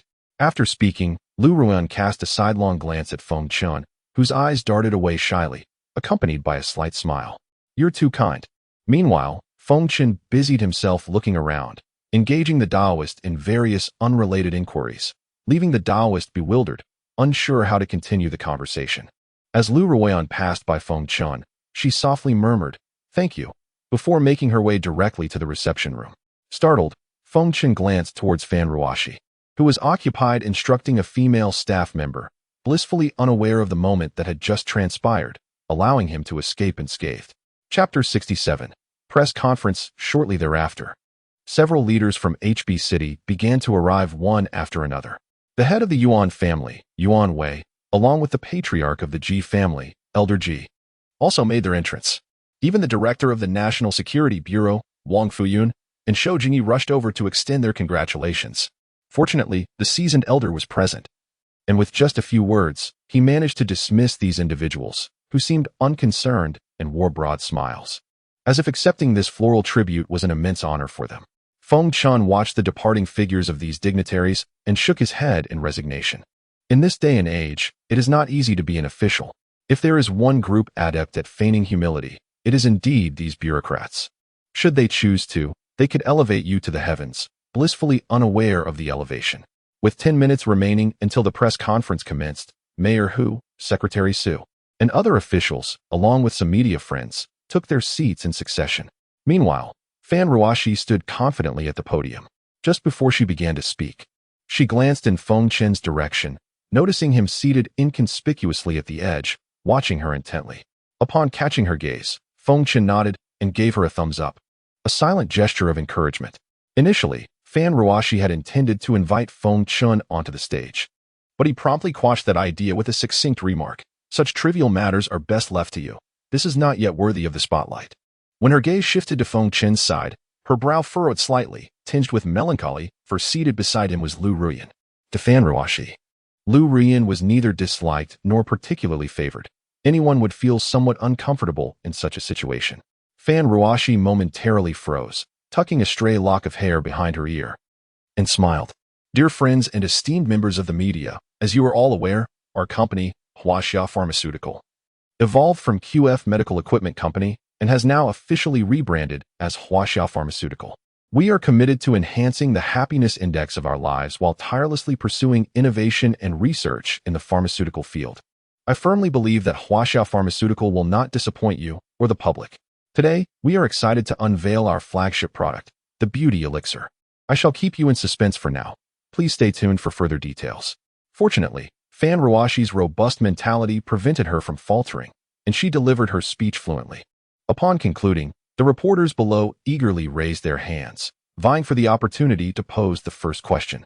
For these journalists, securing the initial inquiry could very well lead to a headline in their newspapers, translating to both monetary gain and accolades. The mention of the Beauty Elixir ignited a fervor, even causing the typically composed Liu Ruoyan to display a glimmer of interest. With unwavering confidence, Fan Ruoxi gestured toward a specific reporter in the fourth row. "You there, the second lady from the right. Please proceed with your question, but only one, if you will." "Hello, Miss Fan. I'm Su Siki from XX News. We all understand that the Beauty Elixir is undoubtedly associated with beauty enhancement, and in today's market, such products abound. What gives you the edge to capture this market share?" Susiki posed her inquiry with palpable eagerness, seemingly indifferent to the envious glances from neighboring reporters. "Hello, Miss Su. I assure you, I will provide you with a satisfactory answer shortly." Following this, Fan Ruoxi selected several other reporters, addressing their inquiries about the mass production capability of the Beauty Elixir, potential side effects, and pricing, all of which she adeptly answered. Our Q&A session has concluded. I would now like to randomly select a member from the audience, specifically someone bearing a scar. Please understand, this is not intended to embarrass anyone. You will soon comprehend the significance of the Beauty Elixir. After her declaration, Susiki, the first to raise her hand, stood once more. "Miss Fan, I have a scar on my wrist. May I volunteer to test it?" "Certainly, it would be my honor." "Please," Fan Ruoxi replied, signaling to a staff member, who promptly brought forth a small vial to Fan Ruoxi. "Esteemed guests, this is the Beauty Elixir. As for its efficacy, you shall witness it shortly." Susiki elegantly rolled up her sleeve, revealing a conspicuous burn scar. Without further ado, and under the scrutiny of numerous eyes, Fan Ruoxi applied the Beauty Elixir to Susiki's scar, and an unexpected silence enveloped the venue. "What? My scar?" After 20 minutes, Susiki gasped, covering her mouth in disbelief at the transformation unfolding before her eyes. The media and attendees alike rose to their feet, snapping photographs incessantly. This was undoubtedly groundbreaking news. Within less than 20 minutes of application, a long-standing burn had healed, returning to its original state, with an even improved complexion. How could one not be astounded? This is the potency of the beauty elixir, everyone. I trust you have all witnessed its effects without the need for further elaboration. As for the price, it will be set at a market-friendly 200 yuan per bottle, a cost that I believe is accessible to all. Does my response satisfy the media present? Fan Ruoxi smiled gracefully, radiating confidence. As for myself, I find your answer quite satisfactory, Ms. Fan.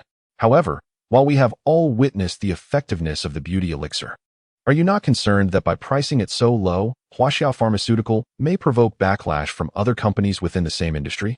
After all, it could be said that you are disrupting the balance and order of the market. Su Siki's inquiry, sharp and incisive, drew the attention of all present, who eagerly awaited Fan Ruoxi's response. As journalists, they were acutely aware of the dark undercurrents within the pharmaceutical industry, yet the stakes were exceedingly high. Even if a few reporters endeavored to expose the shadows lurking within the industry, they often vanished without a trace, their fates unknown. Now, Feng Pharmaceutical was boldly challenging the vested interests within the medical field. If they lacked substantial confidence, they would not act so recklessly. Thus, the reporters were keen to hear the foundation of Feng Pharmaceutical's audacity, all the while hoping for the company's success in benefiting the public. Chapter 68. Rising Fame. Although you have disrupted the order that a journalist is allowed to pose only one question, I believe this is the very inquiry that you reporters, as well as everyone present here, are most eager to know. Thus, I shall indulge your curiosity. As Fan Ruoxi paused to observe the reporters below the press conference stage, their eager expressions revealed their thirst for knowledge. She continued, since Feng Pharmaceutical has set the price of the beauty pill so low, it signifies our confidence in facing any challenges that may arise. We possess ample strength to withstand the reckless actions of those who may oppose us. Moreover, I trust that the multitude of beneficiaries will stand by our side.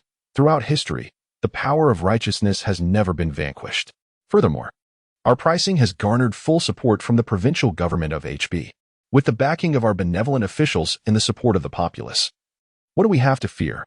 Fan Ruoxi's words instantly illuminated the eyes of the reporters below. It was evident that Feng Pharmaceutical had substantial backing. Some astute media friends even noted the presence of Mayor Ho and Secretary Hu. Liu Ruoyan, taken aback, understood as a businesswoman the considerable profits the beauty pill could yield.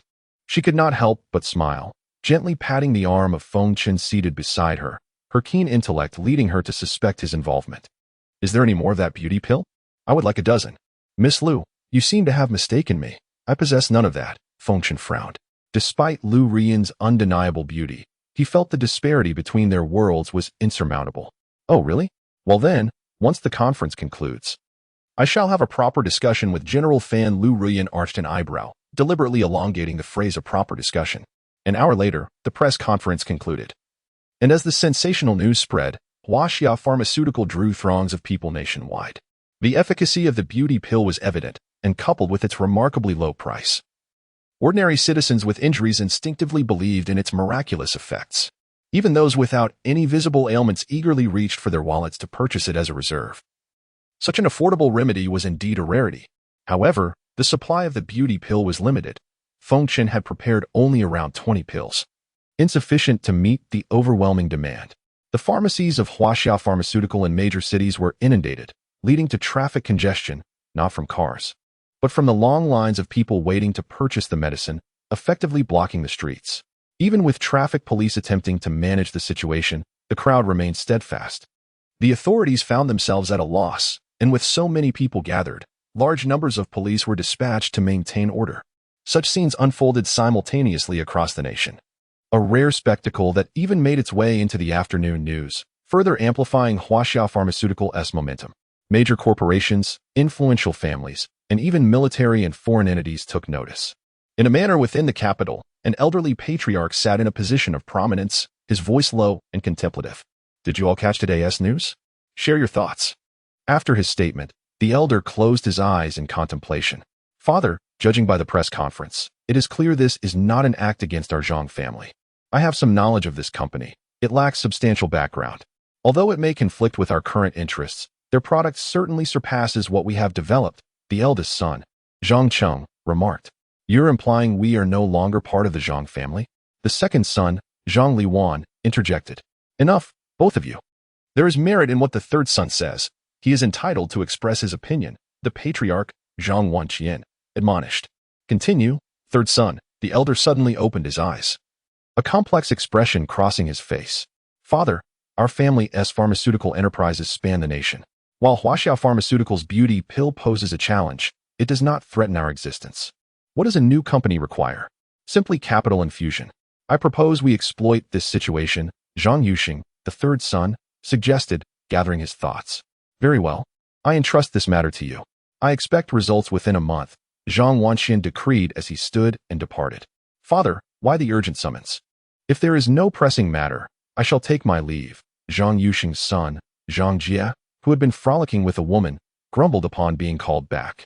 Young man, you ought to spend less time in the company of women. One day, it will lead to your downfall. Zhang Yuxing frowned, his son's demeanor revealing much. Tomorrow, you will travel to HB City to investigate Huaxiao Pharmaceutical. Understand? Do not mess this up. Zhang Yuxing's serious gaze bore into his son. Not just the Zhang family in the capital, but all the prominent families began to take action. The remaining 7 families recognized that the Zhangs, as a medical lineage, would undoubtedly respond. Consequently, they were not oblivious. They were fully aware of the potential benefits stemming from Huaxiao Pharmaceuticals products. Several family heads even took personal initiatives to show their respect. Meanwhile, the military, upon learning of the beauty pill, began to mobilize. The military invests heavily in pharmaceuticals annually. And if every soldier were equipped with such a resource for logistical support, their combat effectiveness would undoubtedly increase, warranting national attention. Various sects within the ancient martial arts community also received the news, leading them to take notice and raise suspicions regarding Huaxiao Pharmaceutical. After all, it was a pill. Where did its raw materials come from? Whether it was through self-cultivation or connections to previous incidents of theft, the ancient martial arts community found themselves with ample justification to take action, assigning tasks to their disciples accordingly. Chapter 69. Journey to the capital. On the afternoon following the conclusion of a press conference, the old master received a mysterious phone call. After hanging up, his brows furrowed in contemplation, revealing a hint of inner turmoil. Master, I just received a call from the National Security Bureau. They hope you can visit them. There is an important matter to discuss. He relayed swiftly to Feng Ruoxi, who was reclining on the sofa, still resting from the earlier event. Feng Ruoxi, aware of the significance of the National Security Bureau, understood its formidable reputation, though she was unclear about the specifics of its power. I refuse, Feng Chen replied, sitting up and rubbing his eyes, his tone dismissive. Master, I know a bit about that agent from the Bureau. He only reached out after learning about the beauty elixir. He proposed certain conditions. If you agree to meet him, you can select any spiritual herbs or medicines you desire, and he will also share a mysterious piece of information. Oh, I can choose at will and learn a secret? Feng Chen's brow furrowed slightly, recalling the overwhelming influx of orders for the beauty elixir that had surged after the press conference, leaving him unprepared and somewhat distressed. When? Where? Tonight at 8. Feng Chen. Feng Ruoxi interjected suddenly, fully aware of the implications of his visit. For the mass production of the beauty elixir, access to spiritual herbs was paramount. Without them, all else was futile. Ruoxi, don't worry, nothing will happen. Besides, you need to expedite the matters I entrusted to you. Both the herbs and the production equipment I sketched for you are essential, so please ensure that progresses swiftly. Feng Chen reassured her with a gentle smile, grasping her hands and whispering, wait for my return. Unbeknownst to him, as he ventured into the capital, a multitude of forces converged upon HB City, setting their sights on Huaxiao Pharmaceutical and Feng Ruoxi. That evening, the old master and Feng Chen drove a Range Rover, finally arriving in the capital. After about an hour, what once seemed like an imposing establishment in Feng Chen's mind became a source of astonishment upon arrival. Master, we're here. Goodness, I'm dying to relieve myself. The old master exclaimed, stepping out of the vehicle and hastily seeking a secluded spot. Feng Chen scrutinized the building before him, which bore the architectural style of the 1970s. Its silhouette barely discernible in the darkness. He noted with curiosity the complete absence of surveillance or defensive measures around the structure. With a focused thought, he extended his spiritual awareness, enveloping the building. After scanning, he was taken aback. It was no wonder the exterior appeared unguarded, for within resided an assembly of formidable individuals. Out of 40 present, aside from 3 or 4 without any cultivation, the rest possessed remarkable strength. 30 were at the body refining stage, while several others were at varying levels of martial prowess. Among them was one who had reached the 7th level of body refining, a level Feng Chen recognized as being on par with the masters of the ancient martial world. At that moment, a middle-aged couple emerged from the building. The director of the National Security Bureau, Wang Fuyun, and Shou Jingyi, who had been summoned back from HB City on short notice. Greetings, Elder Feng and young friend Feng. This is my subordinate, Xiao Zhou, Wang introduced, bowing respectfully to Elder Feng before inclining his head toward Feng Chen. Please, after you. He gestured invitingly. Feng Chen smiled faintly. He perceived Wang Fuyun as merely at the 1st level of body refining, while Zhou Jingyi was at the 6th level. The mysterious figure with the 7th level cultivation had yet to show himself. Under Wang's guidance, they entered a conference room. Xiao Shou, step outside. No one is permitted to enter without my command, Wang instructed softly as the two settled in. Elder Feng, young friend Feng, I won't beat around the bush. I wish to discuss a business arrangement with you. Rest assured, I will not let you suffer losses in this deal, Wang stated. Seeing Feng Chen remain silent, Wang leaned back, crossing his legs and bouncing his right knee. Let us hear it.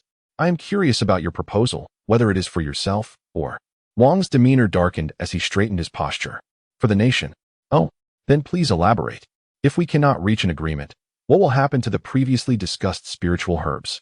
Feng Chen inquired, noting Wang's serious expression. Although he had initially hesitated to speak, he sensed the presence of the high-level cultivator in the adjoining room.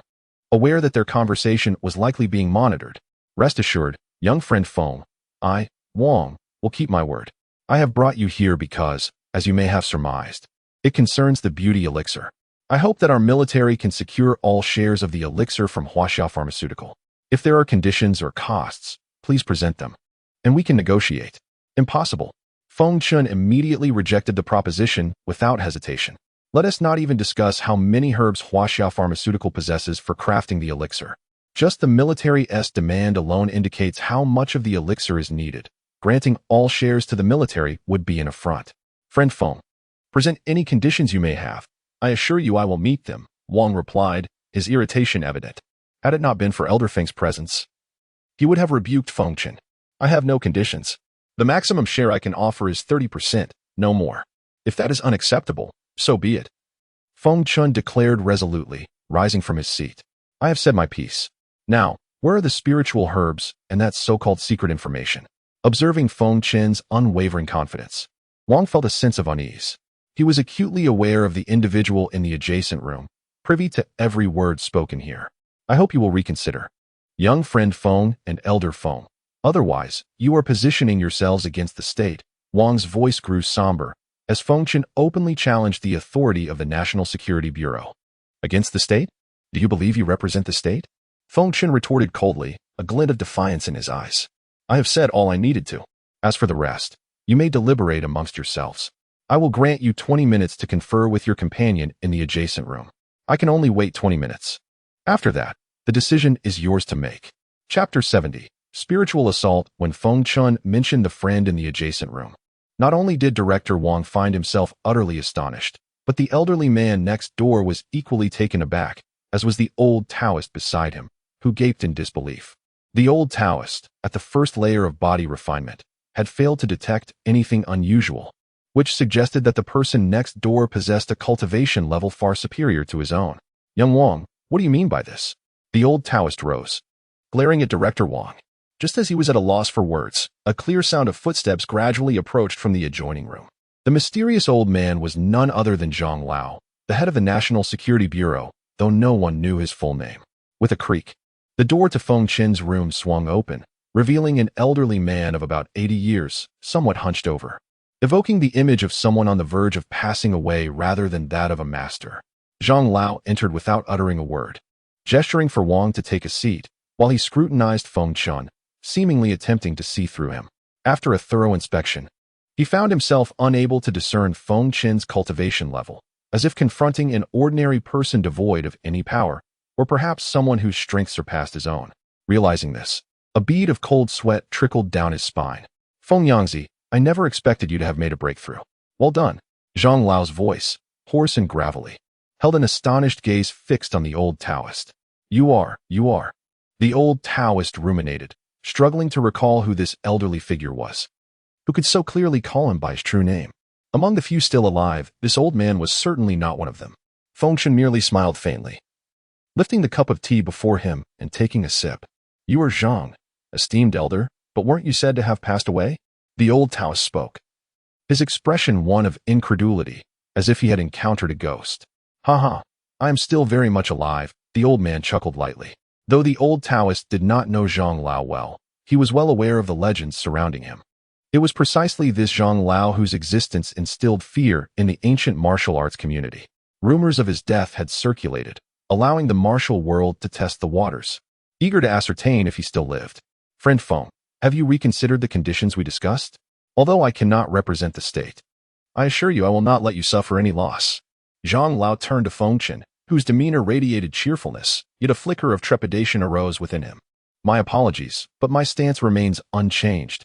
30%, take it or leave it. Feng Chen met Zhang Lao's gaze firmly.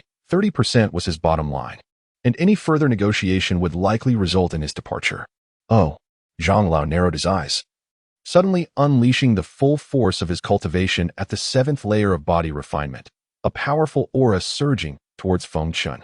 The old Taoist and Director Wang found themselves immobilized by the overwhelming pressure. Humph! Feng Chen scoffed, waving his right hand, causing the pressure enveloping the old Taoist to vanish instantly. A cold smile crept across Feng Chen's face. If you wish to test me, very well. I shall grant you a glimpse of my power. With that, Feng Chen focused his mind, releasing an overwhelming spiritual pressure. In comparison to Feng Chen's might, Zhang Lao's aura crumbled effortlessly. Spiritual assault differs from any other form of attack, targeting the very essence of a person's spirit, their soul. Once spiritual integrity is compromised, recovery may take months or even years, and in severe cases, it could result in dementia or death. An incredibly formidable skill. Although potent, spiritual assault harbors inherent dangers for the caster. Typically, one would only employ such an attack if their spiritual prowess exceeded that of their opponent, or if they possessed artifacts that could enhance their spirit. Otherwise, if one were to recklessly engage an opponent with superior spiritual power, the outcome would be disastrous, leading to one's own spiritual backlash, resulting in insanity or demise. Witnessing this, Director Wang could hardly contain his astonishment, questioning whether such abilities were truly within the realm of human martial practitioners. The old Taoist, however, remained relatively unfazed, accustomed to such phenomena. This scene transcended the understanding of both Director Wang and Zhang Lao, leaving them engulfed in profound shock and fear. Zhang Lao, overwhelmed by both fear and astonishment, struggled to comprehend the reality of a junior wielding such power. In truth, Zhang Lao's spiritual capacity was far from sufficient to challenge Feng Chen's. After all, one was at the 7th layer of body refinement while the other was merely at the 5th layer of foundation establishment. To even entertain the notion of a spiritual assault was laughable, a futile endeavor, particularly as Zhang Lao was unaware that he faced such an extraordinary being as Feng Chen. With his level of cultivation, Zhang Lao was virtually unmatched in both the secular and ancient martial worlds, which had rendered him somewhat complacent. Humph! A cold snort echoed suddenly. This time, I shall overlook it. Should there be a next time, I shall not be so accommodating. Feng Chen's expression darkened as he withdrew his spiritual assault. Zhang Lao felt as though he had contracted a severe illness, his body devoid of strength, his head pounding, legs trembling, and blood trickling from his lips. Thank you for your mercy, esteemed elder. He managed to bow, swaying unsteadily, now certain that Feng Chen was not someone he could provoke. To prevent further decline in your abilities, take this. Feng Chen, harboring no ill will towards Zhang Lao, flicked his wrist, sending a milky white recovery pill towards the old Taoist. A rare act of generosity from him. This is a recovery pill, capable of mending your spirit and internal injuries. Whether to consume it is entirely up to you. Feng Chen's voice was devoid of urgency as he observed the still-dazed Zhang Lao. Thank you, esteemed elder. Zhang Lao was once again taken aback. He understood the implication of Feng Chen's words. Not only had his spiritual integrity been compromised, but Feng Chen was also aware of his internal injuries. What did this signify? After a moment, Zhang Lao shook his head with a bitter smile, not consuming the pill in hand. Instead, He retrieved a handkerchief from his pocket, carefully wrapping the pill within it, and bowed deeply to Feng Chen. Thank you, esteemed elder. While this pill could heal my current afflictions, there are others who require it far more than I. Oh. Feng Chen felt a flicker of interest towards Zhang Lao, impressed by his ability to remain unmoved in the face of such temptation. Chapter 71. The Clue of the Heavenly Heart Flower. Cough. I must have made a fool of myself before the esteemed elder. Master Zhang bowed slightly to Feng Chen again, only to spit out another mouthful of blood. Feng Chen furrowed his brow, easily discerning the severity of Master Zhang's internal injuries. If left untreated, it was likely he would not survive the year. Without further hesitation, he channeled a formidable surge of true essence into Master Zhang's body, stating, "This energy will merely suppress your internal injuries. The rest is up to you." Thank you. Esteemed elder, I was quite presumptuous earlier. I hope you can forgive me. As you suggested, I shall offer you 30% of the rejuvenation elixir, and you may set the price. As for the spiritual herbs, please follow me. Master Zhang slightly inclined his body, gesturing for Feng Chen to proceed, then led the way. After approximately 10 minutes, they arrived at a barren expanse devoid of anything. Is this a formation? Feng Chen inquired, astonished that such formations still existed in the mundane world. The previous ancient martial realm only showcased mere illusions, yet this was an authentic formation. Esteemed Feng, do you recognize this formation? Master Zhang was taken aback. In his understanding, very few could articulate the term formation. He pondered if this esteemed elder was someone of great significance. This is merely a simple primary formation. There is nothing extraordinary about it, Feng Chen replied with a faint smile. What? Just simple? A primary formation? Master Zhang regarded Feng Chen with wide eyes, akin to staring at a marvel, while the old Taoist beside him stifled laughter, shaking with suppressed mirth. Do not waste your true energy any longer. Allow me. Without waiting for Master Zhang's reaction, Feng Chen formed a hand seal and unleashed a stream of true essence, causing the barren land to vanish, revealing a lush array of spiritual herbs pulsating with vitality.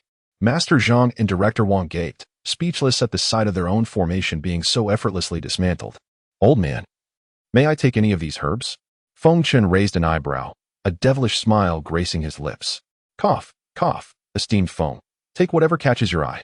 Master Zhang, unnerved by Feng Chen's grin, felt a mix of dread and resignation. After all, he had received the elixir, and refusing would be unwise.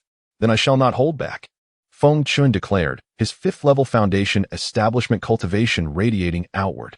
He was not greedy and chose to spare the unripe herbs. After scanning the area with his spiritual sense, he turned to the old Taoist and said, "Let us commence." With a slight tremor beneath his feet, Feng Chen executed another hand seal. The herbs he desired were uprooted by a mysterious force, hovering in midair. Director Wang and Master Zhang exchanged incredulous glances, their minds racing with speculations about Feng Chen's identity. As they observed his and the old Taoist's adept movements, memories of the previous theft of spiritual herbs from the ancient martial realm resurfaced. Could it be that esteemed Feng was the culprit? Though it was merely conjecture, Master Zhang dared not voice it. Old man, could you prepare a larger bag for us? Otherwise, we have nowhere to store these herbs. The old Taoist, filled with pride, thought to himself, no matter where he goes, the master remains impressive. I have lived a good portion of my life, yet even I am rendered insignificant. These herbs belong to the National Security Bureau, if he wishes to take them. So be it, and I dare not utter a word. Director Wang, go fetch a sturdy, larger bag for esteemed Feng, Master Zhang instructed, his expression darkening as he turned to the bewildered Director Wang. Old man, since we have settled the terms, I have acquired the herbs. You mentioned providing me with information earlier. What news do you have? Once Director Wang returned with the bag, the old Taoist swiftly began filling it with the spiritual herbs while Feng Chen dusted off his hands, regarding Master Zhang. Without uttering a word, Master Zhang produced two somewhat yellowed photographs from his bag, handing them to Feng Chen. Heavenly Heart Flower? Feng Chen exclaimed, astonished at the faded images in his hands. How did these two spiritual herbs end up here? For Feng Chen, these herbs were akin to treasures. The Heavenly Heart Flower, when refined into an elixir, could elevate the cultivation of any practitioner below the nascent soul stage by an entire realm. Moreover, the appearance of the Heavenly Heart Flower guaranteed the presence of the cold blood fruit, which could directly solidify one's cultivation and enhance the quality of the physical body, expanding the meridians. In essence, should Feng Chen acquire the Heavenly Heart Flower and consume the resultant elixir, He could elevate his cultivation to the 5th level of the Golden Core stage. How could he not be tempted? Esteemed Feng, do you recognize this elixir? Master Zhang inquired cautiously. Feng Chen nodded. Do you possess this herb? Esteemed elder, I do not have it. These are photographs taken years ago by a subordinate, and the herbs are located near the Panlong Mountain in the CD region. Thank you, old man. I have taken your herbs and your information, and I shan't take advantage of you. I will heal your internal injuries, and we shall consider our debt settled. The items Master Zhang provided were precisely what Feng Chen needed. He believed in reciprocation. Kindness begets kindness, and enmity begets enmity. Speak plainly. Do not be timid like a woman, Feng Chen remarked, observing Master Zhang's somewhat bashful demeanor. Esteemed Feng, since you have voiced your intentions, I shall not refuse. However, I earnestly hope you can assist my junior, Master Zhang stated, his expression turning serious. To save a person? I cannot make promises. Whether I can assist remains to be seen, but if I do, then our dealings will be settled. Feng Chen pondered briefly. Since it was Master Zhang's request, he was willing to lend a hand, provided the situation was not as severe as Fan Ruoxi's condition. Thank you, esteemed Feng, for your assistance. Regardless of the outcome, I, Zhang, will remember this favor. After speaking, Master Zhang retreated a few steps and bowed deeply to Feng Chen. Is there more? Feng Chen inquired, noticing that Master Zhang had yet to finish. Esteemed Feng, please do not misunderstand. I merely wish to invite you to serve as a guest elder for the National Security Bureau. I believe you can perceive that my time is limited. I hope you can assist the Bureau in times of peril and aid the nation in preventing any insidious threats from seizing the opportunity. Master Zhang's expression grew grave, his knees slightly bending as if to kneel. However, no matter how he tried, he could not descend, as if a mysterious force were holding him up. Chapter 72. The meeting of two women. As the first light of dawn illuminated the world, Fan Ruoxi arrived early at the office, immediately immersing herself in work. Following the broadcasting of a press conference, Huaxiao Pharmaceutical experienced a remarkable surge in both recognition and overall strength. The influx of inquiries for collaboration, acquisitions, and orders kept Fan Ruoxi, the proprietor, exceedingly busy and overwhelmed.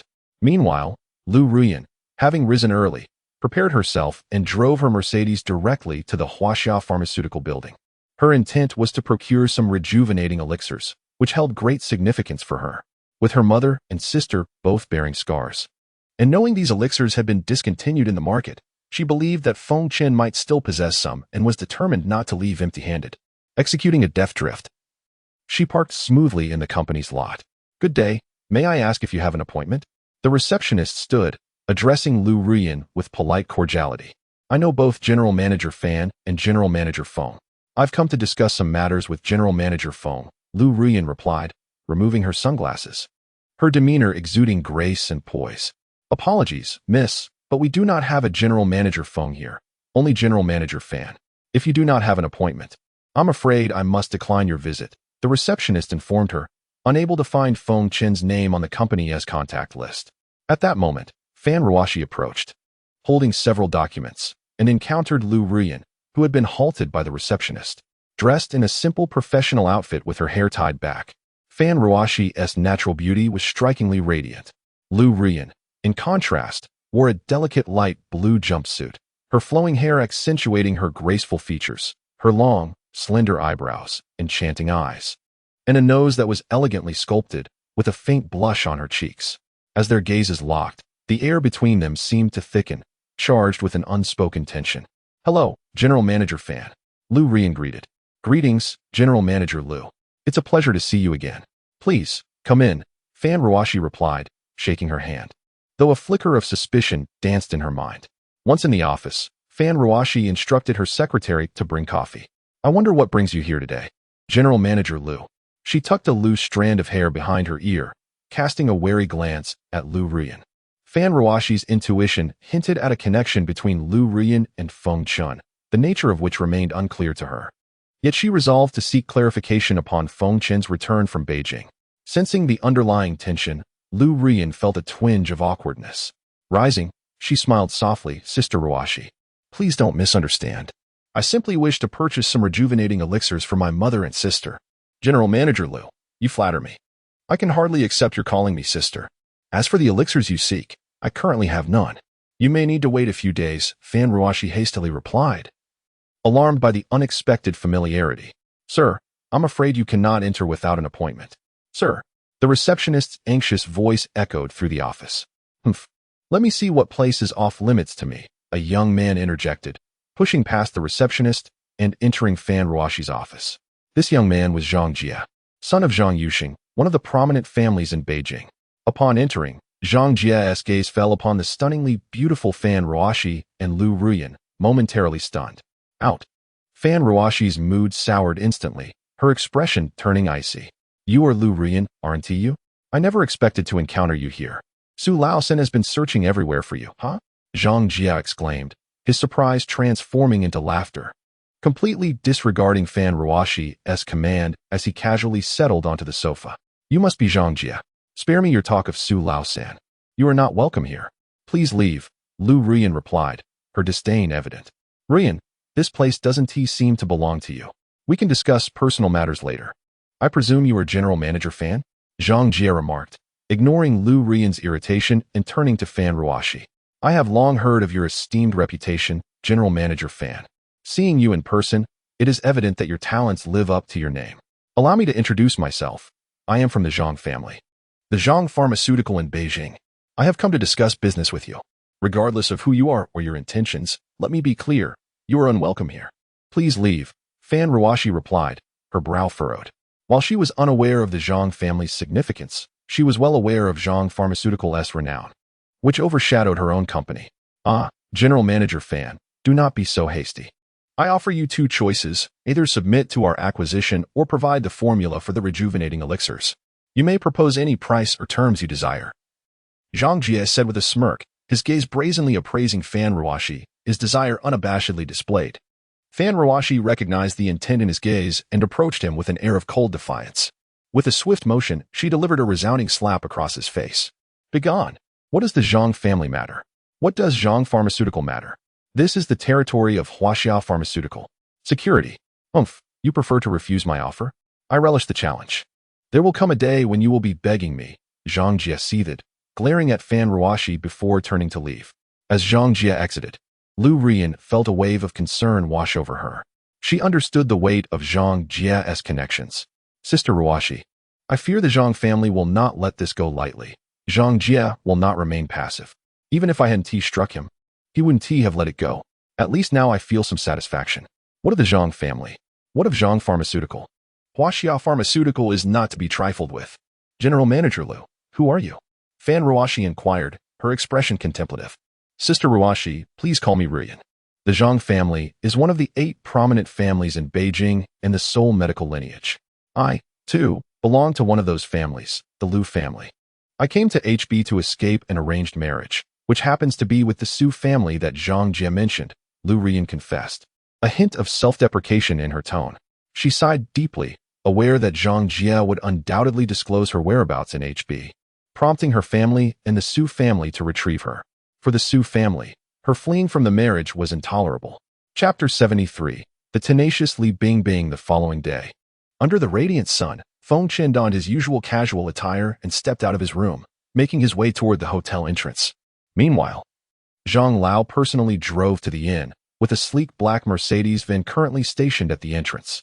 The old priest remained blissfully asleep, and thus, no effort was made to rouse him. Instead, a note was left for him, instructing him to return to HB City first. Once in Zhang Lao's vehicle, the two men headed to a breakfast shop for their morning meal.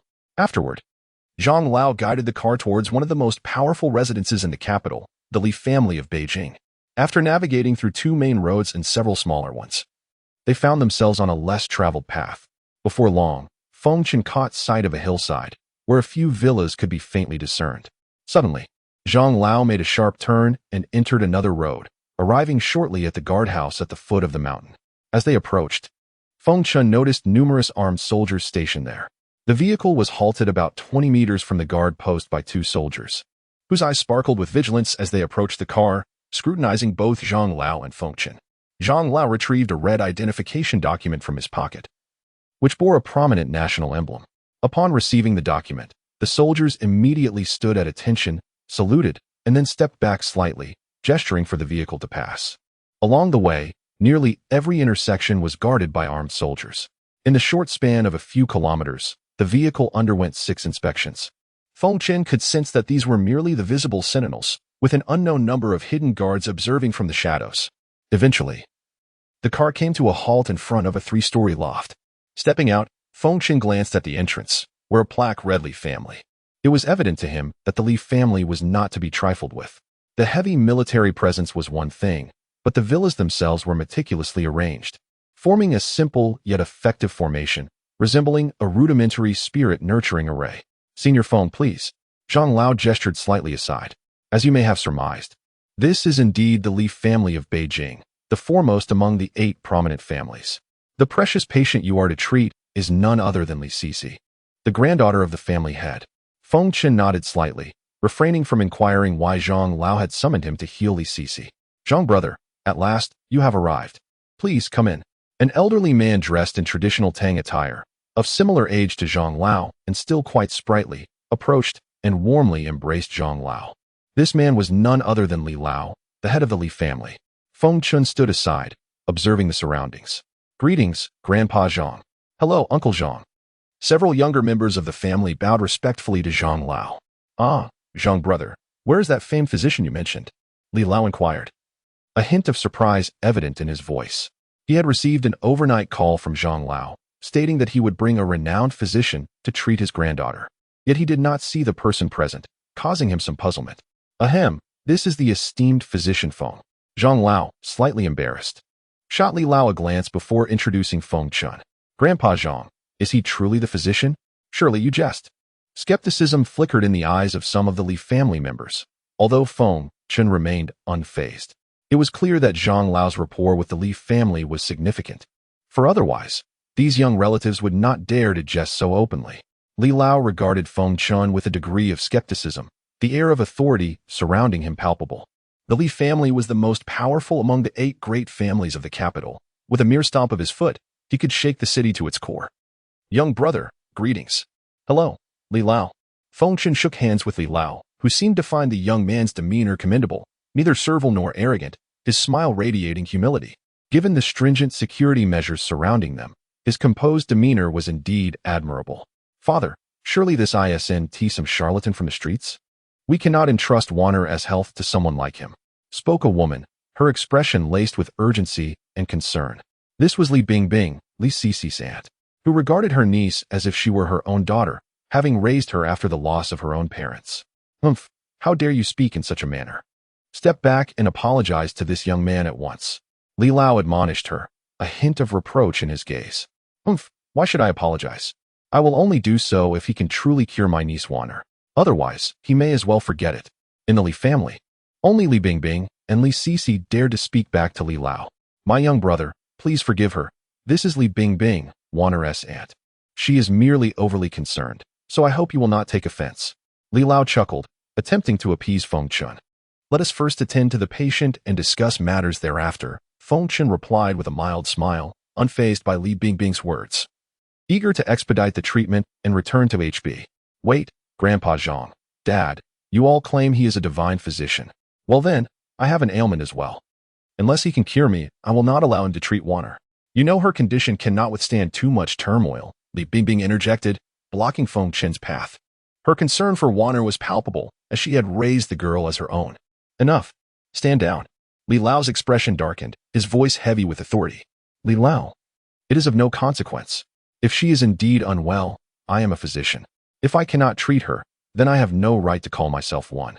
Feng Chen replied, his brows raised, a confident smile gracing his lips. In his eyes, Li Bingbing appeared to be in perfect health, perhaps testing him, and he felt a flicker of admiration for her dedication to her niece. "Remember your words. Regret may come too late. Do not blame me for striking your face when the time comes."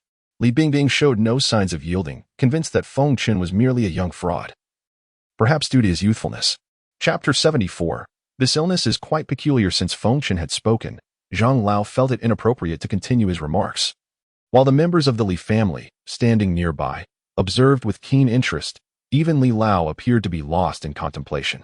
"Very well, follow me," Li Bingbing said with a faint smile, turning to lead the way. Feng Chen, intrigued, brushed his nose thoughtfully, pondering what tricks this woman might be planning.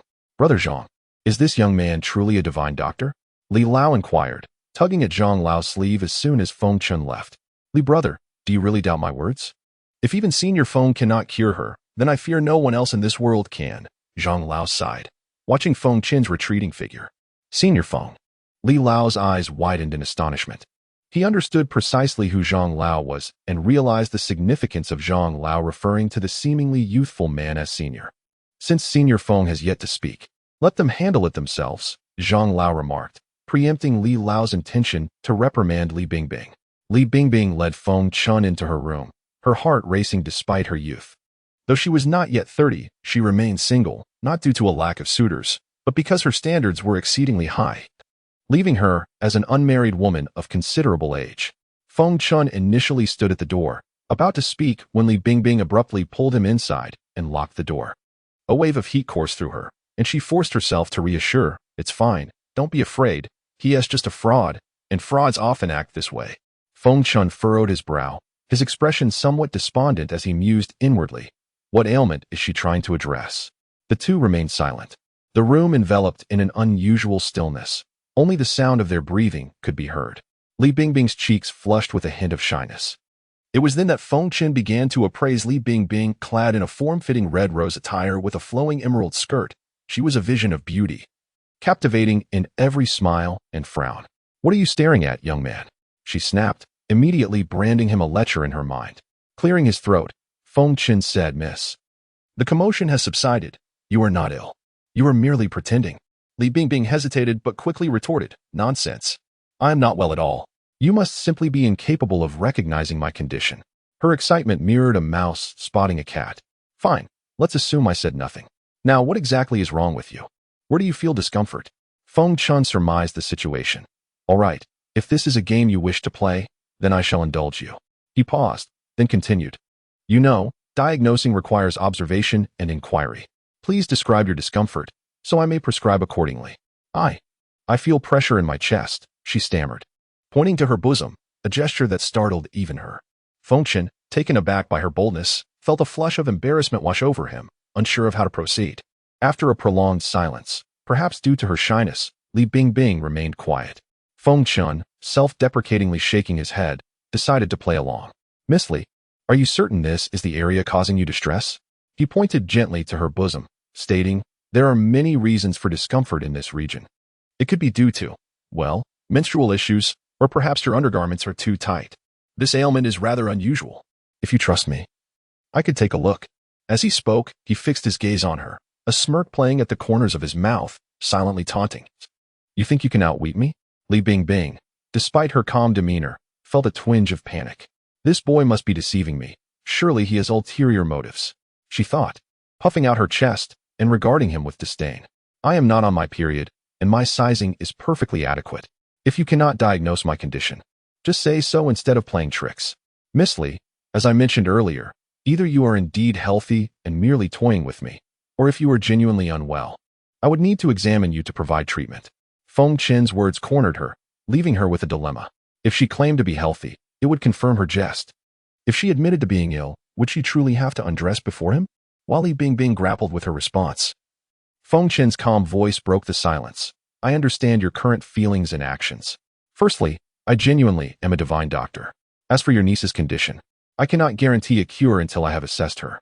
However, I assure you that my examination poses no threat to either of you." "Humph, I shall believe you this time," Li Bingbing conceded, glaring at Feng Chen before opening the door and stepping out, her blush still evident, leaving Zhang Lao, Li Lao, and the other members of the Li family exchanging bewildered glances, all too aware of her character and the implications of her current demeanor. "Young friend Feng, I hope you won't hold my daughter's impetuousness against her," Li Lao said, rising to approach Feng Chen.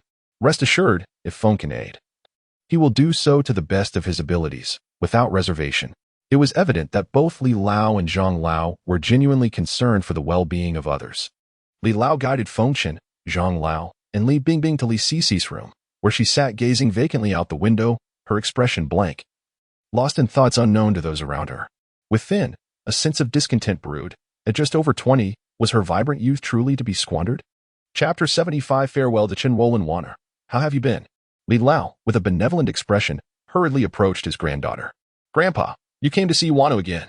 It's all my fault for making you worry. Li Sisi returned to her senses, gazing at her grandfather with a sense of duty, then turned to Li Bingbing. "Aunt, you've come too." Li Bingbing's expression was somber, her heart aching as she looked at the ailing Li Sisi lying in bed. Meanwhile, Feng Chen remained silent, his thoughts stirring as a wisp of spiritual awareness entered Li Sisi's body. After a considerable time, he withdrew the wisp. Suddenly, Li Bingbing recalled something and glanced at Feng Chen, her eyes filled with anticipation. She then approached Li Sisi, holding her hands in a comforting manner. "Sisi, do not worry. This brother can cure your illness. He is here today specifically to help you." Li Sisi, merely 20 years of age, looked pale as she cast a fleeting glance towards Feng Chen. With dry lips slightly parted, she shook her head. Grandpa, it's unnecessary." Seeing Li Sisi's expression, Li Bingbing felt a pang of sorrow and rushed to Feng Chen, her face darkening as she slightly bowed. "I implore you, save Wanner. I will agree to any conditions." Feng Chen, however, disregarded Li Bingbing's words, his gaze shifting to Li Lao, his expression complex. Li Sisi's affliction was not a challenge for Feng Chen. However, the one who had poisoned her posed a different dilemma. "Young friend Feng, what do you mean by that?" Li Lao's countenance darkened, brows furrowing. With his insights, he could glean something from Feng Chen's words. "Miss Li's condition is not beyond my capabilities.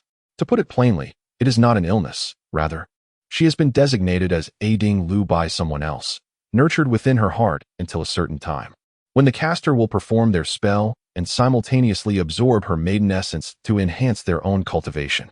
Feng Chen elucidated, observing the confusion on their faces. "This is why I inquired about what she ingested as a child, or if she had any peculiar encounters. That is the crux of the matter. Could it be that mysterious person?" Li Lao murmured, his head bowed. "Brotherly, what is this about? Who is this mysterious person?" Zhang Lao's face was etched with urgency. "Alas, it is still my fault. Everything our Li family possesses stems from that mysterious figure. Without them, there would be no present Li family.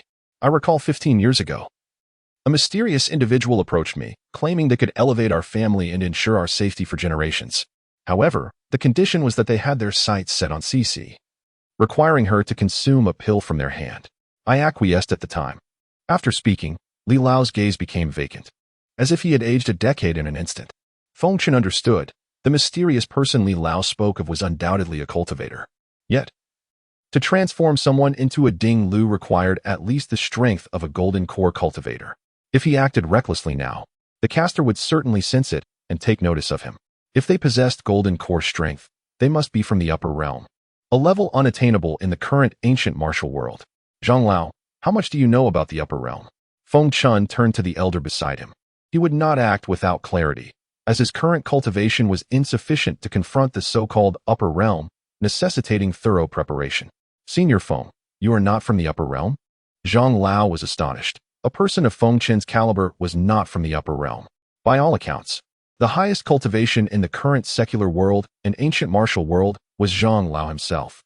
Feng Chen shook his head, affirmatively stating, "I am not. In truth, I know little about the upper realm. It exists on a different plane from the ancient martial world and the secular realm. Though both are part of Huaxia, the upper realm and the secular world are as if separated by a veil. Those from the secular and ancient martial worlds cannot enter unless guided by someone from the upper realm. Conversely, I am not entirely clear on how the upper realm descends into the world." Zhang Lao pondered for a moment before gazing at Feng Chen. "Senior, divine healer, please forgive my ignorance. I beseech you, save Sisi. I, Li Bingbing, would be willing to serve you without complaint." Li Bingbing finally realized that the person before her was no charlatan but a true master, grasping Feng Chen's hand as she implored. Stop. You needn't call me senior. Just refer to me as Feng Chen. The title makes me uneasy." Feng Chen waved his hand, a resolution forming within him. "With my current cultivation, I cannot cure her completely. I can only suppress the worsening of Cici's condition." Suddenly, a knock echoed from outside. "Cici, I've come to see you," a clear voice announced as the door swung open. A woman clad in a soft blue gown entered, tall and graceful, her movements light. Her hair was as dark as ink, skin flawless as jade, and her captivating eyes glimmered with an indescribable charm, akin to a peony poised to bloom, enchanting and unparalleled. "Goodness, why is it her?" Feng Chen felt a jolt of surprise. The woman was none other than Chen Ruolin, the senior disciple of Piao Miao Peak. whom he had inadvertently glimpsed while pilfering spiritual herbs from the ancient martial world. She had been dispatched by her master, Master Fan, to investigate the theft. Upon seeing Chen Ruolin, Feng Chen's gaze became evasive, a bit ethereal. Ruolin has met Grandpa Li, Grandpa Zhang, and my aunt. Chen Ruolin approached the group, greeting them. However, as she passed Feng Chen, she momentarily paused, brow furrowing, before regaining her composure. Ruolin, you two have come. Sit. Li Sisi, propped up slightly on her bed, smiled faintly at Chen Ruolin. Grandpa Li, Grandpa Zhang, Aunt, this gentleman is. Chen Ruolin's gaze bore into Feng Chen, her expression curious. As she passed by him, she caught a whiff of his aura, reminiscent of a scent she had encountered before at the door, one she could never forget. Though she could not confirm it at that moment, her intuition suggested that this young man was likely the one who had intruded upon her privacy. Ruolin, this is Divine Healer Feng, who has come to treat Sisi. Li Bingbing interjected with a gentle smile, taking Chen Ruolin's left hand. You are Divine Healer Feng? Chen Ruolin regarded Feng Chen with a blend of skepticism and intrigue, then continued, haven't we met somewhere before? Chapter 76, Breaking the Law. Cough, Miss. You truly have a sense of humor. We are strangers, having only met for the first time today. Is it possible that you know me? Feng Chen felt a surge of confusion and unease, as if caught in a transgression, a wave of regret washing over him. Oh, really? Chen Ruolin's delicate face lifted slightly, her crimson lips parting ever so slightly, hinting at intentions both deliberate and elusive. The subtle gaze of Chen Ruolin sent shivers down Feng Chen's spine, a chilling aura enveloping him, while Li Bingbing and the others looked on in bewilderment. I say, Ruolin, do you two know each other? Li Bingbing regarded the pair with curiosity, her brow slightly furrowed in perplexity. I think it is he who knows me. After a brief pause, Chen Ruolin's expression turned icy, an aura of coldness radiating towards Feng Chen. Feng Chen, regarding Sisi's condition, elderly turned around, approaching Feng Chen, glancing at Chen Ruolin, then back at Feng Chen before speaking. Chen Ruolin was taken aback. Could this reckless scoundrel actually heal? With this thought, she positioned her arms across Feng Chen's path. Humph. Grandfather Li, Grandfather Zhang, Auntie, do not be deceived by him. There are so many frauds nowadays. Everyone claims to be a divine doctor. I shall inform my master, and we shall await their arrival before making any decisions. Deep down, Chen Ruolin could not believe that this person before her was a doctor. Setting aside whether he was indeed a scoundrel, how could someone of his age possibly be a divine physician? Miss Chen, do not act foolishly. Step aside. Elder Zhang admonished gently, his expression darkening. Miss Chen, please do not measure me by your own standards. Alas, you would not comprehend, Feng Chen said with a smile, slowly moving towards Li Sisi's bedside. You need not worry. I shall treat you now. Everyone else, please leave. You stay, Feng Chen said, his demeanor serious as he addressed Elder Zhang, Elder Li, and Chen Ruolin. He wished to retain Li Bingbing for assistance, as to suppress the spell cast upon Li Sisi. It required removing her upper garments, hence Li Bingbing's presence was essential. Humph, I shall also remain. Is there something indecent about your treatment? After all, I am a practitioner of ancient martial arts. Perhaps I can be of assistance? Chen Ruolin steeled herself, determined not to let this person harm Sisi. Do as you wish. But do not obstruct me. Elder Zhang and Elder Li exited the room, leaving the three women gazing at Feng Chen in astonishment. What treatment could he possibly employ? For he possessed no visible tools. Meanwhile, Chen Ruolin's eyes glinted with suspicion and wariness. Feng Chen smiled faintly, as if performing magic, producing a box of silver needles, instructing Li Bingbing to uncover the blanket covering Li Sisi. With a swift motion, he pulled Chen Ruolin to the side, his silver needles dancing like phantoms upon Li Sisi's back. The very person who had sought to impede him now stood mesmerized by his actions. Li Sisi felt the needles piercing her ribs, swiftly entering and exiting, barely registering their passage. Instead, a warm sensation coursed through her, bringing a peculiar comfort. Miss Li Sisi, there will be some discomfort ahead. I hope you can endure it. Feng Chen fixed his gaze upon her, speaking earnestly. Brother Feng, thank you. Sisi is not afraid. Li Sisi gritted her teeth, her determined expression revealing her resolve. However, Feng Chen hesitated. To aid her, he would need to remove her clothing and administer acupuncture at critical points, infusing her with true essence. Yet, considering the presence of others, this felt inappropriate. After pondering, he decided against undressing her. How absurd it was that healing often required such intimate measures. Resuming focus, he gathered his energy, grounding himself. His hands rose slightly, swiftly performing hand seals as a gentle aura enveloped him. Go. Feng Chen gestured, and waves of verdant energy flowed into Li Sisi, visibly emanating from his fingertips. Ah. The sensation of energy entering her body brought forth cries from Li Sisi, her form trembling as she clutched the bedsheet tightly, her long, dark hair spilling over her face, obscuring her resolute eyes. With the infusion of Feng Chen's energy, Li Sisi's discomfort intensified, her expression contorting in pain as she fought to remain silent. To dismantle the furnace within her, only someone at the golden core stage or above could dare attempt it. Otherwise, he could only temporarily suppress its escalation. Chen Ruolin and Li Bingbing stood rooted in shock, witnessing Feng Chen exceed their understanding. Chen Ruolin, well aware that even her master could not decipher Li Sisi's ailment, felt a profound sense of disbelief. As the true essence continued to drain, Feng Chen's complexion paled, beads of sweat trickling down his face. After approximately half an hour, a hint of color returned to Li Sisi's otherwise pale visage. Feng Chen raised his hands before his chest, performing intricate seals as two streams of true essence intertwined like mighty dragons encircling him. He then thrust his hands forward. The dual energies, resembling colossal dragons, surged into Li Sisi, eliciting a piercing scream as she lost consciousness. Feng Chen withdrew his essence, his face waning, parched lips moving as he turned to Li Bingbing. The furnace within her has been temporarily suppressed. I believe the caster remains unaware for now. However, to achieve a complete cure, it must be combined with medicinal pills. Observing Feng Chen's pallid countenance, Li Bingbing experienced a complex surge of emotions. Meanwhile, Chen Ruolin remained impassive, her expression unchanged. No amount of healing would sway her opinion of him. Once she confirmed that Feng Chen was indeed the one who had spied on her that night, she would not hesitate to eliminate him. For Chen Ruolin, having grown up on the Miao Peak, her body was not to be sullied by another. Chapter 77. Ruoxi in peril. The following morning, under the warm hospitality of the Li family, Feng Chen departed from the capital. As Feng Chen left, Chen Ruolin trailed closely behind, ostensibly maintaining that her sister, Sisi, was her reason for following. She declared, "Wherever you go, I shall accompany you, unless you remedy Sisi's condition." However, her true motive was to ascertain whether Feng Chen was indeed the person from that fateful night. Feng Chen, feeling a headache coming on, found his admonitions falling on deaf ears as Chen Ruolin disregarded him entirely, her gaze firmly fixed elsewhere. Before boarding the plane, Feng Chen placed a call to Fan Ruoxi, informing her that he might arrive in HB City by afternoon.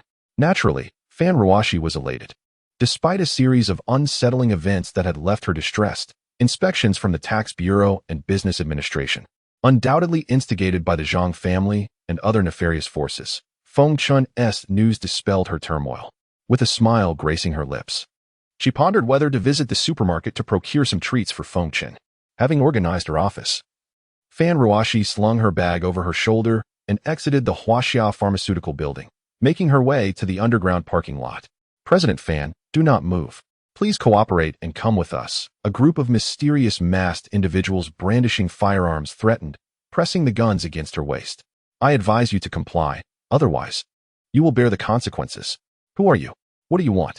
Fan Ruoxi felt the cold metal against her body and realized the gravity of her situation. Her heart racing, palms sweating, tension coursing through her as if a bowstring were drawn taut. "President Fan, please accompany us. You'll understand once we arrive." One of the masked figures spoke in a deep, somewhat impatient tone, a strange politeness considering their line of work. After covering her eyes with a black cloth, they ushered her into their vehicle. The masked individuals drove at breakneck speed, and within half an hour, they had left the city and were heading towards the suburbs. Coincidentally, Fan Tong, driving his convertible with a newly acquired companion, caught sight of the business vehicle. "Is that President Fan?" he muttered, puzzled. Though the windows of the business vehicle were rolled up and Fan Ruoxi's face was obscured, for someone like Fan Tong, who navigated the underworld, it was clear that this situation was far from ordinary. Even if the woman inside was not Fan Ruoxi, the black cloth covering her face indicated a kidnapping. Initially reluctant to intervene, he reconsidered, realizing that if the person was indeed Fan Ruoxi, rescuing her would earn him a favor from Feng Chen. "Feng Shao, what are you looking at? Are we still going to play?" A woman in the passenger seat purred, her voice dripping with seduction and sending shivers down his spine. "Get out." Fan Tong's expression darkened. He disregarded the woman's reluctance, opening the door and pulling her out of the car. having waited at a red light. As soon as the light turned green, the black business vehicle sped away. Fan Tong pressed the accelerator to the floor, swiftly retrieving his phone. Airmao, gather a group of brothers and head to Ruolin Road to block the vehicle with license plate XXXX. Do you hear me? Understood, Feng Shao. I'll arrange it right away. Airmao replied confidently, never questioning Fan Tong's orders, knowing that Fan Tong had once saved his life. Oh, and make sure the brothers are armed. Reflecting on the potential danger posed by those in the business vehicle, Fan Tong thought it prudent to prepare. Feng Shao, are they armed with knives or guns? Airmao inquired, using street vernacular to refer to firearms. Bring whatever you want, just be there in 15 minutes. Fan Tong concluded, hastily ending the call as he maneuvered to catch up to the black vehicle. Approximately 10 minutes later, the business vehicle reached a desolate area, surrounded by barren land. With no structures or traffic lights in sight, an ideal location for a clandestine meeting. At the intersection ahead, nearly 10 vans belonging to Fan Tong's men were parked strategically, with several thugs lounging by their vehicles. Shortly thereafter, both the black business vehicle and Fan Tong's convertible came to a halt at the intersection, tires screeching. Feng Shao, good to see you. His followers greeted him, some even whistling in admiration. What is going on? A masked figure inside the black vehicle frowned, his voice gravelly. Boss, it's one of his subordinates stammered, glancing at the crowd of around 30 men outside, seemingly at a loss for words. The 5 individuals inside the black vehicle, having discreetly drawn their weapons, issued a warning to Fan Ruoxi before stepping out.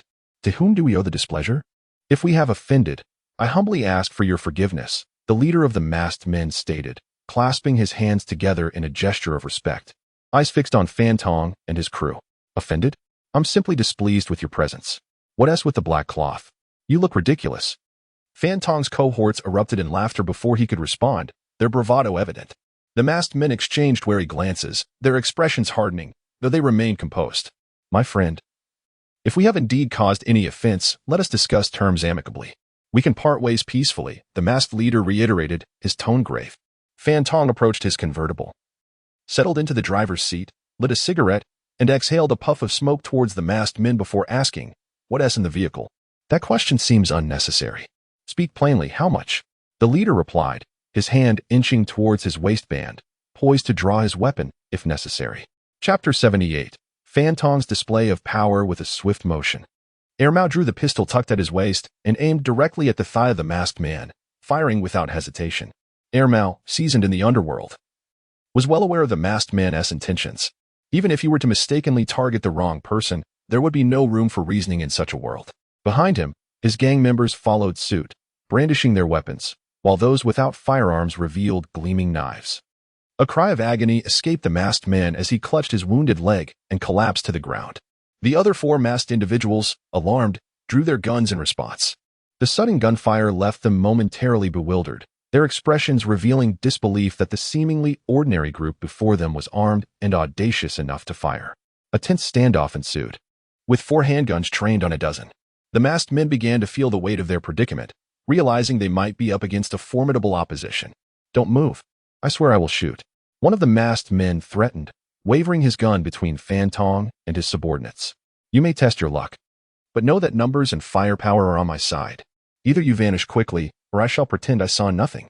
Fan Tong stepped forward, snatching a gun from one of his men. He blew on the barrel before fixing a cold gaze on the man on the ground, his eyes filled with disdain. Fan Tong had no desire to escalate the situation. It was evident that this group was not to be trifled with. Brother, are you certain you wish to oppose me? I advise you to reconsider. The forces behind me are not ones you can provoke. The masked man on the ground glared at Fan Tong, a dark expression crossing his face. Damn it. Feng Shao, should I just shoot him? Individuals like this are all bark. A little pain will teach them their place. Airmao, filled with rage, surged towards the masked man, his finger itching to pull the trigger. I'll say it once more. Leave or stay. Fan Tong responded calmly, unfazed by the masked man's threats. Let us go. The masked man's eyes turned icy, a glint of menace flickering before he composed himself and instructed his companions. The remaining 4 men helped their fallen comrade and soon vanished from sight. In a swift motion, Fan Tong dashed to the black luxury car, cautiously opening the door. With trembling hands, he removed the cloth that obscured Fan Ruoxi's face. Staring at her, Fan Tong was momentarily at a loss, resembling a wayward child facing a stern parent. Was this not the woman connected to that notorious figure? Fan Ruoxi trembled in fear. Her hands clenched tightly before her chest. Fan, sister-in-law?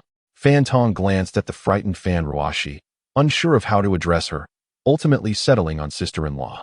Oh, you are Fan Tong. What do you want? After her initial shock, Fan Ruoxi cast a nervous glance around, realizing she stood before Fan Tong, her fear resurfacing due to their past conflicts. Her words struck Fan Tong with alarm, and he shook his head vigorously, hastily clarifying.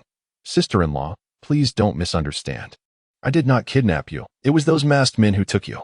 I happened to come across the scene and rescued you. Really not you? Fan Ruoxi remained skeptical, her gaze laced with doubt. Although she had overheard the conversation between the masked men and Fan Tong in the car, she wondered if it was merely a ruse. Sister-in-law, I assure you it was not me. If it were, why would I bother explaining? If you believe I am guilty, feel free to call the police on me. Fan Tong quickly retrieved his phone, offering it to her with the emergency number dialed, ready for her to press the call button. Meanwhile, after the masked men's retreat, they swiftly contacted Zhang Wei, the spokesperson for the Zhang family pharmaceutical business, informing him of their failure. Zhang Wei was acutely aware of what such a failure entailed. Although he might face severe reprimands from the higher-ups, he knew he had to make the call, for if he delayed, he risked the wrath of those in power. Zhang Wei, despite his formidable reputation in HB City, understood that his position was precarious. With a mere word, someone could easily replace him. Thus, he treaded carefully, balancing bravado with caution. Feng Shao. He dialed the elusive figure. Speak quickly, I'm busy. The voice on the other end was impatient, accompanied by the sounds of a woman's moans. Zhang Wei, recognizing the situation, felt the weight of anxiety. Feng Shao, the operation, failed.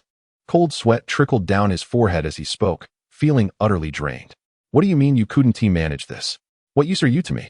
Zhang Jia, filled with fury, tossed aside the woman beside him and sat up, his temper flaring. Zhang Shao, hear us what happened. As Zhang Wei recounted the day's events with trepidation, Zhang Jia's demeanor shifted, though he remained impassive. Understood. I'll determine the next steps. Consider this a warning.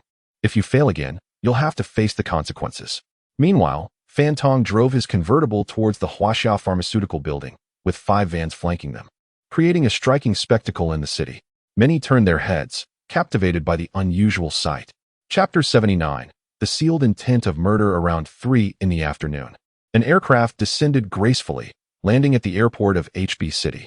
Feng Chen and Chen Ruolin disembarked, each seemingly as strangers to the other, avoiding any interaction. From the moment they boarded the flight until they stepped off, not a single word was exchanged between them. Although they sat side by side, they appeared to onlookers as a couple who had quarreled, to the extent that an elderly lady on the plane attempted to mediate, causing both to blush and feel awkward. Upon exiting the airport, Feng Chen waved down a taxi. After settling into the vehicle, he glanced at Chen Ruolin, who stood beside him, and inquired, "Would you like to share the ride?" Chen Ruolin shot him a frosty glare but remained silent, instead signaling for a taxi of her own. Feng Chen, feeling dismissed, directed the driver to Huaxiao Pharmaceutical. He pondered, could she have figured it out? That's impossible. I left so quickly, how could she have known? You've had a spat with your girlfriend, haven't you? The taxi driver observed through the rearview mirror, offering unsolicited advice. Sometimes, it's better to yield in relationships. After all, a bit of bickering is inevitable among couples. Feng Chen wore a sullen expression, unsure of how to respond. It seemed futile to clarify the situation. In less than 20 minutes, and with traffic still manageable, they arrived at a towering edifice in the heart of the bustling district, crowned with the name Huaxiao Pharmaceutical. "Excuse me, whom are you here to see?" inquired the security guard stationed at the entrance, having noticed Feng Chen's attire and the absence of a company badge. Caught off guard by the guard's question, Feng Chen was bemused. Hadn't he just been gone for a mere 3 days? Unbeknownst to him, just an hour prior, Fan Ruoxi had instructed all security personnel that no one without an appointment or a badge was permitted entry, a precaution following the morning's kidnapping incident. "Do you have an appointment or a work badge? If not, I must ask you to leave," the guard insisted, citing company policy. Recognizing that Feng Chen was likely an internal employee, the guard heightened his vigilance. However, Feng Chen did not take offense. Rather, he appreciated the guard's diligence in performing his duty. "Let me call General Manager Fan and have her come down to meet me. That should suffice, right?" Feng Chen smiled, waving his phone at the guard. As the guard observed, he dialed Fan Ruoxi's number. Ruoxi, I'm in the lobby of Huaxia Pharmaceutical. Could you come down to greet me? Yes, see you shortly. Moments later, the sound of footsteps echoed, and Feng Chen turned to see Fan Ruoxi approaching. She halted for a moment before running into his embrace, her arms tightly wrapping around him, tears streaming down her cheeks. Feng Chen, initially taken aback, gently patted her back, saying, I'm back. The security guard stood in disbelief. What was happening? The owner of Huaxia Pharmaceutical was embracing the young man he had just detained. Would his job be at risk now? Countless individuals aspired to work at Huaxia Pharmaceutical, and he had just jeopardized that opportunity, all while hoping to boast about it to his relatives in a few days. After a brief moment, Fan Tong followed suit, raising his head, but quickly lowered it again, pulling the curious Air Mao aside, fully aware of the fierce demeanor that resided before him, a person who could cause harm without lifting a finger. Stop crying, Ruoxi. What's wrong? Feng Chen tenderly wiped the tears from her eyes, his voice soft and soothing. Did that brat provoke you? He noticed Fan Tong nearby, and his expression grew stern, his tone sharp. A sudden thud echoed as Fan Tong, startled by Feng Chen's words, knelt down, pulling Air Mao down with him. Young Master Feng, please don't misunderstand. Young Master. Fan Tong fervently shook his head and waved his hands, eager to clarify that it was not his doing. Fan Tong, you and Air Mao, get up quickly. Feng Chen, please don't misconstrue this. There are matters we should discuss once we're inside, Fan Ruoxi urged, glancing around. Although a few Huaxia Pharmaceutical employees were present, they tactfully refrained from making a spectacle of their boss. Feng Chen, actually, the day after you left, the Zhang family in the capital, they saved me today. Once back at the company, Fan Ruoxi recounted the events of the past few days to Feng Chen. In her eyes, he was her pillar of strength, her safe haven. No matter the storm, he would always stand by her. Capital. Zhang family. Ruoxi, I'm sorry you had to endure this. Feng Chen murmured, clasping her hand, his icy demeanor radiating an intimidating aura that made her shiver. He soon returned to normal, having mentally marked the Zhang family for retribution. As Feng Chen wore a smile laced with menace, Fan Ruoxi felt a shiver run down her spine. She had never witnessed this side of him before. Such a formidable intent to kill was foreign to her. Perhaps she had never truly understood the man before her. She had only seen one facet of him, and this was merely another side, one that emerged when it came to protecting family. I'm fine. You needn't worry. What should we do now? Fan Ruoxi gazed at him with concern. Although she was unaware of the identities of her masked captors, she knew they were undoubtedly linked to the Zhang family and the companies that had approached her in recent days. Ruoxi, remember this. I will treat others as they treat me. If the Zhang family has emerged, there will undoubtedly be others who follow suit. If someone wishes to be the scapegoat, why shouldn't we give them a lesson? To kill the chicken to scare the monkey, don't you agree? Chapter 80. A new acquaintance named Fan Tong. As Feng Chen opened the office door, Fan Tong and Air Mao, who were seated in the office area, quickly rose to their feet. Fan Tong's gaze faltered, unable to meet Feng Chen's eyes. Initially, he intended to address Fan Ruoxi as sister-in-law, but upon noticing Feng Chen beside her, he suppressed the urge. Fan Tong felt a sense of trepidation. Feng Chen was a formidable figure, a veritable harbinger of doom. If Feng Chen wished to end his life and Air Mao's, there would be no means for them to escape. Feng, sir, I am fully aware that there exists a vast chasm between us. In your eyes, Air Mao and I may not even amount to a mere grasshopper. Whatever you require. Please do not hesitate to command me, he stammered, his body betraying his fear in every quiver of his features, rendering him a comedic sight. A soft chuckle escaped Fan Ruoxi's lips, as she recognized the palpable fear radiating from the two men, a fear that seemed to permeate their very bones. Am I truly so terrifying? Must you both tremble as if I were a monster? Can we not engage in conversation like civilized individuals? Feng Chen remarked, clearing his throat, a hint of embarrassment creeping into his demeanor. Was he really so fearsome? He considered himself rather gentle and could not comprehend why they were so intimidated. With a tentative lift of his chin, Fan Tong gazed at Feng Chen in disbelief. After a prolonged silence, he exhaled cautiously. Feng, sir, you do not hold a grudge against me for past events, do you? Why would I harbor resentment? The past is behind us.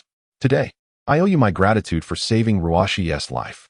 Speak freely. Any request you have, I shall endeavor to fulfill, Feng Chen replied with a faint smile, gesturing dismissively. Indeed, Fan Tong and Air Mao, Had it not been for your timely intervention today, I shudder to think what might have transpired. Fan Tong found himself momentarily bewildered by their politeness. In his understanding, mere words of thanks would suffice. Feng Sir, no. Fan Sir, it was merely serendipity indeed. Pure coincidence. You are far too gracious. Speak plainly. I am a man of clear principles. I repay kindness and avenge grievances. As long as it is within my power, I shall grant your requests. I do not wish to owe anyone a favor, Feng Chen stated, feeling a shift in his demeanor after the previous confrontation, his irritation waning. Speak openly, as a man should. Do you fear I might consume you? Feng Chen admonished, observing Fan Tong's continued hesitance. Suddenly, with unwavering resolve, Fan Tong declared, I, Fan Tong, and Heir Mao, pledge our loyalty to you, Feng Sir. We humbly request your acceptance. The unexpected declaration left both Feng Chen and Fan Ruoxi momentarily stunned. Fortunately, the offices of Huaxiao Pharmaceuticals had closed for the day. Otherwise, one might suspect they had coerced Fan Tong and Heir Mao into submission. Fan Ruoxi tugged at Feng Chen's sleeve, as if urging him to assist the two men, while Feng Chen merely smiled in silence. Is this your sole request? Feng Chen's calm voice echoed in their minds. We pledge our unwavering loyalty to you, Feng Sir. Fan Tong and Heir Mao replied in unison, their conviction palpable. Now, provide your reasoning. Feng Chen, intrigued, held Fan Ruoxi's hand, his interest piqued. Years later, he would reflect upon this decision, realizing its profound significance. Who would have anticipated that?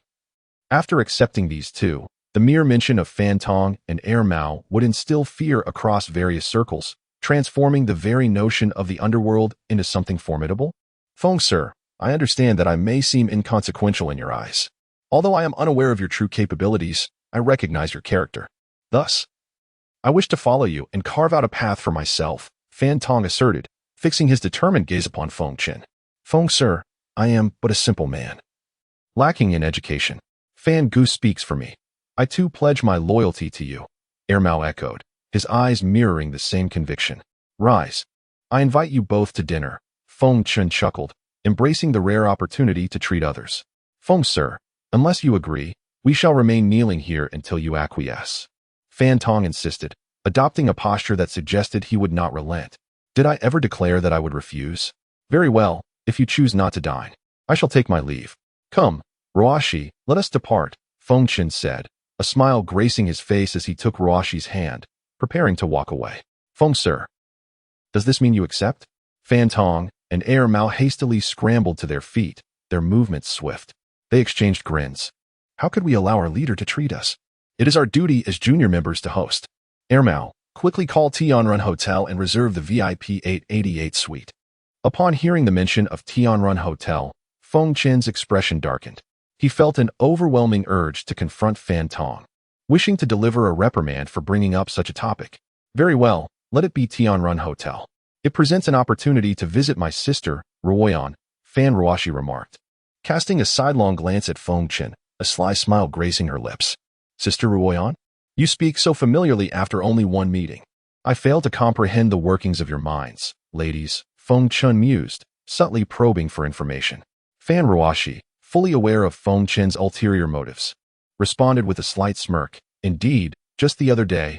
Oh no, it was the day before. Sister Run visited the company to chat about mundane matters.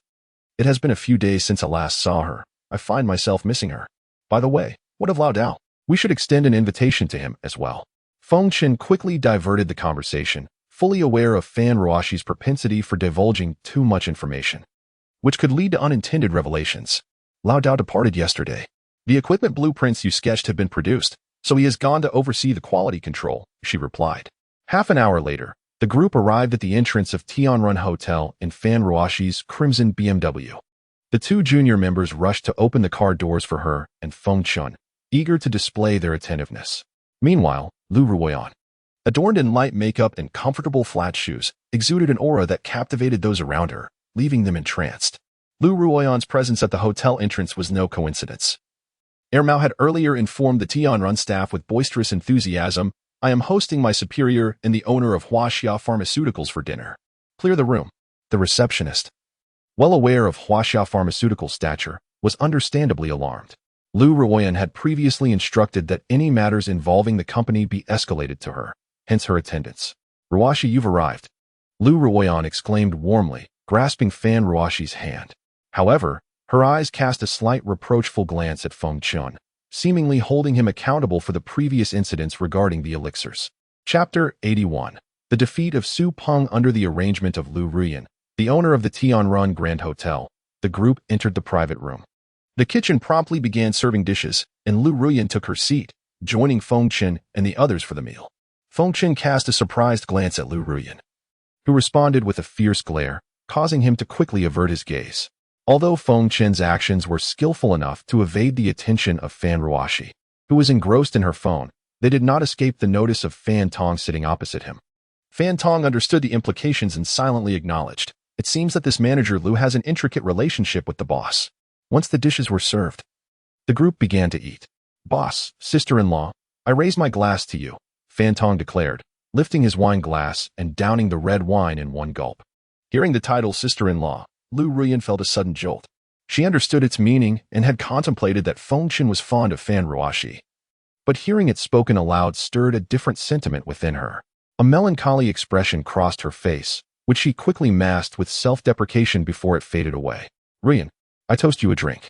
Thank you for rescuing me that day, Feng Ruoxi said, waving her hand in front of Liu Ruoyan, who seemed lost in thought. Oh, Ruoxi. I apologize. I was distracted. Here, let me drink to you, Liu Ruoyan said, raising her glass and downing the wine in a single motion. At that moment, the door to the private room swung open, and a female server entered, smiling gently at Feng Chen and the others before approaching Liu Ruoyan to whisper in her ear. Manager Liu, there's someone outside claiming to be your good friend, Su Zifeng. Su Zifeng understood. You may leave, Liu Ruoyan replied. Her expression momentarily clouded with sadness as the server exited. Everyone, please continue eating. I have some matters to attend to, so I must take my leave. This dinner is on me, Liu Ruoyan said, forcing a smile as she raised her glass once more and drank it down, then exited the private room. Upon opening the door, Liu Ruoyan did not leave immediately. Instead, she turned back to glance at the room, then wiped away a tear before departing. Feng Ruoxi squinted at Liu Ruoyan's retreating figure and then glanced at Feng Chen, her thoughts a mystery. Boss, let me toast you, Fan Tong said, approaching Feng Chen with a glass in hand. Despite the awkward atmosphere following Liu Ruoyan's departure, they drank together. After several rounds, both Fan Tong and his companion were slightly tipsy, their words slurring. In contrast, Feng Chen displayed no outward signs of intoxication, though he felt a mild buzz. After dinner, as they opened the door to leave the private room, Feng Chen stumbled slightly in the lobby. Feng Ruoxi stepped forward to steady him, inadvertently bumping into a man ahead of them. The man, displeased by the collision, turned with a scowl. Who the hell walks without looking? I'm so sorry. Please forgive me. Feng Ruoxi apologized, clutching Feng Chen's arm. The man was Su Peng, the second son of the Su family, who had been waiting for his brother Su Zifeng and future sister-in-law Liu Ruoyan for over half an hour. His irritation grew as he encountered Feng Ruoxi, who was the most beautiful woman he had ever seen, and a wicked thought crossed his mind. Su Peng looked at Feng Chen and the others with disdain before turning his attention back to Feng Ruoxi. You bumped into me. Is that all you have to say? Do you even know who I am? This was Su Peng's usual bravado. He believed that any woman would fall for him if he simply revealed his name. However, he forgot that this was HB, not the capital, and that the woman before him was Feng Ruoxi. Sir, I truly apologize. I have already said I'm sorry. If there is any loss, I will compensate you, Feng Ruoxi said, feeling a surge of disgust at his arrogance. Compensate? For losses? How amusing, Su Peng scoffed, shaking his head. Then why not offer your body to make up for my loss? How dare you? Do you want to die? Fan Tong, though slightly inebriated, understood the gravity of Su Peng's words and charged at him, delivering a swift kick that sent Su Peng crashing to the ground. Feng Chen's icy gaze fell upon the man sprawled on the floor. The mention of compensation had ignited a flicker of anger within him. Had it not been for Feng Ruoxi's grip on his hand, Su Peng would likely have been severely injured. Feng Chen was merely showing restraint. Su Peng lay on the ground, nearly losing his mind. He had never experienced such humiliation before. With bloodshot eyes, he glared at Feng Ruoxi, then scrambled to his feet and approached her, delivering a resounding slap. Before Su Peng's hand could connect with Feng Ruoxi, Feng Chen seized his wrist, delivering several sharp slaps before kicking him again. Su Peng, bloodied and battered, spat out a few broken teeth as he fell back to the ground, stunned and enraged. Su Peng pointed a shaky finger at Feng Chen, his words slurred. "You're tired of living, daring to hit me. Do you even know who I am?" Feng Chen, with a piercing stare, slowly replied, "Who you are means nothing to me. What does it matter? I will strike you regardless." He stepped forward, delivering another brutal kick to Su Peng's knee, a sickening crack echoing through the air. "Ah!" Su Peng's agonized scream echoed, startling Liu Ruoyan and Su Zifeng on the second floor. Upon seeing Su Peng on the ground, Su Zifeng sprang to his feet and rushed downstairs to the lobby. "Su Peng, are you all right? What happened?"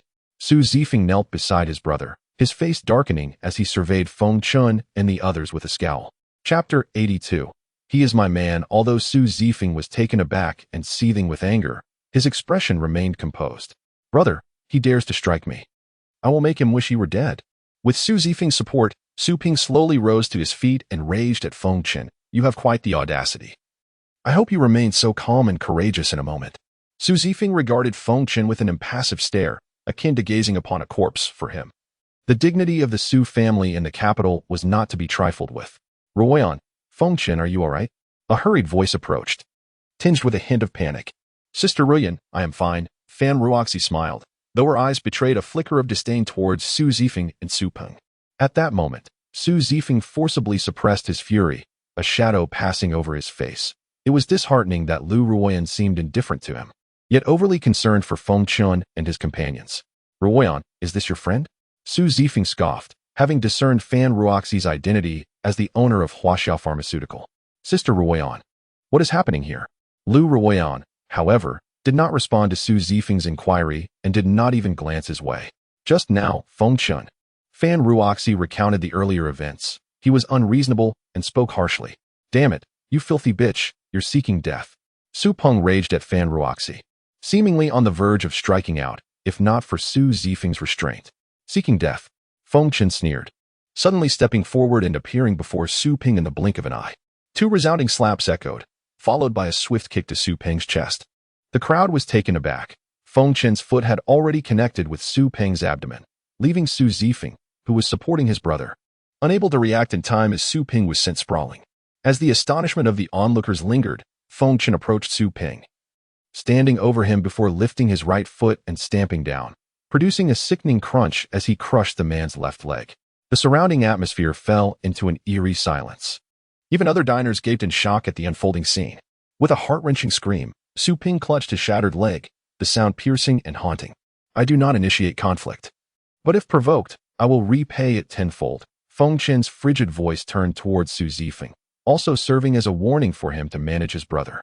Liu Ruoyan, frowning and standing aside, refrained from intervening, understanding that the fault lay squarely with the Su family. "You are Fan Ruoxi, and you are Feng Chen." Su Zifeng enunciated each word deliberately, disregarding his brother's agonized moans. "I am Feng Chen," he said lightly, patting Fan Ruoxi's hand to reassure her, keeping his gaze coldly fixed on Su Zifeng. "Do you know who I am?" Su Zifeng questioned, a mix of anger and pride in his tone. "I have no interest in knowing. What does your identity matter to me? Besides, I have already struck, so why should I concern myself with who you are? Are you out of your mind?" "Ha! I am from the Su family of the capital. You are not the first to provoke us, and you certainly will not be the last. I want to make it clear that those who dare challenge the Su family meet a grim fate, and you shall be no exception," Su Zifeng proclaimed, asserting his lineage to convey to Feng Chen that some individuals are not worth provoking. The wise recognize their limits. "Very well." Su Zifeng retrieved his phone. "Do you believe that with one call, I can bring down your Huaxiao Pharmaceutical, leaving you to suffer?" His gaze flickered with menace, instilling unease. "Not a chance," Feng Chen coldly replied. "I would relish the opportunity to see how you intend to make me suffer." Su Zifeng, enough.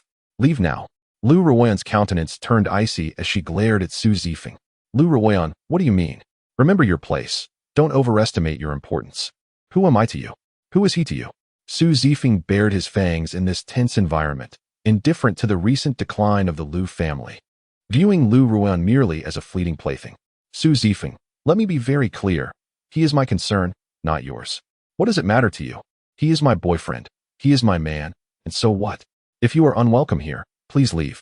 Upon hearing Liu Ruoyan's declaration, Su Zifeng's face turned pale. his body trembling slightly. He never anticipated that she would utter such words. Not only was Su Zifeng taken aback, but even Feng Chen and Fan Ruoxi exchanged incredulous glances, questioning when they had become an item. All right, Liu Ruoyan, I hope you do not regret your words today. Just wait. You and Huaxiao Pharmaceutical will pay. Su Zifeng's expression darkened as he shot a cold glare at Liu Ruoyan, a flash of malice crossing his features. Having been publicly humiliated, he turned to assist Su Peng. Departing from the Tianren Hotel. Watching Su Zifeng leave, Liu Ruoyan's expression did not brighten. She realized that targeting him so openly would surely provoke the Su family, who would undoubtedly exert pressure on her grandfather and father. Ruoyan, I wanted to say something. Fan Ruoxi began. But she too realized that when Zhang Jie from the Zhang family had mentioned Su Zifeng, he had referred to him as Liu Ruoyan's fiancé. Today, Su Zifeng was likely indeed her fiancé. Liu Ruoyan smiled faintly. Sister Ruoxi, please return home. I wish to be alone for a while. Ruoyan, if anything arises, do call me. Fan Ruoxi pondered briefly, understanding Liu Ruoyan's current sentiment. Rest assured, I will, Liu Ruoyan replied with a faint smile before turning to leave. Upon returning to the villa, Feng Chen and Fan Ruoxi did not immediately retire to their rooms, but instead engaged in conversation on the sofa in the living room, discussing recent events while also preparing to guard against the impending threats from various factions. Chapter 83. The conspiracy begins. Ruoxi, do not fret. We need only to focus on the tasks at hand. Feng Chen pondered for a moment before speaking softly. Although he held no fear of the Zhang and Su families. One must ask, can ants truly shake an elephant? Certainly not. Nonetheless, precautions must be taken. Since this is a spectacle meant to intimidate, the sacrifice must not be trivial. The following morning, Su Zifeng accompanied his brother, Su Peng, in the intensive care unit. Within the room, only the Su brothers were present. As the heir apparent of the Su family, Su Zifeng felt compelled to conceal the humiliating events of the previous night from his father and grandfather. At that moment, Su Zifeng's phone rang. Third brother, it's me. Where are you? A familiar voice came through the line. Where I am is hardly something I need to report to you. Su Zifeng furrowed his brow, recognizing the voice of Zhang Jie from the Zhang family. Hey, third brother. Did you wake up on the wrong side of the bed this morning? You seem a bit irritable. Zhang Jie chuckled on the other end. Zhang Shao, if you have something to say, then spit it out. I have no time to waste on idle chatter, Su Zifeng replied curtly, his mood foul and his patience thin. Listen, I was merely trying to inform you of your fiancé's whereabouts. Since you seem ungrateful, I'll take my leave, Zhang Jie declared, intending to end the call. Wait, what do you mean? Su Zifeng felt a sinking sensation in his heart, wondering if Zhang Jie was also in HB. Do you have time to come to HB? I have something important to discuss with you. Zhang Jie's tone shifted to a serious one. I'm in HB. Where are you? I'll come find you soon, Su Zifeng responded. What? You're in HB? When did you arrive? All right, I'll send you the address. Come over. Zhang Jie was taken aback. Having initially thought he could leverage Liu Ruoyan to compel Su Zifeng into assisting him with obtaining the formula for Huaxiao Pharmaceuticals' beauty elixir, it seemed the situation was more complex than anticipated. Perhaps the Su family intended to intervene as well. Give me half an hour, and I'll be there. Su Zifeng concluded the call, glancing at his brother Su Peng, who lay in bed with a cast. Take care of yourself in the hospital. I will avenge you. And it will not be too late. In the Zhang family pharmacy office in HB, Zhang Jie wore a dark expression, his brow furrowed in thought. An hour later, Su Zifeng arrived at the Zhang family pharmacy, where a staff member escorted him to Zhang Jie's office. Zhang Zong, Su Zong has arrived, the staff member announced before quietly closing the door behind him. Su Zifeng casually took a seat across from Zhang Jie. For about 3 minutes, neither spoke. The atmosphere thick with tension. At last, Zhang Jie broke the silence. Have you met Liu Ruoyan? Su Zifeng's countenance darkened as he nodded, refraining from elaborating. He recalled Liu Ruoyan's words from the previous night, and a flicker of ruthlessness crossed his face. Both men were seasoned in the business realm and possessed keen discernment. Su Shao, what has riled you so? Share your troubles. Perhaps I can offer some counsel.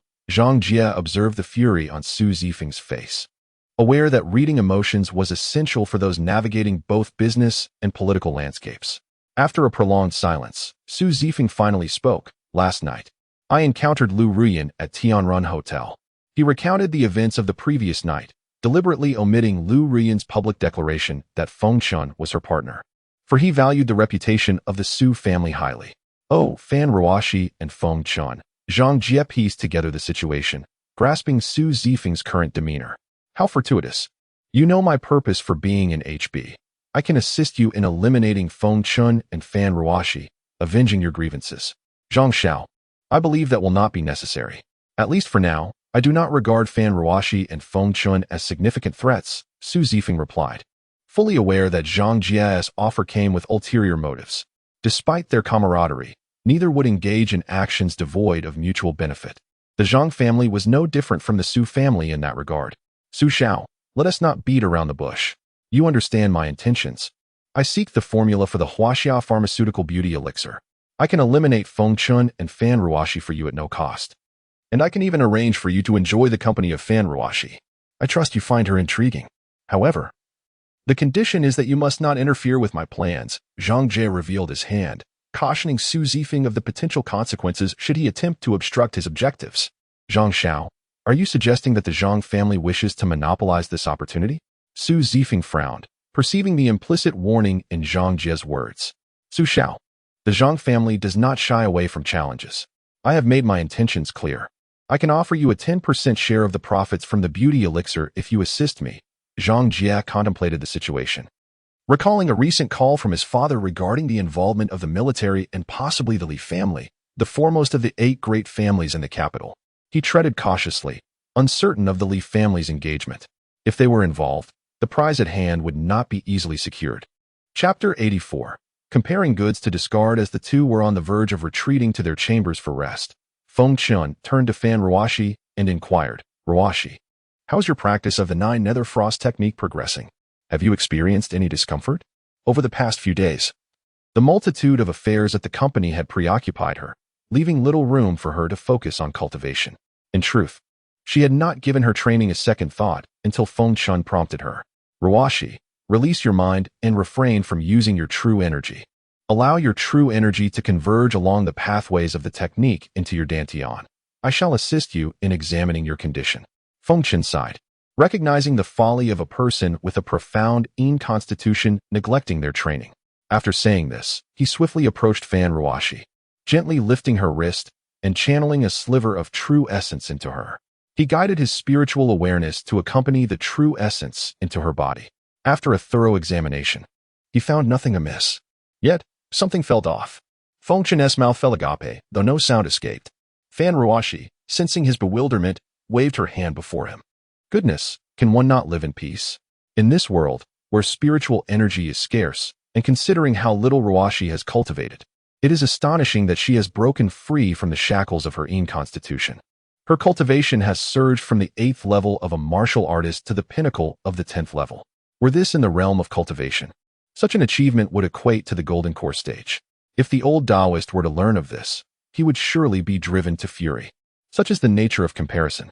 A gentle flow of true essence coursed through Ruoxi's body, instilling a sense of comfort, as if warm currents were banishing the chill of winter. What is it? Is something wrong? Seeing Feng Chen's peculiar expression, a wave of anxiety washed over her. Everything is fine. Your health is robust.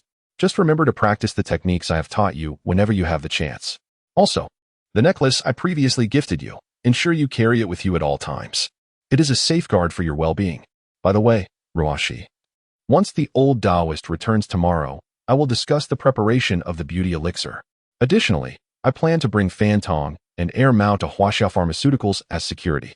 We may also need to visit the Panlong Mountain area in Chengdu to gather some necessary herbs. Before we depart, I will teach you another spell, and you must commit to learning it diligently. The matter of the Tianqin flower cannot be delayed. On one hand, I must elevate my cultivation swiftly. On the other, although I have currently suppressed Li Sisi's furnace, this state cannot last indefinitely. Furthermore, one never knows when the upper echelons of the ancient martial world may intervene. So I must be fully prepared. A spell? How wonderful. Please teach me. Despite her initial drowsiness, Fan Ruoxi's interest was piqued by Feng Chen's mention of a spell. Feng Chen, noticing her enthusiasm, replied, the spell I will teach you is called Fireball Technique. It is quite simple, and I will demonstrate it first. With that, Feng Chen focused his mind, forming a hand seal, and instantly conjured a fireball the size of a fist, which floated serenely above his palm. The fireball made no sound, yet the surrounding temperature began to rise. Moments later, with another thought, Feng Chen made the fireball vanish. Wow! Fan Ruoxi gasped, her hand covering her mouth in astonishment, reminding herself that this was no mere trick. After explaining the incantation and key points of the fireball technique, Fan Ruoxi centered herself, embracing the essence within. As her true energy flowed in accordance with the technique, a fireball materialized in her hands. Though she had anticipated this, the sight of the fireball startled her, causing her to hurl it aside instinctively. This action alarmed Feng Chen greatly. Should it land carelessly, the consequences would be dire. This was no ordinary fireball, but one infused with true essence. He quickly executed the water technique, conjuring a jet of water that doused the fireball, averting disaster. Once the initial shock had passed, Fan Ruoxi gazed at her hands in wonder, then turned to Feng Chen, her eyes sparkling with anticipation. Can the techniques you teach me truly allow one to move mountains and fill seas? Feng Chen smiled subtly, contemplating. Not only can they move mountains and fill seas. With the right cultivation, as long as one's spirit remains unbroken, they can endure through the ages. With a mischievous grin, he refrained from answering directly. Instead, he swiftly embraced Fan Ruoxi, intending to wrap his arms around her waist, only to find his hands inadvertently resting upon her soft curves. The moment was undeniably awkward, yet thoroughly unambiguous. Fan Ruoxi blushed, perplexed by Feng Chen's intentions. As she felt the warmth emanating from him, a wave of desire surged within her, igniting a heat that coursed through her. A faint blush crept onto her fair cheeks, barely perceptible. Well, didn't you want to see the true power of the techniques? Allow me to show you, Feng Chen said, awkwardly smiling as he repositioned his hands from her curves to her waist. He then waved his left hand, and a mystical force opened the balcony window of the villa. With a sudden leap, he soared into the night sky with Fan Ruoxi, gliding past the illuminated cityscape below. As Fan Ruoxi observed the rapidly passing buildings beneath her, she gasped in delight, covering her mouth with her hands, her excitement palpable. Flying through the air appeared effortless, yet it required substantial true essence. Typically, practitioners at the foundation establishment stage could only sustain flight for a brief period, but Feng Chen, being an extraordinary talent, had no such concerns, possessing both the requisite cultivation and mastery of various aerial techniques. They ascended swiftly, the ground receding beneath them until only towering structures and a mesmerizing tapestry of lights remained visible. Though Feng Chen shielded Fan Ruoxi, the force of their ascent caused her to cling tightly to him, her arms wrapping around him like an octopus. The tremendous rush of wind brought them even closer, with Fan Ruoxi's form pressing against Feng Chen's chest, the proximity igniting a whirlwind of emotions within him. Amidst the intoxicating sensations, he thought, what a captivating enchantress. I can't help but desire her right now. Chapter 85. Do you believe I will ruin you? Fan Ruoxi sensed the masculine energy emanating from the figure before her, causing her breath to quicken. She hastily shook her head. After all, they were suspended high above the ground. Feng Chen, you scoundrel. You take advantage of me and expect me to remain silent? Do you dare to challenge me? Do you believe I will incapacitate you? In the biting cold wind, Fan Ruoxi's cheeks flushed crimson. Under the illumination of the moonlight, one could see the color almost spilling over. She roared at Feng Chen, fully aware of the nature of their predicament. Ruoxi, this isn't my fault. This phenomenon isn't something I can control, Feng Chen replied, feeling a bit uncomfortable from her accusations, his face turning slightly red as well. As they soared through the skies, occasionally gliding into thick clouds and emerging from them, the radiant moonlight bathed them, making them appear like a pair of celestial lovers, albeit in a rather awkward and ambiguous position. Observing the vast expanse of clouds, Fan Ruoxi felt a sudden rush of exhilaration, her spirit freed as she embraced the beauty and tranquility of the night. She was astounded. She had thought highly of cultivators, yet she had not anticipated their capabilities to be so extraordinary, flying amidst the clouds, surveying the world below. There were numerous remarkable aspects of cultivation that Feng Chen had not disclosed, such as the manipulation of time once one reached a certain level of mastery, concepts that would likely astonish her if revealed now. Experiencing this moment firsthand was exhilarating for Fan Ruoxi. Despite the chill and thin air, she cared little for discomfort. What concerned her was whether Feng Chen could remove the object pressing against her. Even the most tolerant person would find it difficult to ignore such sensations. Ruoxi, would you like to let out a few shouts? Feng Chen smiled gently, noticing her dazed expression as she gazed at the surroundings. Fan Ruoxi nodded, captivated by the magnificent cloud sea. she shouted excitedly. After her cries echoed into the distance, tears streamed down her cheeks. The sound dissipated without any reply, vanishing into the night. After her outburst, she felt an overwhelming sense of lightness, as if all her suppressed emotions had been released. Feng Chen, thank you, she said, then quickly pecked his lips before pulling away. Feng Chen savored the lingering warmth of her gentle kiss, accompanied by a subtle fragrance. With your advancement in cultivation, you will soar freely in this sky. Once you reach a certain level, no restraints will bind you. Feng Chen imparted this wisdom to her, believing it would greatly aid in cultivating her spirit. By the way, Feng Chen, what is the story between you and Liu Ruoyan? You must confess to me, when did you become her man? Fan Ruoxi abruptly shifted the topic, catching Feng Chen off guard, nearly causing him to halt midair. My lady, I have only met her 3 times, and you know the occasions, once at your classmates' reunion, the second at a press conference, and the third is today. When did I become her man? I am clueless.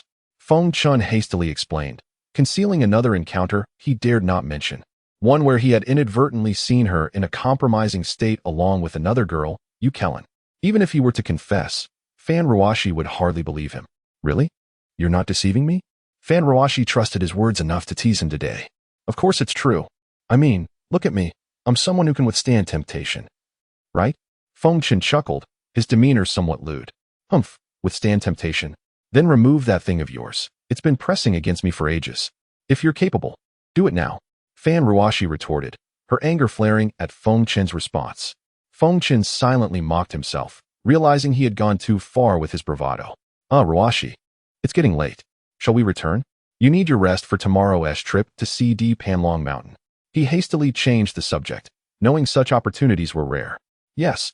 Fan Ruoxi nodded, her cheeks flushed, only to feel a sudden rush downward. Her expression changed, and she felt a tightening around her waist as Feng Chen embraced her. They plunged swiftly from the sky, and Feng Chen, with a thought, enveloped them in a protective aura, while he could withstand the tremendous force of their descent. It would be overwhelming for Fan Ruoxi. In mere breaths, they descended from the towering heights back to his villa, a feat truly remarkable. Upon their return, Feng Chen did not release Fan Ruoxi from his embrace. Their breaths grew heavier. Her heart raced, and after a moment of hesitation, she sighed deeply, pushing him away. All right. It's late. You need to rest early for your trip tomorrow. With that, she extricated herself from his grasp. Feng Chen shook his head, centering himself. Truthfully, if he had acted on his desires, Fan Ruoxi might not have resisted. Yet he wondered if such an act was truly right. Fan Ruoxi felt a whirlwind of emotions within her. She understood her feelings for Feng Chen and did not shy away from the prospect of a deeper relationship. She simply was not prepared yet. The following morning, Feng Chen rose early, preparing a delightful breakfast. After their meal, Fan Ruoxi drove him in her red BMW towards Huaxia Pharmaceuticals. Earlier, the old Taoist had delivered the equipment for refining beauty elixirs to the factory. Under Feng Chen's guidance, production commenced smoothly. Fan Tong and Air Mao arrived early at Huaxia Pharmaceuticals, waiting for Feng Chen's instructions. Once they donned proper attire, they appeared quite respectable. Embodying the adage, clothes make the man. Rest assured, boss. With us here, the safety of Huaxia Pharmaceuticals is assured, they assured Feng Chen. Feng Chen, solemnly lowering his gaze, added, Old Taoist, things may be somewhat unstable for a while. Please keep an eye on the company and Ruoxi. You too must follow his lead, understood? Master, don't worry. As long as I'm here, nothing will happen to the mistress, unless they step over my dead body. Chapter 86. The formation emerges 2 hours later. Feng Chen boarded a flight to CD City. By the afternoon, after numerous transfers, he finally arrived at the Panlong Mountain, as mentioned by the elder Zhang. Situated within a basin, Panlong Mountain is not a scenic area or tourist destination. Rather, it is an unadulterated wilderness, sparsely populated, with only a few dilapidated earthen houses visible. Feng Chen glanced at the time on his phone. It was nearly 6 in the evening, yet his phone had lost signal. He surveyed his surroundings, and with a flicker of thought, he unleashed his spiritual consciousness, which, at the 5th level of Foundation establishment, scanned the entirety of Panlong Mountain. Although not vast, it took nearly an hour to complete the scan. Approximately an hour later, Feng Chen retracted his consciousness, realizing that it was now 7 o'clock in the evening. There was not a glimmer of light around.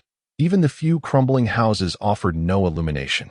He initially intended to have a light meal before searching for the Tianqing flower.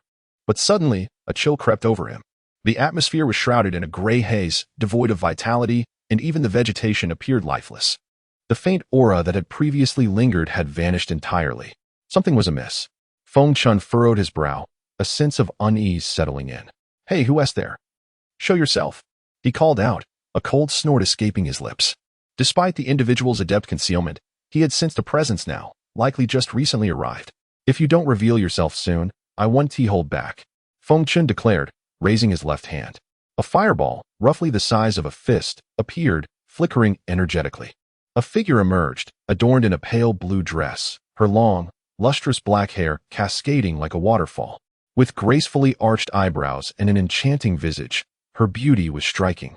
And the wind played with her hair and skirt. "It's you. Why are you following me?" Upon recognizing the figure, Feng Chen felt a surge of frustration. It was none other than Chen Ruolin, the eldest disciple of Piao Peak, someone he was all too familiar with. Since he had departed from Huaxiao Pharmaceuticals, she had shadowed him all the way to Panlong Mountain. Her intentions were straightforward, to ascertain whether he was the one who had spied on her that night. If he was, she would strike decisively.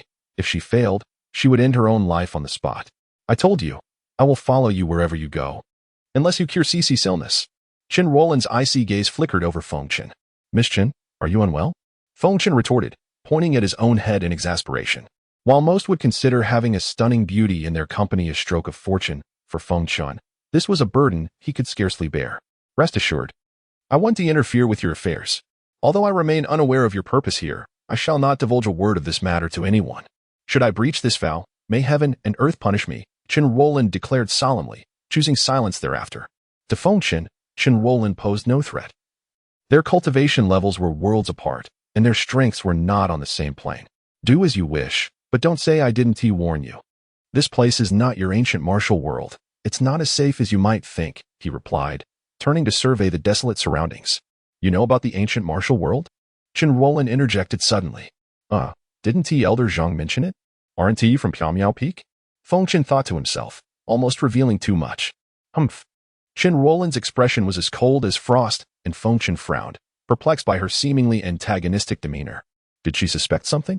"Regardless of what happens, you must stay close to me," he instructed, after a moment of contemplation. Chen Ruolin scoffed. "What a joke. You protect me? You're merely a doctor. Who knows who will protect whom in the end?"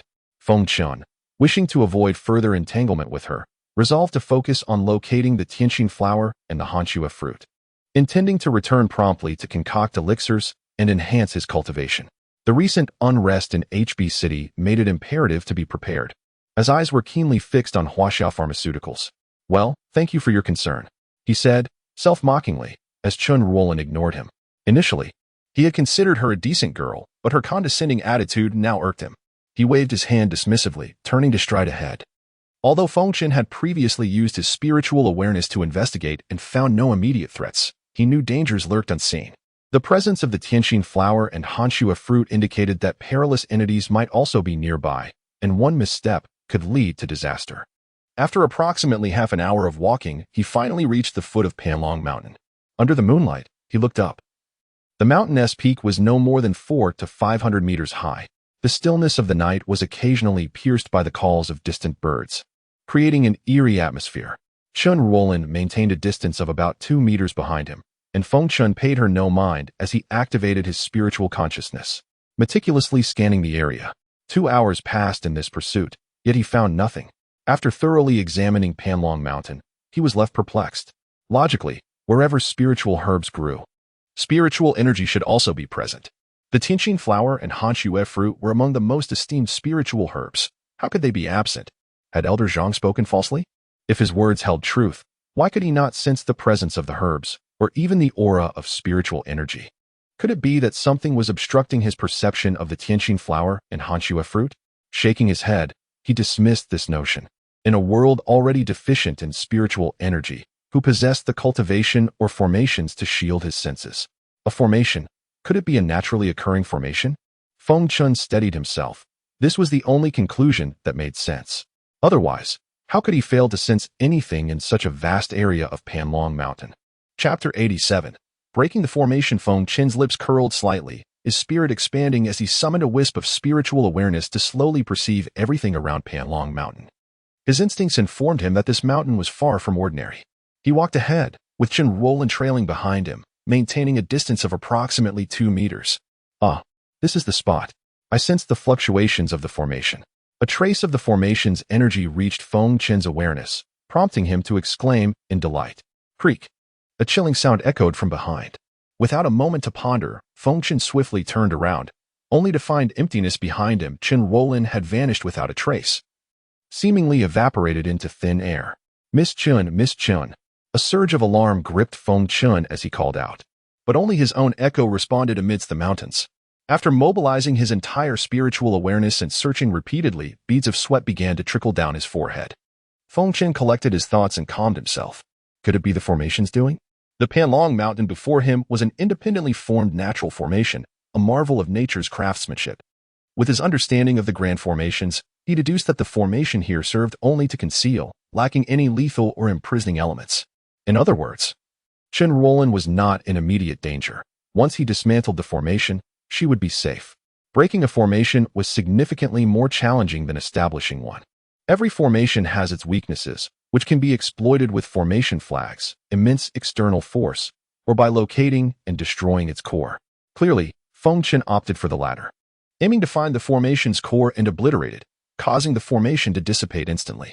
Raising his right hand with a swift motion, Feng Chen formed a seal as his vital energy surged forth like a torrent. He stepped forward, tilting slightly in a clockwise direction. Channeling the 9-turn star technique throughout his body, a faint aura enveloped him, and his powerful vital energy pulsated in his hands. Concentrate. Feng Chen uttered a low command, and his formidable vital energy rapidly coalesced into a 3-foot-long short sword, which initially quivered with eagerness to launch forth, before settling silently before him. The short sword of condensed vital energy split into 2, then 4, until 16 short swords materialized, the limit of his foundational cultivation. Go. Feng Chen clasped his hands before his chest and commanded. The short swords, as if endowed with sentience, shot forth in an orderly manner, piercing into the depths of Panlong Mountain. Boom! A resounding roar reverberated, followed by a tremor that shook the earth. The quaking subsided after a brief moment, and soon a dense wave of spiritual energy flooded in. Feng Chen realized the formation had been dismantled. Chen Ruolin found herself inexplicably swept into the jungle by a whirlwind, unaware of how it happened, and losing contact with Feng Chen. In the chaos, branches had snagged her, leaving her light blue dress tattered and her undergarments barely concealing her. For a Na'vi girl, despite having formidable cultivation, she felt a primal fear arise, her mind wandering to the one she despised, Feng Chen. Instinctively, she surveyed her surroundings, engulfed in darkness, unable to see her own hand. Even with her resilient spirit, she felt a wave of fear and unease engulf her. Resolving to calm herself, she pressed on, her right hand reaching for her waist. With a swift motion, a 7-foot-long soft sword appeared in her grasp. Though lacking spiritual awareness, her training as an ancient warrior afforded her vision that surpassed the ordinary. Time blurred as she ran aimlessly, oblivious to how long or how far she had traveled. Fortunately, she had not encountered any further threats. Nonetheless, she remained tense, her nerves taut. A sliver of moonlight pierced through the foliage, revealing what appeared to be a cave ahead. Without a second thought, she approached cautiously, soft sword in hand. Inside the cave, she absent-mindedly brushed her disheveled hair, unaware of what sustained her spirit, perhaps the fear that halting would only amplify her dread. The cave was a hidden paradise, with mountains and waters within. Yet, despite its beauty, her vigilance heightened. Roar! A deafening growl echoed within the cave, akin to an earthquake, causing stones to tumble. A dark, scaly serpent-like creature materialized, hovering above and gazing down at the diminutive Chen Ruolin. This creature, neither entirely serpent nor otherwise, measured roughly 7 to 8 meters. Shrouded in a faint black mist, exuding an eerie aura. Its head and tail resembled that of a common black python, save for its glossy, substantial scales, and 2 long antennae sprouting from its forehead, accompanied by terrifying claws. The creature, sensing provocation, suddenly erupted in rage, opening its gaping maw to inhale deeply before unleashing a colossal jet of water, roughly the size of 2 adults. Am I to perish? Chen Ruolin stared blankly at the creature above, her mind going blank, unable to evade as she stood transfixed. Regret washed over her. Why had she followed? Why hadn't she slain that peeping rogue herself? Oh no! Feng Chen exclaimed, releasing his spiritual awareness. With a thought, he vanished from his location, reappearing in the cave where Chen Ruolin stood, mere moments having passed. Damn it, beast. You seek death.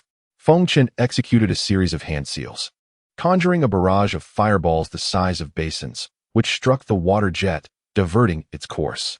In the next instant, he teleported beside Chen Ruolin.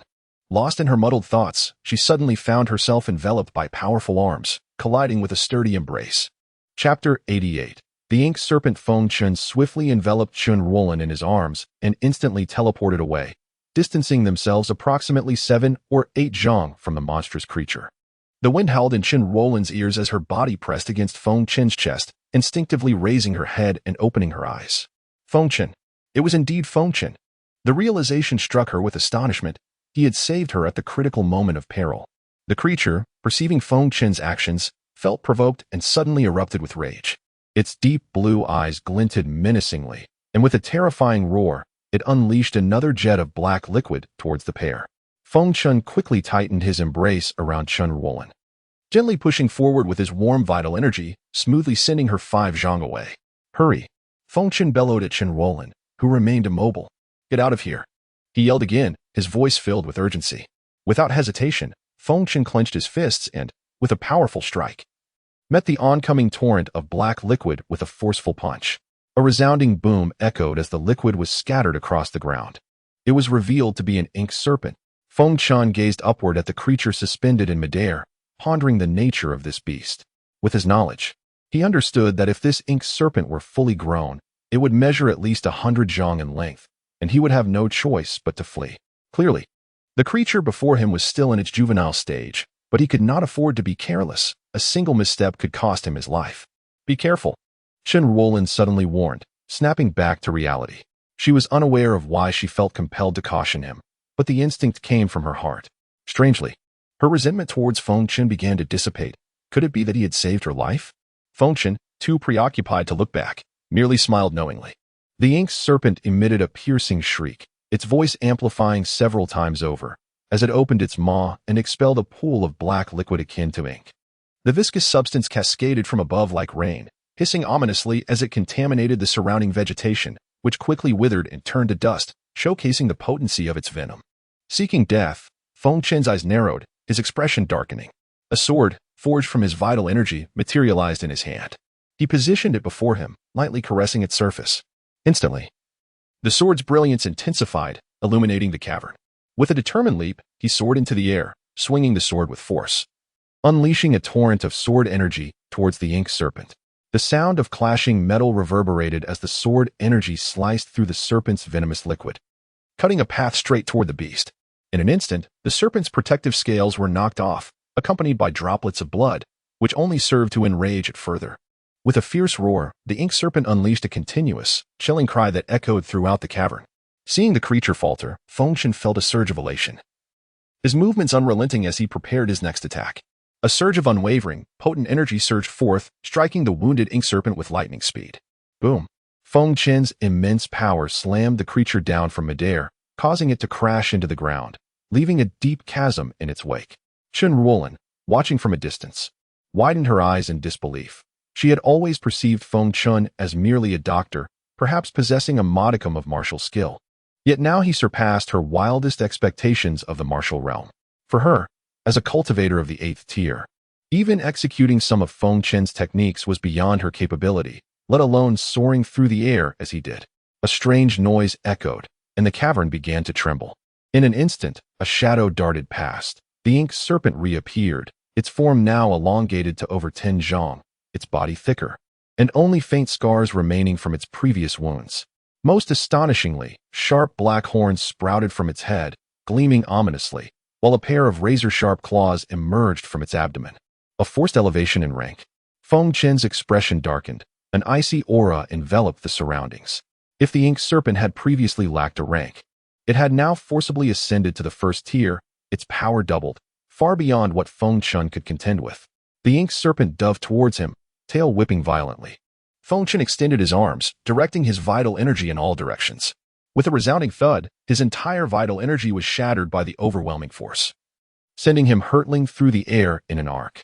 As he neared the ground, Chen Ruolin sprang forth, leaping 2 meters high to catch him. However, the immense recoil was too much for her to withstand, propelling them both to the ground, blood spilling from their lips. The force had shattered all of Chen Ruolin's meridians, rendering her incapable of further cultivating martial arts, leaving her no different from an ordinary person. Feeling the extent of her injuries, her expression darkened as she coughed up blood once more. She was uncertain of her actions, yet she was resolute. Should she have the chance again, she would make the same choice. Are you all right? Feng Chen struggled to ask, but the effort exacerbated his injuries, causing him to spit out blood again.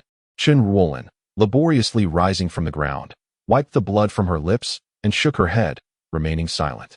Feng Chen gritted his teeth against the pain, sending a wisp of spiritual awareness into Chen Ruolin's body. He frowned, swiftly channeling vital energy into her system. A gentle flow of energy coursed through Chen Ruolin, bringing her a sense of comfort as it repaired her injuries. Despite his own grave wounds, Feng Chen's dwindling energy was barely sufficient. Gritting his teeth, he urged, I cannot contend with it. You must leave now. Go. Just go. Chapter 89. Slaying the Ink Dragon with the essence of true energy within Feng Chen. He could withstand the Ink Dragon for a while, as long as Chen Ruolin could flee as far as possible during this interval. There remained a glimmer of hope for her survival. Little did Feng Chen anticipate that he would encounter the Ink Dragon here, and that his life would meet its end in this very place. This thought brought a wave of self-mockery. Do you think I can escape? Since escape is futile, why should I even try? Chen Ruolin let out a despairing laugh. She could discern the meaning behind Feng Chen's words, and her heart felt a twinge of emotion. With Feng Chen's cultivation, he could certainly have fled if he wished, yet he chose not to evade, but rather to protect her. The black ink dragon circled ominously above, seemingly indifferent to the two below, as if they were mere meat awaiting the pot. Chen Ruolin stumbled towards Feng Chen and slowly crouched down, her icy gaze fixed upon him. Is that you? Feng Chen was taken aback, even at this moment. She still had the heart to ask such a question. As a dignified man, even facing death, he would never admit that he was the one who spied on her that night. He had to maintain some semblance of dignity. No. Feng Chen resolutely denied it in his heart, firmly refusing to acknowledge that he was the person from that evening. Suddenly, the circling ink dragon struck the ground with its claws, unleashing a fierce gust of wind that surged towards Feng Chen. Just as the wind was about to strike him, Chen Ruolin dashed forward, positioning herself in front of him. The sound of cracking bones echoed as the powerful gust collided with her, causing her to spew forth a mouthful of blood and collapse into Feng Chen's embrace, clinging to life by a thread. Had she not been a martial artist, she would have perished long ago. I remember your scent. Chen Ruolin struggled to speak, a faint smile gracing her lips. At this moment, even facing Feng Chen, her heart held no trace of malice. It seemed that dying in his arms brought her no regrets. Feng Chen held her tightly, gazing at the woman in his arms. If not for him, perhaps she would not have met such a fate. Emotion surged within him. I am indeed the one you speak of. You will not perish. You will be fine. Feng Chen tenderly wiped the blood from her mouth and gently caressed her face. As Chen Ruolin coughed up blood, she listened to Feng Chen's reassurances, her smile radiant and her gaze gentle, seemingly etching his image into her heart. A profound pain gripped Feng Chen's heart. Akin to a knife's cut, an overwhelming rage ignited within him. He could not allow the woman in his arms to perish. He spotted 2 spirit herbs, the cold blood fruit and the heavenly heart flower, standing majestically on a nearby cliff, and his eyes sparkled with hope. While the cold blood fruit may not possess miraculous properties, it could significantly heal Chen Ruolin's injuries. Feng Chen resolved to utilize forbidden techniques, even at the cost of his own cultivation, for there was no choice but to risk everything. He must slay the ink dragon to obtain those 2 herbs. Ruolin, I will ensure your safety. Trust me. Feng Chen spoke gently, but before Chen Ruolin could respond, he chanted, the laws of the earth, the laws of heaven, the laws of nature. In the boundless universe, all laws converge as one. Forbidden technique, activate. The forbidden technique unleashed a power that made mountains bow and rivers roar, each movement resonating with the very fabric of nature. As Feng Chen's incantation echoed, swirling green light enveloped Chen Ruolin, coursing through her body. A manifestation of the forbidden technique withered would revive spring, fueled by the sacrifice of his own essence. Vile beast, seeking death. With my blood, I ignite. Forbidden technique, activate. The hovering ink dragon sensed the formidable force emanating from Feng Chen, a power it could not contend with, and instinctively sought to flee as far as possible. "Boss, I come to assist you." The awakening of the little dagger stirred from its slumber. It understood that Feng Chen would not resort to forbidden techniques unless his life was in peril. "Damn it, where have you been all this time?" Feng Chen roared in frustration at the little dagger. "Boss, no time for complaints. After I transfer my power to you, I must return to slumber," the little dagger lamented, imparting all its strength to Feng Chen before falling back into a deep sleep. Feng Chen summoned Chen Ruolin's sword from nearby, feeling its presence in his hand. Slowly, he infused true energy into the blade, the sword's power coalescing at its tip, spinning with a resonant hum. Die! With a ferocious surge of sword energy, a tempest of blades erupted from the sword, encircling him in a barrel-like formation. In the haze, it appeared as if a colossal sword of wrath descended from the heavens, piercing deep into the earth with a blinding radiance, a deafening roar resonating through the cavern. Feng Chen soared to the highest point, suddenly descending and transforming into a massive sword rainbow, enveloping countless beams of light, aimed directly at the ink dragon, which was contemplating its escape. As the flying swords surged forth with boundless might, everything in their path, trees and flowers alike, was reduced to dust. With a resounding clash, the powerful sword beam struck the ink dragon's head, erupting into a cloud of yellow mist that enveloped its spirit, causing the beast to emit a panicked roar. Yet, it was futile. Within a breath, the overwhelming sword energy obliterated the ink dragon's spirit, racing towards its corporeal form. With a piercing slice, the ink dragon was cleaved in two mid-air, its life extinguished, crashing heavily to the ground. The fierce sword energy continued its relentless assault, carving a 10-meter-long, 1-meter-wide gash into the cliffside. Feng Chen hovered in the air, casting a glance at the vanquished ink dragon before swiftly moving to the heavenly heart flower and the cold blood fruit, gathering them into his possession without a moment's delay. In an instant, he reappeared beside Chen Ruolin. Chapter 90. Frenzy lying prostrate. Chen Ruolin fixed her gaze upon Feng Chen, suspended in midair, her eyes gleaming with a myriad of emotions. "Ruolin, here, partake of this frost blood fruit without delay."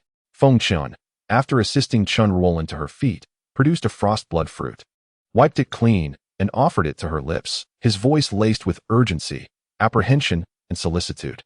Despite the vicissitudes and near-calamitous events, he had ultimately secured both the frost blood fruit and the celestial heart bloom.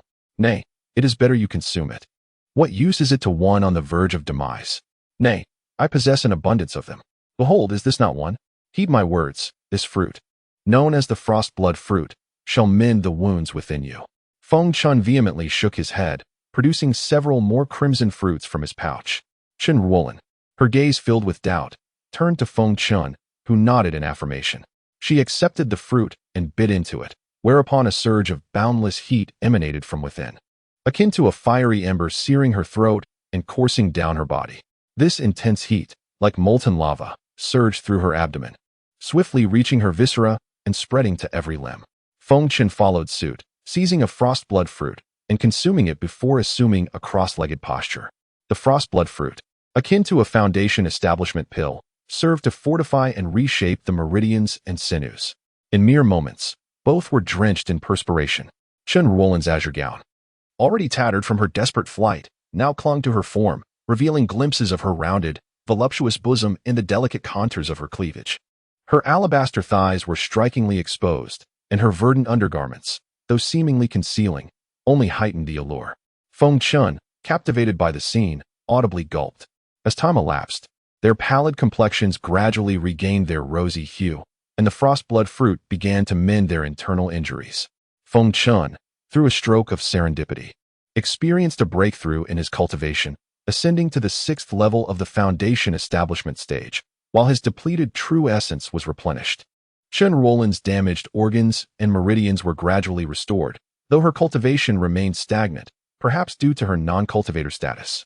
Suddenly, Feng Chen extended his right hand, channeling a potent yet gentle surge of true essence into Chen Ruolin's body. "Silence," Feng Chen cautioned. Under the combined influence of Feng Chen's true essence and the frost blood fruit, her injuries miraculously healed.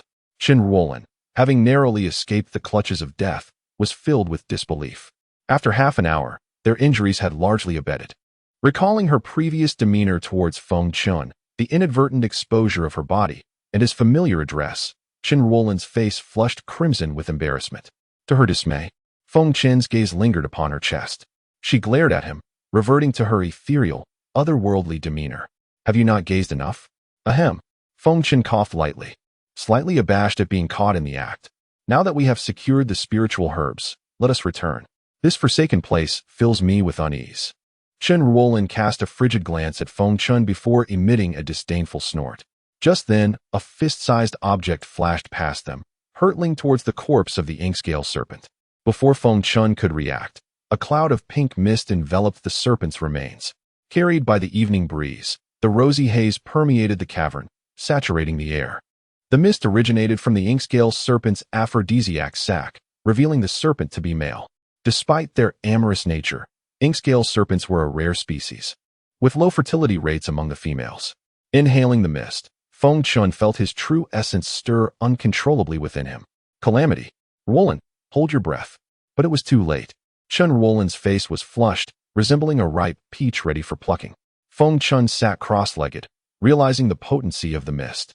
His true essence churned and roiled within him, causing him to cough up a mouthful of blood.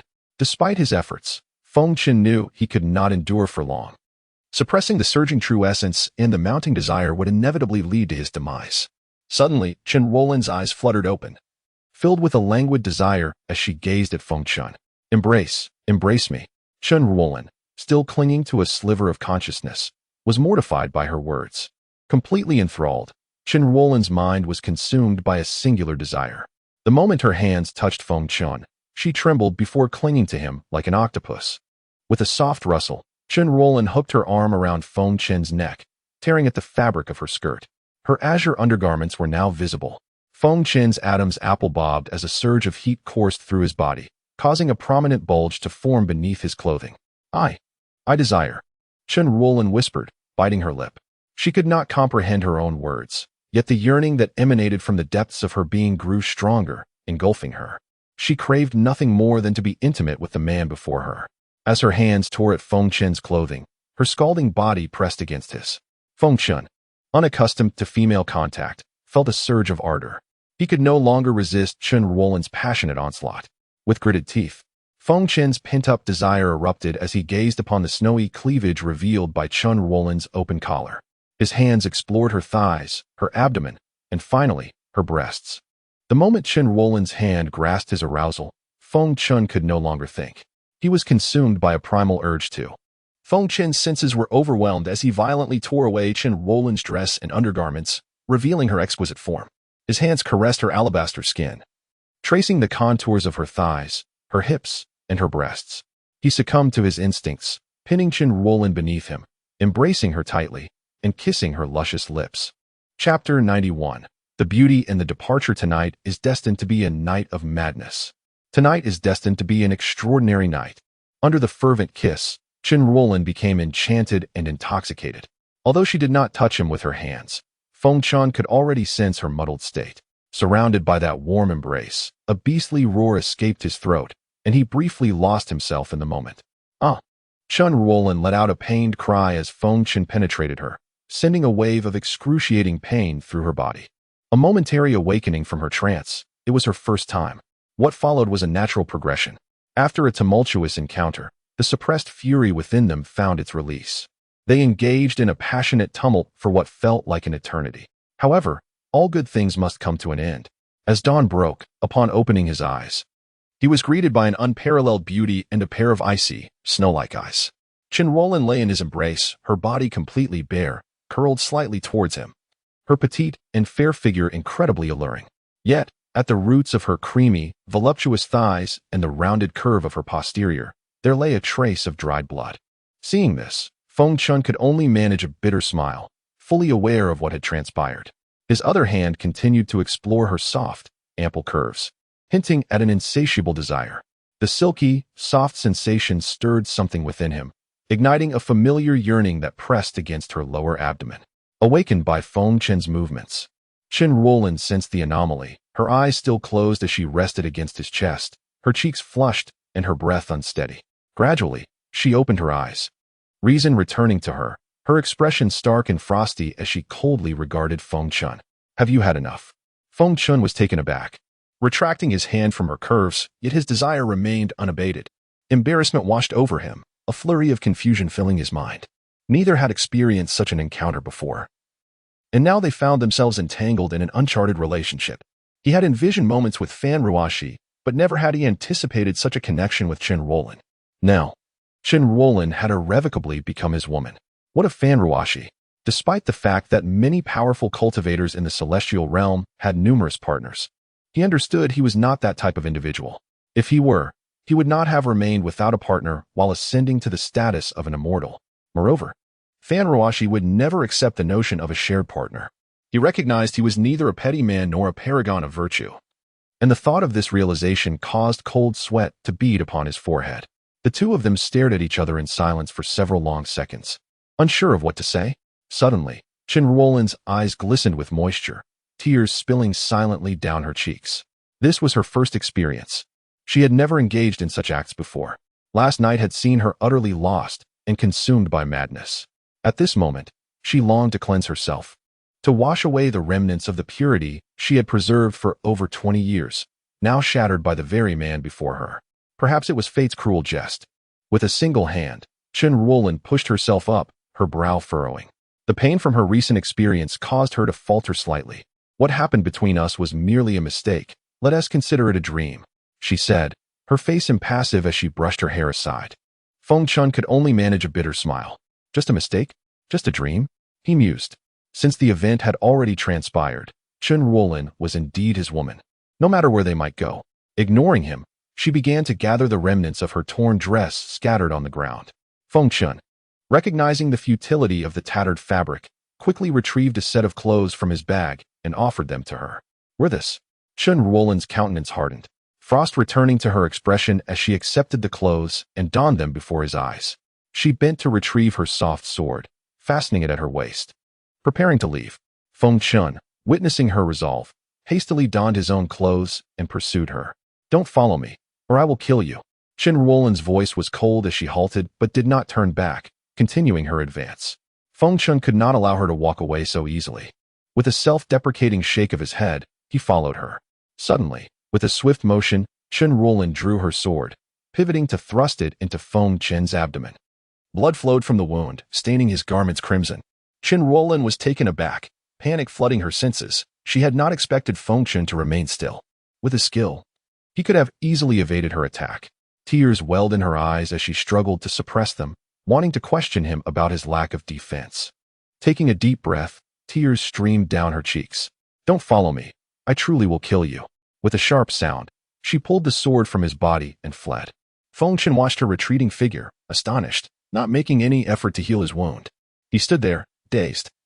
Knowing in that moment that she did not intend to kill him, he felt no malice from her. Observing the tears in her eyes as she departed, he was filled with a sense of unyielding regret.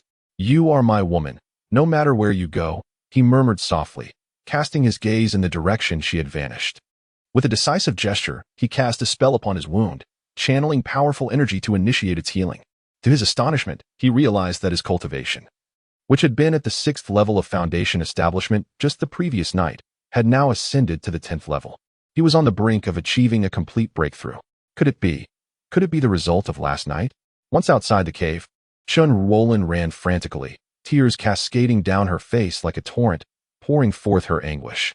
Her powers seemed to have vanished, leaving her feeling as if she were worthless. Her former glory dissipated. She had given herself to Feng Chen, and within her heart, a tumult of resentment and longing brewed. She yearned to return to the floating cloud peak and shut herself away from the world. Chapter 92. Little White at that moment. A swift flash darted past and settled upon the cold-blooded fruit tree. So, it is you, you wretched creature. Feng Chen raised his gaze, casting a sidelong glance ahead. For it was this white-haired beast that had shattered the lustful pouch of the black ink serpent last night. Should he express gratitude or resentment towards it? The white-haired creature was not large, no bigger than an adult's open palm. From a distance, it appeared no larger than a clenched fist, its rear facing Feng Chen, its body quivering incessantly. Feng Chen squinted, a faint smile gracing his lips, just when he thought he would not have the chance to see it again. Fate had presented him with this opportunity to extend his thanks. With a swift motion, he vanished from his position, and in the blink of an eye, he was beside the white creature, drawing it closer with an invisible force until it materialized in his palm. As he slowly opened his hand, he felt the warmth of a soft, fleshy body covered in velvety fur. To his surprise, the little creature, seemingly unafraid, extended its tiny, rosy tongue and began to lick Feng Chen's palm, sending a delightful shiver through him. This snow-white pup, entirely covered in fluff, bore two small horns atop its head, resembling an immaculate plush ball. Its soft fur shimmered with a pure white luster. Upon closer inspection, Feng Chen realized, wait a moment, this. It seemed to be a golden dragon of the dragon clan. However, that could not be right. He pondered, given its classification. This little creature undoubtedly belonged to the dragon lineage. Yet how could a dragon possess fur? Was it perhaps a hybrid with some furred divine beast? But that seemed implausible. How could such divine beings exist on Earth? Moreover, this little creature's rank was significantly higher than the previous black ink serpent, akin to comparing a commoner to a sovereign, an exalted ruler. Yet, how had this little being come into existence? The creature was slightly smaller than Feng Chen's palm, curled up within his grasp. Its large eyes sparkled like black jewels, gazing up at him with an endearing, almost human-like expression. Each blink revealed an indescribable intelligence, evoking a sense of affection. Besides its adorable appearance and vibrant spirit, the little horns atop its head occasionally twitched, adding to its charm. Its fur exuded a fragrant aroma that wafted into Feng Chen's nostrils, compelling him to inhale deeply, utterly captivated by its allure. Ah, little beast. Now you are in my grasp. Last night, you caused me quite a bit of trouble. Cough. How would you like to meet your end?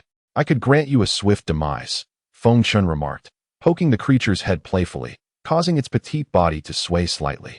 With a soft sound, the little creature steadied itself and, using its two adorable front paws, pressed them together as if in prayer, repeatedly nodding its tiny head, seemingly pleading for forgiveness. Oh, so you seek mercy? Feng Chen's interest was piqued. He had not anticipated this tiny being to possess such remarkable intelligence. After some time, the little creature vanished from Feng Chen's sight, only to reappear on his shoulder, extending its cute, rosy tongue to lick his face before darting back to his hand for a quick peck, greedily drawing forth a drop of his blood. To Feng Chen's annoyance, it gazed up at him with innocent eyes, tears glistening as if to say it was still unsated. Ah, so you wish to claim me as your master. Feng Chen realized, astonished at the creature's intentions. But why would it choose him? He possessed no spiritual herbs or medicinal elixirs, nor did he wield any significant strength. Logically, if the little creature desired to flee, its speed would easily outpace him. Seeing its pleading gaze, Feng Chen pondered if it was indeed drawn to something about him. He focused his thoughts, conjuring a wisp of primordial energy that materialized in his hand. Upon its appearance, the little creature trembled, its tearful eyes widening in astonishment. Without hesitation, it vanished, leaving the wisp of energy to dissipate into thin air. Burp. The little creature let out a satisfied belch, patting its round belly with its tiny paws. Clearly content, Feng Chen was taken aback. This was a fragment of primordial energy, a rare essence, yet it had not overwhelmed the little beast.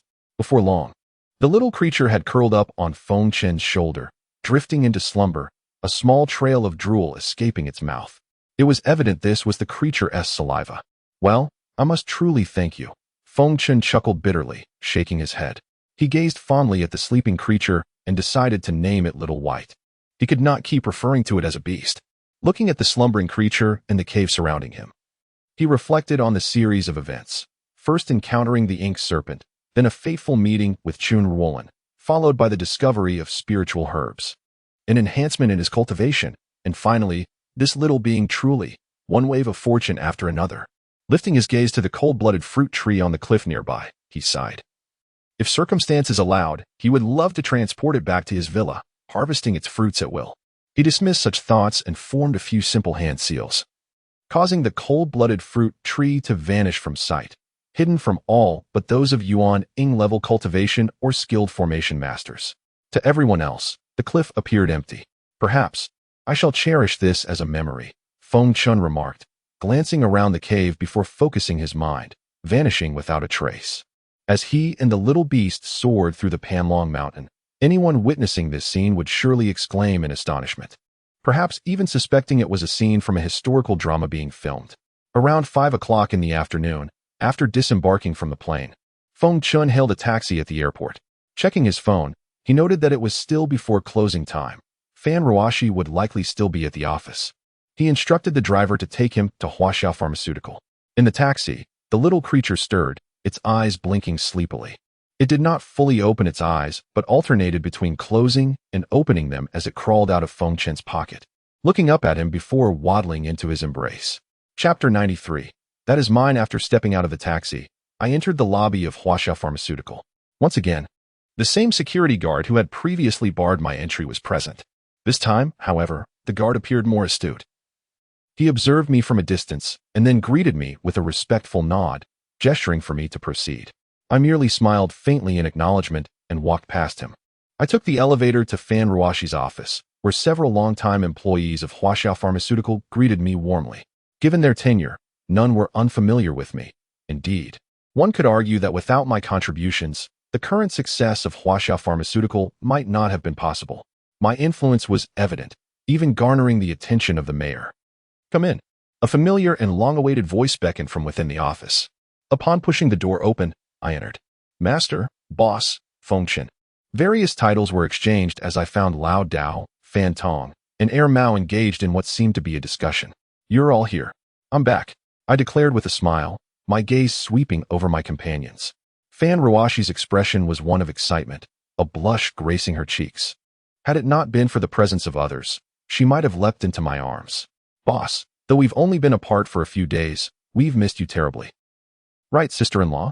Fan Tong jested, turning to tease Feng Ruoxi. "Fan Tong, can't you act with a bit more decorum?" Feng Ruoxi retorted, extending her hand as if to tug at his ear. In response, Fan Tong quickly scurried behind me, calling out, "Old Dao, save me. Don't just stand there like a fool." Observing the playful banter, I couldn't help but smile, recognizing the camaraderie that had blossomed in my absence. Suddenly, a commotion erupted. Awakening, the little creature nestled in my pocket. It peeked out, revealing its adorably charming head, ears perked, and tiny horns twitching as it surveyed its unfamiliar surroundings.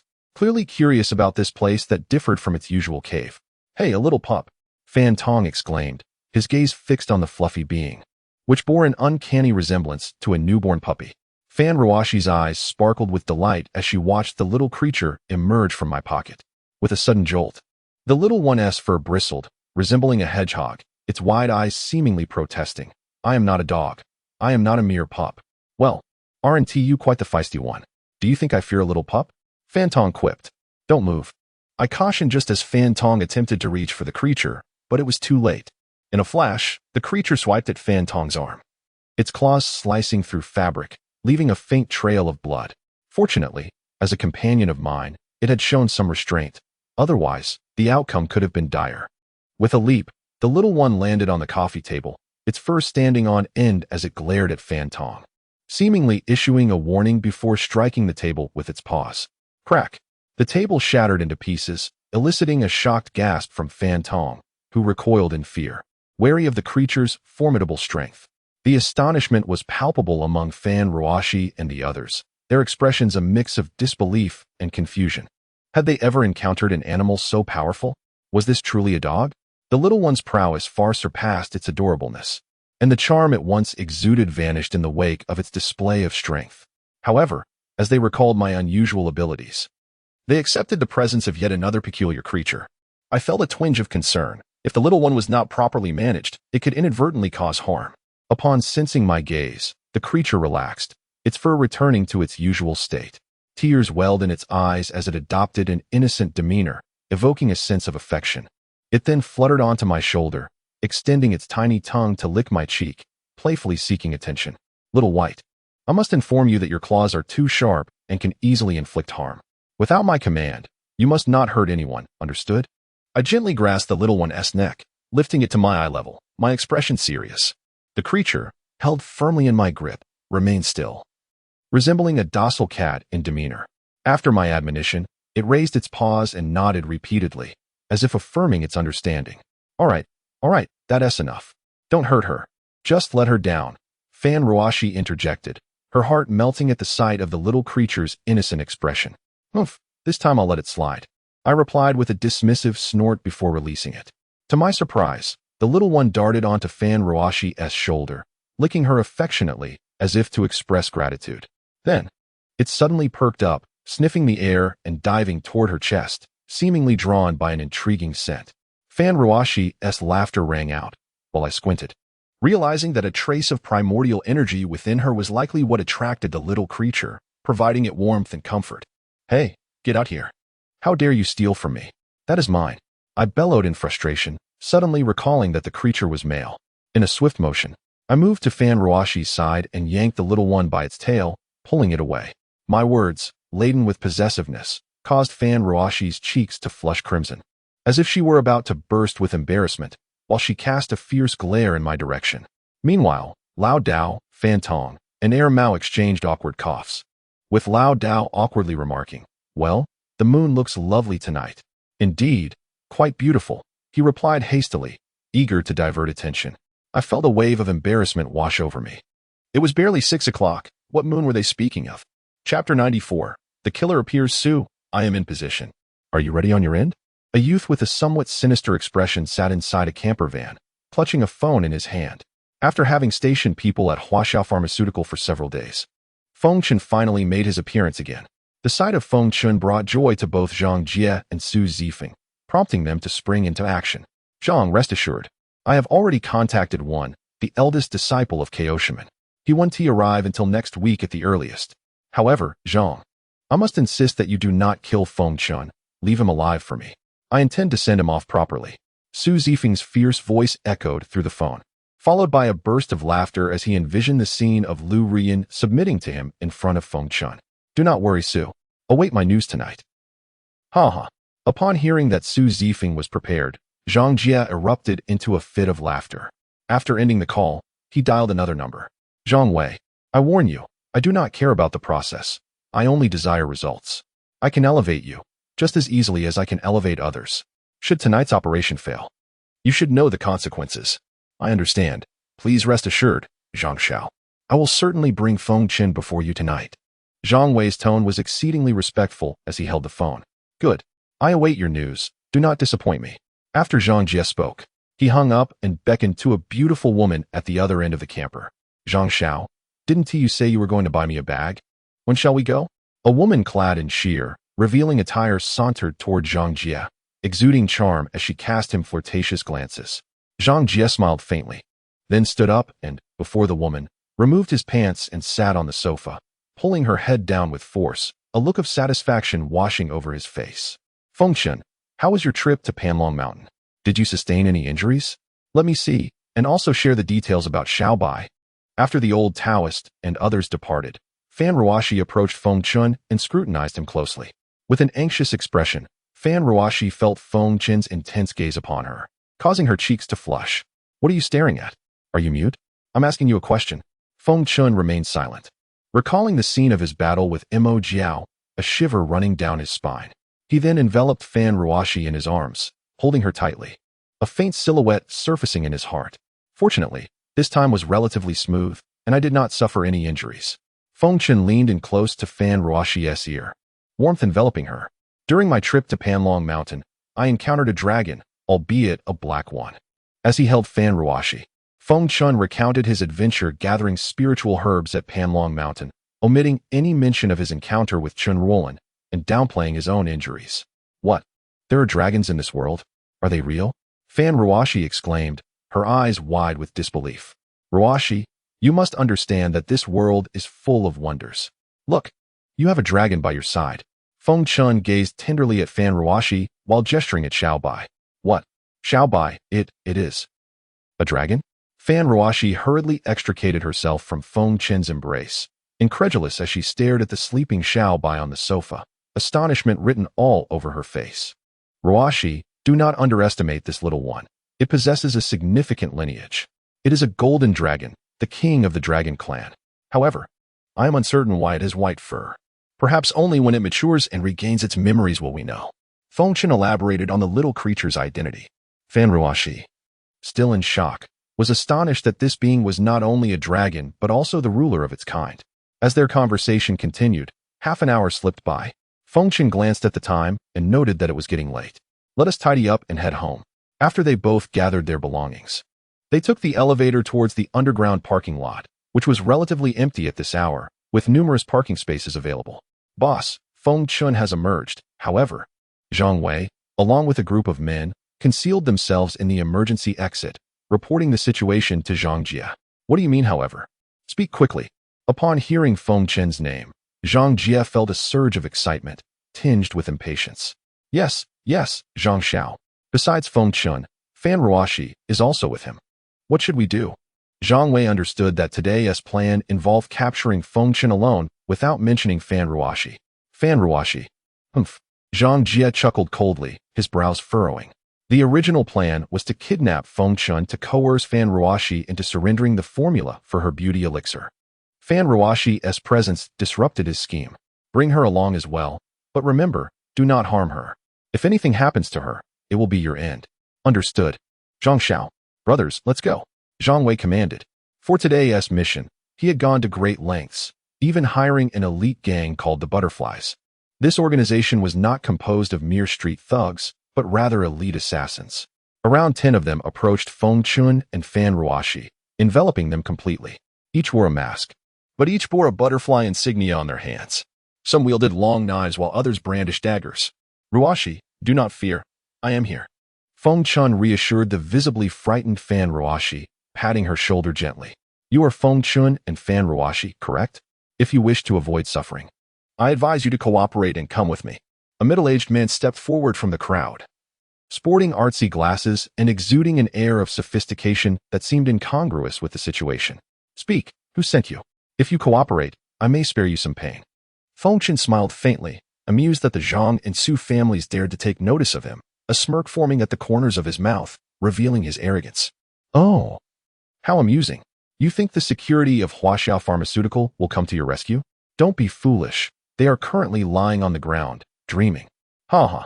Zhang Wei, having endured much scolding from Zhang Jie these past few days, felt a surge of irritation at Feng Chen's taunt, roaring in response. Chapter 95. Killing you like a dog, you seek your own demise. A chill swept over the surroundings as Feng Chen's expression darkened, instilling a sense of dread in those present. Ruoxi, pay attention, for I shall teach you another technique.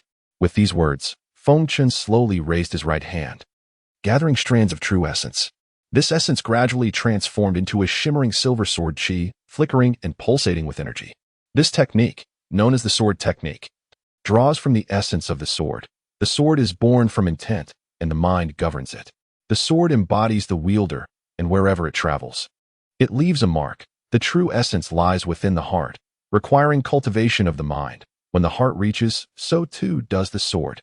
The sword chi danced in Feng Chen's hand, appearing both fierce and elusive. With a low shout, the surrounding sword chi emitted a faint ringing sound. Suddenly, a series of piercing sounds erupted as the condensed sword chi shot forth, striking down the 10 or so assassins in an instant. The ethereal blades pierced into their thighs. And had Feng Chen not shown mercy, these assassins would have met their end. I will kill you, Zhang Wei exclaimed, witnessing the scene unfold as the assassins fell, trembling and wounded on the ground. He drew his pistol from his waist, yet he maintained a semblance of composure, understanding that failure meant death, a fate worse than death. Given the Zhang family's reputation, where could he escape? In this place, death awaited, and he thought it wiser to gamble for a slim chance of survival. You'd best remain still, otherwise I'll shoot you dead. Zhang Wei roared at Feng Chen, his anxiety palpable. Feng Chen scoffed at the man, pointing a gun at him. With a swift motion, he seized the firearm from Zhang Wei's grasp, crushing it effortlessly in his hand before tossing the shattered remnants aside. Without hesitation, he flicked his fingers, sending a beam of white light shooting forth. Yet Feng Chen was not finished. With a cruel smile, he pressed his palm toward Zhang Wei's chest. Like a kite severed from its string, Zhang Wei was propelled backward, spewing blood mid-flight, and collapsing on the ground in a state of unconsciousness. Fortunately, Feng Chen had controlled his strength, sparing Zhang Wei from a swift demise. Feng Chen approached the fallen Zhang Wei, crouching down beside him. As his gaze swept over Zhang Wei, the latter trembled, feeling as though all his secrets were laid bare under Feng Chen's penetrating stare, a wave of terror engulfing him. Who sent you? A shadow crossed Feng Chen's face as he regarded Zhang Wei with icy indifference. My patience has limits. Do not think I hesitate to kill. To slay you would be as easy as slaughtering a dog. Feng Shao, if I tell you, will you spare me? Zhang Wei clutched his wounded chest, his words causing him to cough up more blood. That depends on your performance. Feng Chen replied coldly. The Zhang family, Zhang Jia. The Su family, Su Zifeng. Zhang Wei spoke, his body rigid as he awaited Feng Chen's response, fearing the man might retract his agreement. Oh, so it is indeed those two. You may go and relay a message for me. Tell them I shall personally pay them a visit. Today serves merely as a lesson. You should understand that killing you would be a trivial matter for me. Return and inform your organization that should there be another transgression, I shall show no mercy. Feng Chen's words, imbued with true essence, etched themselves into the hearts of the assassins sprawled on the ground. Suddenly, a small creature, sensing Feng Chen's fury, darted from Ruoxi's bag and landed on the scattered blades, swiftly reducing them to dust with a swift strike. The creature then turned to Feng Chen, raising its tiny paws in a gesture of seeking praise. The injured assassins, supporting one another, limped away, and Zhang Wei struggled to his feet, hastening his departure. Young Master Zhang, the plan has failed. Once outside, Zhang Wei, disregarding his pain, hurriedly dialed Zhang Jie's number. Fear of Zhang Jie paled in comparison to the terror he felt toward Feng Chen. A crash echoed through the phone, followed by a cold voice. You can go die. Please, young Master Zhang, spare me. I have vital intelligence to report. Zhang Wei's pleas were frantic, desperation evident in his tone. Let us hope your intelligence saves your life. I am at the pharmacy. Zhang Jie concluded before slamming the phone to the ground, unleashing a roar of frustration. A failed plan meant a delay in the elixir-S formulation, and with time running out, he feared the repercussions at home. The competition for the Zhang family leadership would be jeopardized. Feng Chen observed Ruoxi, still in shock, with a pang of sympathy. After a moment, he spoke gently. This world is one where the strong prevail. Today, had I lacked the strength, it would have been us lying here. Without power, one becomes prey to the whims of others. Perhaps today I vanquish this group, but tomorrow I might face hundreds, even thousands. If others seek my life, I must strike first, for it is either their demise or my own. Killing them does not make me a villain. Rather, it is a necessity. Compassion is important, yet one must discern its application. Ruoxi, do you understand? After a prolonged silence, Feng Chen's words aimed to fortify Ruoxi's resolve. A wavering heart invites turmoil, potentially halting one's progress in cultivation. As Ruoxi contemplated his words, a sense of clarity enveloped her, and she felt a surge of powerful energy erupting from within her. Chapter 96. Surfacing, embracing the essence of unity. Energy settled within the dantian, circulating through a minor cycle of cultivation, dispelling illusions and returning to the core. Feng Chen swiftly communicated with Fan Ruoxi through spiritual resonance.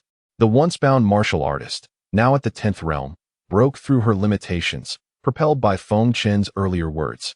Transcending to the first level of body refinement, an aura of newfound strength enveloped her, and with her innate grace, she radiated a beauty that required no embellishment, neither seductive nor gaudy, but exquisitely elegant and particularly enchanting. What are you staring at, fool? Fan Ruoxi playfully tucked her hair behind her ear, a subtle gesture that, paired with her captivating visage, exuded an irresistible charm. Feng Chen, unable to suppress a gulp, diverted his gaze, recognizing her as a true enchantress. Even the slightest movement was imbued with alluring grace, a testament to her mysterious physique. Congratulations!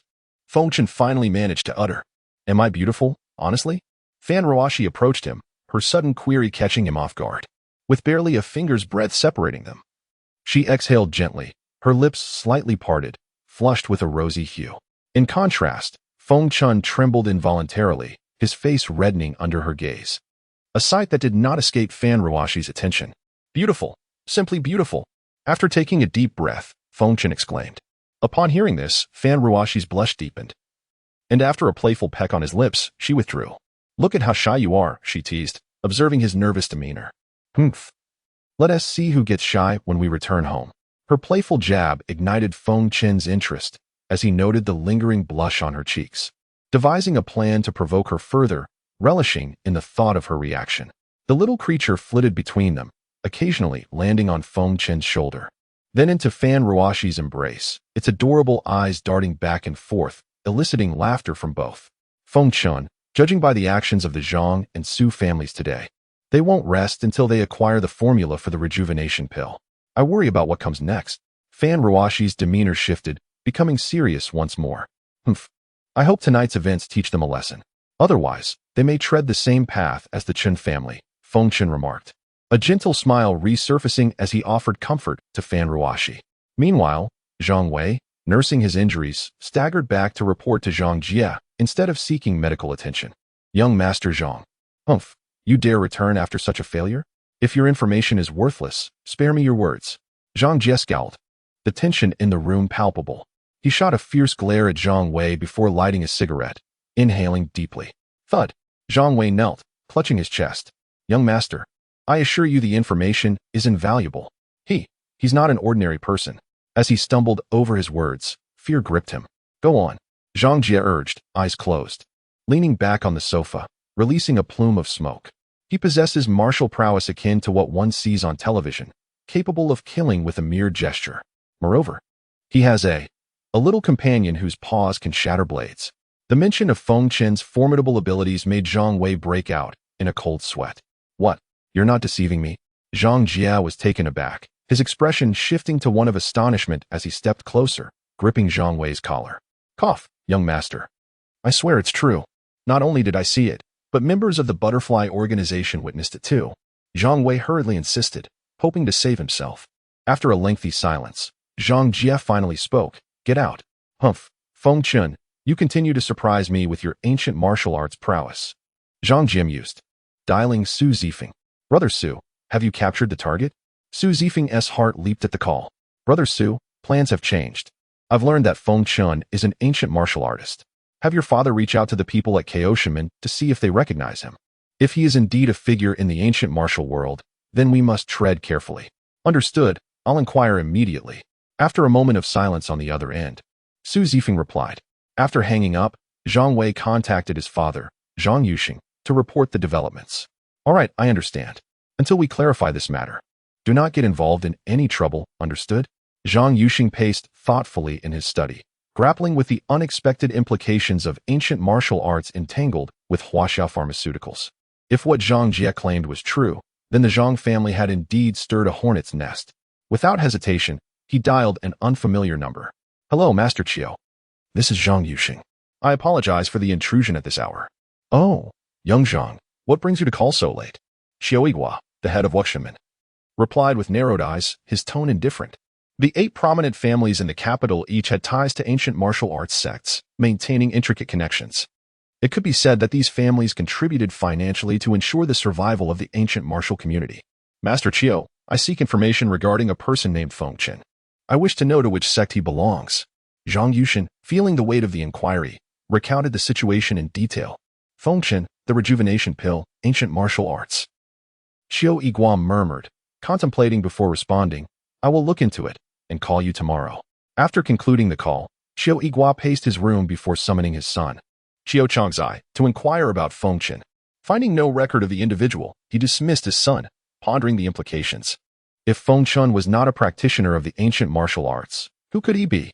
Was he the mastermind behind the rejuvenation pill, the essence-enhancing pill, or the purification pill? Or perhaps he was tied to the demise of the elder Zhang from Guihan Valley. After all, who else could challenge the son of an ordinary man? Chapter 97. Identity exposed. One cannot help but commend Qiu Yiguo's intellect. With merely a few words from Zhang Yuxing, he deduced the situation with remarkable clarity, as if witnessing it firsthand.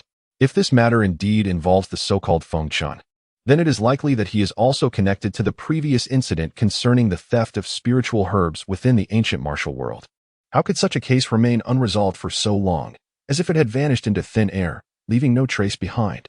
Contemplating this, Qiu Yiguo's face, marked with wrinkles, gradually relaxed, revealing a shadowy smile. He subsequently picked up his phone and dialed Zhang Tianshan's number at Gehangu.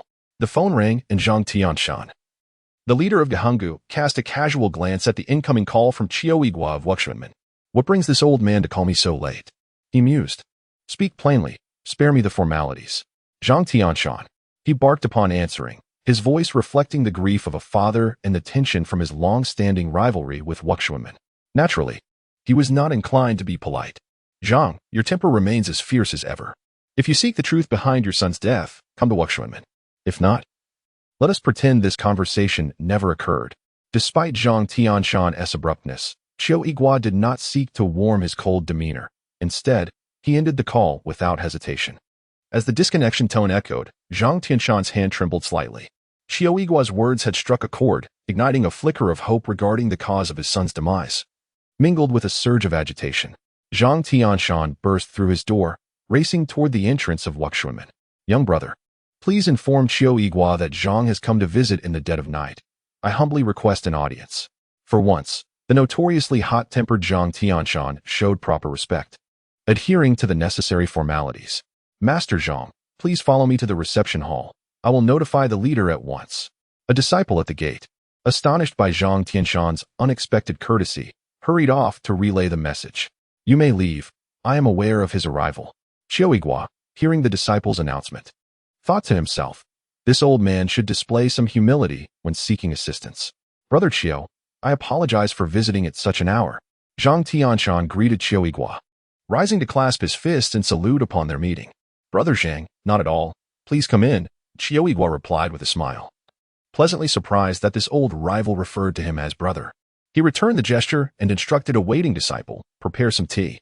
Brother Xiao, about my son. Zhang Tianshan began as he took a seat, but before he could finish, Xiao Yigua interrupted. Brother Zhang, let us first enjoy some tea. Come, savor this. Resigned. Zhang Tianshan sat back down, his earlier frustration stifled by the realization that he indeed needed Xiao Yigua's assistance. His face flushed with suppressed irritation. Zhang Tianshan pretended to sip his tea, downing it all in one go. As he prepared to speak again, Xiao Yigua preempted him. Brother Zhang, how do you find this tea? Xiao Yigua asked, taking a sip himself, inwardly relishing the moment. Despite being outmatched in cultivation and sect strength, he felt a sense of regained dignity. Zhang Tianshan's breath quickened, and he took a deep breath, saying, Brother Xiao, if I have ever wronged you, I sincerely apologize. Should you require my assistance in the future, please do not hesitate to ask. I will do my utmost. Xiao Yigua was taken aback. He merely intended to test Zhang Tianshan's patience. However, Zhang's eagerness to make amends was unexpected. Acknowledging this, Xiao Yigua adopted a serious tone. Brother Zhang, you flatter me. Please, take a seat. Gahungu and Wuxuanmen are indeed branches of the same tree. Your troubles are my troubles. Brother Zhang, I have watched your son Zhang Du grow since childhood. He is akin to my own nephew. I am deeply pained by his passing. However, we must live for those who remain. As for the perpetrator behind your son's death, I have some inklings. Xiao Yigua stepped down from his seat and approached Zhang Tianshan. Brother Zhang, are you familiar with an ancient martial artist named Feng Chen? He inquired. Feng Chen? Feng Chen? Zhang Tianshan pondered, realizing that Xiao Yigua's mention of this individual must relate to Zhang Du's demise. After a moment's thought, he could not recall any details about this person and asked, I do not know him. Could you enlighten me? Brother Zhang, let us speak plainly. I can reveal the cause of your son Zhang Du's death, but you must agree to one condition, and you must swear to it now, Xiao Yigua stated, his gaze fixed on Zhang Tianshan. After a prolonged silence, Zhang Tianshan nodded in agreement and swore an oath, as such vows held significant weight for cultivators, often tied to their breakthroughs. Indeed, Zhang Du's death is linked to Feng Chen, as you may have suspected. Today, I received news from the Zhang family in the capital regarding this matter. From what I gather, not only is Feng Chen responsible for your son's death, but he is also implicated in the previous theft of spiritual herbs from the ancient martial world. Furthermore, the recent rumors in the secular realm concerning beauty elixirs and foundational tonics are also tied to him. My condition is simple. Once you eliminate Feng Chen, all recipes shall belong to me. Should there be any other items, such as elixirs, we will split them evenly. Brother Qiao, can you be certain? Zhang Tianshan, struggling to contain his fury at the thought of confronting Feng Chen, pressed for clarity. Absolutely certain, Xiao Yigua replied calmly, taking a sip of his tea. Forgive my bluntness, but your condition is not that I, Zhang, refuse to accept. It is simply that for someone of your strength, killing Feng Chen would be a trivial task. Why must we engage in this trade? Zhang Tianshan expressed his doubts. Haha, Xiao Yigua chuckled lightly and stood, a knowing look in his eyes. Consider this. If Feng Chen was capable of killing Zhang Du, what does that imply? It suggests that Feng Chen's cultivation must surpass that of Zhang Du, possibly having broken through the confines of martial limitations to attain the 5th level of body refinement. A young man with such prowess raises the question of whether he has a powerful mentor guiding him. If so, what level of mastery does that mentor possess?